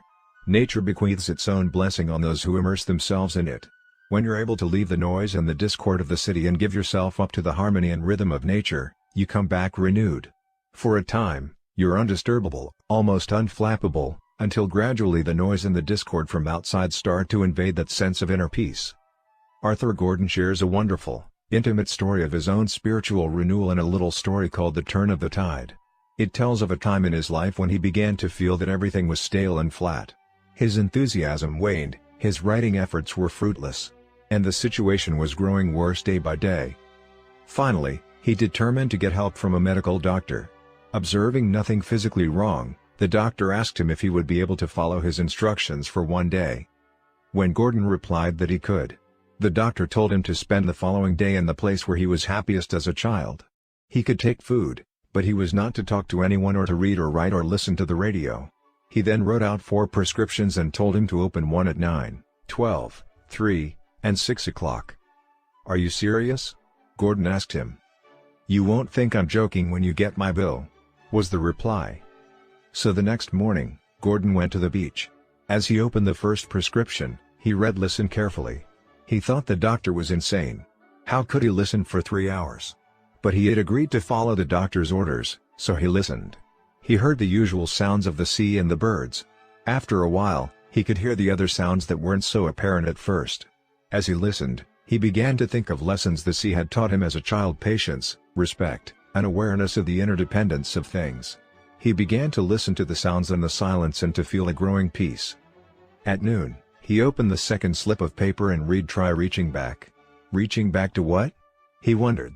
Perhaps to childhood, perhaps to memories of happy times. He thought about his past, about the many little moments of joy. He tried to remember them with exactness. And in remembering, he found a growing warmth inside. At 3 o'clock, he opened the third piece of paper. Until now, the prescriptions had been easy to take. But this one was different. It said, "Examine your motives." At first he was defensive. He thought about what he wanted: success, recognition, security, and he justified them all. But then the thought occurred to him that those motives weren't good enough, and that perhaps therein was the answer to his stagnant situation. He considered his motives deeply. He thought about past happiness. And at last, the answer came to him. In a flash of certainty, he wrote, "I saw that if one's motives are wrong, nothing can be right. It makes no difference whether you are a mailman, a hairdresser, an insurance salesman, a housewife, whatever. As long as you feel you are serving others, you do the job well. When you are concerned only with helping yourself, you do it less well. A law as inexorable as gravity." When 6 o'clock came, the final prescription didn't take long to fill. "Write your worries on the sand," it said. He knelt and wrote several words with a piece of broken shell, then he turned and walked away. He didn't look back. He knew the tide would come in. Spiritual renewal takes an investment of time. But it's a quadrant 2 activity we don't really have time to neglect. The great reformer Martin Luther is quoted as saying, "I have so much to do today, I'll need to spend another hour on my knees." To him, prayer was not a mechanical duty but rather a source of power in releasing and multiplying his energies. Someone once inquired of a Far Eastern Zen master, who had a great serenity and peace about him no matter what pressures he faced, "How do you maintain that serenity and peace?" He replied, "I never leave my place of meditation." He meditated early in the morning, and for the rest of the day, he carried the peace of those moments with him in his mind and heart. The idea is that when we take time to draw on the leadership center of our lives, what life is ultimately all about, it spreads like an umbrella over everything else. It renews us, it refreshes us, particularly if we recommit to it. This is why I believe a personal mission statement is so important. If we have a deep understanding of our center and our purpose, we can review and recommit to it frequently. In our daily spiritual renewal, we can visualize and live out the events of the day in harmony with those values. Religious leader David O. McKay taught, "The greatest battles of life are fought out daily in the silent chambers of the soul." If you win the battles there, if you settle the issues that inwardly conflict, you feel a sense of peace, a sense of knowing what you're about. And you'll find that the public victories where you tend to think cooperatively, to promote the welfare and good of other people, and to be genuinely happy for other people's successes will follow naturally. The mental dimension. Most of our mental development and study discipline comes through formal education. But as soon as we leave the external discipline of school, many of us let our minds atrophy. We don't do any more serious reading, we don't explore new subjects in any real depth outside our action fields, we don't think analytically, we don't write, at least not critically or in a way that tests our ability to express ourselves in distilled, clear, and concise language. Instead, We spend our time watching TV. Continuing surveys indicate that television is on in most homes some 35 to 45 hours a week. That's as much time as many people put into their jobs, more than most put into school. It's the most powerful socializing influence there is. And when we watch, we're subject to all the values that are being taught through it. That can powerfully influence us in very subtle and imperceptible ways. Wisdom in watching television requires the effective self-management of habit 3, which enables you to discriminate and to select the informing, inspiring, and entertaining programs which best serve and express your purpose and values. In our family, we limit television watching to around 7 hours a week, an average of about an hour a day. We had a family council at which we talked about it and looked at some of the data regarding what's happening in homes because of television. We found that by discussing it as a family when no one was defensive or argumentative, people started to realize the dependent sickness of becoming addicted to soap operas or to a steady diet of a particular program. I'm grateful for television and for the many high-quality educational and entertainment programs. They can enrich our lives and contribute meaningfully to our purposes and goals. But there are many programs that simply waste our time and minds and many that influence us in negative ways if we let them. Like the body, television is a good servant but a poor master. We need to practice habit 3 and manage ourselves effectively to maximize the use of any resource in accomplishing our missions. Education. Continuing education, continually honing and expanding the mind is vital mental renewal. Sometimes that involves the external discipline of the classroom or systematized study programs, more often it does not. Proactive people can figure out many ways to educate themselves. It is extremely valuable to train the mind to stand apart and examine its own program. That, to me, is the definition of a liberal education: the ability to examine the programs of life against larger questions and purposes and other paradigms. Training, without such education, narrows and closes the mind so that the assumptions underlying the training are never examined. That's why it is so valuable to read broadly and to expose yourself to great minds. There's no better way to inform and expand your mind on a regular basis than to get into the habit of reading good literature. That's another high-leverage Quadrant 2 activity. You can get into the best minds that are now or that have ever been in the world. I highly recommend starting with a goal of a book a month, then a book every 2 weeks, then a book a week. The person who doesn't read is no better off than the person who can't read. Quality literature, such as the great books, the Harvard classics, autobiographies, National Geographic and other publications that expand our cultural awareness, and current literature in various fields can expand our paradigms and sharpen our mental saw, particularly if we practice habit 5 as we read and seek first to understand. If we use our own autobiography to make early judgments before we really understand what an author has to say, we limit the benefits of the reading experience. Writing is another powerful way to sharpen the mental saw. Keeping a journal of our thoughts, experiences, insights, and learnings promotes mental clarity, exactness, and context. Writing good letters communicating on the deeper level of thoughts, feelings, and ideas rather than on the shallow, superficial level of events also affects our ability to think clearly, to reason accurately, and to be understood effectively. Organizing and planning represent other forms of mental renewal associated with habits 2 and 3. It's beginning with the end in mind and being able mentally to organize to accomplish that end. It's exercising the visualizing, imagining power of your mind to see the end from the beginning and to see the entire journey, at least in principles, if not in steps. It is said that wars are won in the general's tent. Sharpening the saw in the first 3 dimensions, the physical, the spiritual, and the mental, is a practice I call the daily private victory. And I commend to you the simple practice of spending 1 hour a day every day doing it, an hour a day for the rest of your life. There's no other way you could spend an hour that would begin to compare with the daily private victory in terms of value and results. It will affect every decision, every relationship. It will greatly improve the quality, the effectiveness, of every other hour of the day, including the depth and restfulness of your sleep. It will build the long-term physical, spiritual, and mental strength to enable you to handle difficult challenges in life. In the words of Phillips Brooks, "Someday, in the years to come, you'll be wrestling with the great temptation, trembling under the great sorrow of your life. But the real struggle is here, now it is being decided whether, in the day of your supreme sorrow or temptation, you shall miserably fail or gloriously conquer." Character cannot be made except by a steady, long-continued process. The social/emotional dimension. While the physical, spiritual, and mental dimensions are closely related to habits 1, 2, and 3 centered on the principles of personal vision, leadership, and management. The social/emotional dimension focuses on habits 4, 5, and 6 centered on the principles of interpersonal leadership, empathic communication, and creative cooperation. The social and the emotional dimensions of our lives are tied together because our emotional life is primarily, but not exclusively, developed out of and manifested in our relationships with others. Renewing our social/emotional dimension does not take time in the same sense that renewing the other dimensions does. We can do it in our normal everyday interactions with other people. But it definitely requires exercise. We may have to push ourselves because many of us have not achieved the level of private victory and the skills of public victory necessary for habits 4, 5, and 6 to come naturally to us in all our interactions. Suppose that you are a key person in my life.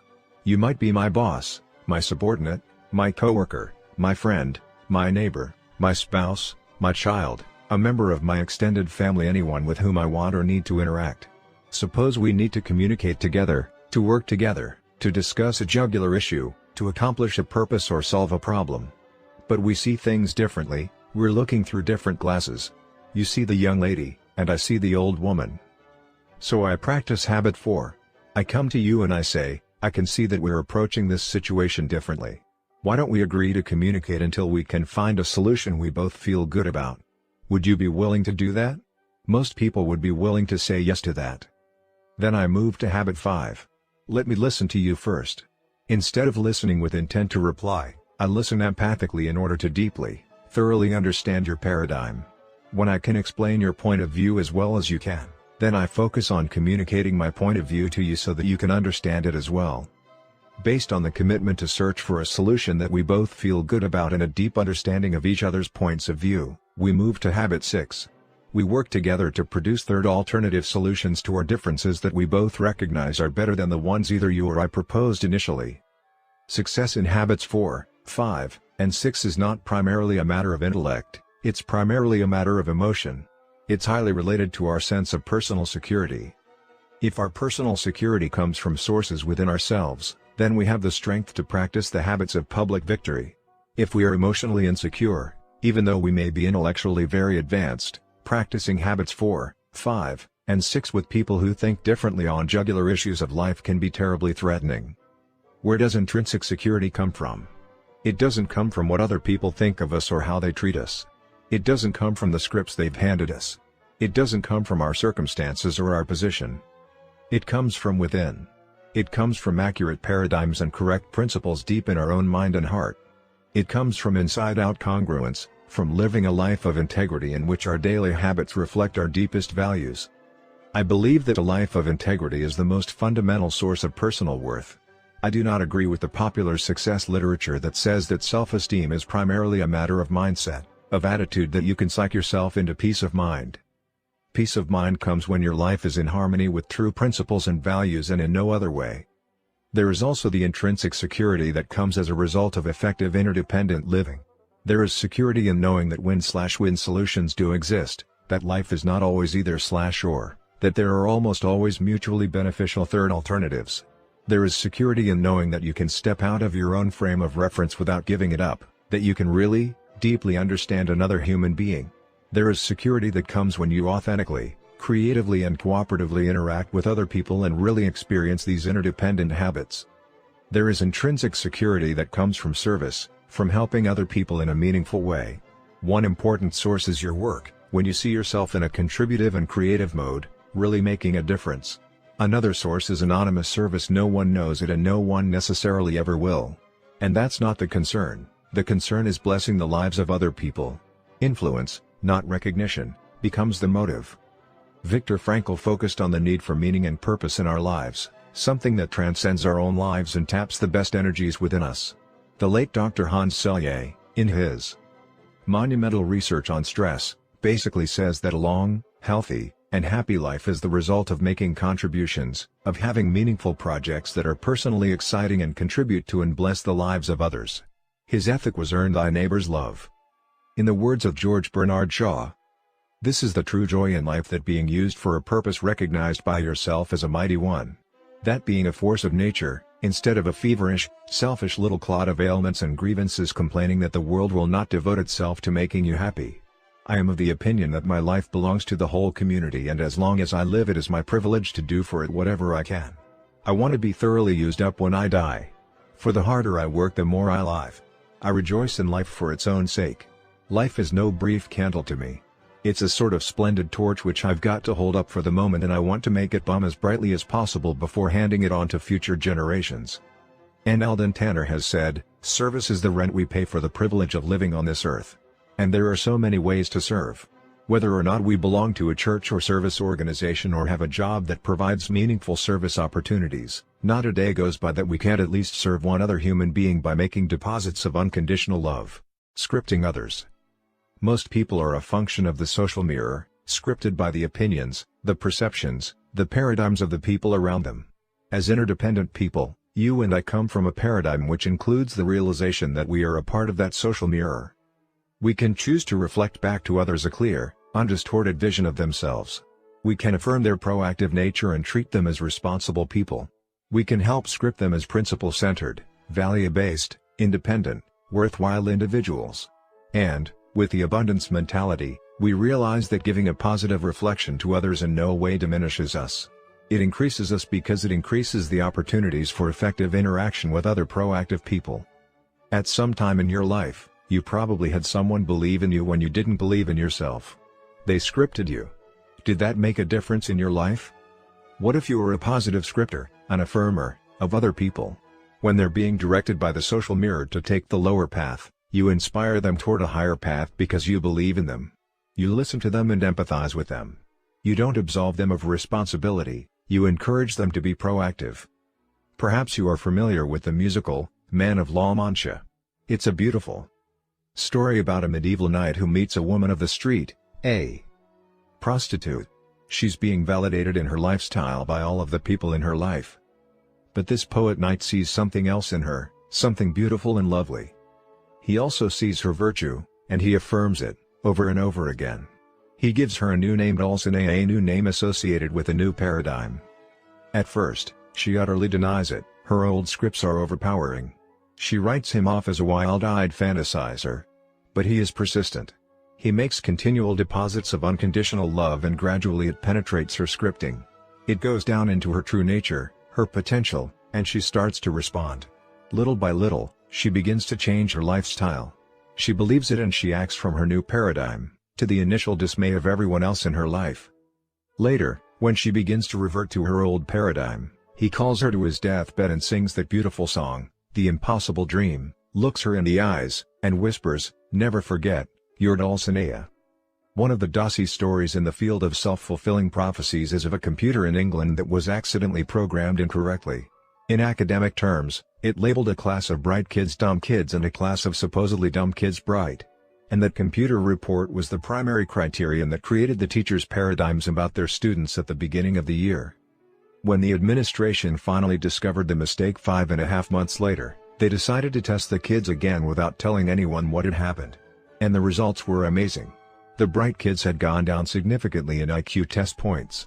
They had been seen and treated as mentally limited, uncooperative, and difficult to teach. The teachers' paradigms had become a self-fulfilling prophecy. But scores in the supposedly dumb group had gone up. The teachers had treated them as though they were bright, and their energy, their hope, their optimism, their excitement had reflected high individual expectations and worth for those kids. These teachers were asked what it was like during the first few weeks of the term. For some reason, our methods weren't working, they replied. So we had to change our methods. The information showed that the kids were bright. If things weren't working well, they figured it had to be the teaching methods. So they worked on methods, they were proactive, they worked in their circle of influence. Apparent learner disability was nothing more or less than teacher inflexibility. What do we reflect to others about themselves? And how much does that reflection influence their lives? We have so much we can invest in the emotional bank accounts of other people. The more we can see people in terms of their unseen potential, the more we can use our imagination rather than our memory, with our spouse, our children, our coworkers or employees. We can refuse to label them, we can see them in new fresh ways each time we're with them. We can help them become independent, fulfilled people capable of deeply satisfying, enriching, and productive relationships with others. Goethe taught, treat a man as he is and he will remain as he is. Treat a man as he can and should be and he will become as he can and should be. Balance and renewal. The self-renewal process must include balanced renewal in all four dimensions of our nature: the physical, the spiritual, the mental, and the social/emotional. Although renewal in each dimension is important, it only becomes optimally effective as we deal with all four dimensions in a wise and balanced way. To neglect any one area negatively impacts the rest. I have found this to be true in organizations as well as in individual lives. In an organization, the physical dimension is expressed in economic terms. The mental or psychological dimension deals with the recognition, development, and use of talent. The social/emotional dimension has to do with human relations, with how people are treated. And the spiritual dimension deals with finding meaning through purpose or contribution and through organizational integrity. When an organization neglects any one or more of these areas, it negatively impacts the entire organization.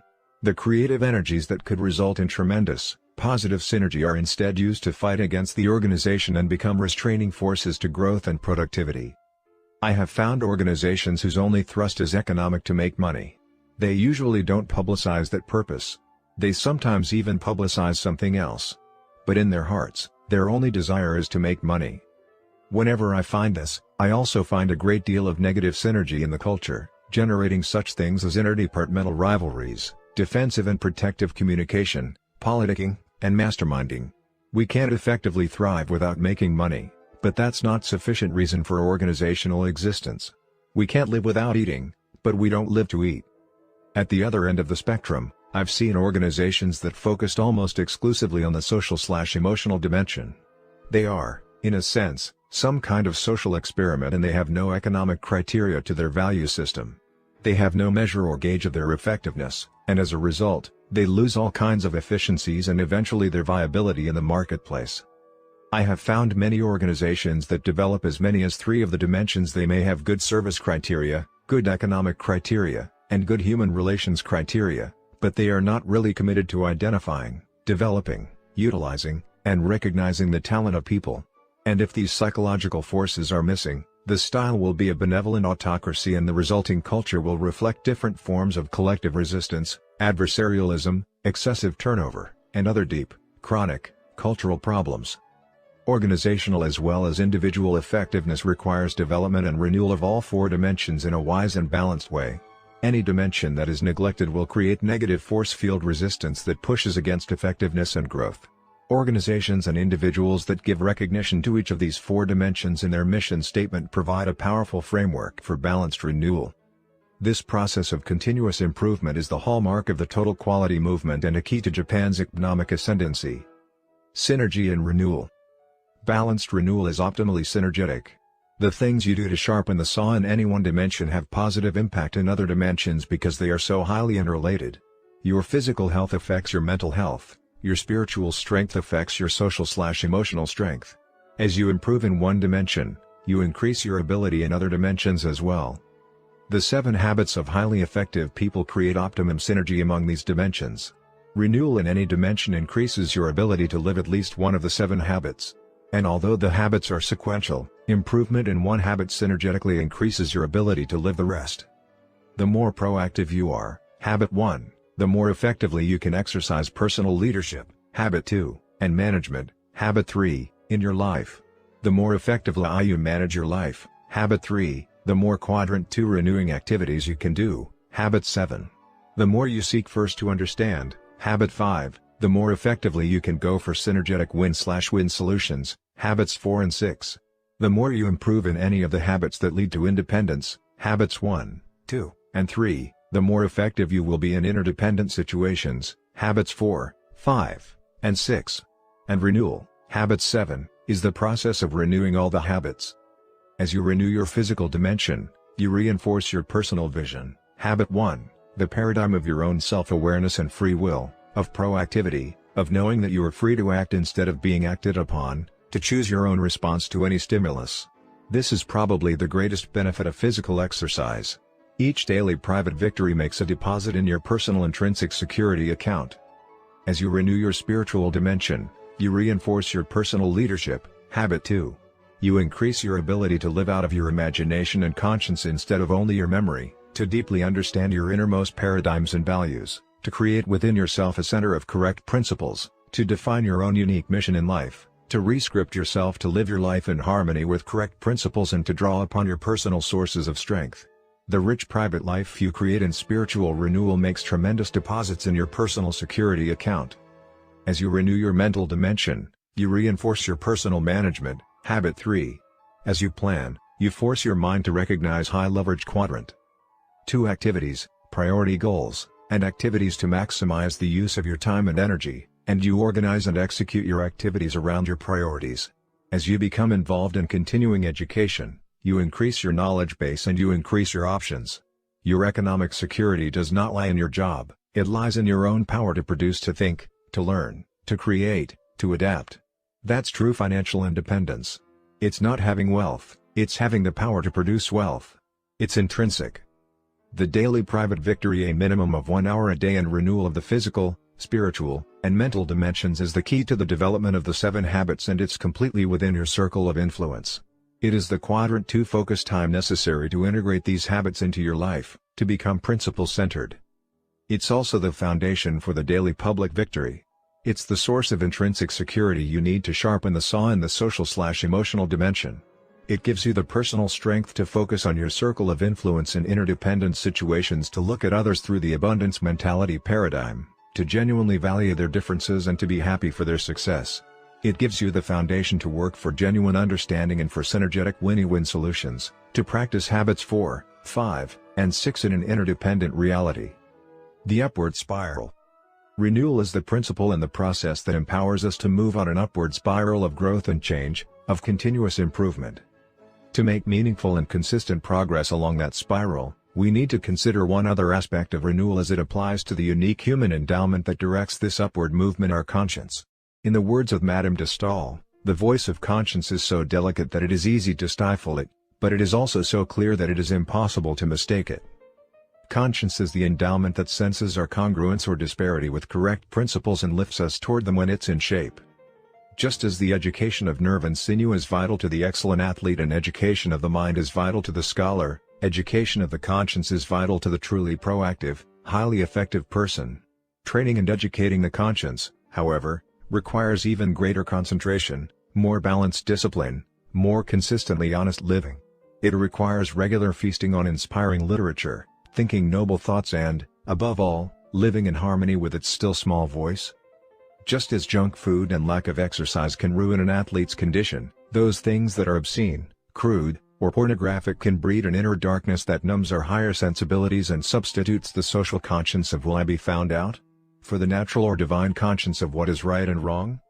In the words of Dag Hammarskjöld, you cannot play with the animal in you without becoming wholly animal, play with falsehood without forfeiting your right to truth, play with cruelty without losing your sensitivity of mind. He who wants to keep his garden tidy doesn't reserve a plot for weeds. Once we are self-aware, we must choose purposes and principles to live by, otherwise the vacuum will be filled, and we will lose our self-awareness and become like groveling animals who live primarily for survival and propagation. People who exist on that level aren't living, they are being lived. They are reacting, unaware of the unique endowments that lie dormant and undeveloped within. And there is no shortcut in developing them. The law of the harvest governs: we will always reap what we sow, no more, no less. The law of justice is immutable, and the closer we align ourselves with correct principles, the better our judgment will be about how the world operates and the more accurate our paradigms or maps of the territory will be. I believe that as we grow and develop on this upward spiral, we must show diligence in the process of renewal by educating and obeying our conscience. An increasingly educated conscience will propel us along the path of personal freedom, security, wisdom, and power. Moving along the upward spiral requires us to learn, commit, and do on increasingly higher planes. We deceive ourselves if we think that any one of these is sufficient.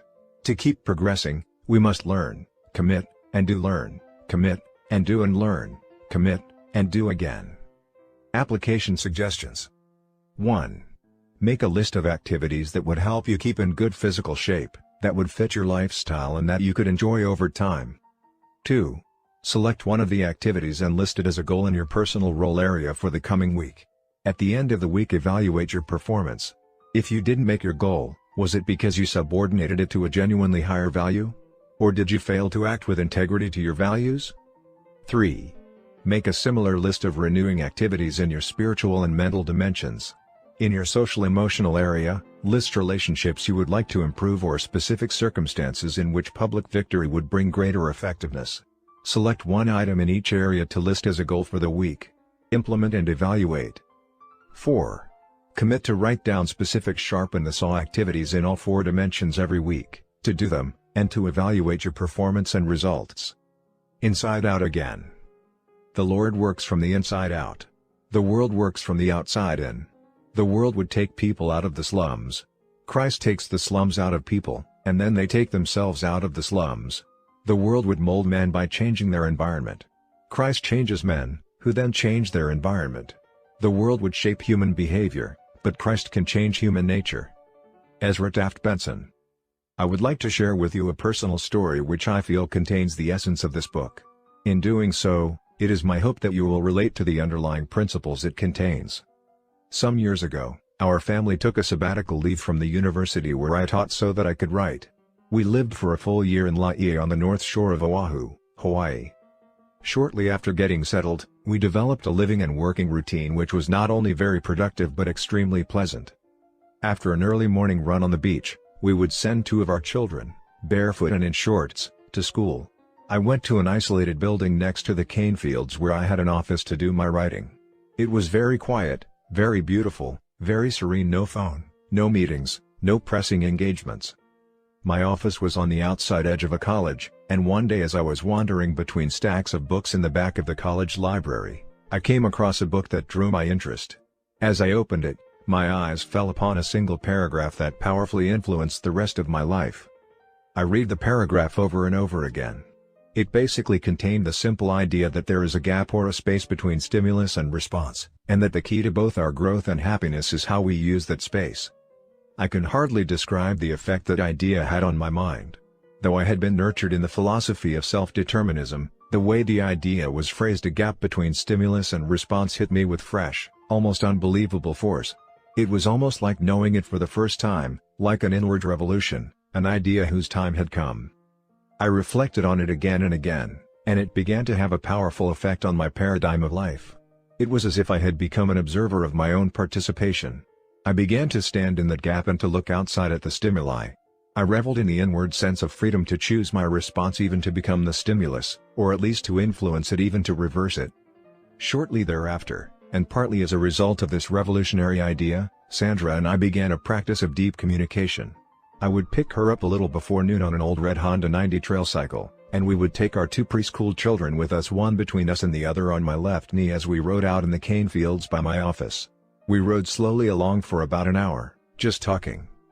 The children looked forward to the ride and hardly ever made any noise. We seldom saw another vehicle, and the cycle was so quiet we could easily hear each other. We usually ended up on an isolated beach where we parked the Honda and walked about 200 yards to a secluded spot where we ate a picnic lunch. The sandy beach and a freshwater river coming off the island totally absorbed the interest of the children, so Sandra and I were able to continue our talks uninterrupted.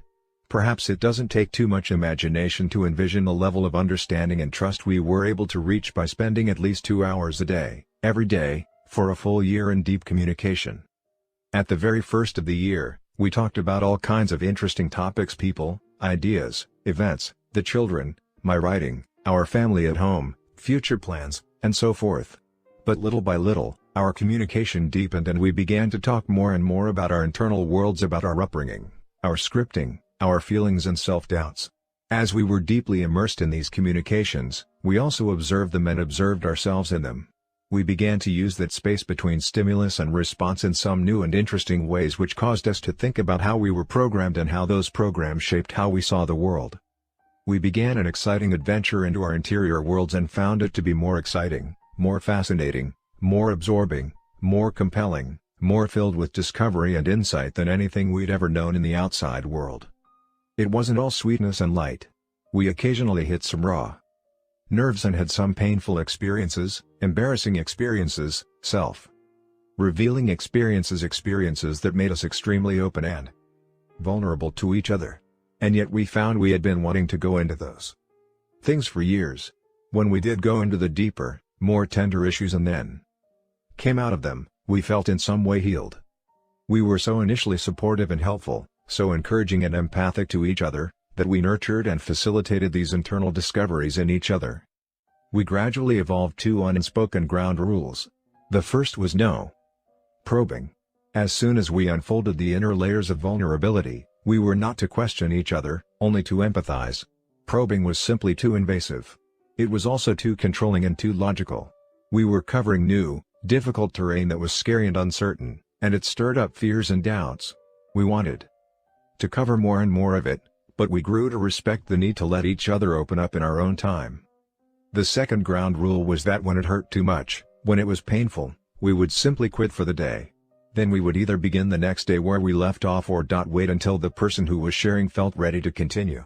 We carried around the loose ends, knowing that we wanted to deal with them.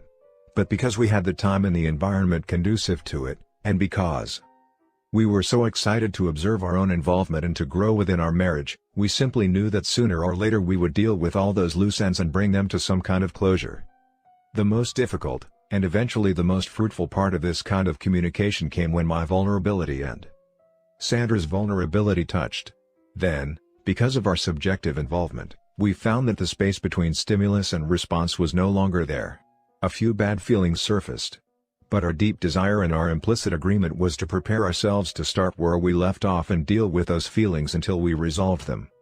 One of those difficult times had to do with a basic tendency in my personality.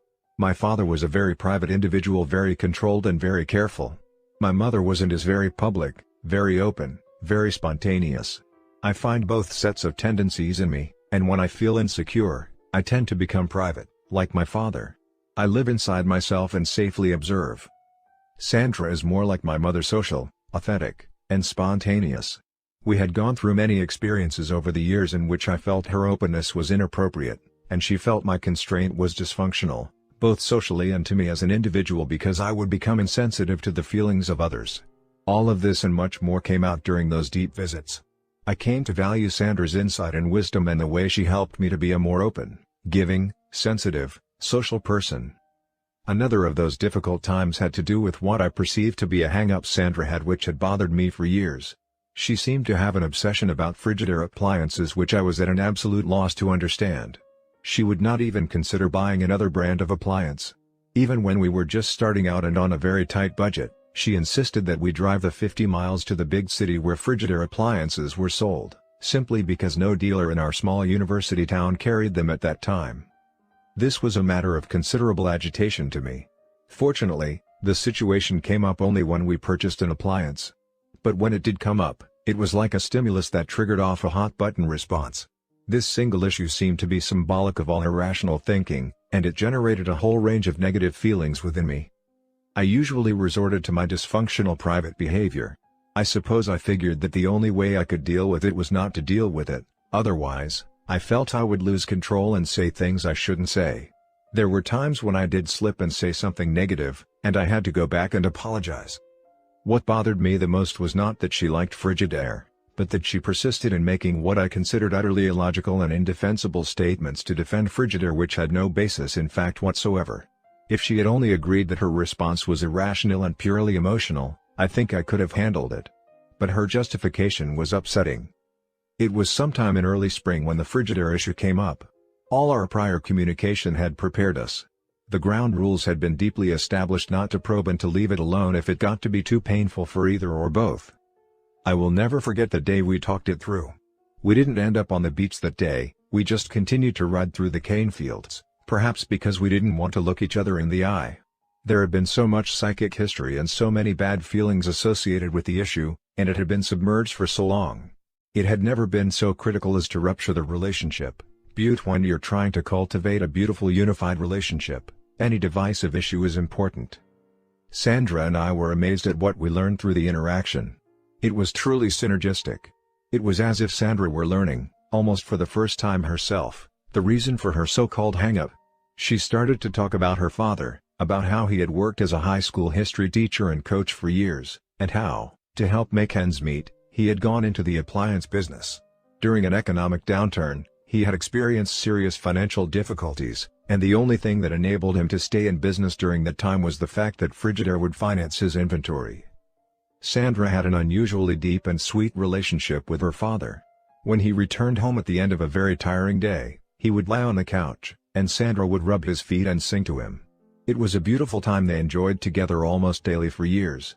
He would also open up and talk through his worries and concerns about the business, and he shared with Sandra his deep appreciation for Frigidaire financing his inventory so that he could make it through the difficult times.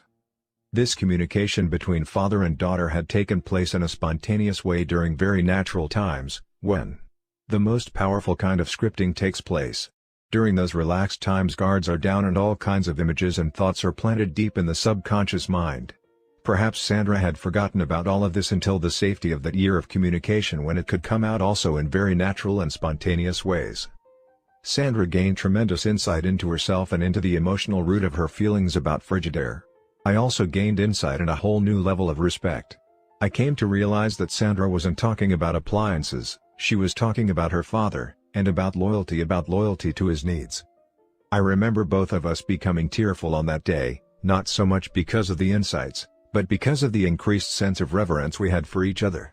We discovered that even seemingly trivial things often have roots in deep emotional experiences. To deal only with the superficial trivia without seeing the deeper, more tender issues is to trample on the sacred ground of another's heart. There were many rich fruits of those months. Our communication became so powerful that we could almost instantly connect with each other's thoughts. When we left Hawaii, we resolved to continue the practice. During the many years since, we have continued to go regularly on our Honda Trail cycle, or in the car if the weather's bad, just to talk. We feel the key to staying in love is to talk, particularly about feelings. We try to communicate with each other several times every day, even when I'm traveling. It's like touching into home base, which accesses all the happiness, security, and values it represents. Thomas Wolfe was wrong. You can go home again if your home is a treasured relationship, a precious companionship. Intergenerational living. As Sandra and I discovered that wonderful year, the ability to use wisely the gap between stimulus and response, to exercise the four unique endowments of our human nature, empowered us from the inside out. We had tried the outside-in approach. We loved each other, and we had attempted to work through our differences by controlling our attitudes and our behaviors, by practicing useful techniques of human interaction. But our band-aids and aspirin only lasted so long. Until we worked and communicated on the level of our essential paradigms, the chronic underlying problems were still there. When we began to work from the inside out, we were able to build a relationship of trust and openness and to resolve dysfunctional differences in a deep and lasting way that never could come by working from the outside in. The delicious fruits: a rich win-slash-win relationship, a deep understanding of each other, and a marvelous synergy grew out of the roots we nurtured as we examined our programs, re-scripted ourselves, and managed our lives so that we could create time for the important Quadrant 2 activity of communicating deeply with each other. And there were other fruits. We were able to see on a much deeper level that, just as powerfully as our own lives had been affected by our parents, the lives of our children were being influenced and shaped by us, often in ways we didn't even begin to realize.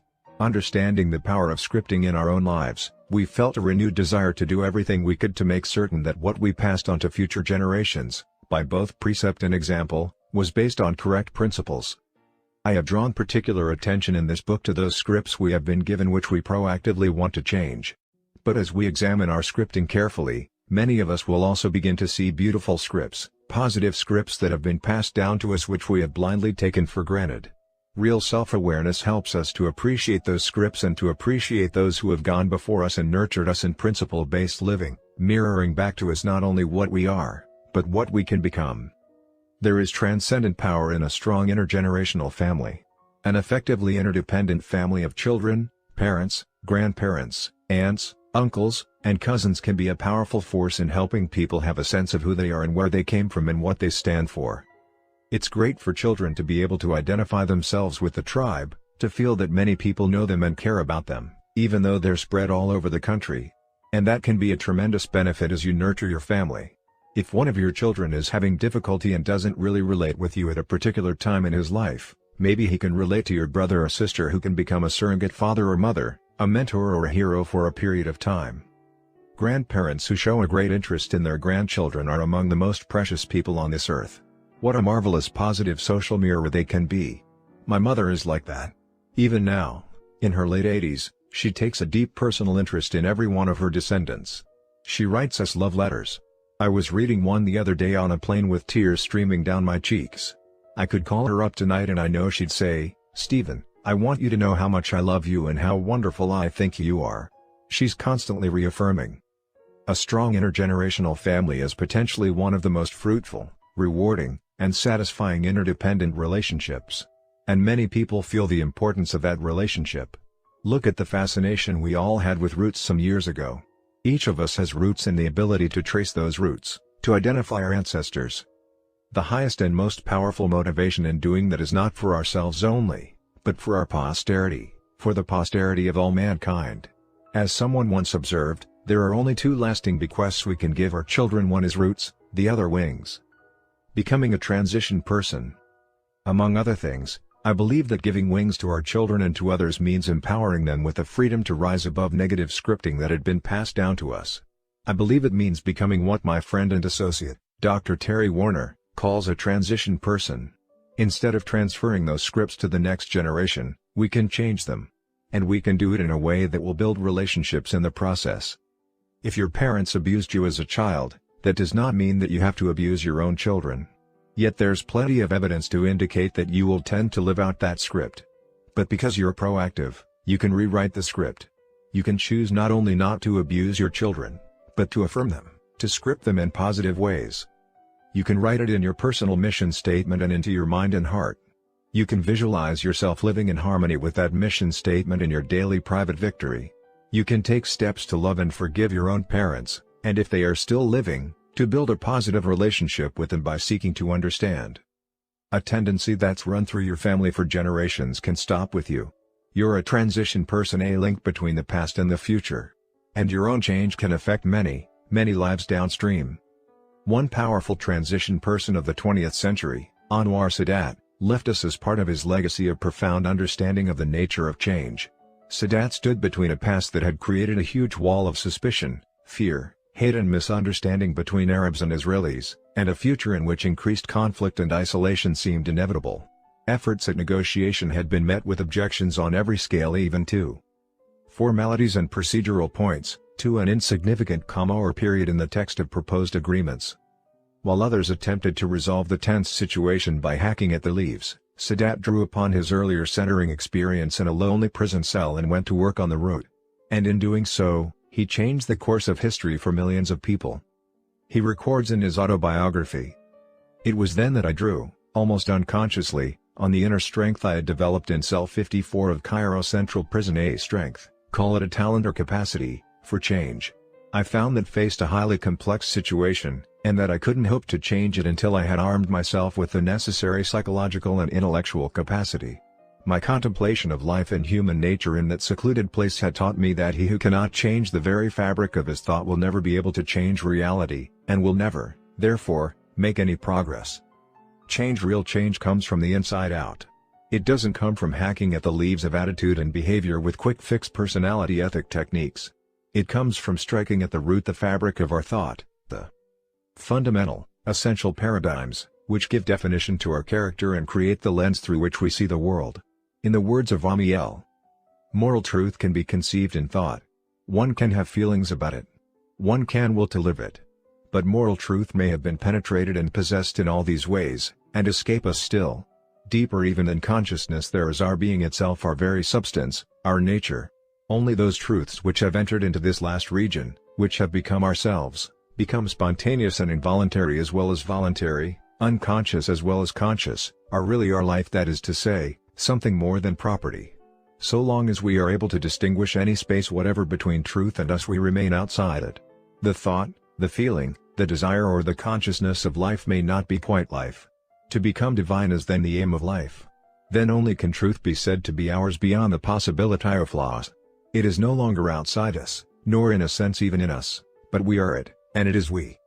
Achieving unity, oneness with ourselves, with our loved ones, with our friends and working associates, is the highest and best and most delicious fruit of the 7 habits. Most of us have tasted this fruit of true unity from time to time in the past, as we have also tasted the bitter, lonely fruit of disunity, and we know how precious and fragile unity is. Obviously, building a character of total integrity and living the life of love and service that creates such unity isn't easy. It isn't quick fix. But it's possible.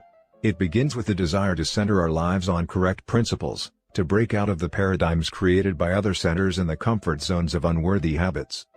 Sometimes we make mistakes, we feel awkward. But if we start with a daily private victory and work from the inside out, the results will surely come. As we plant the seed and patiently weed and nourish it, we begin to feel the excitement of real growth and eventually taste the incomparably delicious fruits of a congruent, effective life.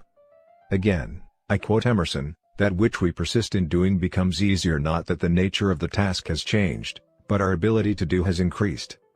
By centering our lives on correct principles and creating a balanced focus between doing and increasing our ability to do, we become empowered in the task of creating effective, useful, and peaceful lives, for ourselves, and for our posterity. A personal note. As I conclude this book, I would like to share my own personal conviction concerning what I believe to be the source of correct principles. I believe that correct principles are natural laws, and that God, the Creator and Father of us all, is the source of them, and also the source of our conscience. I believe that to the degree people live by this inspired conscience, they will grow to fulfill their natures. To the degree that they do not, they will not rise above the animal plane. I believe that there are parts to human nature that cannot be reached by either legislation or education, but require the power of God to deal with.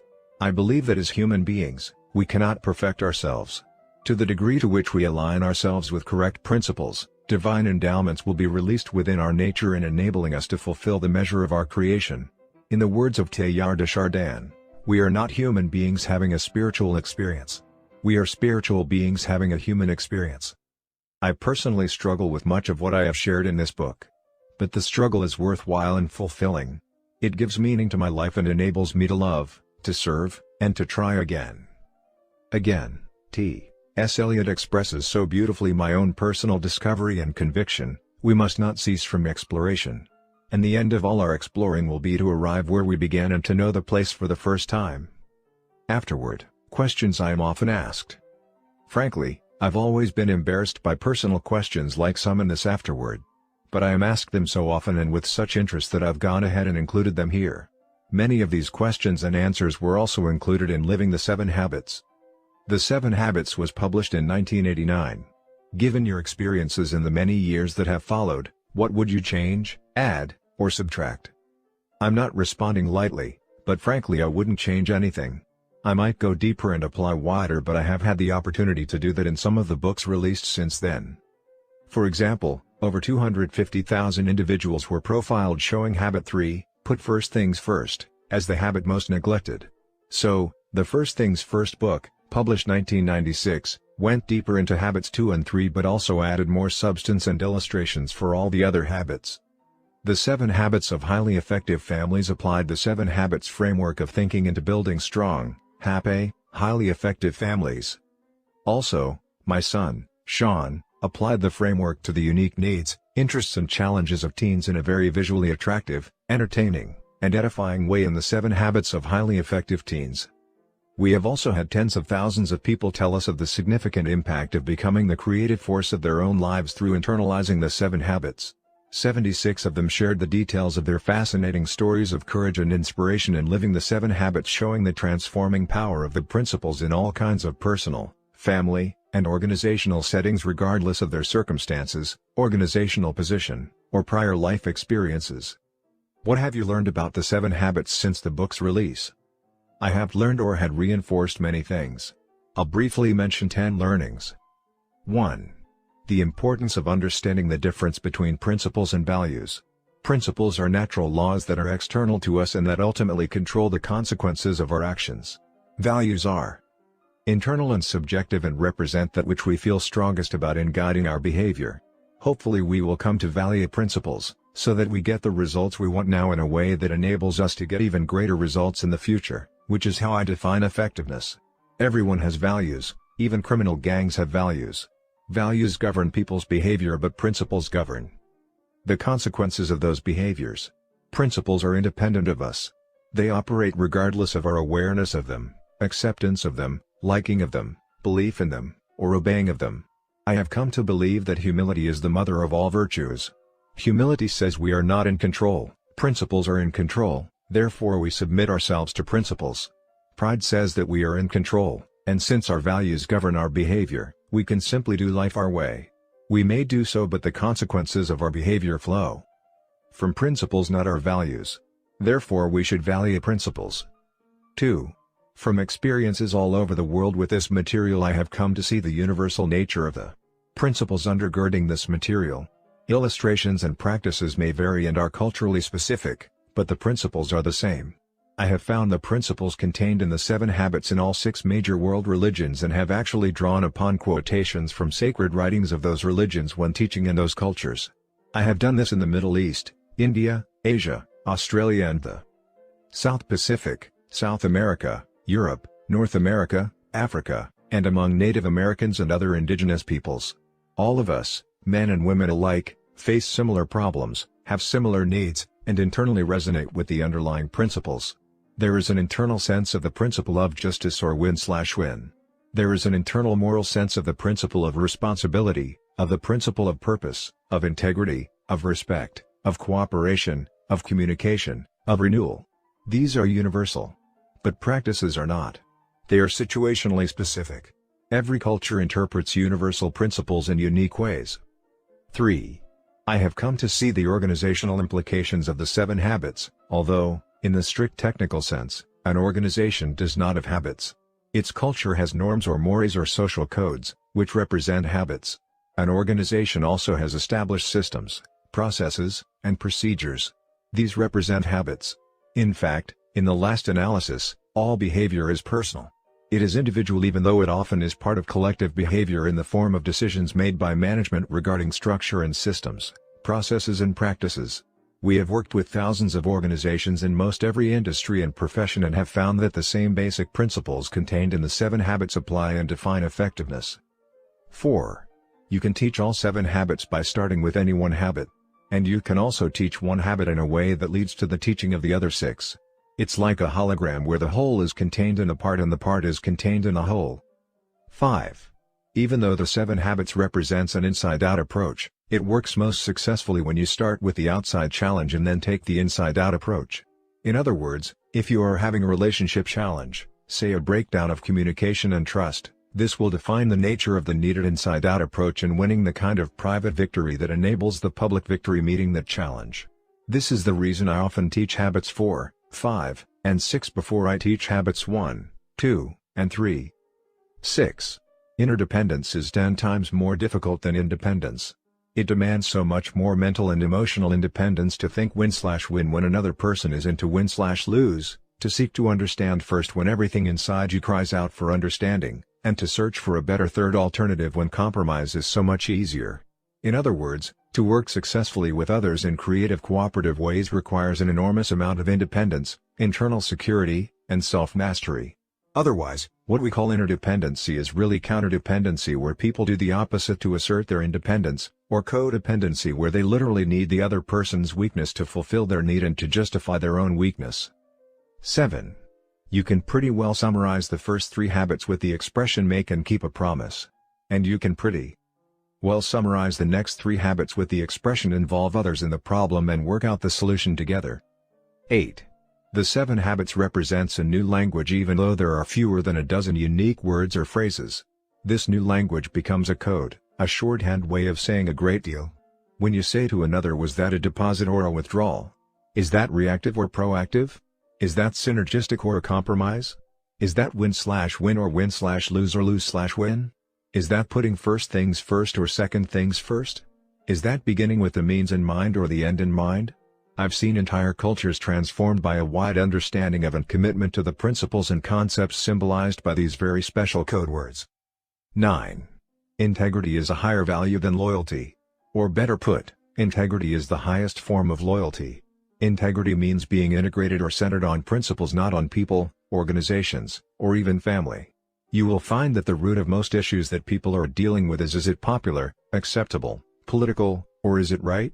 When we prioritize being loyal to a person or group over doing what we feel to be right, we lose integrity. We may temporarily gain popularity or build loyalty, but, downstream, this loss of integrity will undermine even those relationships. It's like bad-mouthing someone behind their back. The person you are temporarily united with through bad-mouthing someone else knows you would bad-mouth them under different pressures and circumstances. In a sense, The first 3 habits represent integrity and the next 3 loyalty, but they are totally interwoven. Over time, integrity produces loyalty. If you attempt to reverse them and go for loyalty first, you will find yourself temporizing and compromising integrity.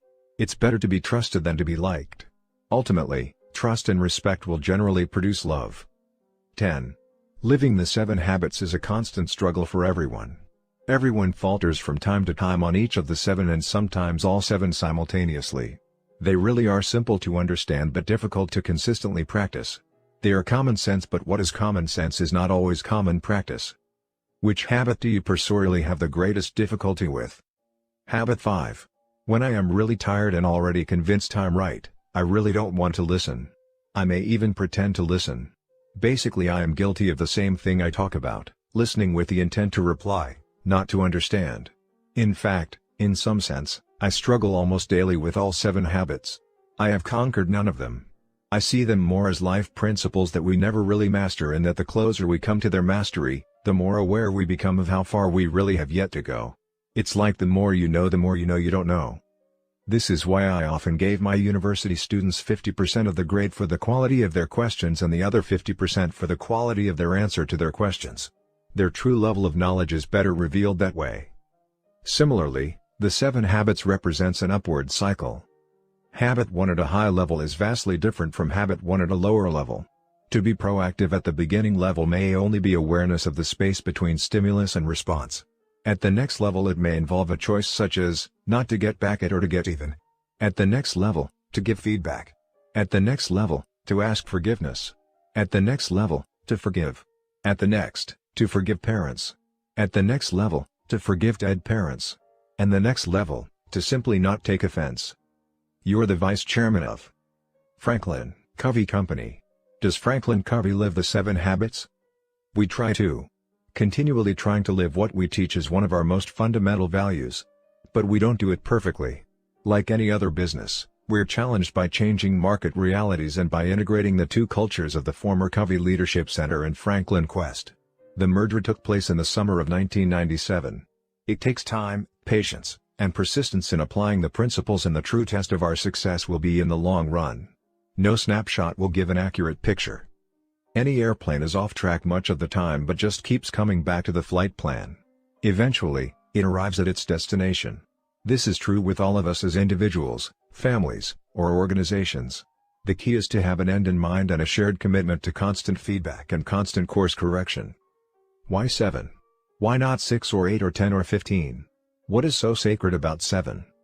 Nothing is sacred about 7, it just so happens that the 3 private victory habits, freedom to choose, choice, action, precede the 3 public victory habits, respect, understanding, creation, and then there is 1 to renew the rest, and that equals 7. When asked this question, I've always said if there were some other desirable characteristic you would like make into a habit, you would simply put that under habit 2 as one of the values you are trying to live by. In other words, if punctuality is a desirable trait you want to make a habit, that would be one of the values of habit 2. So no matter what else you came up with, you would put it under habit 2, your value system. Habit 1 is the idea that you can have a value system, that you can choose your own value system. Habit 2 is what those choices or values are, and habit 3 is to live by them. So they are very basic, generic, and interconnected. It so happens that at the writing of this afterword for this new edition of the 7 Habits, I have just completed a new book entitled The 8th Habit, From Effectiveness to Greatness. To some, calling it the 8th habit may appear to be a departure from my standard answer. But you see, as I say in the opening chapter of this new book, the world has profoundly changed since the 7 Habits of Highly Effective People was published in 1989. The challenges and complexity we face in our personal lives and relationships, in our families, in our professional lives, and in our organizations are of a different order of magnitude. In fact, many mark 1989 the year we witnessed the fall of the Berlin Wall, the beginning of the information age, the birth of a new reality, a sea change of incredible significance, truly a new era. Being highly effective as individuals and organizations is no longer optional in today's world, it's the price of entry to the playing field. But surviving, thriving, innovating, excelling and leading in this new reality will require us to build on and reach beyond effectiveness. The call and need of a new era is for fulfillment. It's for passionate optimization, for significant contribution and greatness. These are on a different plane or dimension. They are different in kind just as significance is different in kind, not in degree, from success. Tapping into the higher reaches of human genius and motivation, what we could call voice, requires a new mindset, a new skill set, a new tool set, a new habit. The eighth habit, then, is not about adding one more habit to the 7th one that somehow got forgotten. It's about seeing and harnessing the power of a third dimension to the 7 habits that meets the central challenge of the new knowledge worker age. How does notoriety affect you? It affects me in different ways. From an ego standpoint, it's flattering. From a teaching standpoint, it is humbling, but I must strongly acknowledge that I am not the author of any of these principles and deserve absolutely no recognition. I am not saying this because of a desire to be modest and humble. I am saying this because I believe it, that I, myself, believe it. I see myself, like most of you, as a seeker of truth, of understanding. I am not a guru. I disdain being called a guru. I want no disciples. I am only trying to promote a discipleship toward principles that are already in people's hearts, that people will live true to their conscience. If you had it to do over again, what is the one thing you would do differently as a business person? I would do more strategic, proactive recruiting and selecting. When you are buried by the urgent and have 1,000 balls in the air, it is so easy to put people that appear to have solutions into key positions. The tendency is to not look deeply into their backgrounds and patterns, to do due diligence, nor is it to carefully develop the criteria that needs to be met in the particular roles or assignments. I am convinced that when recruiting and selecting is done strategically, that is, thinking long-term and proactively, not based upon the pressures of the moment, it pays enormous long-term dividends.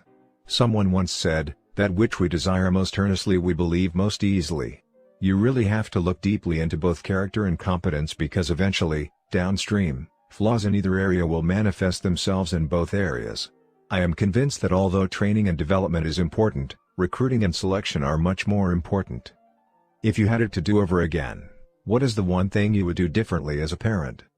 As a parent, I wish I had spent more time in carefully developing soft, informal win-win agreements with each of my children in the different phases of their lives.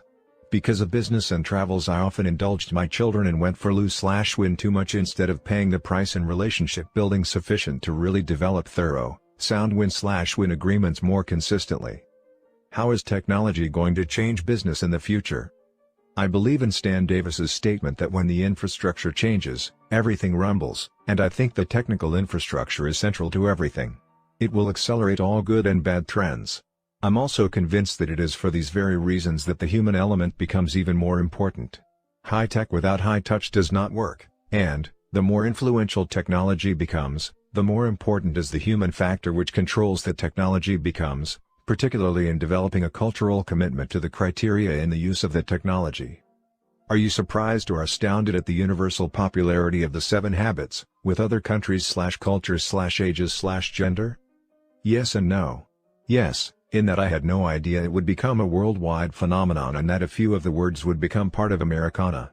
No, in the sense that the material had been tested for over 25 years and I knew that it would work primarily because it is based upon principles I did not invent and therefore take no credit for. How would you begin to teach the 7 habits to very young children? I think I would live by Albert Schweitzer's 3 basic rules for raising children. First, example; second, example; third, example. But I wouldn't go quite that far. I would say, first, example; second, build a caring and affirming relationship; and third, teach some of the simple ideas underlying the habits in the language of children. Help them gain a basic understanding and vocabulary of the 7 habits and show them how to process their own experiences through the principles. Let them identify what particular principles and habits are being illustrated in their lives. My boss, spouse, child, friend, etc., really needs the 7 habits. How would you recommend I get them to read it? People don't care how much you know until they know how much you care. Build a relationship of trust and openness based upon a character example of trustworthiness and then share how the 7 habits have helped you. Simply let them see the 7 habits in action through your life. Then, at the appropriate time, you might invite them to participate in a training program or share your book as a gift or teach some of the basic ideas when the occasion calls for it. What is your background and how did you come to write the 7 habits? It was implicitly understood that I would follow in my father's footsteps and go into the family business. However, I found that I enjoyed teaching and training leaders even more than business. I became deeply interested and involved in the human side of organizations when I was at Harvard Business School. Later I taught business subjects at Brigham Young University and did consulting, advising, and training on the side for several years. During that time, I became interested in creating integrated leadership and management development programs around a sequential and Ballin of principles. These eventually evolved into the 7 habits, and then while applying it to organizations it evolved into the concept of principle-centered leadership. I decided to leave the university and go full-time into training executives from all different kinds of organizations. After a year of following a very carefully developed curriculum came the development of a business that has enabled us to take the material to people throughout the world. What is your response to the people who claim to have the true formula for success? I would say 2 things. First, if what they are saying is based on principles or natural laws, I want to learn from them and I commend them. Second, I would say we are probably using different words to describe the same basic principles or natural laws.